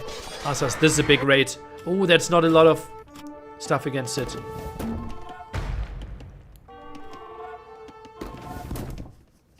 Okay, nice place by Hera. And I think farm count will be tough for ACCM. He has more than 60 farms. Obviously, he had to send a lot of the villagers into his town centers for safety right now. So farm count at 51 right now working, but should increase pretty shortly again. We have 30 idols. Make it 14 idols and therefore 60 back on farms. Fields with all this. Onager being walled in! What is happening? How does he have the fingers to quick wall in the corner of the map there? Still wood there, still wood in the middle. 1,000 wood in the bank, Hera. 1,500 wood in the bank. And that's a lot of exposed villagers here at the left. Is the trap trying to shoot the Onager? Whose house was that? Hera's, right, okay. Hera's cooked, is he? And the house again. The house again! Are you kidding me? How is he doing this? Bought himself a tower now. Against the Onager? Is that a thing? 3 hours, 30 minutes. Onager shot maybe? It doesn't get the kill. Kills another tree. Game ends 100 wood earlier. Another shot. Hits the palisade. Another shot.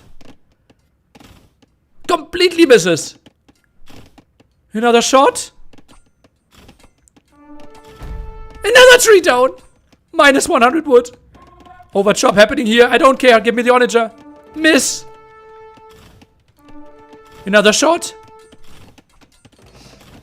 The Onager's dead. We can live. There's more trees. Both players to pop limit. Long queues. Nothing else happened meanwhile.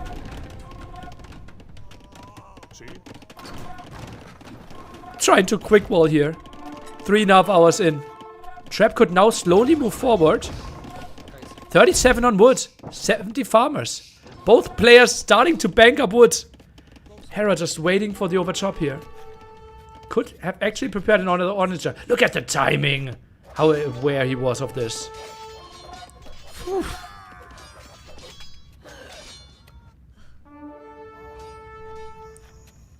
Oh, God. Will this be game of the month? Yeah, but if it's game of the month, I think I will re-upload it in a platform where you are unable to skip. So basically it uploads only as one file. And if you want to see the end, you have to watch the whole thing. And then like the typical like TikTok clickbait.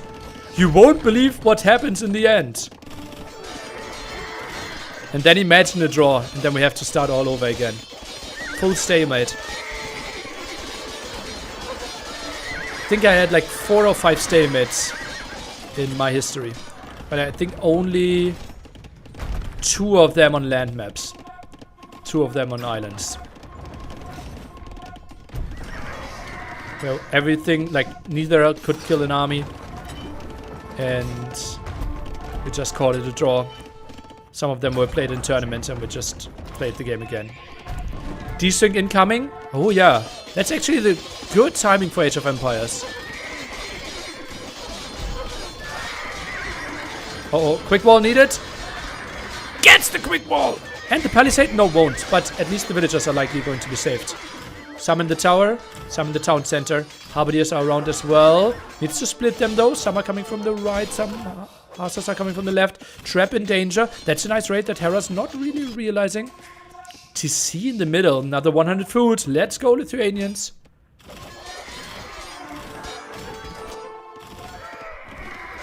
Nice raids. Hera struggling a bit with keeping up population. Only a few units in the queue. Town center to go down. I really want to know how many kills those castles got. Like they have been actively shooting all game long, it feels like. Hera's done. Well played, ACCM. I'm not sure. 4 relics against 1, my friend. Hera can buy wood. Hera saving gold. Maybe at one point he switched into champions. Could easily build 20 now. 30. Will production resumes. Hussar production resumes. 70 hussars, halberdiers in the queue. Hera doesn't know that this is happening. He thinks all the fight is on the left.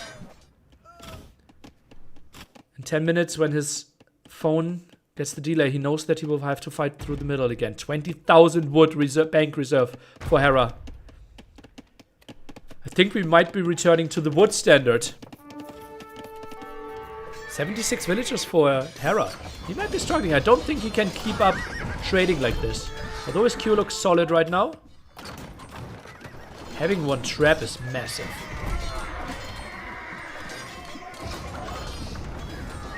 $60 military against 90.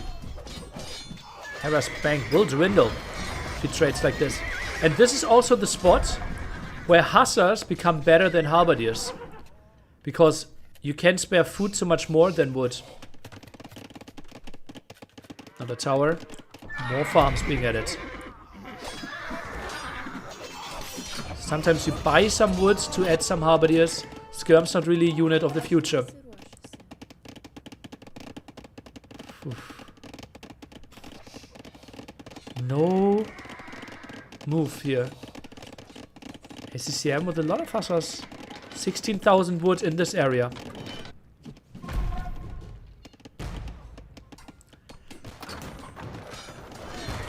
Everyone who thought this would be only a 3-hour game, you fools. Not with ACCM. He's not here for the short quickie games.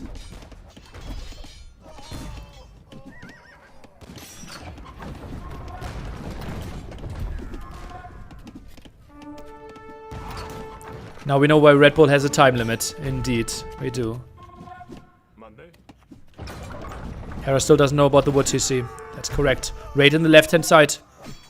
Observer could see that maybe. That should be more than 15 villagers and only 1 town center there. Not a lot of protection for those skirms. Uh-oh, patrol stacking. Just imagine Hera accidentally patrol stacking and gets to lose the game. That would be prime drama.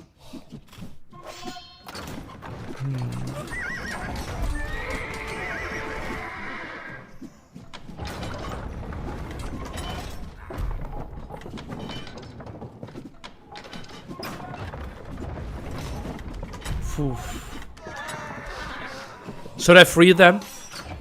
Should I just say something? Oh, by the way, bugged map. ACCM started with 50 less food. Bugged map. Restart. Oh, that's a big raid. That's a big raid. This is a big fight. Halberdier numbers not really there for ACCM though. Pop 164 and still pop limit. He has 40 buildings producing right now. Q is solid. The second wave I think will be really good. There's no more Halberdiers left. There's no more Halberdiers left for Hera. He's completely getting slaughtered. Halberdier Q, 18. The trap will go down. Now more aggression to the left-hand side. But that was a big loss here in the center. Down to 84 villagers. Only 6 on wood for ACCM. Needs to continue will production. No more wood income. No more wood here. Takes out the skirmishers. Hussars could go in for another raid. Both players struggling to keep up population now.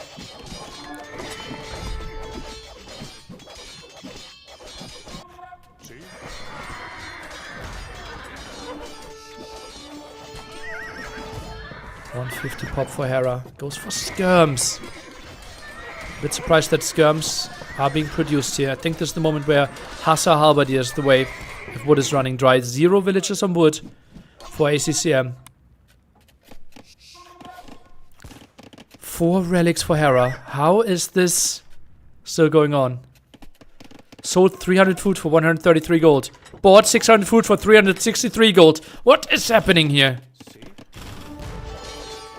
114 army for ACCM. Feels like the first time in forever that ACCM was actually leading in military numbers. Most of the time he was the one with the villager lead. Halberdiers going a bit deep. That's a lot of bomber towers. Would love to know the total kill count there. One trap could be the hero. Still not a single kill on the trap. Not sure what's happening there. Oh, that's a bad fight for the Hussars. Halberdiers are surrounding, no? Just the numbers being good enough here, apparently. But there's a second wave of Halberdiers. A bit at the top. They're chasing one skirmishes at the right. Yeah, the observer shows this. That this army should have been in the fight. They are getting debated quite a bit. Skirmishes therefore quite exposed. Okay, now they're joining the party. But needed earlier. Now champions being queued in again. Some interception. Halberdiers want to make sure that the story doesn't repeat that happened earlier. Hera at pop 140. We've seen him at lower earlier this game. Though, for example, at the start where he had pop 9. Trap goes around for the bomber tower.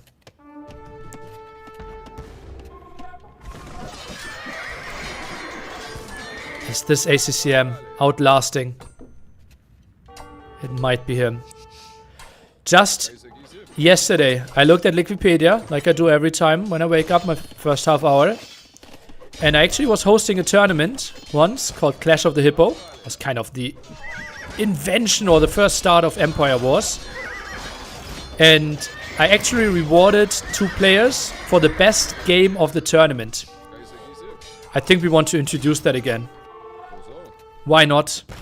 Give the players something for this. Like they have been entertaining us so incredibly.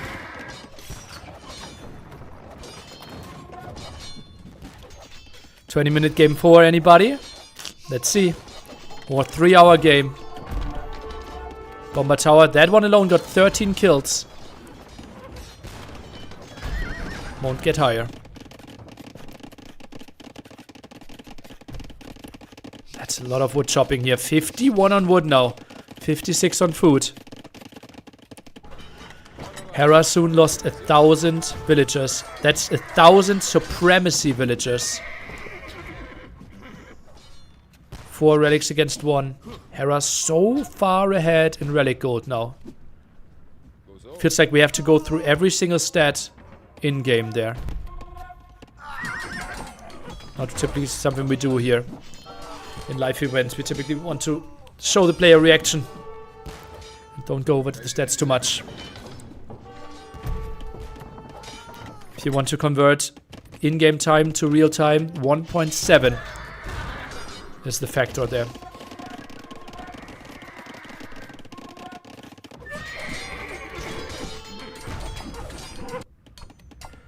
What is the map explored percentage of each player? Important stat. yeah. I think it could be in the high 30s. Like they've been around the block quite a bit.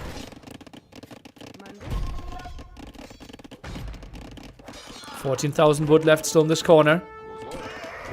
Goes for the raid in the middle, but that will be shut down with all the hussars.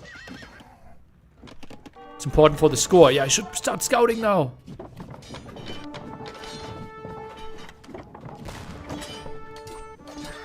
Okay, quite some damage here against the hussars. Quite some damage here. They won't find a lot of damage for sure. Lumber camp at the front here. Hera at pop 180. Damn, I want to see the player faces here. Melted those hussars indeed. Feels like more map control. Back to pop 200 again for both players. Villager counts now look very reasonable. Queues.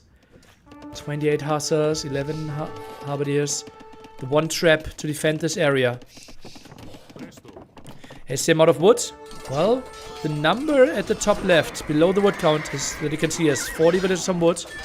And this shows that he has 1,000 in the bank. Thanks for your question. Just a big hussar raid also gives enough space for 30 villagers to hide then. That's going to be some dead ones. Ooh. Nearly 1 hour ago, wood will not be a factor in this game. Silly nilly. At it again. No idea how this game works. No more wood at the top. No more wood in the back, really. Base fully shown. No more wood here. No more wood down there. Nothing at the bottom. Only this left-hand side and a bit in the middle is the wood left. I think we're down to less than 50,000 wood. Resources collected. 580,000 with 467,000.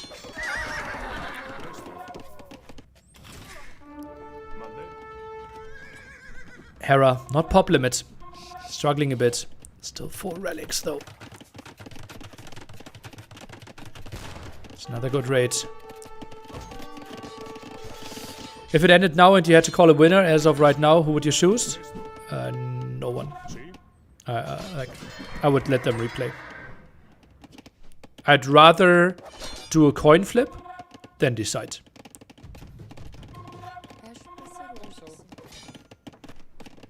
I think coin flip is more fair. Yeah. But maybe I would just let them restart. Maybe save the game and reload at the 2-hour mark and see if they do stuff differently now.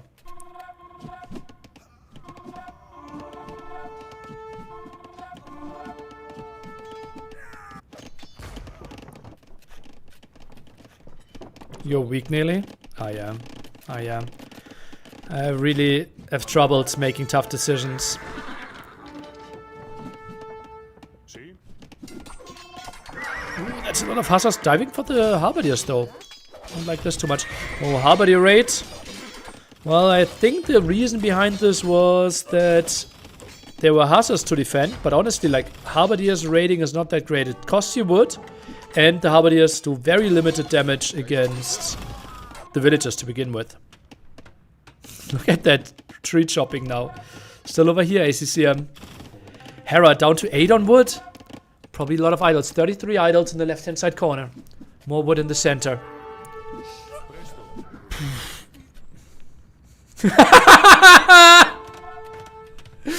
ACCM! Bro, it's time to leave. You're missing the entire childhood of your children. Oh, it's so true. And it's not only this game. Oh god. Oh god. Oh, someone needs to frame that. That will be screenshot of the month. Oh, together with game of the month. Oh. Thank you. Long queue still. Okay. Sold food for a crazy price. Bought 100 stone. I think this is another TC somewhere.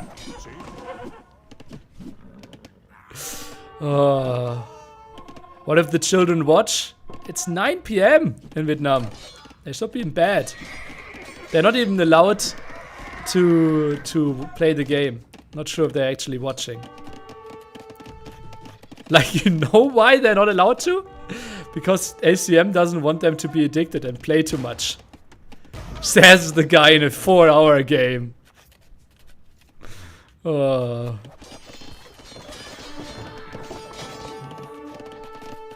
the irony. The observer is like on drugs as well. Oh, another wood. Ah, okay, I like this. Yeah. When is the second toilet break scheduled? At 4.5 hours, right? Yeah, don't do what Dad does. What is Hera using this relic gold on? Heavy CA? No way! That's so bad!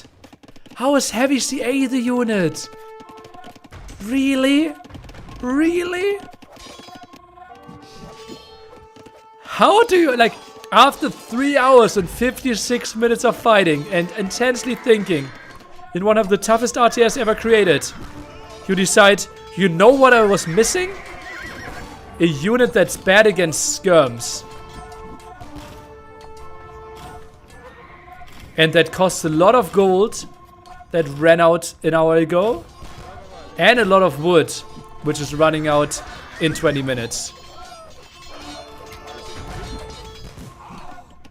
This is like, how is CA the choice here for ACCM, for Hera? Does he think this is the best way to snipe the woodlines and go around and take good fights? I think just losing one CA is so costly.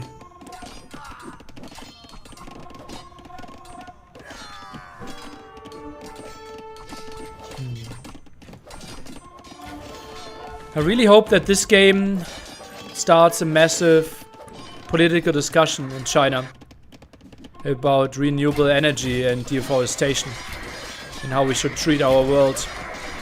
I'm pretty convinced the power of Age of Empires and the power of ACCM.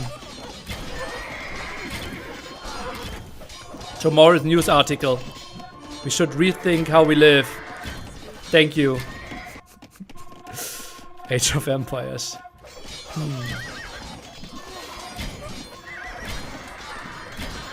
Score difference. Now a solid, what is that? 28,000.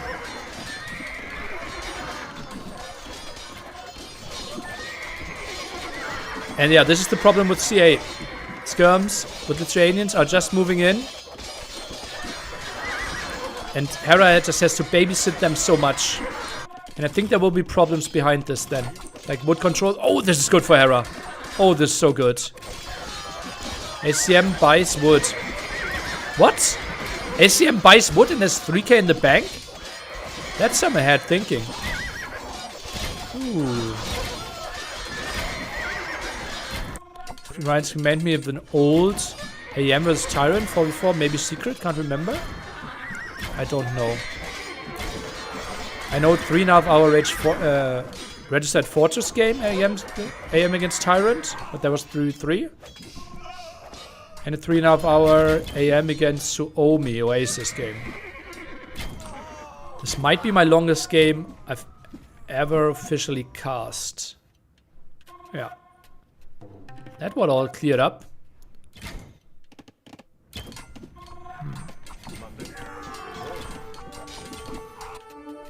CAs are getting the kills in. 14 CAs out here. Another Harbinger raid through the middle. Maybe Hasa plus CA is the way to go. And the big advantage of CA, if you babysit them, you should never lose them. And a unit that doesn't die is really good right here. Right? Generally speaking. Because if you don't lose that unit, you don't need to replace it, and that doesn't cost resources. Actually smart. CA count? Now at 17. Solid. Need changing his mind after 5 minutes? Well, look at me changing my mind back. 24,000 wood only. In another 5 minutes once the CAs are dead. One skirmisher, one champion on the field for Hera. 8 on wood. Rewalling this area would be nice. More Hasa raids at the left hand side. Bomber tower there would be cool.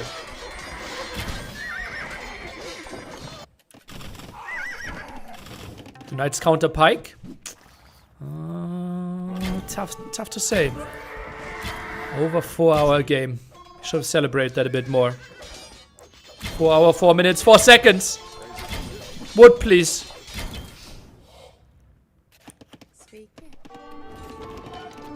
100 halberdiers still in the queue.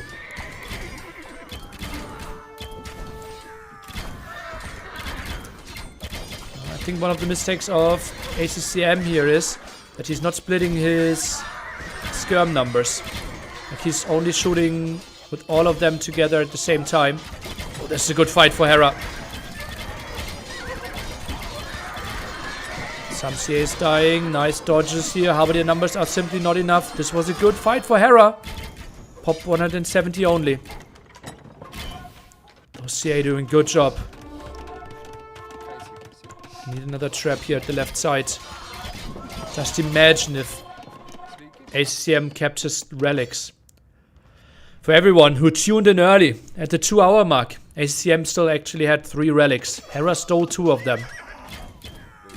Watch the game from beginning again if you want to know the full story. After the set, we have another best of 5. Nikov versus Vivy. And after that, we're actually getting to the main event. Mr. Yo against Viper. 117,000 points.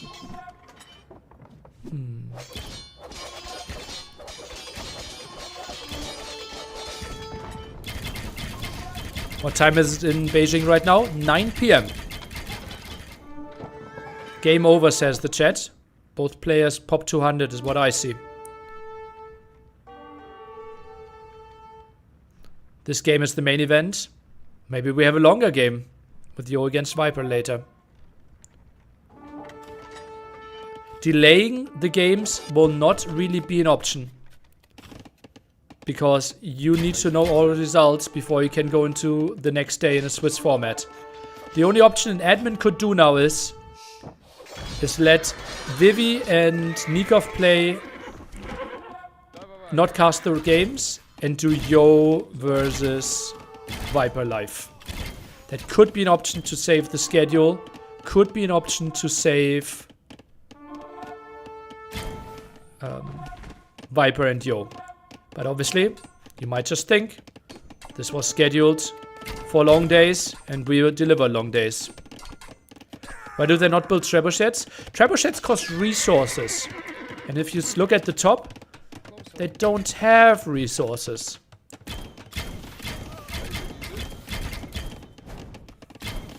I want to see the kill count on those CA.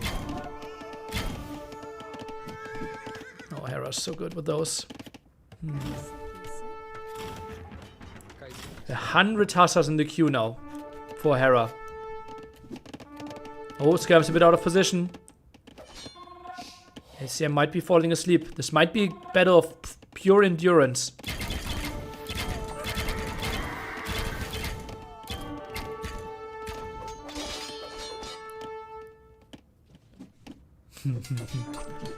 CA running away. They can take fights against Hussars, Halberdiers, as long as no skirms are around.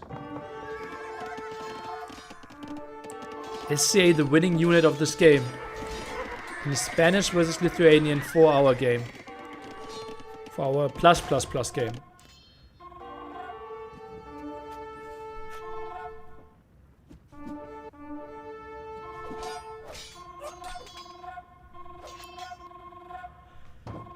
ACCM down to 80 villagers. Has 110 military, but no real siege with it as well to really take advantage of this.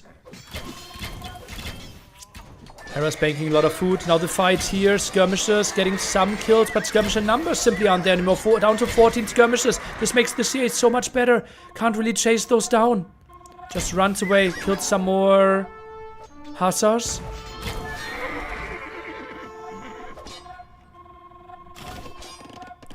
What is this game? Who came up with this idea of this game? Like medieval strategy game where games can last infinitely long. Apparently. Today I learned.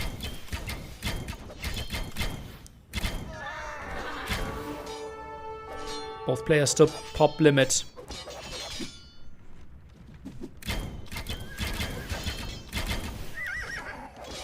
We need maximum 2-hour time limit. The problem with this is ACCM was winning at the 2-hour mark, but was 10,000 score behind. He had 3 against 2 relics, had way more map control, had 5 castles against 1. And then the big switch for the relic heist happened, because he overlooked 2 gold spots. 18 skirms now. Hera still microing the CA in the back. Finding some kills though, finding quite some kills though. Hera down to pop 170, but crazy Hussar Q behind this obviously. Observer wants to check the sides if there are any woodlines left. Some small trees. That's a lot of military in the center of the map here. What's happening?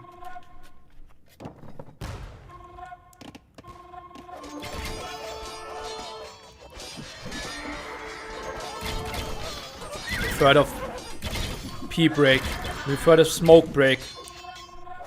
We've heard of drink break. We've heard of tactory pause. Is this the one where people actually need to sleep in between games because the set is taking so long? ACCM out of resources. Look at the bank. 9 wood, 6 food, 42 gold, 5 stone. There's nothing left in the tank. He's going for the CA kills. He's still pop 200. Only half the army's fighting. The skirms are dying. Skirm count set to 0. Hussar Q is happening. ACCM might be broken. Hera sold food for gold. Bought wood. No, sold wood? Hera's selling wood in this economy. Wood game is over. He still has pop 200. This is the moment where I'm ACCM and just say, yeah, okay, I have 10,000 wood. You probably as well. Let's just take one fight in the middle. And whoever wins, wins, okay? And then, while he's thinking about it, I say, okay, now I have 11,000. Takes the biggest engagement of his life here, ACCM.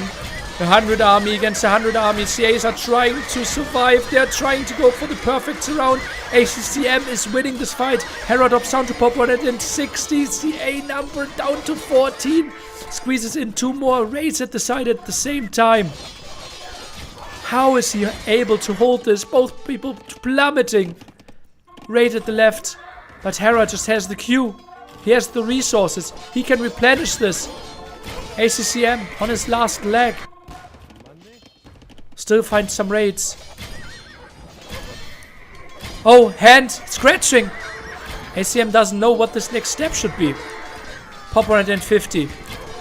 Maybe offer a draw.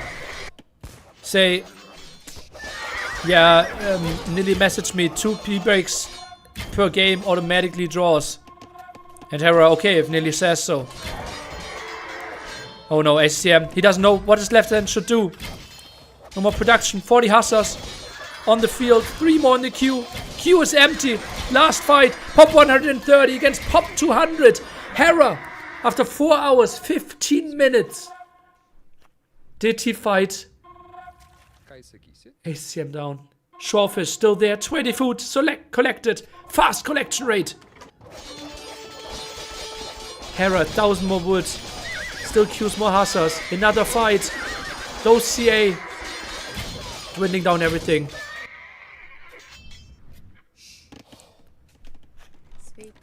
We remember times where ACCM had 15,000 food in the bank when the food price was at 120 to sell. And he didn't do anything with it. Just kept producing Hussars. Remember times where it was 3 against 2 relics. Remember times where it was double monastery opening into donkey rush. Into 70 Cs villagers everywhere around. Now a market. The market could end the game. ACCM doesn't have the wood income to build another market. And he can't buy wood because he doesn't have a market. He's pushed back. ACCM, is he camping his castles? Or does he realize you still have something in the tank? ACCM at 0 resources. He doesn't know what to do. GG! Well played! 4-hour, 20-minute game. This one will go down in the history books. And the Hera just stands up. And this is actually 好 the end 的， of 让我 the 们再 series. 次恭喜 Hera 赢下了这场旷日持久的战争，双雄鼎立各争锋，不破敌营终不还，棋逢对手难藏车，将遇良才如用功。让我们再次恭喜他 ，Congratulations for the win for Hera。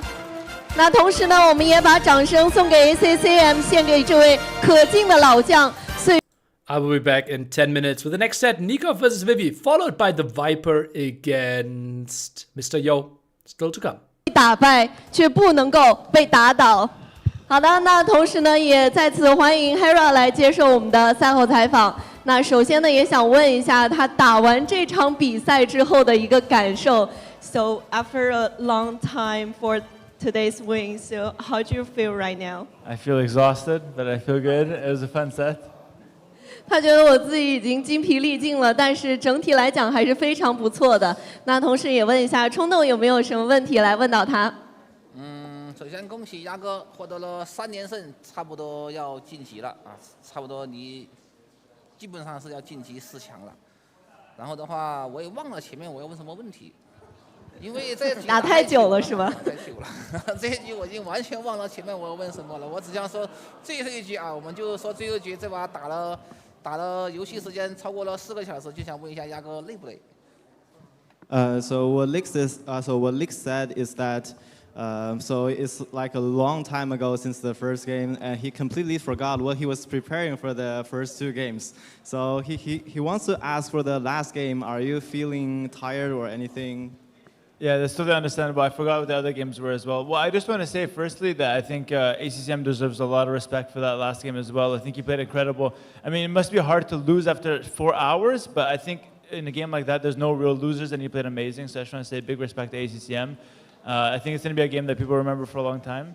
I'm definitely tired, but I think those are the kind of games that we'll remember for years, so it's worth it. 所以黑鸭说呢，他觉得这场比赛的话，对于 A 神来讲也是一个非常出色的发挥。他觉得他打得非常好，而且这一局非常的激烈，他非常的尊敬所有A 神做出的努力和付出。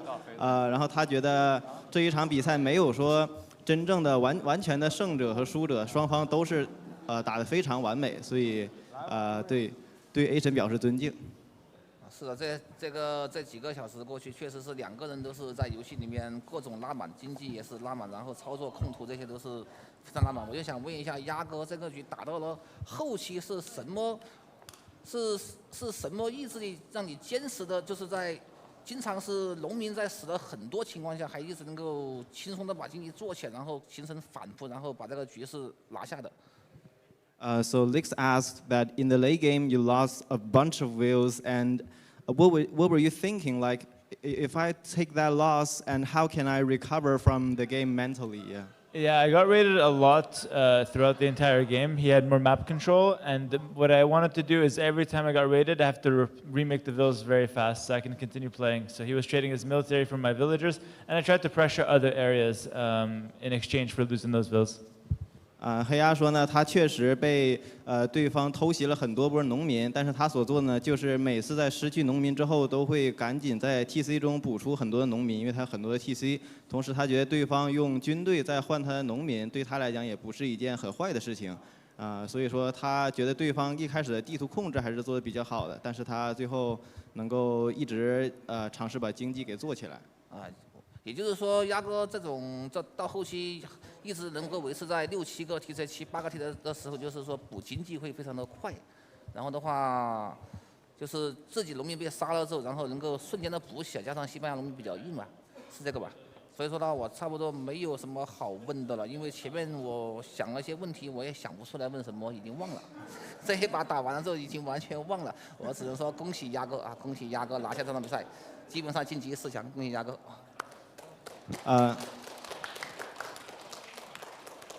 So what Lick said is that the last game is really intense, like from the quick walls at the start, and then to missionary, and then the transition to supremacy wills.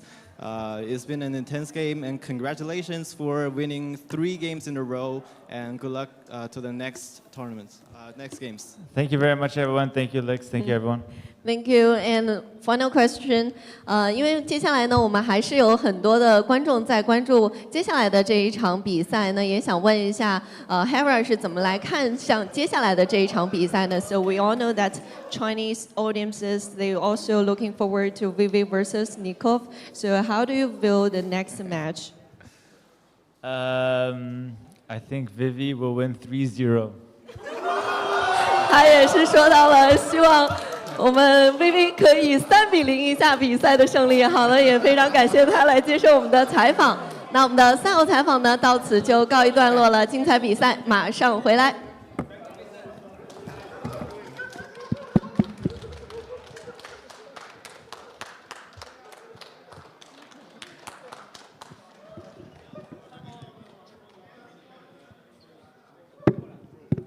Yes, this is my first time, and when I arrived and left the airport, I think China looks like very advanced in technology and all that kind of things, like the cars.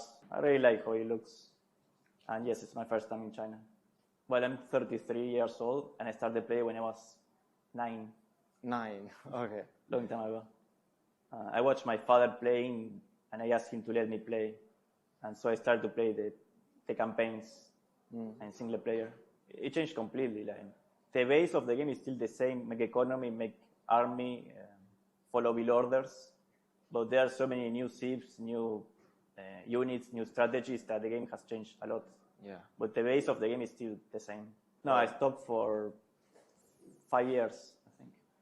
But I never played serious until much later. Oh. I play AoE seriously since 2013. Okay. So 12 years ago. Before I just played casual for fun. It's very diverse. Sometimes I play more aggressive, sometimes more defensive. Ideally, I would like to take the lead in the early game. Like be the one dictating what's going on and have my opponent defending or getting ready for me. I would like to be the one defending all the time against another player. So does that change from game to game from for different civ matchups? Yeah, it also depends on the matchup. Sometimes when I have a slow civ, I just play slow. Yeah. And I wait. If I have a fast civ, I try to play aggressive and rush the opponent. Yeah, it depends on the tournament, on the maps. Okay. And what they prepare. Also depends on the opponent. Some opponents are very good defending, and some are weaker. Some players are very good attacking, and some are weaker. When I prepare, I usually think about the opponent too. What he likes to do. No, not anymore. But I used to get nervous a lot for many years.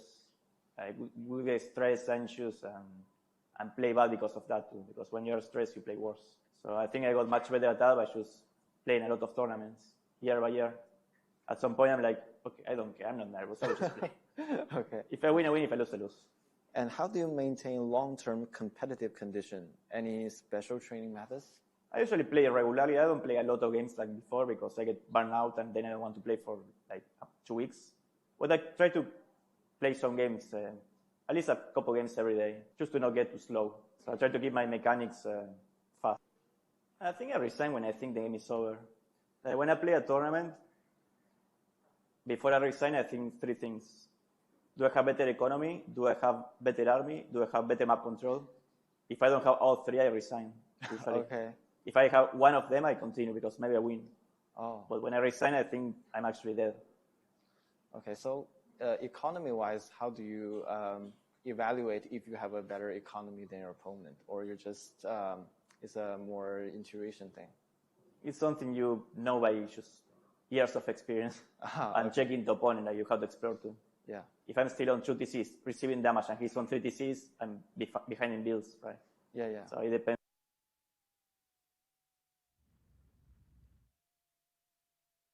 我们这一场的一个焦点之战，同时也来问一下痛神，对于接下来这场比赛怎么看？看这2个人的比赛是很精彩的。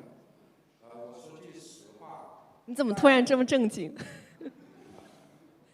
我一直在这儿，不要逗我啊。OK。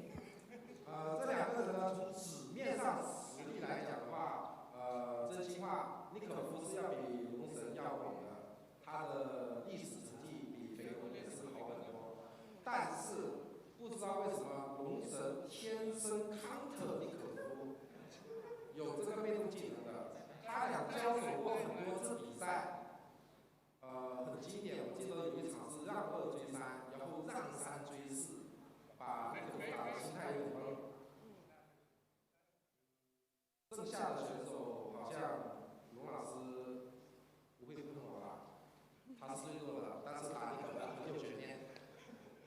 好的。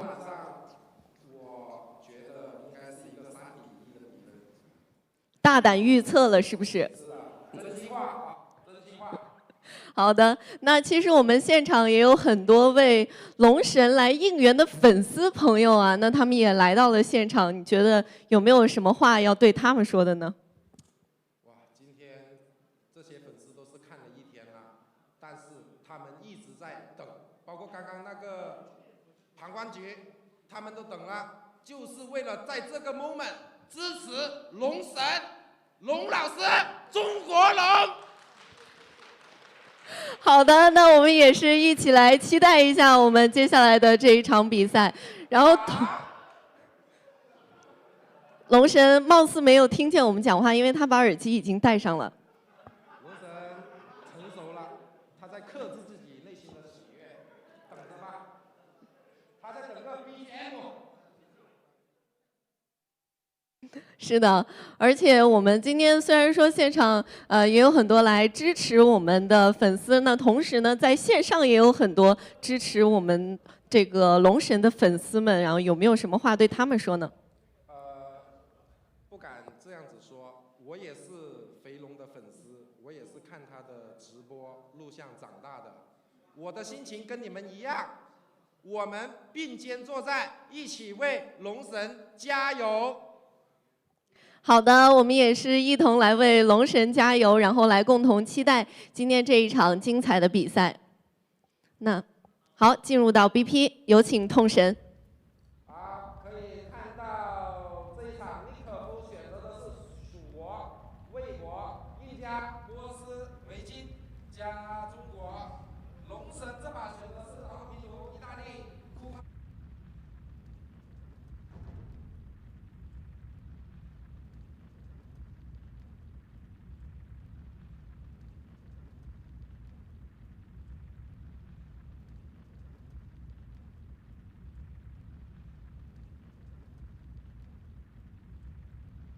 在他的贝多因，然后游牧龙神应该是大陆地图跟意大利2个双选选择。可夫的大鱼小鱼这个地图，我猜测一下，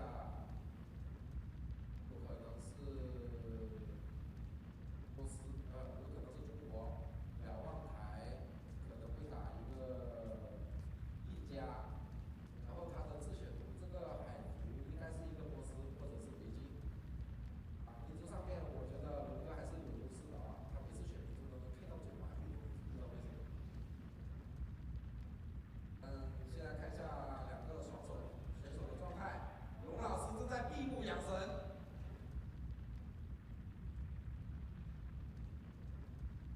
尼可夫设备可能有点问题，需要。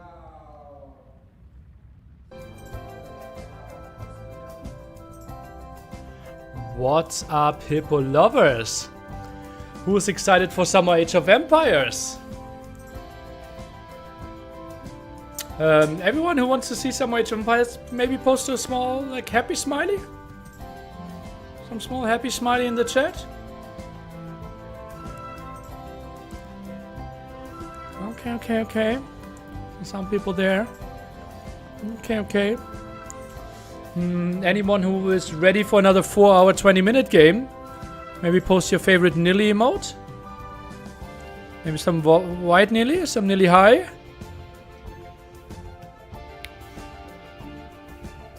What's the Nilly?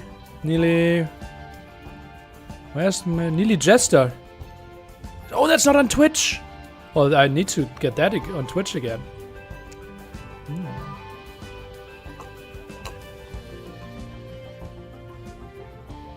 Okay, that's a good ACCM mode as well. Okay, Nikov versus Vivy. Spoiler alert coming. I will show the bracket.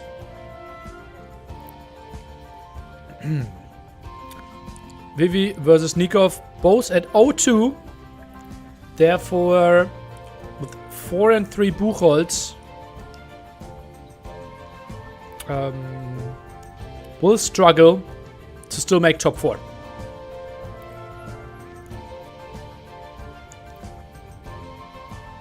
And Loser is guaranteed out, and even if you win twice, it's a tough one. So for them, it's more to place within 5th and 10th and try to place as good as possible. Prize pool distribution, 4K to 1800. That's what they're mainly playing for. And we are back into the game here on Lookout. Shu for Nikov. We've seen a brilliant game from Sebastian on this map with the Civ, and Vietnamese for Vivy. Important question. Do you like Kinderhippo?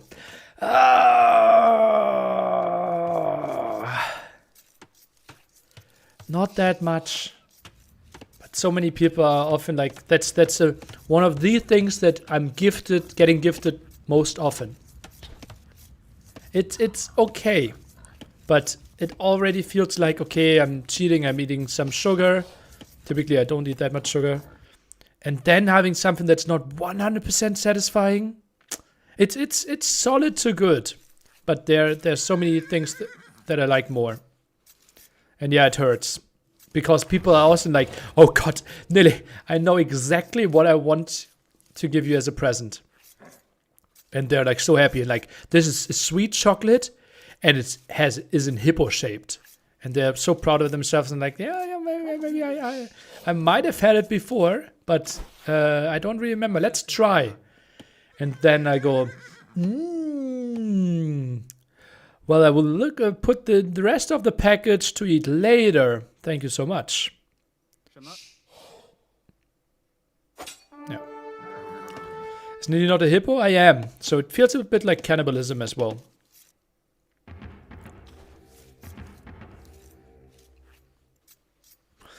Okay, now we can do a bit more chat interaction. General one. What's happening there? Sounded like someone was yelling. What happened? Can you explain how bans work? Ask me again once we... well, we have downtime, right? I can quickly give you an overview. So I assume you're talking about... Oh god, the map draft has been so long ago. Well, we can show you the Yo vs Viper map draft live, which is happening right now, which is set after that. Actually, the draft is so long ago. It's not even listed there in the last 30 drafts. Well, then I will have to go to Wikipedia and get it myself, right? The good Civ drafter that I am. So, quick reminder. So, we're starting off with a lot of random bans by the AI. Then we are picking some Civs. Then, oh no, those were done by the players. Then we have some random bans by the AI. Then we are banning some more, picking some more, banning some more, and picking the rest. That's how it works. So 4 bans each, random bans, some picks. Enjoy. And we're back at it. KD is 0-0, we missed nothing. What do we have? 3 militia opening for Vivy. He's already at the base of Nikov in the back. Such a complicated draft. Yeah, drafts are getting more and more complicated. Mainly because hosts want to force variety. Why no random picks? Random picks makes it very easy, but has a lot of variance. And those people are playing for $50,000. They're not really interested in variance, right? Just imagine we have the best Civ against the worst Civ. And that's simply not that entertaining. And on the like in the very long run, it would obviously even out, but we don't have that many tournaments that everyone feels like, okay, yeah, okay, maybe I lost out on the Red Bull qualification, but there's another Red Bull in 2 years, right? That's like, yeah. It's not like gambling where you can go directly into the next chance and can hit the lottery or your roulette numbers quickly afterwards.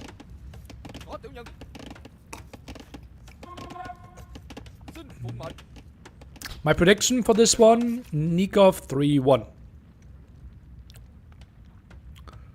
Red Bull 2027 confirmed. Damn, did I leak that? Magugu, you had your one funny comment for today. It's okay. Just let the keyboard rest.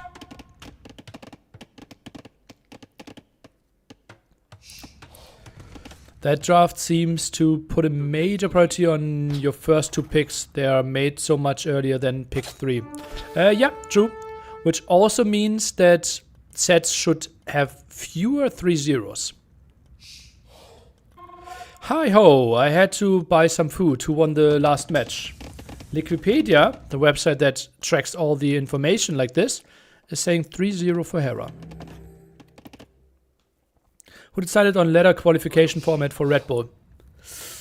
I would say 80% me. Did a bit together with Cruzini. Like I ran all my ideas with him. And by him. And then I informed the tournament organizer from the Red Bull side. And he trusted my judgment, basically. Yeah. Like, I made a list of the problems from the past and how we are trying to address them.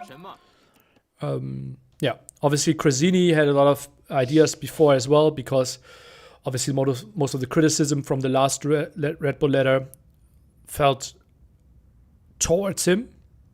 Yeah. I made a Twitter post like 2 weeks ago where explaining the big problems in the past and how we try to address them.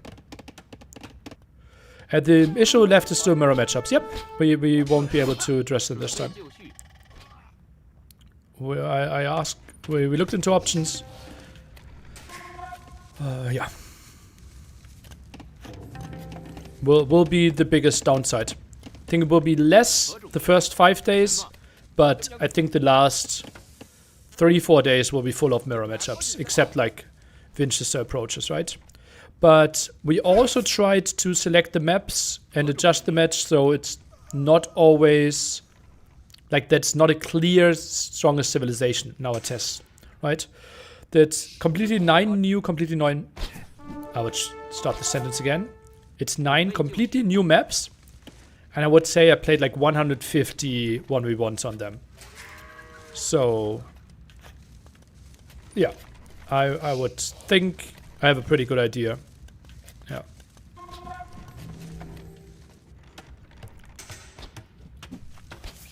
Vivy relatively late there. Gets wheelbarrow. Okay. And Nikov will have a really solid castle age timing. Shouldn't most civs have a counter pick? Maybe. But some counter picks are really bad if the opponent isn't going for what you're expecting. Right? And also some players just pick mirror to not be out-cived.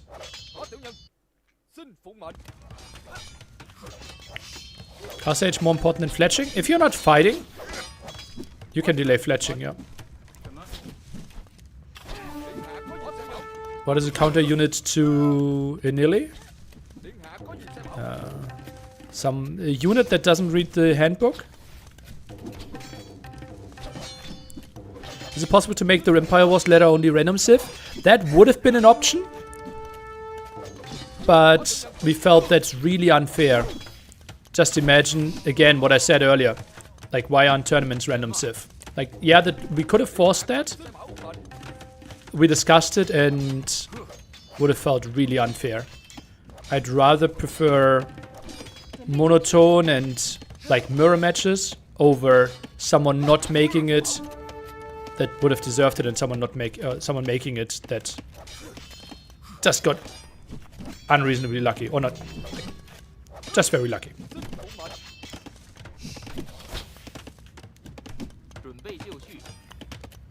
There's tournaments though with settings like that. Yeah, but that's a $10,000 in-between tournament. Not a $200,000 tournament with the finals played in front of 3,000 people. I think the comparison isn't really there.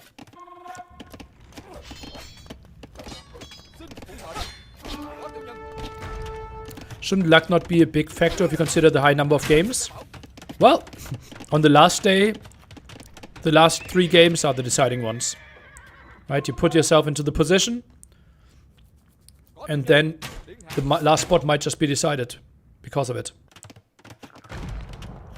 Like, at least last time in the ladder, the last day actually decided the spots. And if you had if MBL lost 2 more games there in the end, you would not have made it. Especially if you fed it to someone else. Random Civ would encourage more ladder activity. Ooh, could you explain that to me? Why that would be? With that logic, just have a 1-day ladder qualifier? Well, that's not the idea of the ladder, right? The ladder is to also promote the tournament. That's tougher to do in 1 day. Make it random to only last 2 days? That would have been something okay, yeah. Put yourself into the position. Or maybe like first 10 days random, last 7 days free pick. That's something I wouldn't mind, yeah. Wouldn't be things to reward the players to player by played games. To get more action? No. That's like maybe a tiny bit, but then you're forcing players to be even more burned out, right? That was one of the big problems last time, that players just felt like, okay, they had to be online 14 hours a day for the last week, and it was really hard on them. So, like, rewarding people to just be online even more would be tough on them. Like, we even considered, like, releasing the maps earlier. Like, we had discussions to release them on the 22nd of December. But that would take, like, holidays away from the players, because then it would be rewarding to already start practicing in the player break, basically. So everyone will, except, like everyone who plays the ladder will only see the maps for the very first time on the 2nd of December.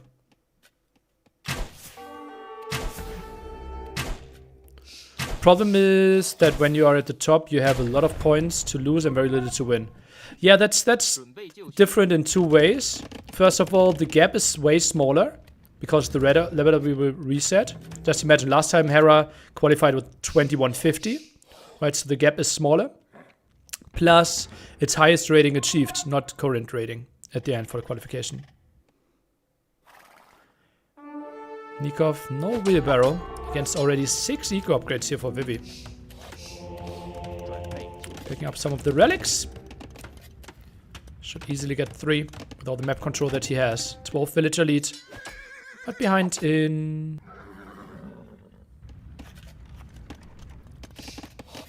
Okay, now 3 TCs. Would count? Yeah, Nikov has quite a bit, right? Builds the mark. No, builds the university now. And those CA without bloodlines. What is he doing? Why didn't he move away? Huh. If he had a good elo pick, he didn't need to stop continue playing. Correct? But he won't. Like, it's impossible to have 7 days in and be higher so that no one can overtake you. At least last time, everyone had to play. Like, the first one stopping was Liry on 2 and didn't play for 2 days. Everyone else had to play still.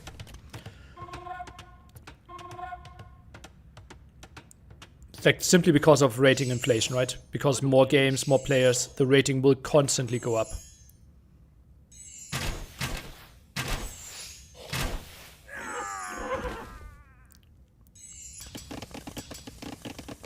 Okay, second armor. CA count is not that high. Okay, Skirm's finally here. And gets bloodline soon after the stable finishes. First Mangonel out. Nikov just chilling.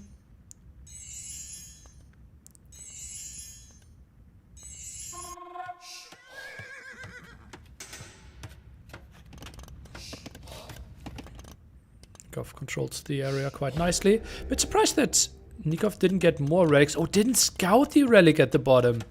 Interesting. Okay. But should know that the relic is always there. Simply how the map is designed, right? 2 next to your base and 1 in the middle. Thank you for your subs. I think for you, Einstein, Donald Farquaad, Dark Peanut, Donageka, Summit, Oscarius, King Parthy, Don Rippy. Like, so many people flew in earlier during the 4-hour game. How will you handle Q dodging? If you Q dodge, you are disqualified. How many spectators are at the LAN event? I don't know. Looked like 50, maybe? Apparently Saturday, Sunday should be more full. If you want to see a full crowd, Red Bull Finals in the Royal Albert Hall with 3,000 people is your place to go. Oh, that's the full trapped army. Double Mangonel. That won't get out there alive.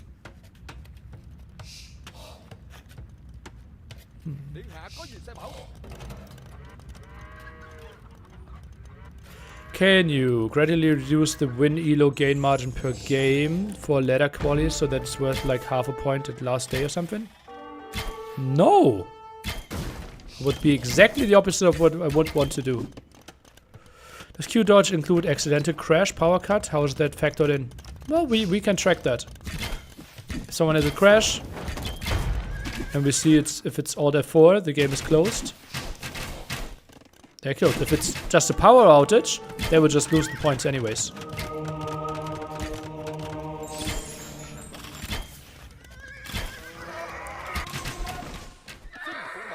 And that's a nice clear up here. Mangonel also on the hill. Should focus on the skirms, does that. Crossbows are dealing with the CA. And Vivy just ran into the trap there. Boy! And clears the rest up. Solid game by Nikov so far. 10 villages ahead, quite nice some military ahead, just goes for more ranged units, full skirm, likely to play. And then traction traps, I would assume. Q dodging is bannable. Oh, I cannot wait for Huang preying on the pros. Well, Huang is just way worse on Empire Wars, right? Yeah. So, like, Huang was a non-factor in this qualifier. Like, maybe for the first like 3 to 5 days, but then I don't think you will queue against the top 20 anymore.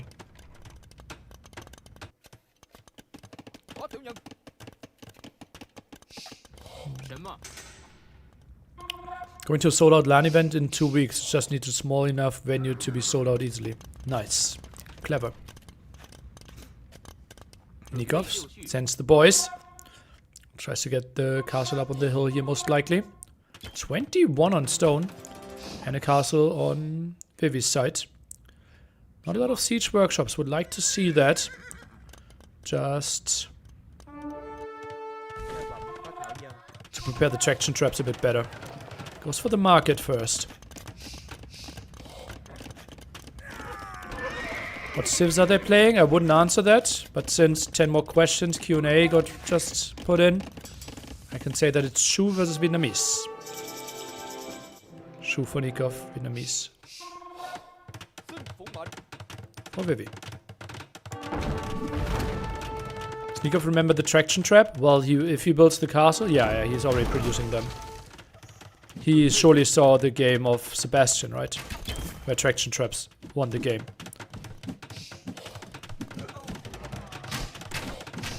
Eight more questions. Stupid question. Why is caster use in-game time when talking about length of game? Makes no sense for me.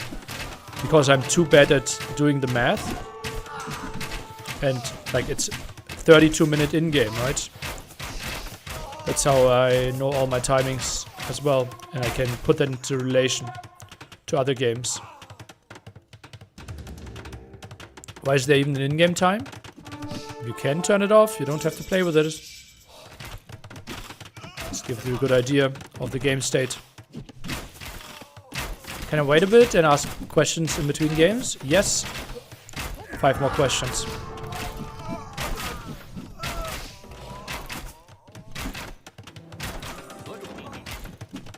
Nothing stood out here in the Vivy game. He was late with the 30C. Like the army got fully trapped. Tagged into skirms, didn't do anything with it. Like, this is, yeah, it looks rough. Also lost the control at the bottom, right? Played skirms and lost control against the cavalry. How many questions left? Now 3. Deathmatch is 2x, no? Just fast speed. You can play deathmatch on all speeds, but yeah, typically deathmatch is played on 2x, yeah. One more question. Does Viva have his phone with him? Haha. I don't know who Viva is. But maybe Viva has his or her phone with them. No more questions. Why do I enjoy more watching them playing? Probably ladder anxiety. Or maybe entertaining casters. Probably not that.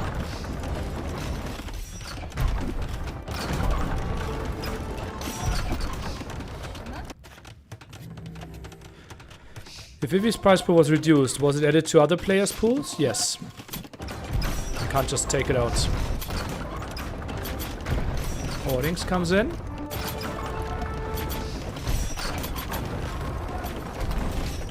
That's a lot of traps there. I think the traction traps should have dealt with the traps of Vivy first and only then go for the castle. Like, traction traps are good against units and traps, not that great against castles themselves. 25,000 spent, got nothing, no questions. How do you call those? Philanthropists? Crazy hero of the chat.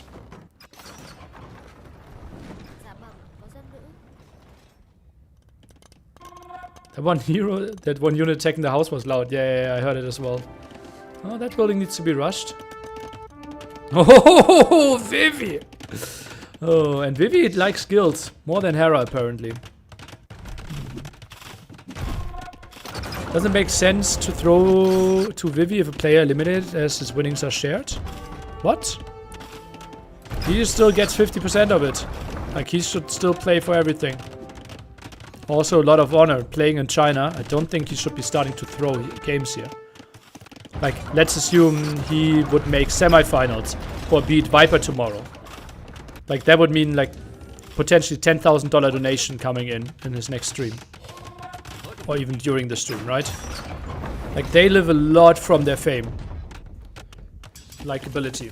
And starting to throw games, not really increasing either of those. Like, last time the... what was it? The Lingyuan Arabia Cup? Or something like LY Arabia Cup? Vivy was 3-0 down, came back 4-3 and got a $10,000 donation. I don't really think his mind is, okay, how do I throw games more? Was it Sex Arabia Cup? Yeah, maybe that one, yeah.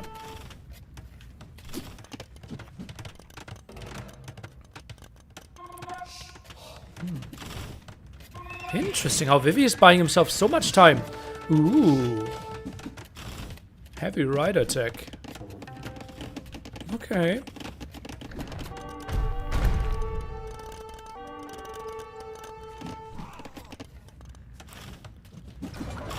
What's happened with you? Where can I read about it?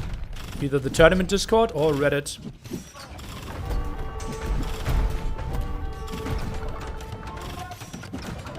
Phosphorus threats, I'm curious. There might be some. Some maps should allow phosphorus style games, yeah. Another caster there wants to block off those skirms coming through. Has conscription, it does not have spies, does not have chemistry.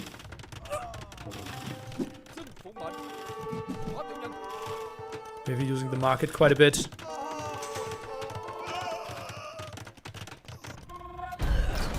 And that castle is being killed. But it's just going down. Attack into cavalry here for Nikov. After he already added some white feather guards with that as well. Light cav tech now for Vivy as well. No spies? Yeah. I'm surprised. Isn't Shuhei Guang the worst of the three? Well, what? Worst of three what? Ooh. 2 traction traps down. They should deal with the rest of the traps though.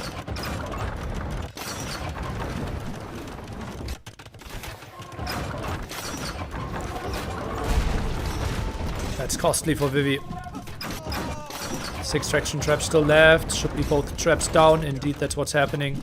Market's still at the front there. Maybe Nikov wants to build one further back. Shu Wei Wu? Ah. Like, Shu is really strong. Wei is really strong. In those scenarios, at least.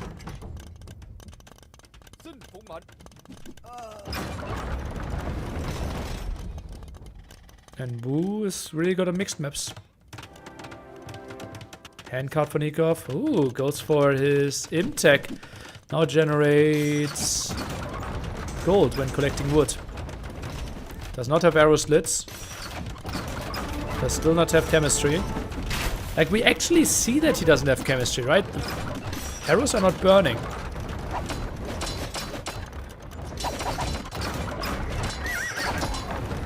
Wait, shouldn't it already be the next set? What happened?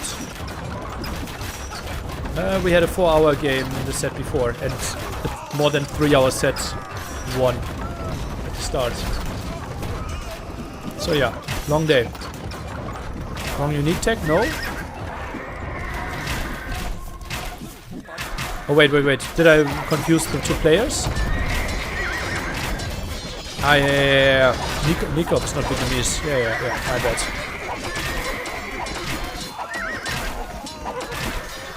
And those light cap won't get the kill.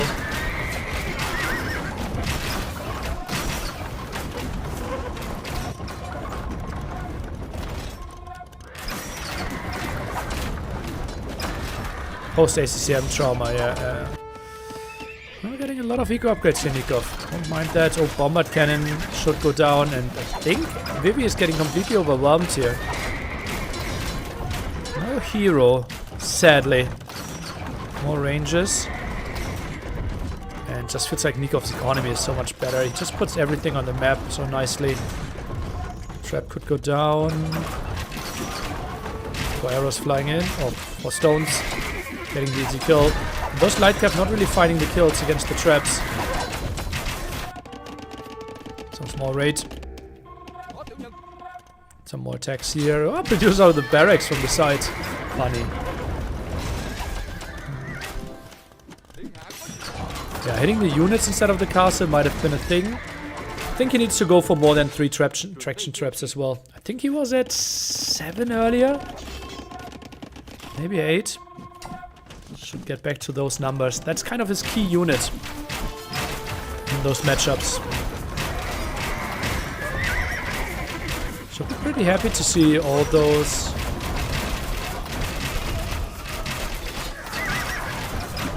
eco upgrades for Nikov though. Really getting at it. 9 traction traps, yeah. Well, should really start working back on those. Legend opportunity for elephants here. Elephants would be really good against what Nikov has, right? Maybe rather goes for Rattans here from what it looks like. Light calf. But yeah, silver crown from Vivy. 10 elephants, and I think he can go for a good clear up here.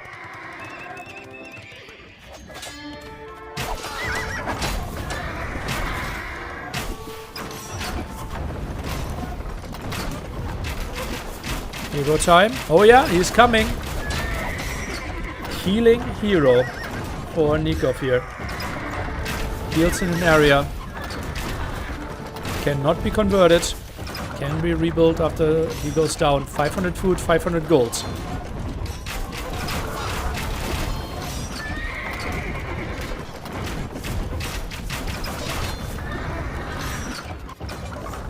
Those traction traps are so bad against buildings.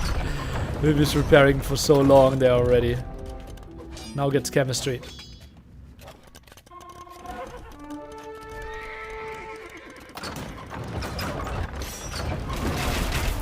Kept moving in. Moves in, moves out. After he actually closed down the distance. A bit surprising to me. Maybe just wanted to debate the light cap in a bit. This is still non-elite Ruttans as well. Ooh, and Nikov wants to dive here. That's a bit of a surprise. Maybe sees that the castle will fall any second anyways. And goes in deep now. Skirmishes and Naval can take the hill. Chemistry should be around. Hero could now heal up all those units. And castle indeed falls. Vivy dropping quite heavily the houses there. Production behind this. Basically only light cap. On the other side, mainly Harbalest, light cap as well. 5 traction traps. I said it earlier. Would love to see higher numbers there. Ruttan's doing a good job. 1 traction trap here. Deals with this aggression. But the main story is through the center. And it just feels like Shu are so much stronger here.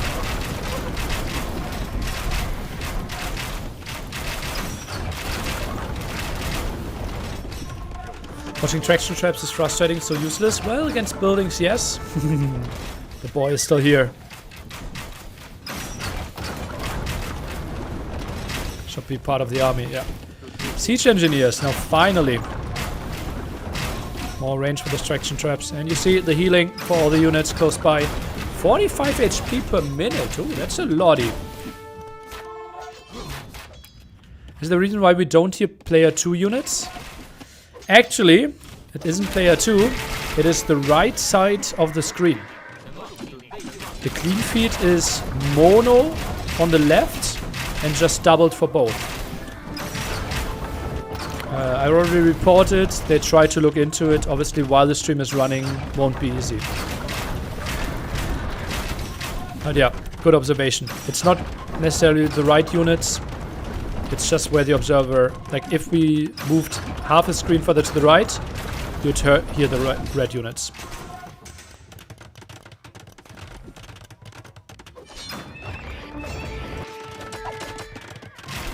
Yeah. Does the hero usually have a golden glow? I'm guessing you see it in Capture Age. Well, I think that might be a setting. Okay, we don't have block printing, we don't have heated shots. How important is Imperial Skirm? I think a lot. I'd play way more Imperial Skirm than Ruttans. I'm quite surprised that we see the Ruttan play, actually. Oh, that's a nice raid. So that villagers pop 160 for Vivy. Did he ever really get a favorable position this game? Doesn't feel like it. This fits just so clean and kind of a repeat of the play that we saw from the Sebastian game earlier this morning. Martin probably better versus Heguang. Yeah, 100%. Yeah.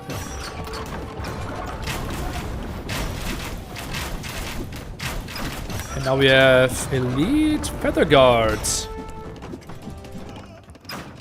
Also being teched, and they can just be thrown in there as well to buffer a bit. And Vivy is scratching his head, loses his bombard cannons at the front. So many arrows in the air. Shu with their unique text, so many arrows are being shot. Pop 140. Vivy can't really figure out what went so wrong here. Looking at his face, 1-0 leash for Nikov.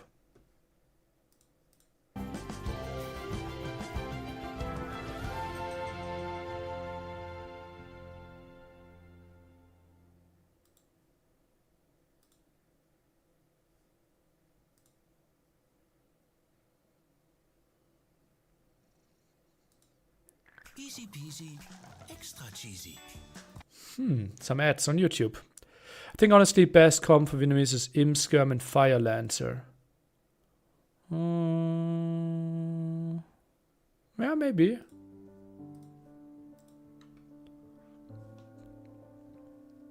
Sounds like yeah, I think traction traps are just dominating this. Crazy how Shua picked last. Chinese still in there. Where is he picking Chinese? They're not crazy on Bedouins, not crazy on Nomad. Unplayable on Khmer. Is it Fish and Fish? Huh. I'm watching a Chinese clean feed.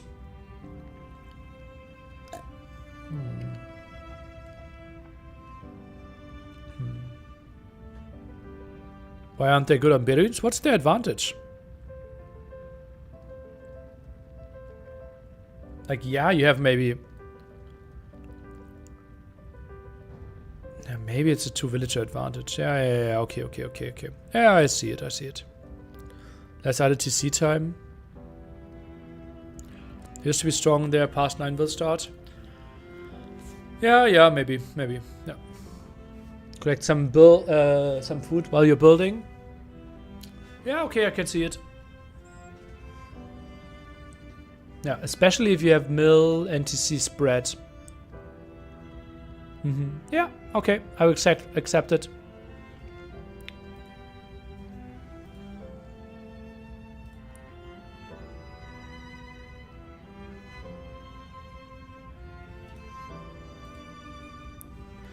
What do you think of the idea to a match mode, best of 3 or 5 into game with drafting and queue? What? Like you queue up into a best of 5? I think that's what tournaments are for. Like, if anything, I think there should be like single elimination best of 1 tournaments in game. Where like people queue up at one point and then 128 people bracket, let's go. And everything automated. I think that would be really nice. Nikov Chinese against humans. Long distance. This is good for Vivy. And yeah, 3 on food here. Nikov minus 90 food to start though. You queue up for a best of 5 set and queue up against ACCM. Imagine how long that would take. You might be playing hours. Like in Warcraft 3? Yeah.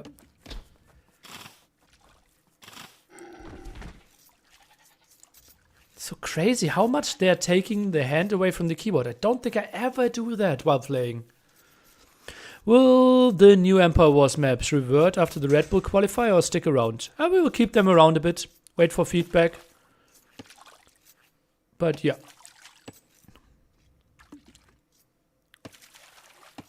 At least that's a goal. We also this time have all those maps with team games in mind. And theoretically they could get into the random map 1v1 rank at one point. And also... Wow, Nikov is... Ah, well, Vivy built everything with all his villagers built 1 TC. Yeah, right? That's why he's not that far behind. Nikov, I hope he's building a house. Is he building one in the middle? Yeah, okay, he is. What did I want to say? Empire Wars. Yeah. In team games in mind as well. And we will have, while the Empire Wars ladder is running, have all the same maps also be playable on the Empire Wars team game ladder. Already 150 resources ahead collected. Okay. I will take everything back. Chinese best civilization on this map. Yeah. Team game Empire Wars tourney confirmed. Okay. Neely, you're amazing. Thanks. A lot of the work you do. Thank you. What's Vivy's second building? Needs to build the lumber camp. It's the top somewhere. Okay. What's the approach of Nikov here? Some might just play straight fast castle. Is he maybe opening some feudal units? Yeah, at least some. Plays pop 19. Well, Vivy needs to finish the lumber camp and then the defensive town center somewhere. Could we have maps of ongoing tournaments in RM 1v1? We have that exactly right now. Like, go into your game and look at the maps of TTL Bronze. Like, all the maps. Like, we have, I think, Acropolis, Cross, Fortified Clearing, Kilimanjaro, Ravines, Shoals. I think all of those are in the ladder right now. Or maybe not now, maybe only in a week or something. But yeah, we lined that up. TTL Bronze will have the same as the ladder. Who is red? The player is called Vivy. they changed yesterday? Maybe not yesterday, but like we lined this up so like the final stage of TTL Bronze will have the same or very similar map pool. All the maps that are included should have the same.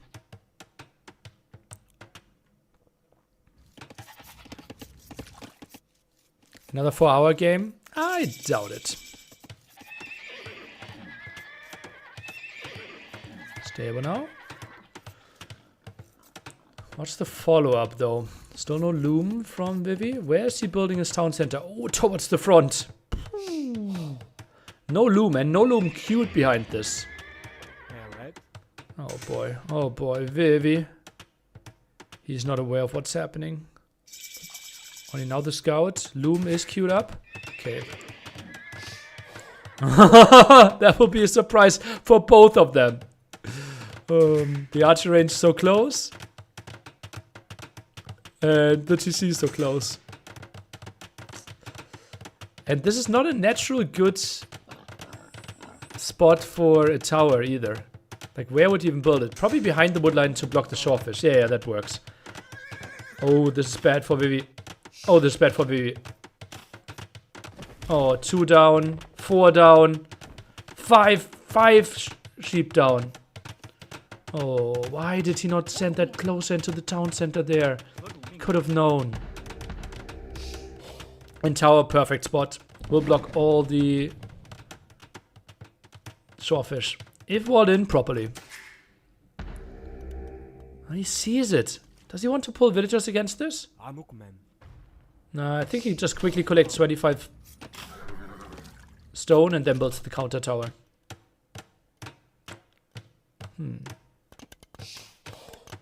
Why is he that heavily on stone for so long? Yeah, right. Can't wall in that tower, just delete the house. True, true. Not the Vivy style though.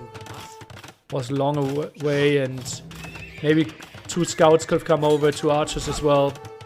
And then you can't do anything, so feels like tower versus tower war might be better for him.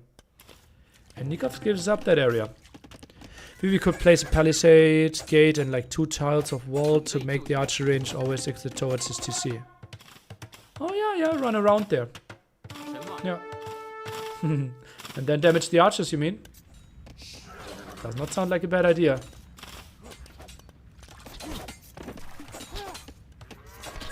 Yeah, I could wall in the archer range quite easily. Would Nikov have resigned if roles were reversed? No. First of all, I don't think Nikov will ever play humans. It's not his style at all. And yeah, I don't think so. Only 13 seconds idle TC for Vivy. Yeah, that's solid. Nikov aware of those archers. Oh, those villagers next to his archer. Still some harassment there at the top. We're now trying to get to probably some archers trying to defend this. Lots of pressure on the woodline there. Why is it not Nikov's style? I don't know. I think he simply doesn't like to play those wacky games. I think he likes to be more in control. Zone out armies as well. Defensive tower at the woodline there. Okay. Could have seen an archery range play and try to defend, but the tower obviously is helping out his woodlines as well. And Vivy still stays on stone. 19 seconds idle TC time. That's okay here. Now goes for the range. Deer's helping out. Can get to the shorefish. Nikov behind this, thinking about castling already. And now the sheep there out of position. The villagers. Would Surakoma has Taiwanese been able to play in the LAN if he had qualified? Yeah. Yeah. He played the qualifier.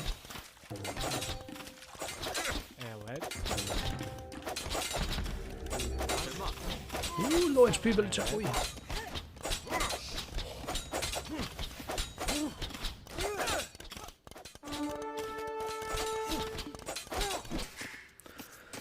And on the way to Castle Age is Nikov here. Vivy on the other side, not a lot of food income. to get the house up, and that's a lot of damage forced here. Vivy even needs to build a second house. So much damage done here. Look at all the archers, how they're surrounding this area. Oh. Oh, that's a risky move out, no? So the shawfish there. What is that for a tower, Vivy? Ay, ay, ay, ay, ay, ay.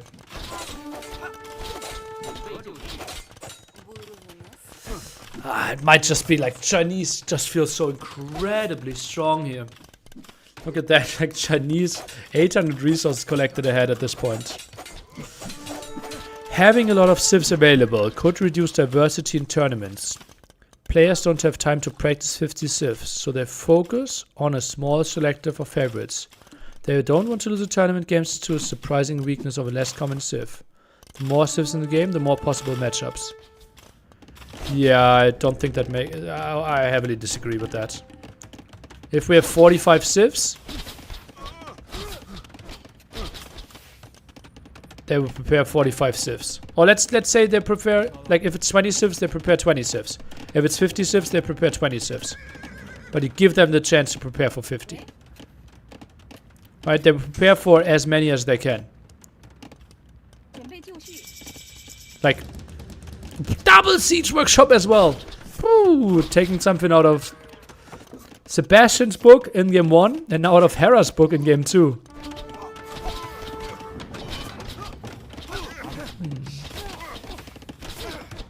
Yeah, also, like if player A prefers 20 civs, or prepare 20 civs, player B could prepare 20 other civs. Wasn't Vivy DQ? Nope. And civs are, yeah, way more similar, obviously, compared to some other RTS. Double rocket card. That will be so much damage.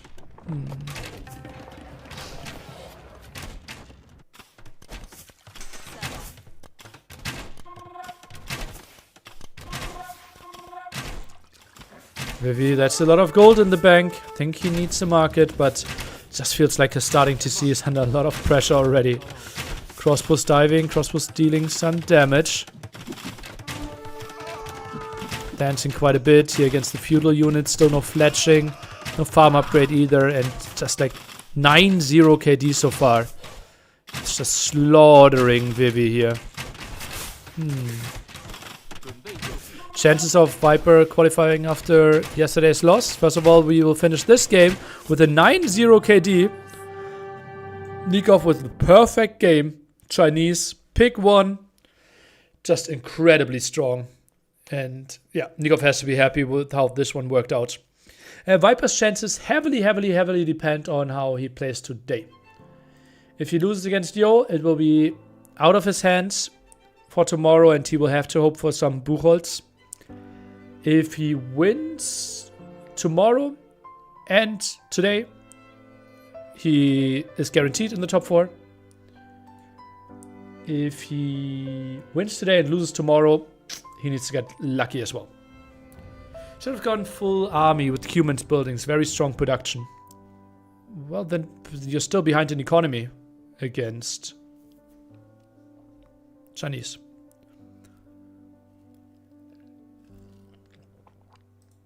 Music is too sad. Okay. What can we do? Maybe that's a bit better.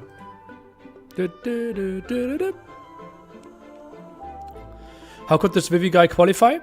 There was a Chinese mainland qualifier, and he is the second best Chinese player. Yo was directly invited, and that's how he got in.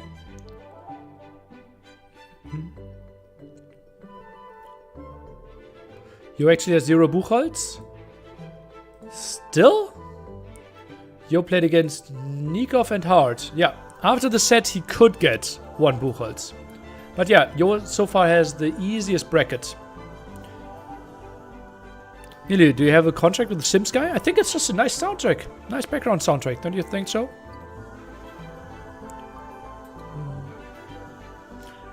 People haven't seen peak Vivy. Well, a lot of people have seen Vivy peak.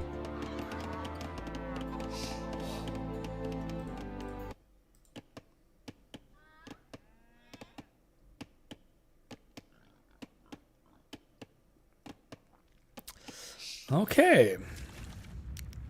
Nikov versus Vivy. Game 3. Short distance here on not Nomad. On the water. Longer distance on the land, I would think. Used to terrorize Hera on the ladder. Well, again, random stuff is very different to mixed maps tournament with the draft. Not really where Vivy technically shines. Yeah.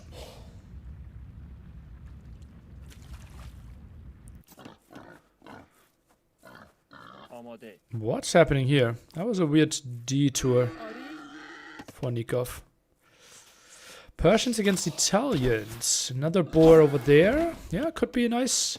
This feels like very early Feudal Age play here. Both playing for water with the short distance. Just feels very natural. Nearly pathing? What? Okay, I don't think so. But maybe it did. Maybe it was nearly pathing. Something to look into. I'm sure Nikov will let me know. Whose home map is this? I would think Vivy. Yeah. My wife copies my which I realized I got from Nelly. Oh, okay. She's single?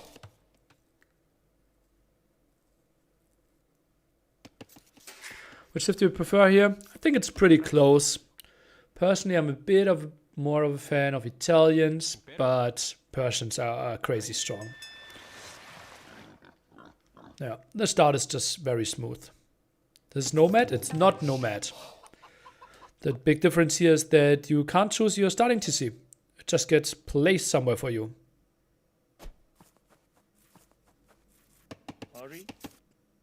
My wife copies Neely's ear licking.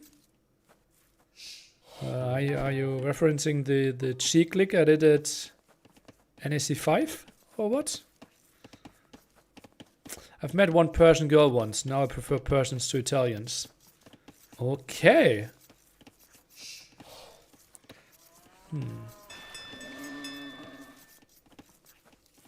Yeah, Nomad would have been a nice name as well, compared to not Nomad. Can't believe it's not Nomad.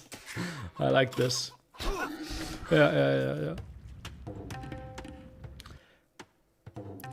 Chat keeping it weird, good to see. Yeah, we have like a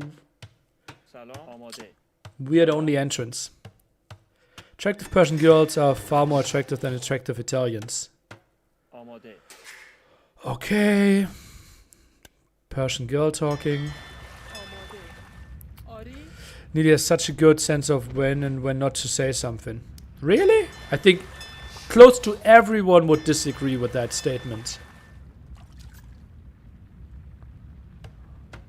Yeah, I think everyone would disagree. Haru or more. Thought we shut down NSCs because Neely had new roommate. Really? My laughter is not well timed? Okay. Haha. I miss Dave? Yeah, so do I. Something, passports, world soccer. What else? Soccer I like, hand egg I like. Oh yeah, saying that. Oh yeah, who's the best American player? I would think like Rio was really strong. Hera's a really strong American player, and then like, oh no, I mean, that's not America. And I said like, America is a continent, not a state or country. Spring for sure. Yeah, I can give you at least 20 better Americans than Spring. I'm gonna co-cast with Dave at some point. Would be awesome. Unlikely. I did Master of Hyper random with him, but he's not covering this event at all. Spring is washed now though. Oh, that's good. Last time we met, he didn't shower for like 2 weeks. Chris, obviously, one of the greatest to ever touch the game. Yeah. Nikov's uptime so much faster. Double fire galley, basically sandwiching all this.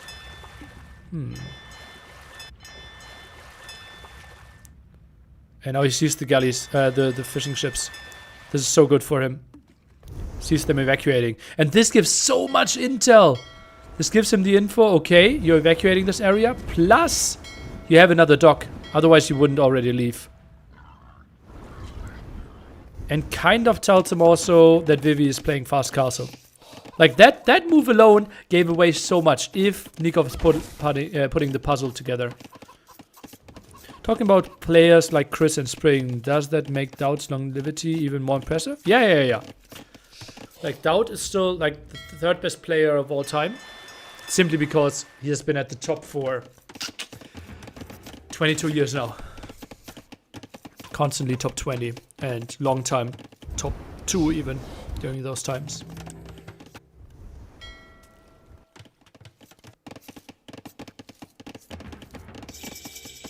Oh, that's a good timing. Leash? What? Hera top 3 all time?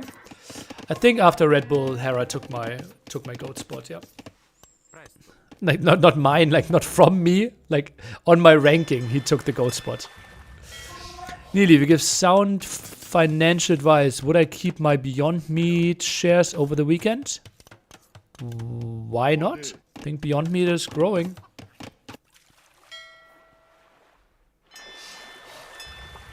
For how much time was Doubt top 1? Well, let's say he was like 12 years top 2. It's tough to say. Was he the best? Was Chris the best? At some point, Viper came there. When Doubt was still really, really good. Yeah, Leash was the best. Not the best, right? True is the best US deathmatch player. But Leash was probably the second best for some time. Beyond Meat shares. Okay.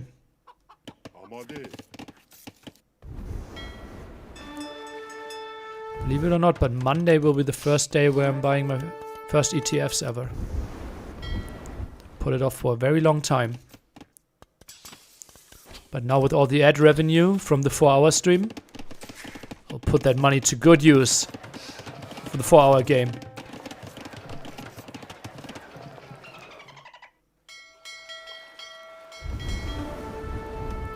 Vivy still contesting.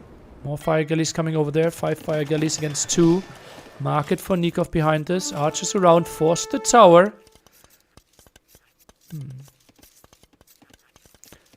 So Sift diversity should probably be fixed by changing the draft system. Well, that's what they're doing, right? We had a 4-hour game today? Yes.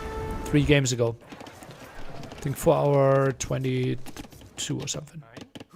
Something like that. No, already which ETF? Just simple things like S&P 500 and what is it? MSI World? I'm a simple man. I won't go deep into the analysis. Could be some kills here. Fishing ship survives. Second fire galley survives as well. That could have been a demo. Oh, it gets the repair there. Oh, it doesn't get the repair. That's still 3 fire galleys. Still finding more kills. Oh, could have gone for that kill as well. Stable here. Okay, that could be sneaky. Some knights from the back. Nikov has no idea that this is coming. He's building some spearmen though, and no, could have seen the villager. And he sees the villager. Phew.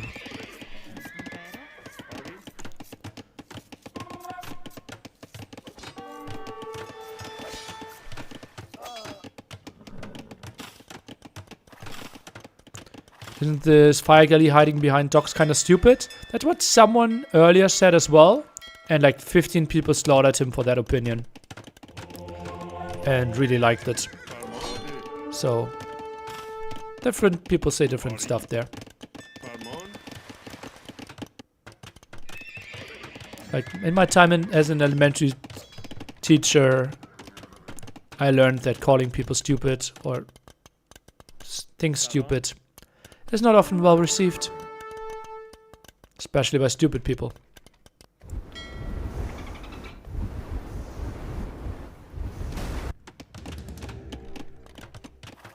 On the video feed, Vivy is actually blue and Nikov is red. What? Okay, double stable now. Goes for the full camels. Armor upgrade there. Should have the better economy. Needs to survive a bit more. 9 fishing ships against 1. No monastery for him. Oh, this is still open. Needs to get those walls up. And now double camel. Not sure how he wants to play this against the also upcoming monks. Siege workshop can't really afford that much. Maybe just dive for the villager. That could be the way. Villagers at the top, running away. Camps the monastery for now. Okay. Don't think that's the greatest idea ever. Huh.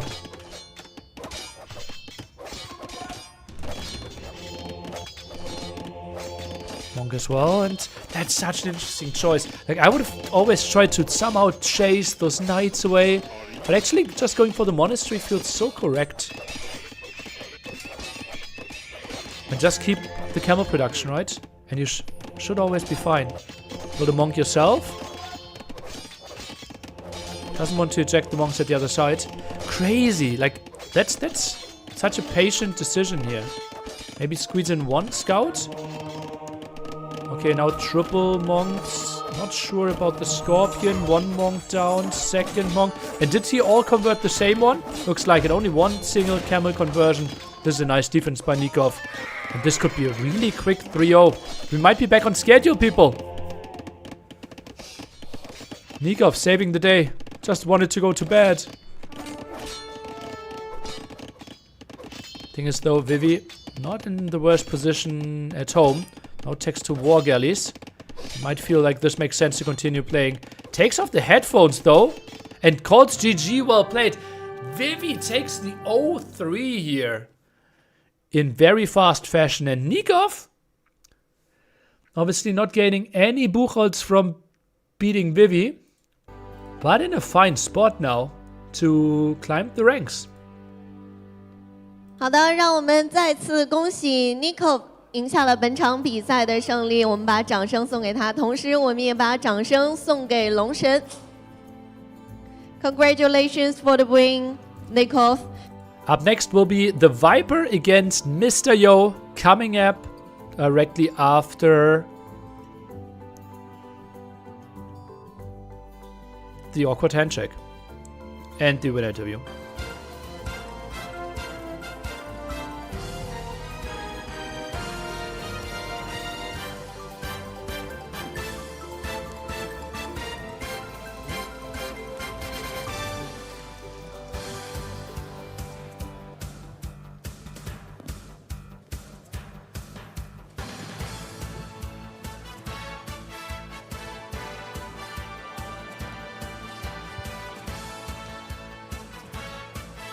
好的，欢迎来到我们的赛后采访环节，我是薇薇，让我们再次恭喜 Nikov 获得了本场比赛的胜利。我们邀请他先给大家打个招呼吧。Welcome to the post-game interview. Could you say hi to our audience? Hello, everyone. 好的，那他同时也是给大家打了个招呼呢，也想问到他的是，今天赢下了我们这一场比赛的胜利，现在感受如何呢 ？Congratulations for your first win, and how do you feel right now? Good. I needed to win. Feels good, actually.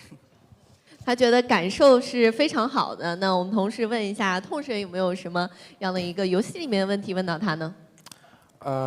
我想问一下，第一个问题就是，您预测今晚你对龙神的比分是几比几呢 So what did you predict for this series against Vivy?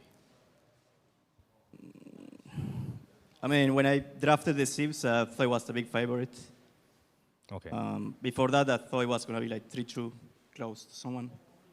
所以尼可夫一开始的时候，在他开始去 BP 之前，他觉得应该是3-2赢 Vivy， 然后拿到了BP 完成之后，感觉自己感觉更有戏了。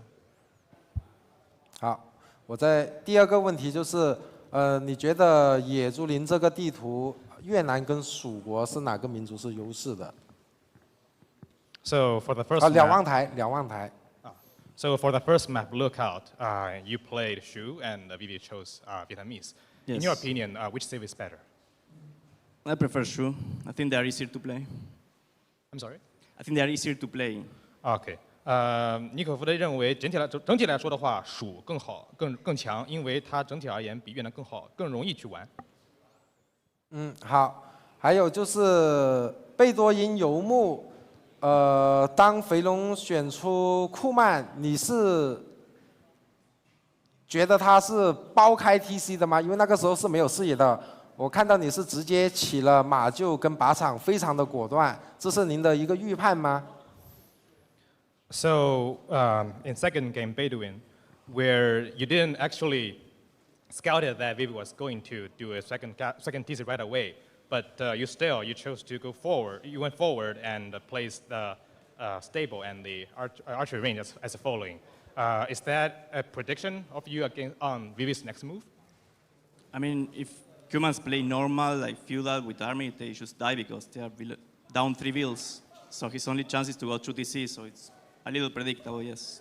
OK，尼可夫的观点是，如果库曼不立刻起第二个 TC 的话，直接去在封建的时候打军事，是一种非常危险的举措，一般都会输，所以他认为 Vivy 会更倾向于去选择双 TC。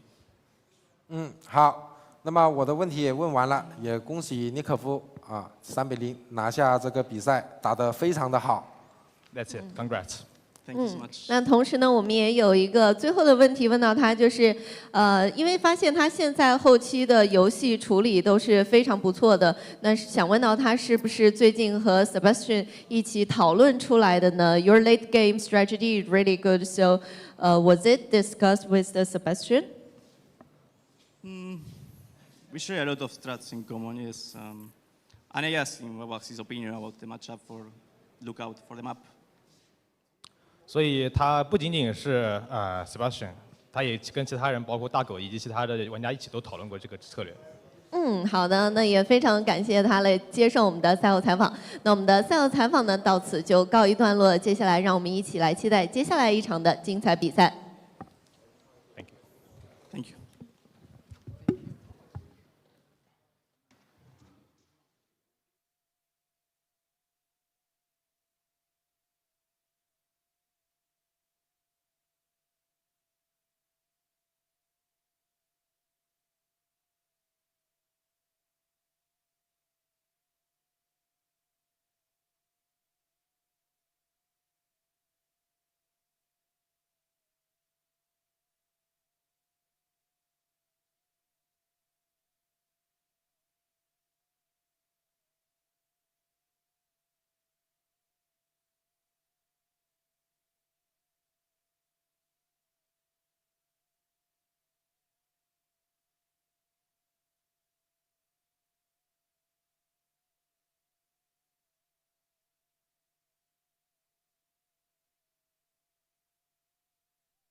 Guess who's back? Back again. Dravidian's Malay Portuguese. If that doesn't look like a Viper draft, I don't know what does. Berbers, Bohemians, Romans. If that doesn't look like a Yo draft, I don't know what does.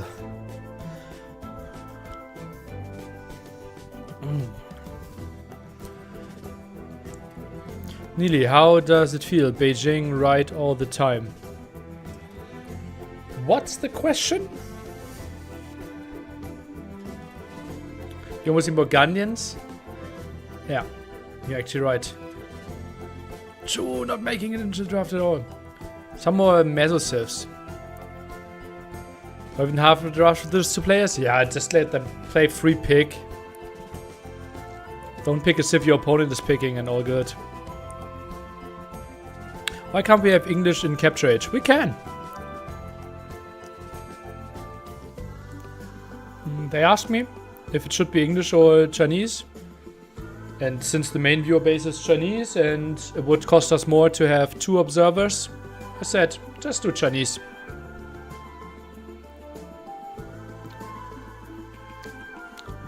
How are the maps decided? Shouldn't see the map bands or something like that?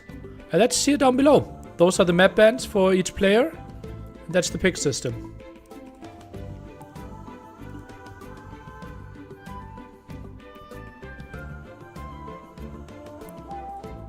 Like if you're curious how this worked out, this is how it works. Both get 1 home map pick, Rocky Forest and not Nomad. Then they go into 2 bands each. Then they go into 1 pick each.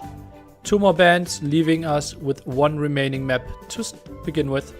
Viper had the chance to pick between Peccary and Chicken Arabia as the starter. You're welcome.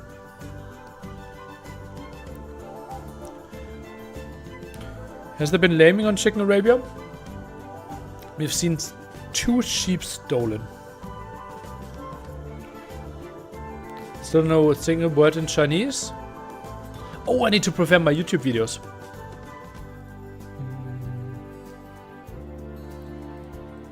My bad. Okay.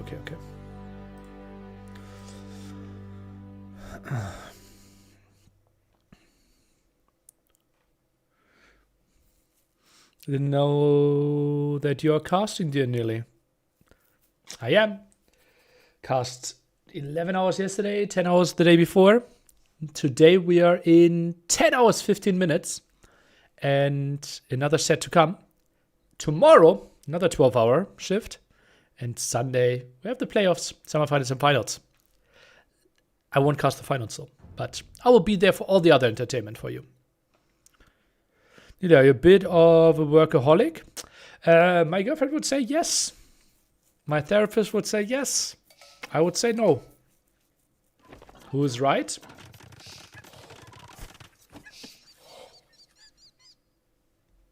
Tough to say. I will do semifinals, but no finals. That's the plan, at least right now. Does the finals will be streamed anywhere on Twitch? Yeah. Like, Lewis is streaming it, Memp is streaming it, Daniela is streaming it. Like all of them right now. Maybe Ondo will wake up for that as well. Yeah. Okie dokie. Finals time. Or at least final set of the day. Didn't know you were casting? Well, then maybe follow me on Twitch, follow me on YouTube, and on Twitter. I announced it everywhere, including Discord. Kindly enable gift option in YouTube. I don't know what that is.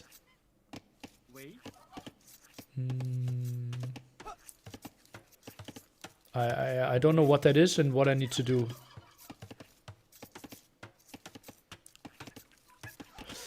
Okay, dokie. What do we have here? Berbers for Mr. Yo against Shu from the Viper. So far, Shu feels really strong. Super chats, maybe.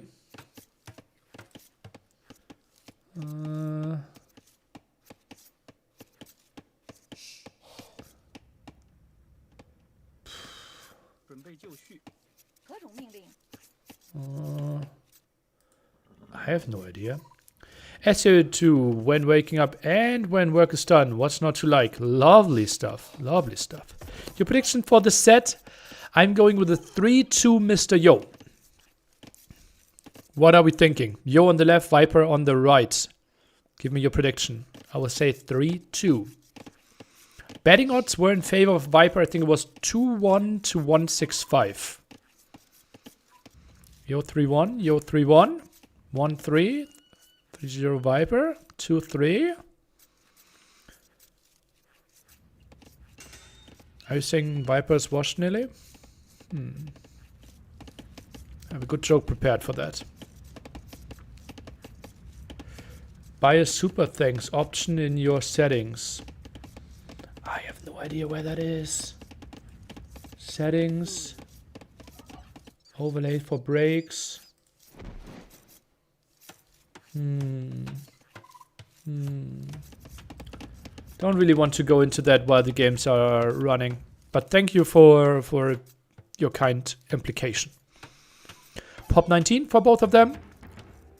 Barracks now for the Viper in front of his berries. Wants to secure that area. Main goal scouted here by Mr. Yo.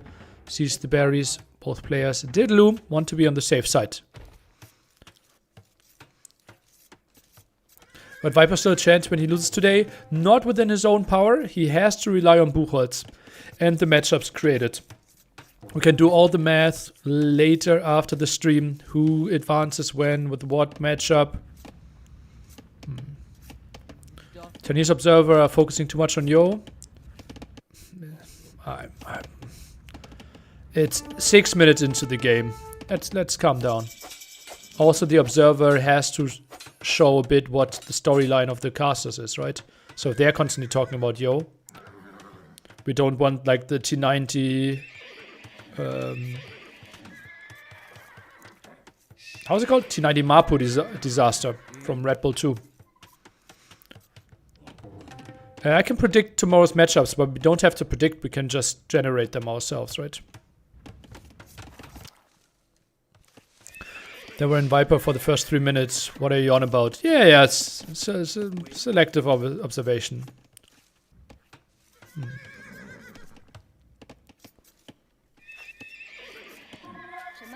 Viper now. The stable himself. Low HP here. Gets the hit off.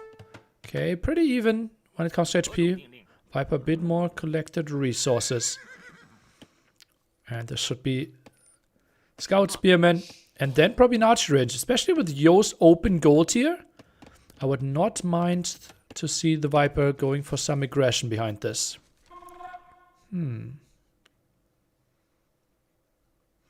Yo's map seems pretty yikes. Not easy to wall the bottom. Open fields, yeah. The top field's open as well. Viper's map also, like 3 wood lines. Not easy. This could be a really aggressive game. Wouldn't be surprised if like we see a 1 TC play. Very short distance as well from both players.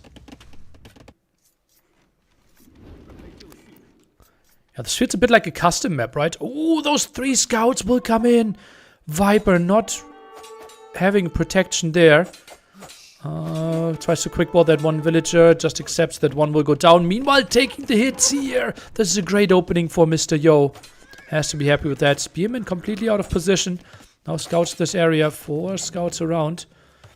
And 2 spearmen are going to free that villager. Good opening. 2-0 Kitty so far. Which is the better Civ? Right now, Shu are probably considered to be stronger. I think with the short distance, kind of like them as well. Ooh, that's an ugly mining camp. The villagers are sometimes bugging out there, running around. Some people might even have deleted the house there to make life a bit easier on themselves. That's not a lot of HP on those scouts. Villager could be dead again. That's sloppy by Viper. Puts himself into a lot of risk over and over again. Spearmen now have to come over. That's 2 spearmen here. zoning all that out, and now he has to go for a third spearman, something he really doesn't want to do. Loses a lot in value once the skirms are out on the field, which they are coming out now. Range for the Viper. Blacksmith should be one of the next things. Viper tries to wall the front, but so far behind in scouts. I don't think he can do this. Needs to quick wall this. Villagers are late. What is happening here? Doesn't get this. Does get it. That was important for the Viper. I thought Yo could have made a dive there.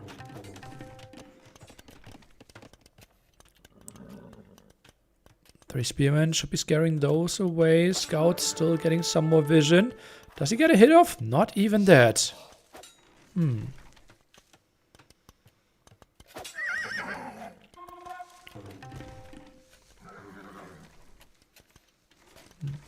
Nearly flip the player bars at the top. Just to show you how much influence I have on the observing. Like we can all pray together. That's the influence. Yeah, it won't change. Mr. Yo will always be on the left. Viper will always be on the right, no matter where they spawn. I gave that as a feedback, and apparently Chinese community is like prefers that it stays consistent like this.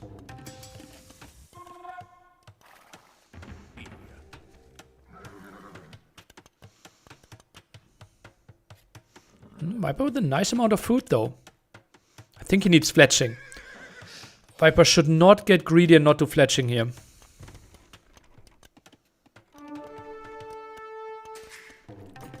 No, and he clicks up to Castle Age first. I think this is a mistake. Viper just greeding it out again. Maybe feels okay. Doesn't want to invest too much into gold. Maybe could squeeze in the armor first. I don't like this too much. 7 scouts, 5 skirmishers with +1/+1 soon. Viper needs a defensive tower here.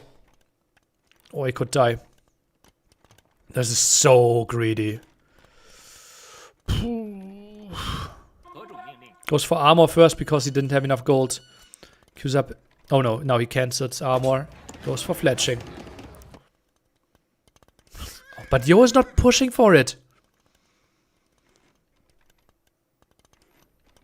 Viper only 2 spearmen. I think he's still getting pushed away from the gold. Now goes for the armor. Defensive tower for Yo. Doesn't know where the army is. Feels like, okay, I'm going to pressure here. Viper sees a lot of army. Rush the tower now. Or be pushed away from gold. Those are your 2 options here, the Viper. 1.5 minutes. Unlikely that he can hold this long. Earlier, ACCM could hold it for 2 hours, 15 minutes. Okay, Viper gets 2 good hits in.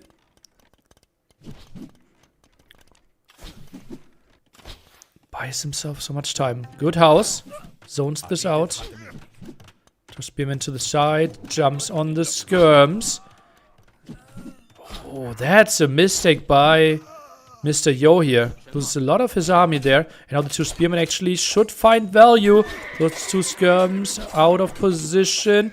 And Viper moves around. That was such a crazy good hold by him. Oh god. So greedy. But so far, not a single villager lost. Only the one from very early on. Now the scouts are helping out. No bloodline tech. No other attacks on those scouts. Just imagine he had bloodlines there. Or the armor. And then jumping. I think he could have done so much. But Viper, solid now. 600 food in the bank as well. Adds the town center. Like, that was a very impressive hold. Now gets Botkin. Can clear up this army quite easily. And now the 3rd town center. With all the food he generates from the wood, he feels like it's a good spot to go mass TC. Against Berbers though. Obviously Viper doesn't know that a tower is being placed, but likely that Mr. Yo is willing to play something like double stable, forward monastery, together with the siege workshop. Siege workshop first, then monastery, something like that. Not impossible.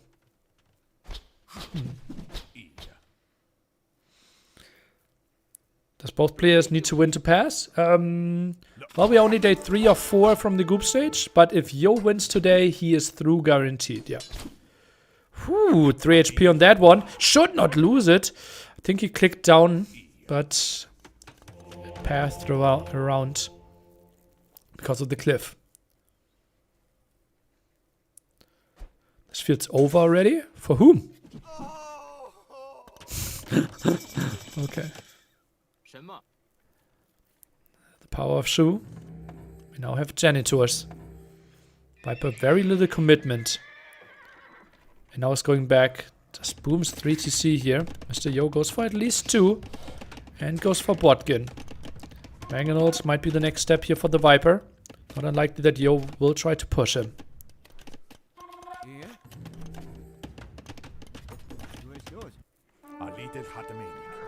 Oh, finds the villager there. Exactly what we expected there. The villager for the forward. Did not get the denial though. Yeah, this feels like a defensive siege workshop for Viper. Has to be the next step. Make a proper defense happen here. Could wall the area a bit more.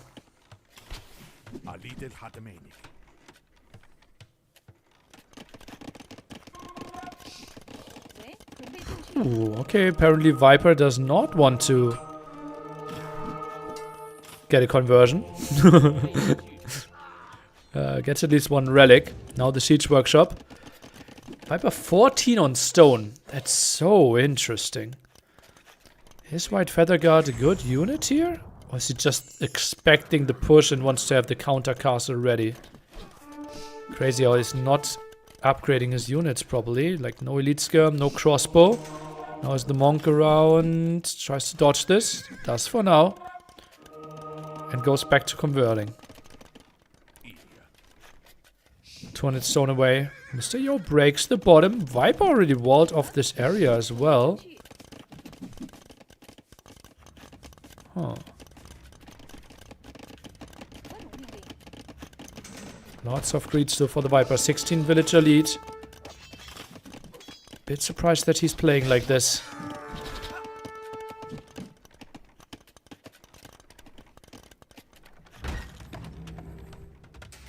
Except for monks. What else from Berbers counters Feather Guards in Castle Age? I have no idea how Feather Guards perform against Janitors. Probably solid, right? I would think so.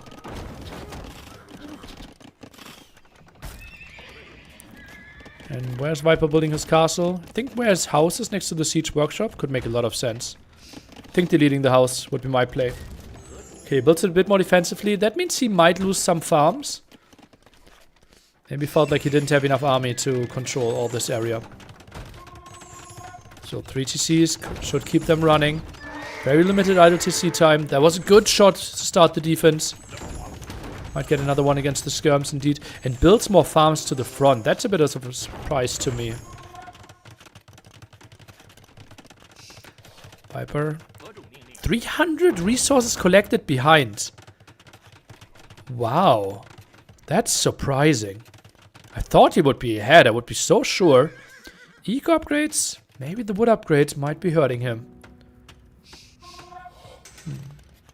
I feel like the more tired Viper is, the greedier he plays.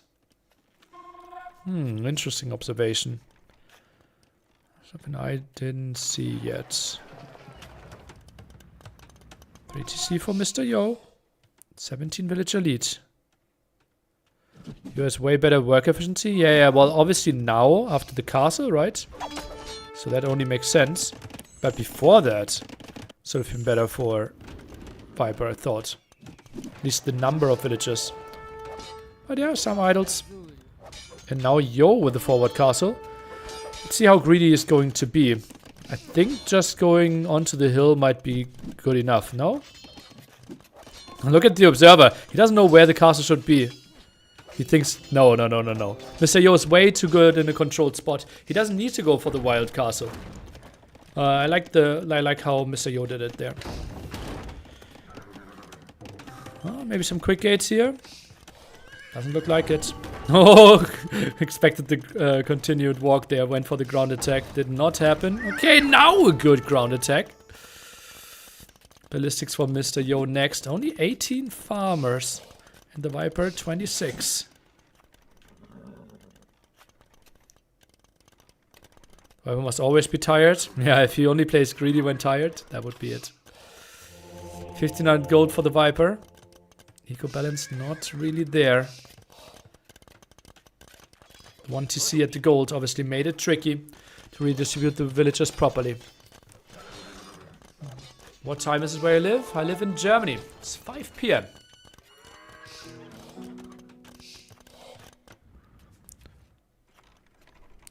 What does Elite Gen vs Imskirm matchup look like? We don't have Elite Imperial Skirm here, but I think Imperial Skirm should be really good against Elite Genitor. Really good. Okay, seems like White Feather Guard will be the play. Mangonel Dance here. The tree not helping the Viper. Wanted to move to the side, but actually got a good ground attack off. Okay, I like this. Monks going back, but one life lost. And this feels like White Feather Guard is the play for the Viper. 9 villagers on stone, might consider a second castle. Camel Archers will dominate? I think so. But Viper can obviously go for more ranged units if he wants to. Right now, Elite Skirms would counter everything that Mr. Yo has, except the Mangonel. Score feels really misleading. Like Viper constantly ahead when it comes to villagers. Now overtaking the villager. The resources collected as well. I would consider this to be a very even game. With Viper soon Imp and Mr. Yo clicking only now. This is, yeah, really close, I believe. It's cute behind a villager, right? Imp? Yeah, it was. Ooh, that's not a pretty wood line. Ah, that's why Viper is going for the castle. On the top there. Seems like both players really want to go for that castle spot. Seeing that hill as a crucial element of the game. One Mangonel against one Mangonel. Conversions are happening here. And Mr. Yo, oh, he takes more damage than he needed to there, I believe. Went in. And can Viper get this castle up? It's going to be close. Counter castle there. Oh god, this could be game deciding. If this castle is not going up, crossbows are moving away. The feather guards are trying to protect. They're not really the killers though, they're more the tanking units. And crossbows are getting completely slaughtered. Viper out there without any vision. Went for the castle. The castle is going up though. The question is now, can he deny the castle from Mr. Yo? Could delay it at least a bit and might find some villager kills. Might be uphill as well. Around 90% already. Feels like Viper won't deny it, but got a lot of villager kills with it. And all of a sudden, 25 villager lead for him. Can go for some traction traps behind this. Is now going for patterns after conscription. Interesting. One of the big problems though, as we all know, where is the pattern coming out? Yeah. Kasbah being researched by Mr. Yo. All castles of all your teammates are actually working faster. Not a lot of teammates in this 1v1 scenario though. And now the double castle setup here. Now reaches castle age. Feather Guard gets the last armor upgrade. I think skirms would be a good tech here for the Viper. Bit surprised that he stays on the crossbows. Camel Archers still feel like a good answer. And Mr. Yo has the resources to click most Imperial Age upgrades, but I think the Berber unique tech, or the like elite Camel Archers, actually cost like 1,000 wood. So the eco balance not really designed for that.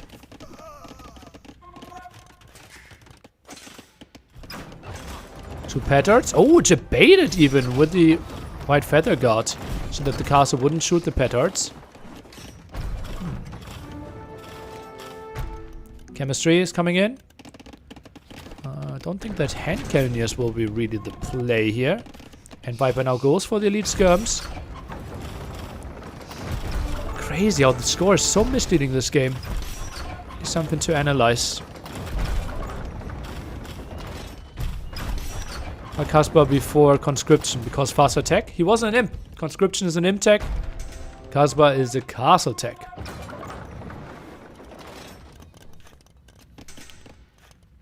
Okay, observer giving an overview of Mr. Yo's base. Viper now goes for the traps. Can he hold the castle? I would say looks like a no. Got 12 kills the castle though. But that's all that it did. Viper still missing lots of eco upgrades. Only the 3 from Feudal Age. Now the skirm numbers not that high to punish all those camels. And Mr. Yo switches to more cavalry. Viper doesn't really have the answers to that. 16 crossbows, soon to be arbalest though. Can deal with small numbers of light cav. Oh, especially if only the second armor.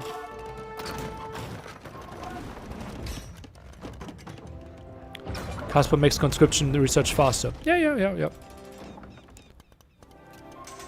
Viper throwing. I think Viper plays methodically really well. I don't think he's throwing at all. That's an overstep. The rest looked relatively solid. Full stables. Now the question, Viper. White Feather Guards. Is it maybe some halberdier time? Can he wall this off? Can obviously easily be broken as well. But I think Viper is tacking into one of the strongest units into the game right now. The traction trap. Still missing 2 crucial eco upgrades. It's the Viper. Especially with Boso, right? You increase wood and food. With Shu.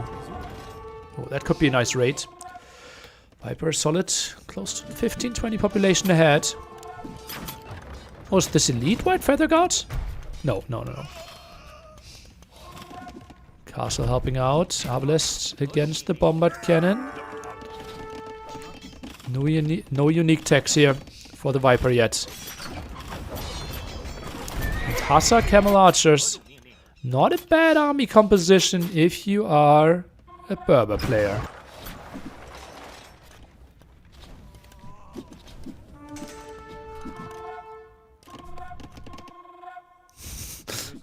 Observer getting really nervous there. Some minimap scrolling. Oh, and those 3 traps, they are a bit ambitious. That should not be a thing. I think Viper should be able to defend this. 7 traction traps now. They're sending some more here to the bottom.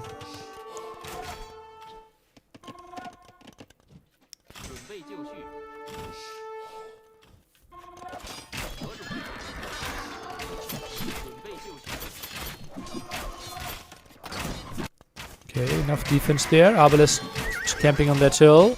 Traction traps being saved. Not a lot of infantry to buffer.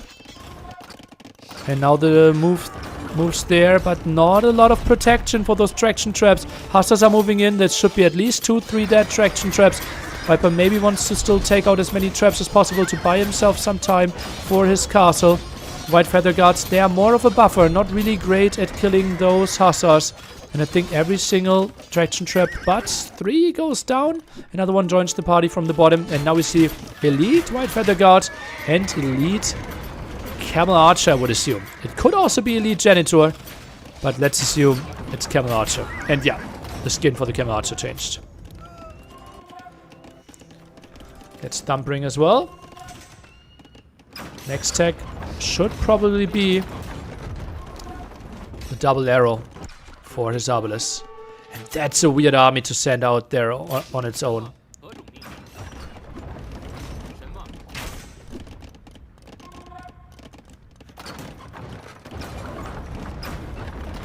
Viper loves methodical games like these. Castles on a hill. Try to prevent the raids from coming in. But they are coming in here. Mr. Yo with a nice aggression. And that's army alone is not a great setup. Feels like Mr. Yo is investing a lot into killing all those traction traps. But he will get all of them except one, maybe all of them. He gets. Camel Archer count down to 11 though. Hasa's getting killed as well. But Viper with quite heavy losses. The White Feather Guard won't get too many kills. Traction Trip tries to flee. Maybe some repair. No, not going to happen. And yeah, the Observer reminds me a bit of when I was a player and tried to observe. Just like the highlight scenes, I don't care. Let's see what happens over at the other side. Viper finally getting the eco upgrades. Like you see the raid coming in and he shows the 3 villagers in the left corner. Let me investigate here. Did the Observer switch?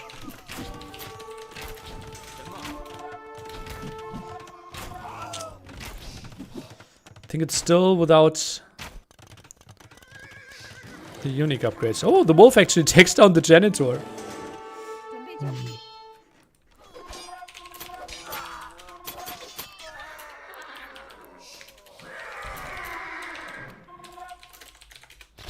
Okay, it's the same person apparently, the same observer. Arson now coming in. And healing camel upgrades. Okay, talk to the admin if they change the observer. I said, he feels so nervous. And admin said, or excited. Okay, I will allow that. Lots of 3-0s today and still a very long day. The hard versus Sebastian set was incredible. White Feather Guard coming in. Scams behind. I think Viper still doesn't have his unique tech, right?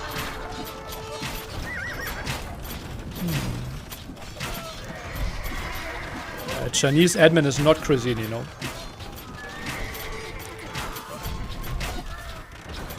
So you're having a strong army here. Traction traps not that well protected. Is White Feather Guard really the choice? I think the unique tech for Shu, together with some pikemen, would have been an option. Is that what it feels like?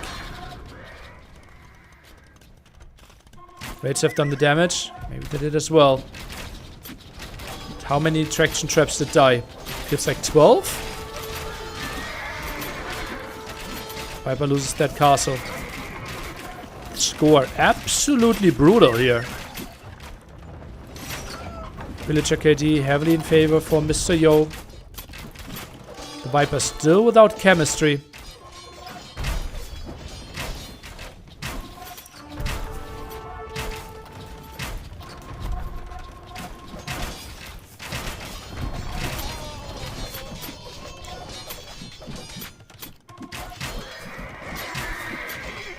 And Mr. Yo just dives in. He goes for the kill.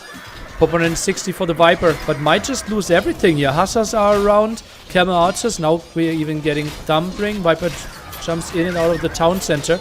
But he sits at 26 military. Less than half the army value. Hussars are diving for the traction traps again. Some ground attack here. Completely whiffing. And that's at least one traction trap going down. If not a second one. No, won't happen. But the main story are the raids at the side and the push through the center. More damage to the town centers here. You're selling some wood to get more gold. And Viper, it seems like he's typing the GG. 150 pop in the end. And I am really surprised. It feels to me like Shu is completely designed around this tech. Bolt magazine, archer line, war chariots, and Lutron fire additional projectiles. Like that archer line, the extra projectiles. This is so incredibly strong. I'm also not sure if Viper got this additional HP for the White Feather Guards. Interesting. Feels like the White Feather Guard was a choice that at least didn't pay off.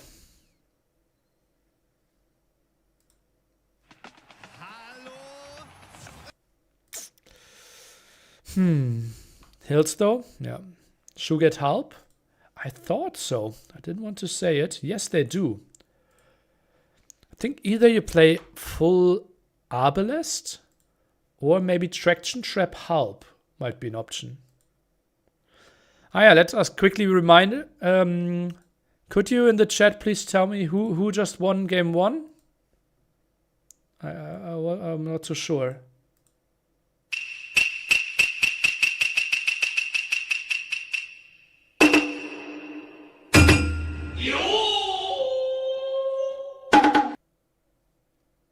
Okay. So we all agreed.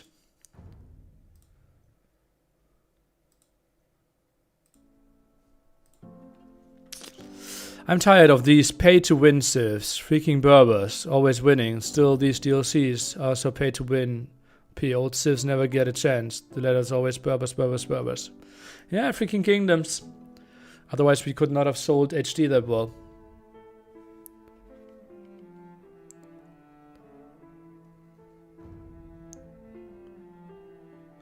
Does Viper's wrist still bother him? I don't think so. Why do white feather guards change their feather color when upgraded to elite? I didn't even know that.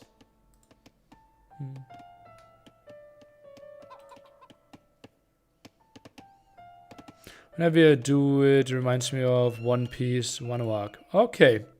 Don't know what that is, but Viper goes for Nomad here. Interesting. Okay. It is Bohemians against Portuguese. Relatively short distance between the two players and really long distance on water. This could be a spot of a wild fast castle drop. Don't we think so? I think we think so.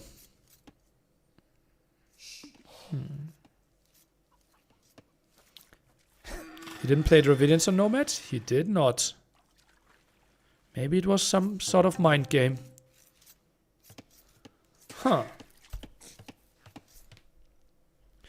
Where do you think he played Dravidians then? I don't remember the full Civ draft. Do I have it somewhere? No. This is a $50,400 tournament.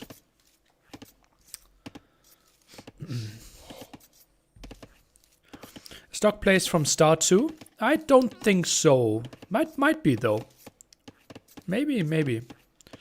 I didn't really check it. There's 0% chance Viper wins this game. I take any bet. Okay.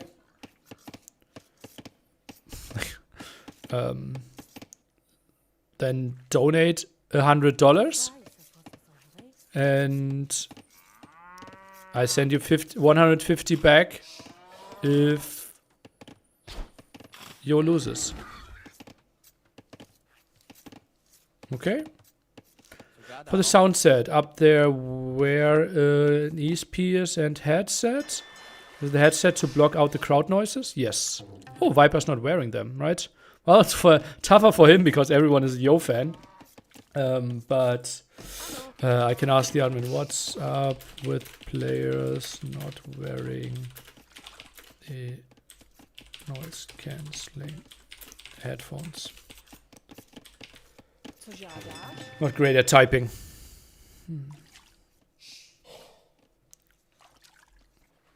So who was the guy who said any bet? Did not type anymore. That surprises me. Not 0%. I have no money, but I theoretically take that bet. Okay.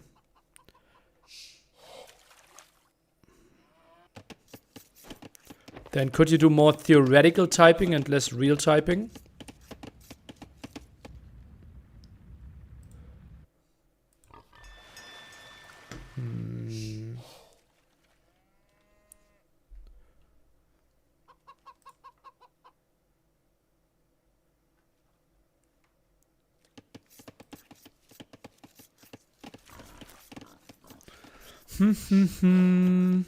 I'm not sure what I think about the headphone situation.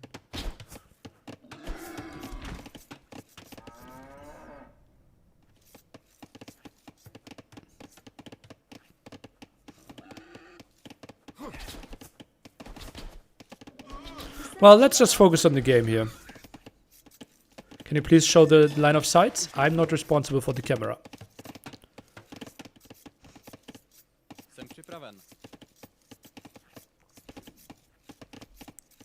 Are the 50 people out? I don't know. Just needs to have one idiot. Right. Players forced to listen to Chinese techno? Unlikely.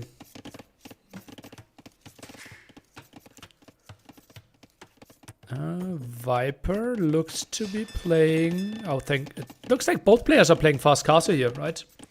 Long distance. Water.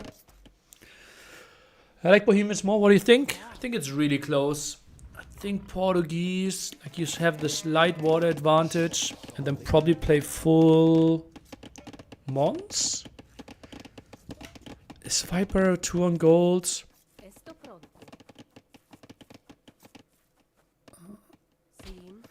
Gets another board. Yeah, Viper's playing fast castle here. Yo as well. A bit surprised how many villagers Viper has on wood. Like 11 villagers on wood. Now 3 on gold. I think he's playing double dock into fast castle. Which unique unit is better against the other? I think Bohemians are way better. I think Organ Gun is like doing 1 damage, right? So Viper is not going for any unique units here. He's going for monks if he plays fast castle. Yeah.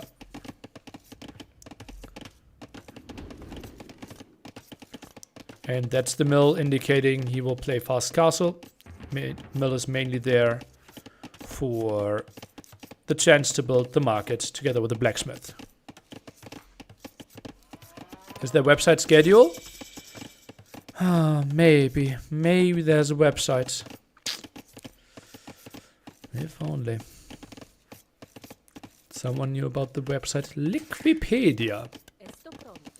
Will your castle drop? He's not on stone yet. It might just be monks from both players. I'm noob, thanks. Okay, Liquipedia. That's the way to go. Viper's fast castle will take some time here. He will have some fire galleys out. Market and low prioritization. Blacksmith after this. And I think Viper will have to sell the stone to go up. Yo is looking pretty fine. With the same amount of fishing ships. Obviously a bit better for the Viper. And now even the scout. Ooh. That will be a lot of vision and will reduce the chance of proper monk movements here. Will Red Bull have a soundproof cabinet? I think they have better noise cancellation headphones.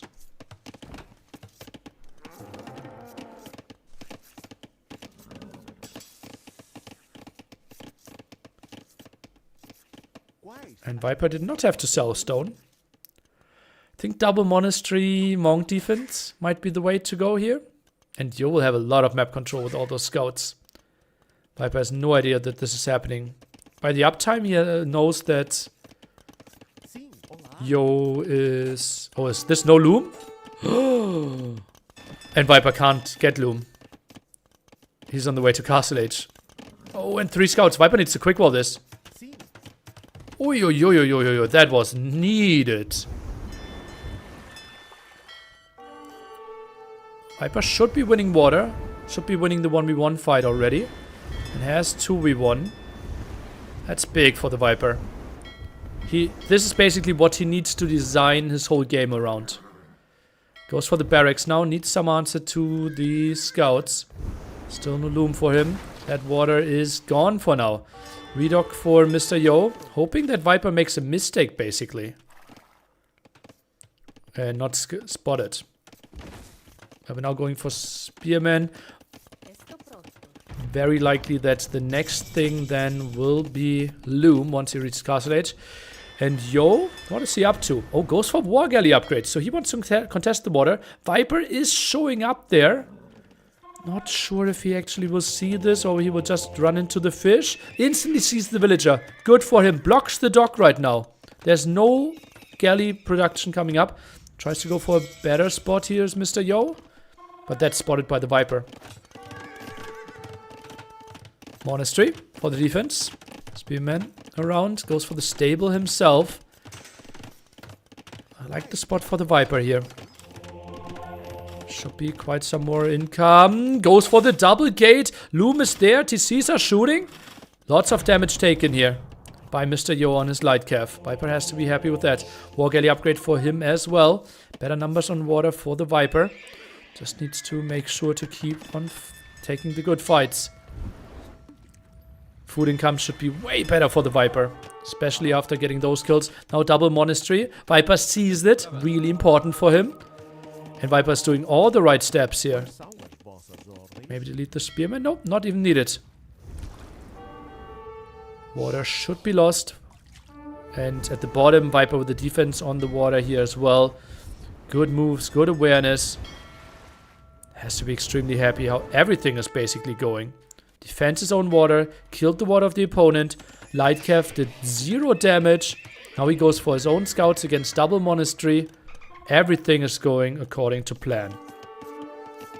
Now Mr. Yo needs to farm, something you don't really want to do.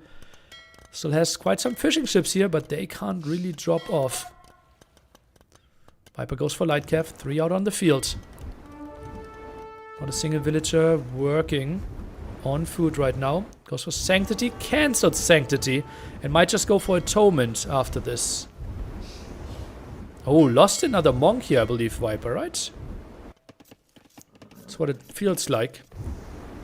Oh, goes for Nearly Prey.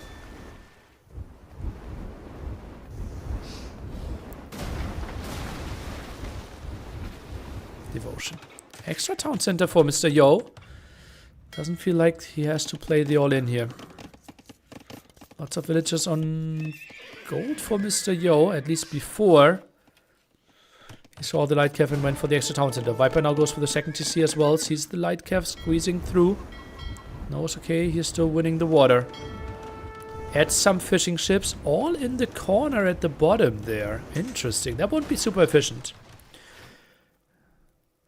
4-0 KD.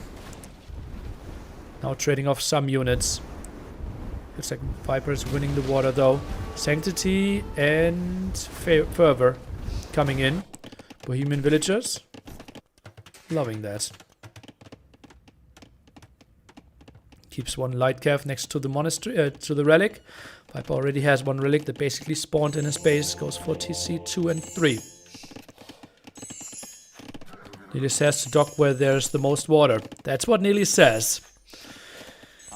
And I would always do what Nearly says. Well, not always, but I think it's not the worst thing.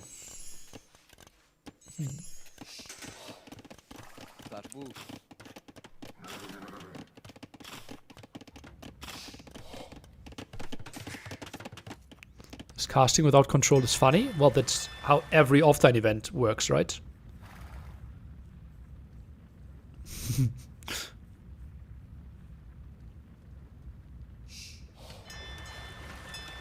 1-1. Score is 1-0 at the top. Thanks for your question.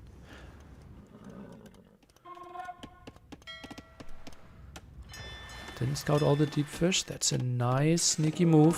Viper with an instant reaction. Atonement now for Mr. Yo. Viper might not be aware of that. Is the conversion happening? The light cap was kind of stuck in the town center there. Had to be deleted. Couldn't really get out of there. Some bug happened. Not sure what happened. That was weird. Goes for the double monk kill. Does a good job here. Gets 2 kills. Conversion against the monk in the back happened actually. Didn't expect that to be the unit that gets converted. Huh. Make a recording, send direct to Nearly? Actually not a bad idea. That was a bit of a weird thing.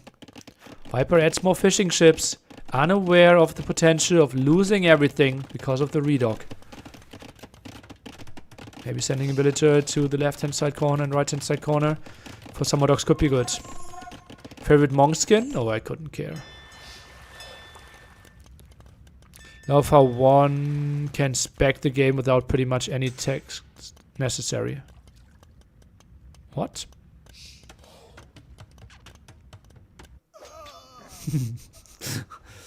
Two relics for the Viper. The others denied for now. Lightcav still protecting that area. This is not vodka as observer. Yeah.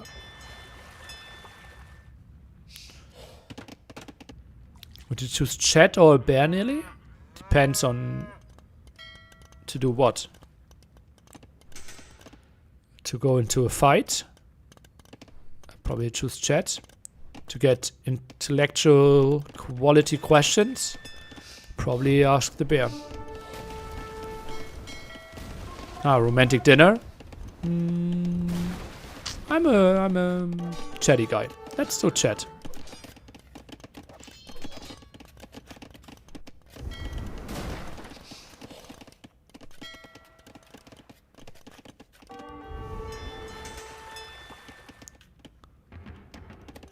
Pikeman upgrade.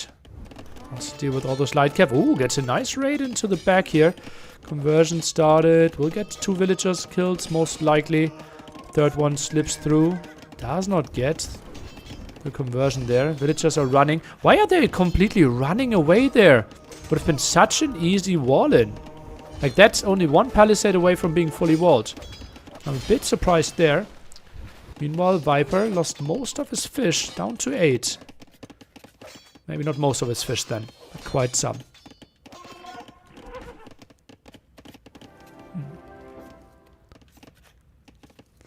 Pikeman will be strong against what Viper puts on the field here. That's a very defensive castle by the Viper. I don't mind at all. Controls so much of the area. Viper could move in here. Doesn't want to lure in the opponent and just dives for the monks. Should clear up all the 4 monks. Debates with the 3 light cav at the side. Get the kill and get out of there. That's so good. That's so good. And those 4 pikemen will never deny the castle. First of all, not enough damage output and can't hit over walls. Really nice move here by the Viper. Massive amount of value. 30 population ahead. But 9 fires on the field and still let this one happen. It's an unfortunate one. So much gold down the drain. I would guess roughly 400. Redemption now being researched. Would have been nice if he had 7 monks compared to 3. And Viper, look at the resources. Not too far away from imping this. 2 relics for both players. And now switches into Arbalest.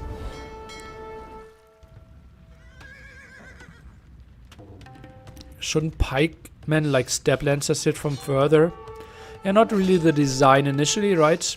And redesigning one of the core, like 8 units, would completely break the game. Kind of guaranteed.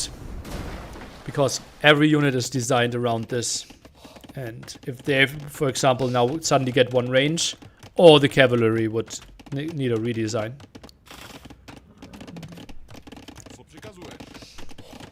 Ooh, nice one. Your walls in this quite nicely. And yeah, Viper can't do much.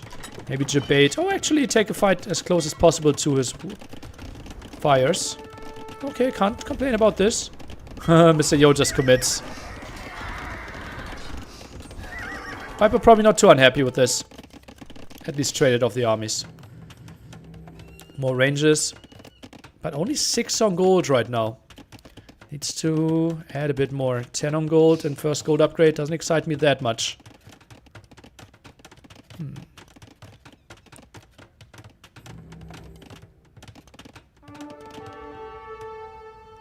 Defensive castle by Mr. Yo wants to play the long game. Can click up to him any second now as well. Does he have a second building? I don't remember seeing university or the siege workshop. Yeah, that's quite a loss for him.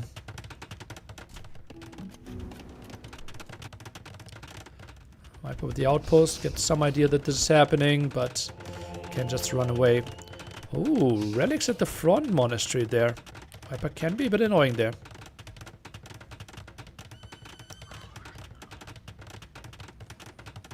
Arbalest play won't be that quick. Wouldn't be great against Hearttt Wagon. Wouldn't be great against Hufnitze in case we get there. That's still quite far out, I believe.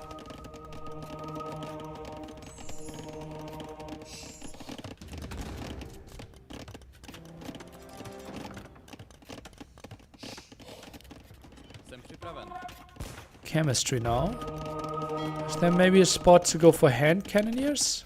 More likely that Viper wants to play Arbalest, right? Moves around there, interesting. Who's winning? Does Viper want to move in there? No. Oh, just dodges this. Doesn't matter.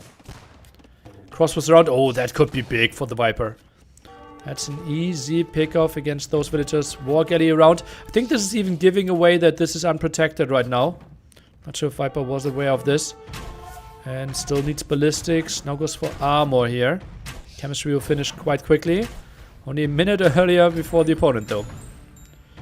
Hufnitze or Arquebus Cannon? I think Hufnitze are better. Especially on low economy where you only like have 3 to micro anyways. Arquebus is not helping that much because you can just dodge it like ballistics, but the cannonballs are in the air so much longer. So it's easier to micro those.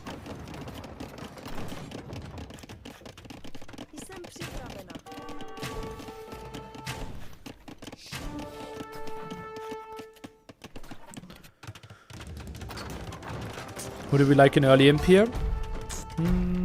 Probably Bohemians, but the advantage is simply way too big for the Viper. Like map presence there, army out there already. Not having the greatest answer to the Hearttt Wagon though. I'm not sure if he does 2 damage per shot now. It looks like he does 2 damage, yeah. And after Bracer maybe 3? Yeah, maybe. Yeah, it's 3 damage per shot after Bracer.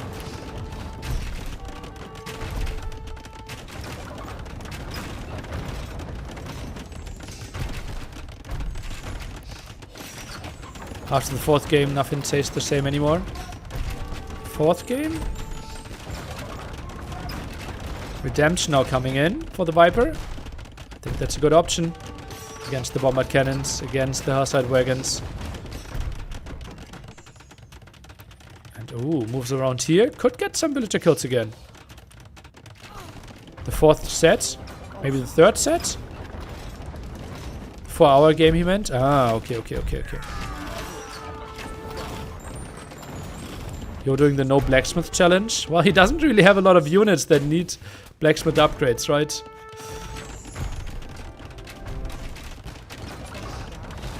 Block printing now as well. How does Viper approach this? Monk's diving for it. And yeah, no more relics here. Monk's going down. Viper with the 50 population lead. Just heavily heads towards the 1-1. Lots of resources here for Mr. Yo. But he can't be saving for Hufnitze.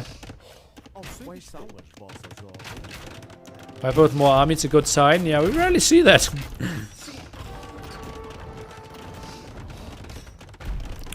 After the first game where Viper played really greedy.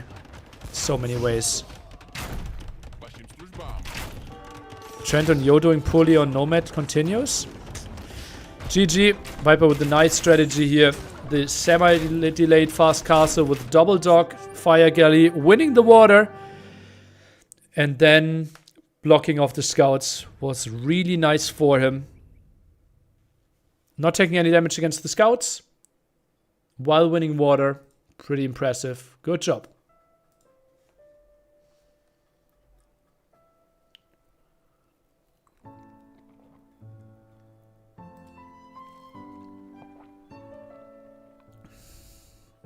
The archers dominated here. Yeah, not sure if the archers were really the key units. There was one question about the draft, right? Ah, yeah, where does he play Dravidians? Zutu. Right. Rocky Forest, Man at Arm into Skirm. Malay might be Zoo too.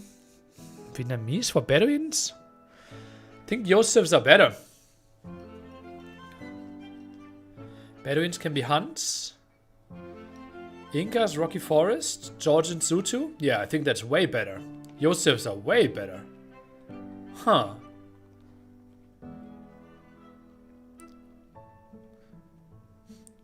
Oh yeah, just theoretically won $100, right? Yeah, yeah. Okay, just for protocol. It's nearly midnight in China, lol. Yeah, 18 minutes before midnight. True. It's really late for them. And Viper had the 2 early sets, the 1 PM sets, the last 2 days.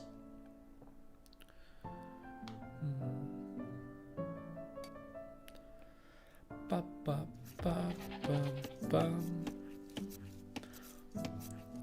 What will you use the theoretical $100 for? I will host a theoretical show match. Tim? Time for you to wake up and start gaming soon too? Yeah, why not? Malay against Georgians. And Viper is... Oh, Viper is countering Mr. Yo. Look at this. This is a prepared strategy. Georgians. Starting with a mule card. Meaning they can go for the fast dog.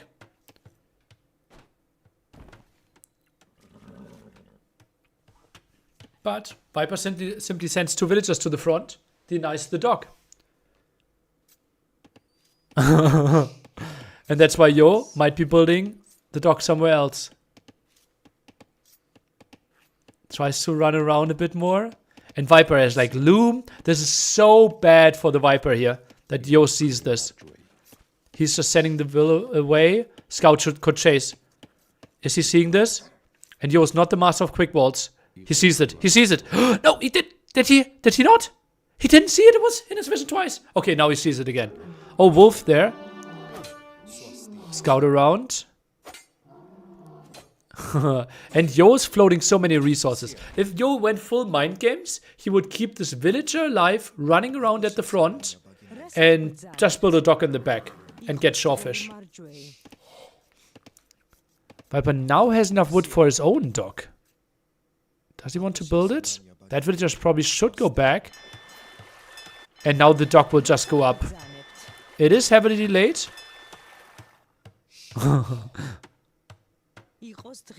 He's trying to body block it. The Rage Forest Warrior needs to do the damage against the scout. Tries to get away there. Body block important. And now the dock goes up. Viper could send more villagers. I'm a bit surprised that he is trying to fight with 1 there. I think that's the moment where he sent 2, and he does. Which means those villagers have to go back as well. Is he trying to deny this? This is so much shorter to the TC of Mr. Yo. I'm a bit surprised that he so heavily commits. This has to be a dead scout. While the villager kill is not guaranteed. And it is not guaranteed at all. But the denial of the dock keeps being guaranteed somewhat. Viper, 1 KD against him. Economies behind this, probably wild. Quick walls denied. And Viper, yeah, that's not great. With the scout dead. And the scout of Yo still very high HP. That's so rough. That's so rough. And that's 2 dead wilds. This is a good start for Mr. Yo after all. Yeah, it's not the start that he wanted. But Viper invested so much against this. And the scout soon will heal up fully. Ooh, gets the kill there. Oh, the quick wall there. Nice. But will this still be the kill? Viper's up. Tries to maybe make some quick walls happen in this direction. Might already use those walls. Oh, nice body block. Nice body block with the scout there. That's a lot of idle time though. And Viper, can he squeeze through there? He's tried to be so squishy. Yeah, no chance he gets it now. Okay. 2 idle villagers here from the Viper, 0 on gold. This, I don't even want to look at Viper's economy. It has to be so ugly. No, look at this. Only now 2nd mining camp. 4 villagers on stragglers. Those 2 are not on shorefish. No mining camp. Well, he can at least afford one fire galley. 30 seconds of idle CC time. He's 3 workers behind. In a spot... Well, he will be 1 worker behind. In a spot where he should be 2 ahead. Whew. Double dock now. Viper can't afford his second dock. Bit surprised that he didn't build the second dock. Oh, Viper? Only collected some gold. He will go double fire galley into giving up the lake.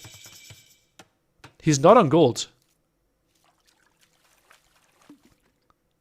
Huh. Huh. This should be good for Mr. Yo. Can't even afford the wood upgrade. I think Viper is miles away from that. Huh. Did you already tell your Viper wash stroke? Yeah. 2 years ago on my Twitter. Open demo, my man? Oh, open demo, my man would have been really nice. He's cancelling now. And is going for open demo. He is going for the second dock after all. But this will be a lost villager. -3 wilds down. Oh, and the fire is blocking him. Scout dives. Does he get this kill against the scout? At least that. Would have been so brutal if that one got away. Demo, nicely debated. Gets a reasonable hit in. Forces a lot of repair there, but Viper's economy can't be great. Mr. Yo, 4 villages ahead. A fishing ship ahead. Fire galleys ahead.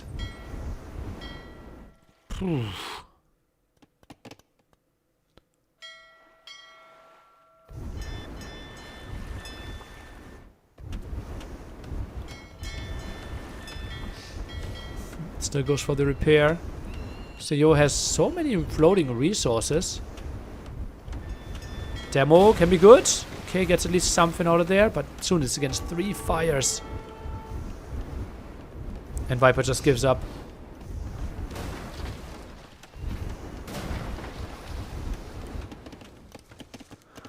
What a rough spot this is.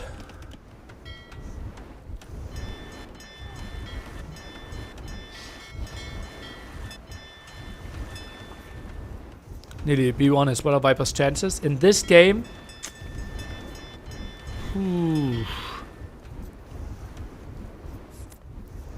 3-4%. I think he's in an extremely tough spot.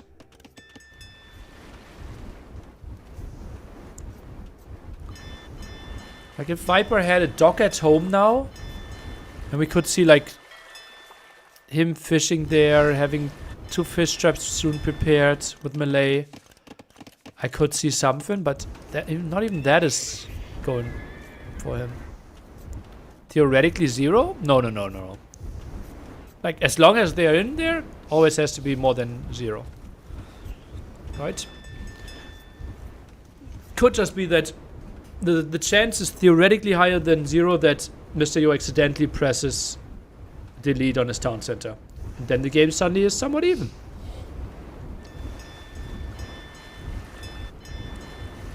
A good 5%? I would say a bad 5%.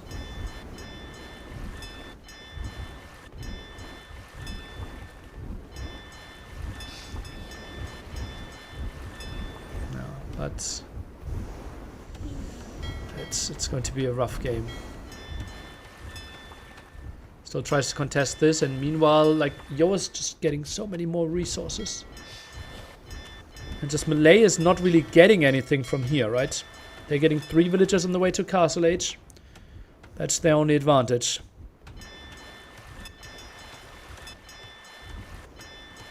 Ooh, demos, how will they connect? So far, debated in. Debated out. Debated in again. Okay, Viper will take this. And you might think, okay, this is good for Viper. But getting to this spot meant he had to invest so much. Oh, that's a good demo. Didn't get the villager kill, though. Oh, and this is not attacking the Vil. He could get the villager kill. Tries to body block there at the right. Attacking the Vil could be an easy spot. Viper invested so much in contesting this. Let's see what the demo achieves. Does he get at least the villager kill? That's kind of important for morale. Not even that. Huh, nice body blocks. And now 2 scouts out. Let's see what they can achieve. Viper's Car Sage timing will be so much later. Can now go for like 2... Like, should cancel the fire. Oh god. Viper's so far... Like, typically behind this, you try to be walled. But that's not even that is happening. Small walls will be okay-ish though. If he walls the right side, I think that's okay. And I think he does. Now it's 1 fishing ship. Blacksmith in the back to click up.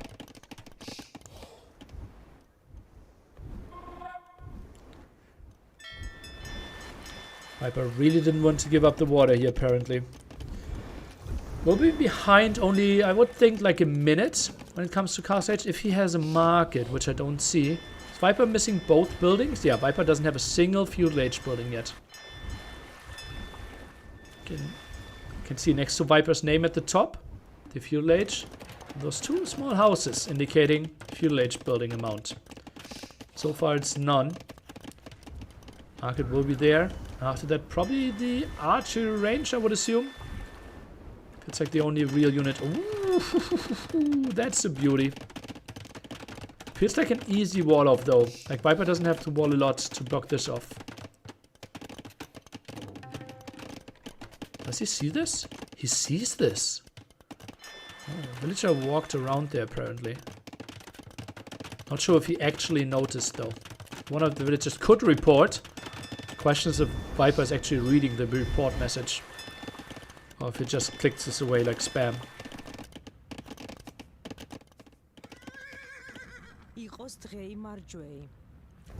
And another villager.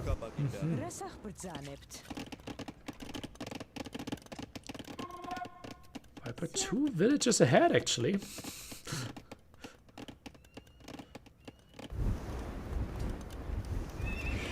Just need to see what he comes up with as his units. Double demo play. Viper should dock block. Yeah, not the worst idea. Has to realize it first though. And now this is the big problem, right? Viper. Most of your advantages are with melee your timing. And that one is simply fully gone.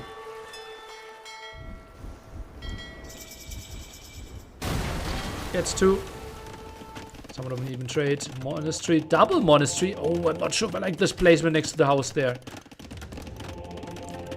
Viper 450 gold. Has the barracks with 2. Oh, hello. Okay, he tries to be annoying as well. Feels a bit like houseboat that we are playing right now. Oh, this could be ugly though. And Viper not really contesting this. How could he? I think needs a siege workshop behind this as well. And then probably a transporter to get away, but he's not really aware of the situation here. The galley won't do much, because Viper will have monks out to deal with this.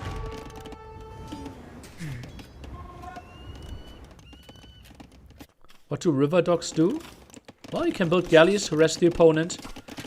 Can control that they can't land out. Viper, that's all for his gold income for some time.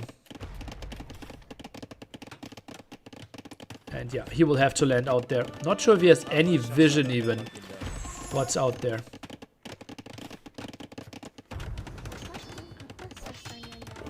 One galley harassing a bit. The wolf trying to scout, okay, where do I want to land? Redemption here for the Viper. Not sure if he has sanctity. Tries to make something happen against the scouts and monks. He will be so extremely cornered though. Needs to transfer. I think even like transfer 20 volts. Sold all his stone, I believe. To get to redemption. Collecting a lot of wood. that's kind of it.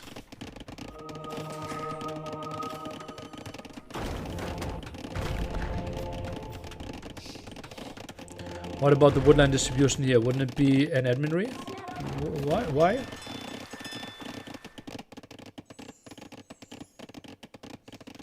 Like, Viper doesn't have anything to the left here. Yeah, that's bad for him, but that's not really starting.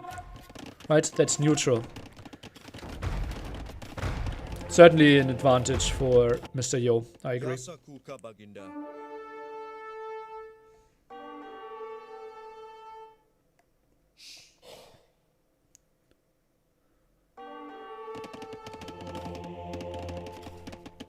see about the Mangonel dance. Viper builds a town center next to gold and wood. Can't really complain about this.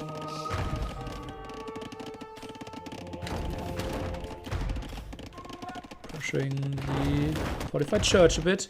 Even population. So Yo goes for the 3 town centers.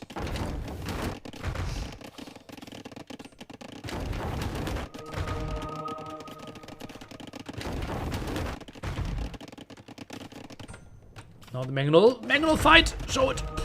Observerly. Are Viper's odds still 3%? I would say this it worked really well. I think the dock for Mr. Yo might have been a mistake if he wanted to go forward behind this. I would say Viper crawled up to a solid 15% here. Make that 14%. Make it 13%.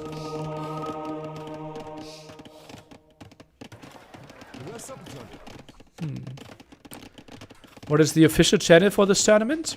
Check Wikipedia.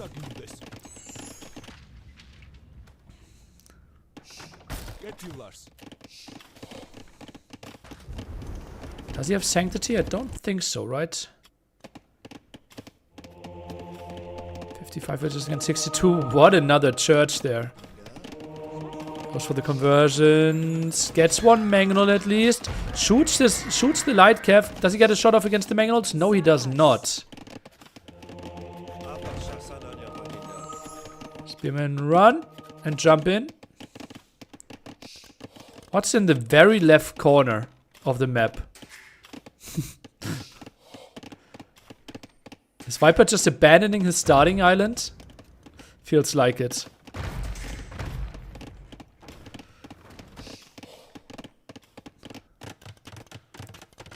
And yeah, I need so many houses. We'll lose the starting TC. He needs to get away from all his... Like, yeah, this is rough. Viper with the prepared counter strat, but did not really work out like he wanted to. With the early villager war. Mr. Yo simply didn't commit to it. Then Viper fell behind so far in the opening. Tough to then crawl back into a game against some stars like Mr. Yo. Viper doesn't want to give it up. Maybe feels like, okay, you invested a lot into this as well. There are not a lot of resources here anyways. And if I save every single villager, and I think he might have, he can just reboom there. This game will go on for a bit longer, honestly.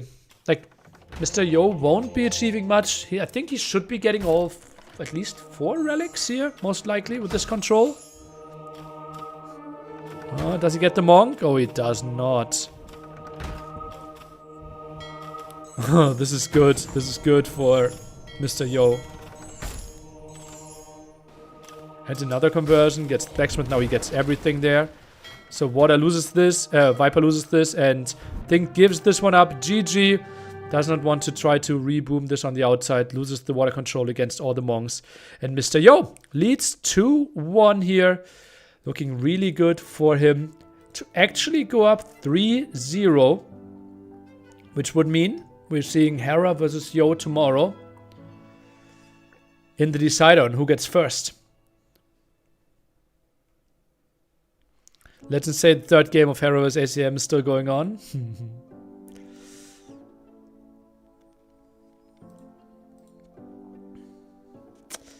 I think we need to do some head scratching when it comes to the matchups and the order. tomorrow.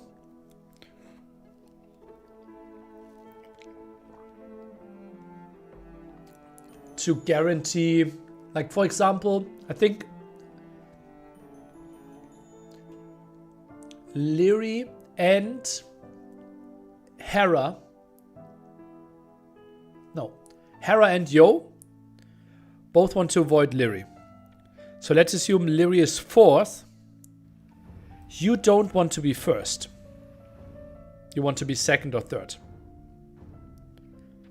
So the Liry match should not be before the Yo versus Hera match.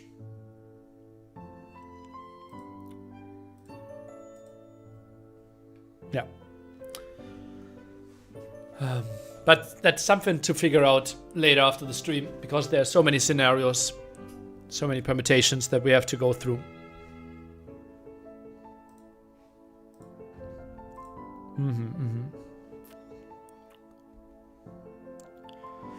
Can we get a fixed mic for the crowd, please? The presenter mic could work. It picked them up nicely at the end of ACCM vs Hera set. You can post that in the feedback channel.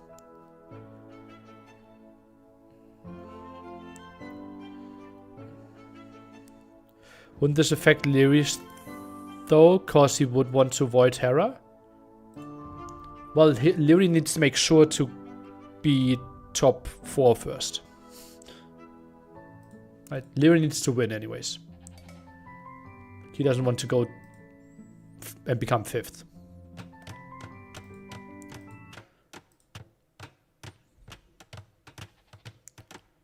Yeah, Liry, it's about the semifinals.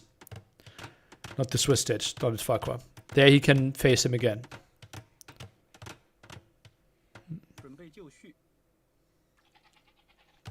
Okie dokie. We are jumping into Bedouins.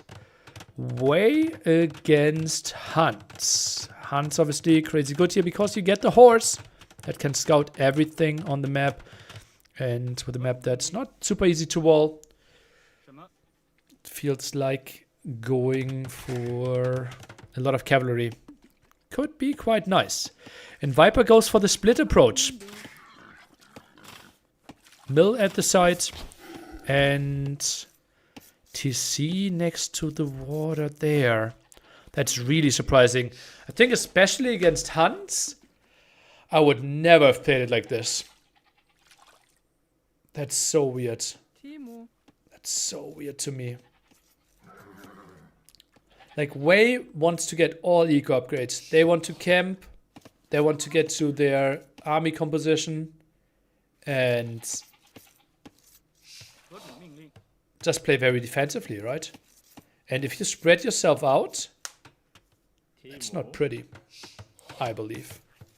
Okay, Mr. Yo not going to the side wood. He goes to the wood line over here. That's a bit of a surprise to me as well. Split and no gold on TC. Yeah, I think Viper might play heavy scouts here. I think that's his plan. Does he have any bonuses for that?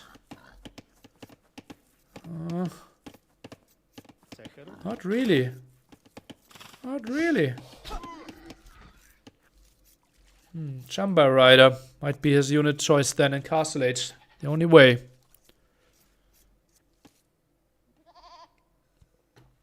It's a lot of sheep. Okay, far away boar. Should still easily get this. I think he has to go for a lot of army in Feudal Age. Probably scout opening. Does it win with a CA though? Oh, Viper will have to hope so. So many villages on sheep. I'm a bit surprised. Like, he still has proper shorefish close by. I assume it's better to build a TC to your pond rather than woodline on the map. Yeah, the woodline, then everything is just so exposed and you always have to go to the front.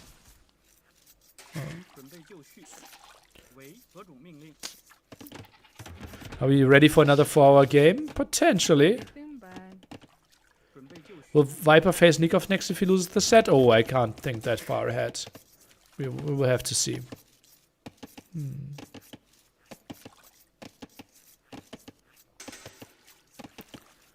So Viper up. Guaranteed to go for the wood upgrade. Maybe the farm upgrade, and yeah, that's just scouted instantly. What are you doing with those 3 villagers, Viper? Are you sending them away? Are you building your military buildings there? That's a lot of codes here. Early barracks. Is this a man-at-arm opening? Wouldn't be super crazy, right? Viper tries to wall the bottom there. Woodline number 2 now. Okay. And yeah, no man-at-arm opening. Could have done something.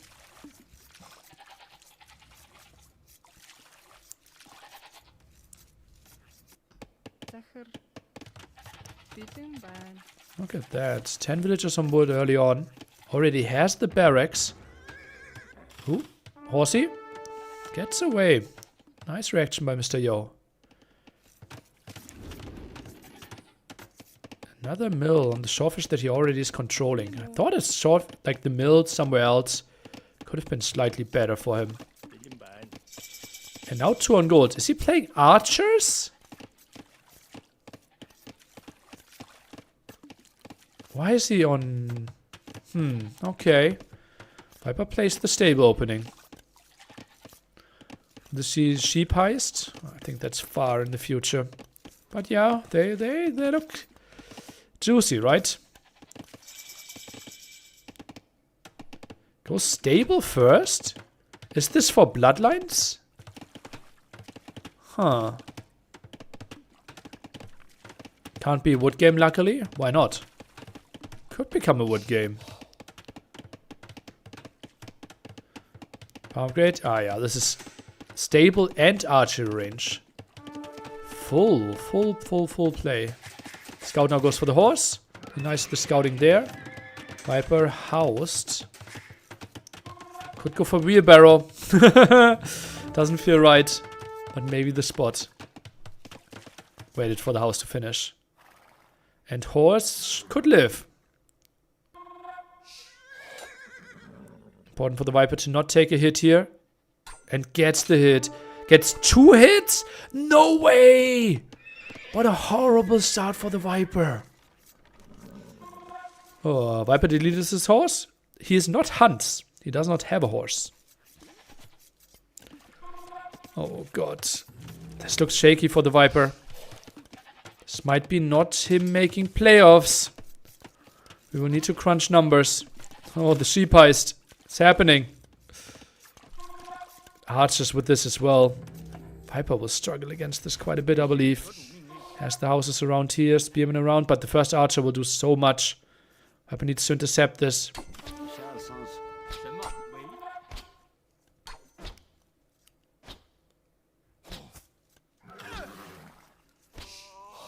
Needs to run with the villagers. Nice reaction there. We'll go into more scouts. Fletching now even by the Mr. Yo.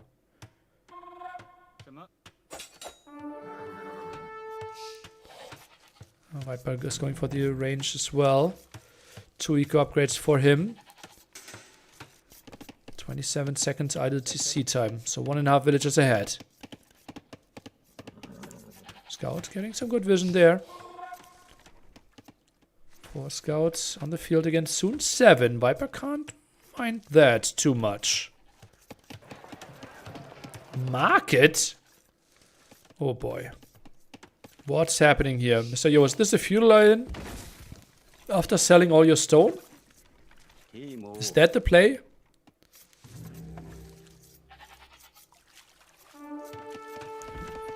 Finally kills the horse. Skirms now. How much for Mr. Yo like that? It's not continuing with the scout production though. Viper walls off a bit here. Another palisade. That could be a kill on the house. Can't really run in though. Town center too close. Scum is already prepared.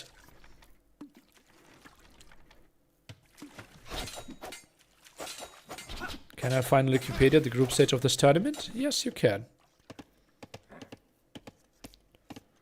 Scout's still scouting. Sees the market. Viper not even on gold yet. Mr. Yo heavily using the market.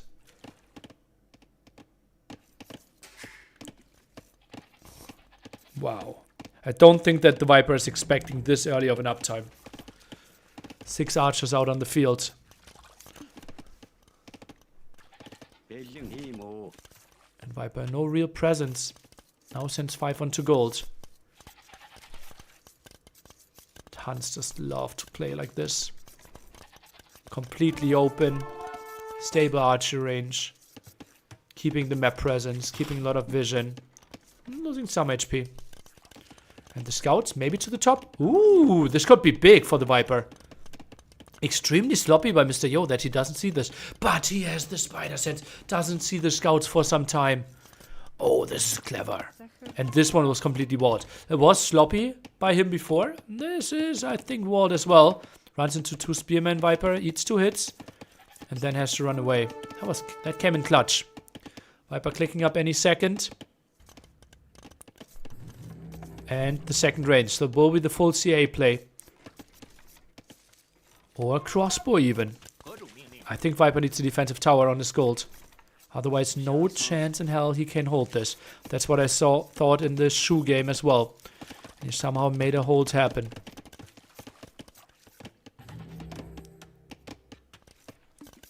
Let's take a look at the face of the Viper. How surprised he will be once Yo reaches castle age.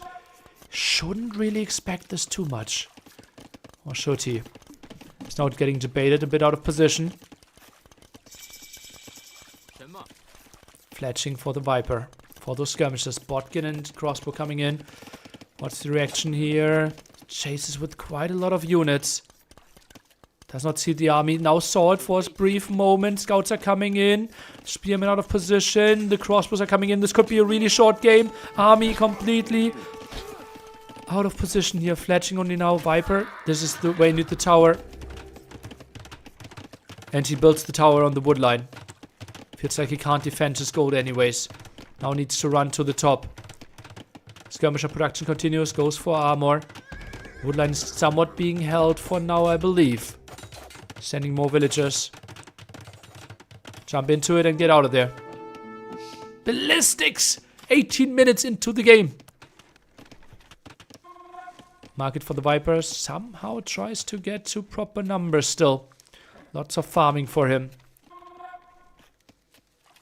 Could be another dead villager. Viper aware of it though. Sends those away.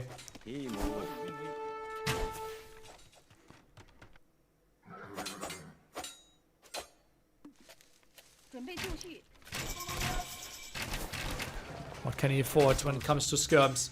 Does look like only Botkin. Rushes the market now. Villagers need to be sent away. Loses none so far. And gets away. Can sell his resources to get to elite skirm at least. But that could be 2 dead vills. Gets 1. And with ballistics gets the second one. Viper now onto gold. Cross was completely surrounding this. Siege workshop now as the follow-up behind.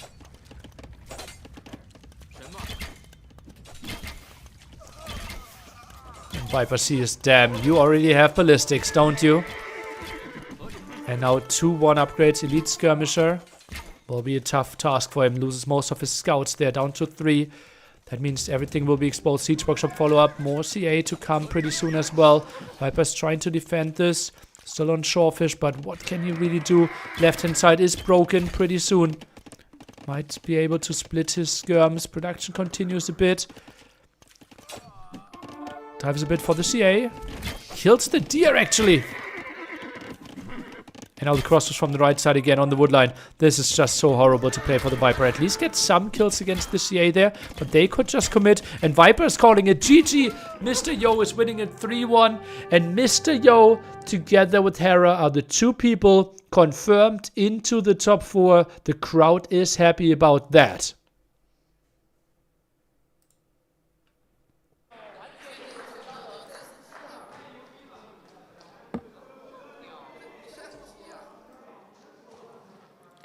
好的，让我们再次恭喜 Miss You 获得了本场比赛的胜利。那同时呢，我们也把掌声送给 Viper。Congratulations for Mr. You, and let's give a round of applause for Viper。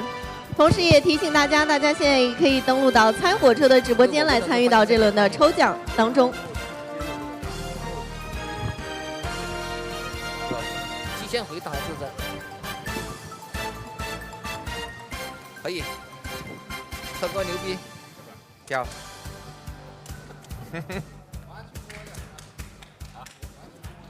好的，欢迎来到我们的赛后采访环节，我是薇薇，让我们再次恭喜 Miss You 获得了本场比赛的胜利。那同时这边也想问到他，现在也是恭喜他，目前也是3-0的一个大比分获胜嘛，现在感觉如何呢？感觉非常好。老外他跟我说，只要3-0了，应该就晋级了。我没有仔细算，但是希望他说的是对的。OK. So Lix told you before the game that if he won 3-0, he's pretty much guaranteed to qualify to the next stage. But you didn't do the math actually, so hopefully Lix was right. 好的，那接下来也问一下我们冲动动神有没有什么话来问呢？好了，首先恭喜车哥啊，拿下了这一场关键的胜利。感觉今晚打威哥，我想问的第一个问题是，感觉今晚威哥打威哥，感觉有点轻松，你觉得是不是也有点轻松？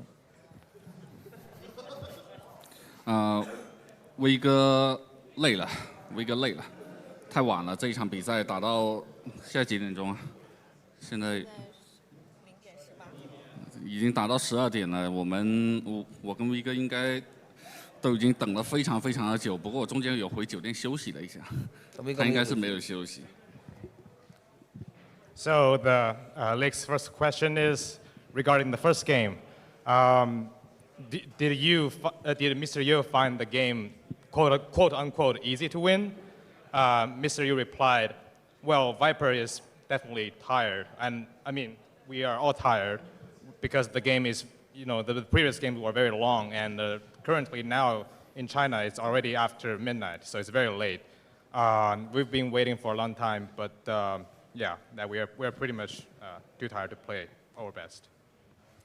好了，我问一下车哥，第一把的话，为什么选那个博布尔？而且博布尔这个民族在阿拉伯上面几乎不常见，也就只有你在用。我其实以为他会选择越南，因为我看了我跟他的 BP， 然后我觉得阿拉伯只能会出现这个民族。说实话，他选个蜀国，我倒是挺意外的。但是博布尔是属于被迫选的吧，因为博博在阿拉伯上面梯度并不是特别高，然后我 BP 上犯了一个失误，把越南给放出来了，所以说在我当时的想法里面，我觉得博博算是唯一一个可以跟越南稍微抗衡一下，当然也是劣势就对了。So the second question is, why did Mr. Yu pick Berbers on Arabia? The answer was, well, initially after the draft, Mr. Yu thought Viper is going to pick Vietnamese. So it was kind of more about a surprise that Viper picked Shu instead. To Yu's point, he was more like forced to pick Berbers on Arabia. Ideally, he would like to pick something else, but he doesn't have much of a choice. 好的，第二把是游牧，因为游牧这个图我一直都有强调，威哥的游牧非常的强，但是你为什么还要给自己自选了一个游牧图？这个地图池里面我看了一圈，我会的只有2张游牧，所以说2张我都选了。而且我觉得我会选一辈子，就算打不赢，没办法，热爱游牧。Okay. So the third question is to Mr. Yo. Why did you pick Nomad given Viper is strong on this kind of map? And Mr. Yo replied, well, I'm totally aware of that, but honestly, after checking the map pool, I realized that there are only 2 maps that I probably have a basic idea about how to play, and all of them are nomadic maps. So I'm gonna pick them no matter what, no matter where. 好了，我问一下最后一个问题啊，就是在最后一把的时候选的这一个匈奴，就像威哥的魏国那一把封建，虽然说升慢了点，但是的话到了封建直接连续就是马房直接接靶场，但是在我的印象当中，你的锋线并不是非常的强。但是那一把你为什么会有信心直接锋线就下到马房接靶场，并且起了4场，瞬间把石头卖了抢了个城堡，而且目的全部达到了。OK， 一不小心升慢了，原计划并没有升那么慢的，升慢了以后资源就多了以后就多下了个靶场。 然后多下一个靶场以后，后面发现木材又多了，然后起了个市场，把东西全卖了，发现刚好点城堡。So the question to Mr. Yu was during the last game, Hans against the Wei. What's your thought process for the full feudal aggression into market and stuff? And Mr. Yu replied that to be honest, his uptime was late, so he had he had wood overflowing. So after building a stable, he realized, okay, I can build an archer. Why not? And then he keep overflowing wood. And then he said, okay, since we're overflowing wood, let's just build a market and sell everything and go up. And then somehow magically it works. I don't know why. 好了，我没有问题了。再次恭喜车哥拿下了这场比赛胜利。好的，那也问一下 Miss Yu 对于明天的这个比赛有什么样的一个期待呢？ 如果说老外差的算法正确的话，我已经进去的话，明天的比赛我将会以一个旁观者的身份仔细研究每一个选手的打法，拿放大镜看清楚每一个人的优点还有各种缺点，然后当一个比较轻松自在的点评者。So the last question to Mr. Yu was, what's your plan for tomorrow? And Mr. Yu said, well, if the league's calculation was right, then I've already qualified. Well, tomorrow I would just be a peaceful observer, where I would just try to learn every other player's strategy and stuff. 好的，那也非常感谢 Miss Yu 来接受我们的采访。那我们的赛后采访呢，到此就告一段落了。那接下来让我们一起来看向大屏幕，看一下今天的一个赛程赛果。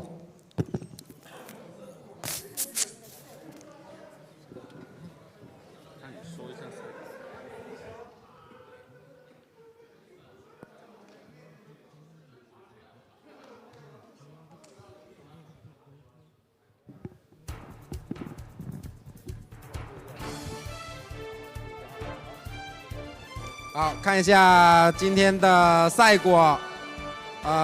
第一场是色巴田3比2哈特，第二场是 Liry 少年3比0 Andy， 然后第三场是 ACCM 0比3输给了 Hera， 第四场是尼可夫3比0赢下了 Vivy， 最后一场是我们的 YO Mr. Yo 3比1战胜了 VIP。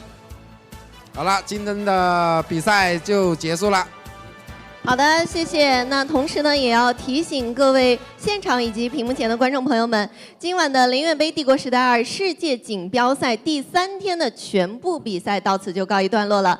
那么刚刚结束的对阵结果，大家可以 继续把目光投向我们的大屏幕来看最终的比分，而有关于当前选手积分排名以及晋级情况呢，我们将在明天的赛事开场的时候和大家来正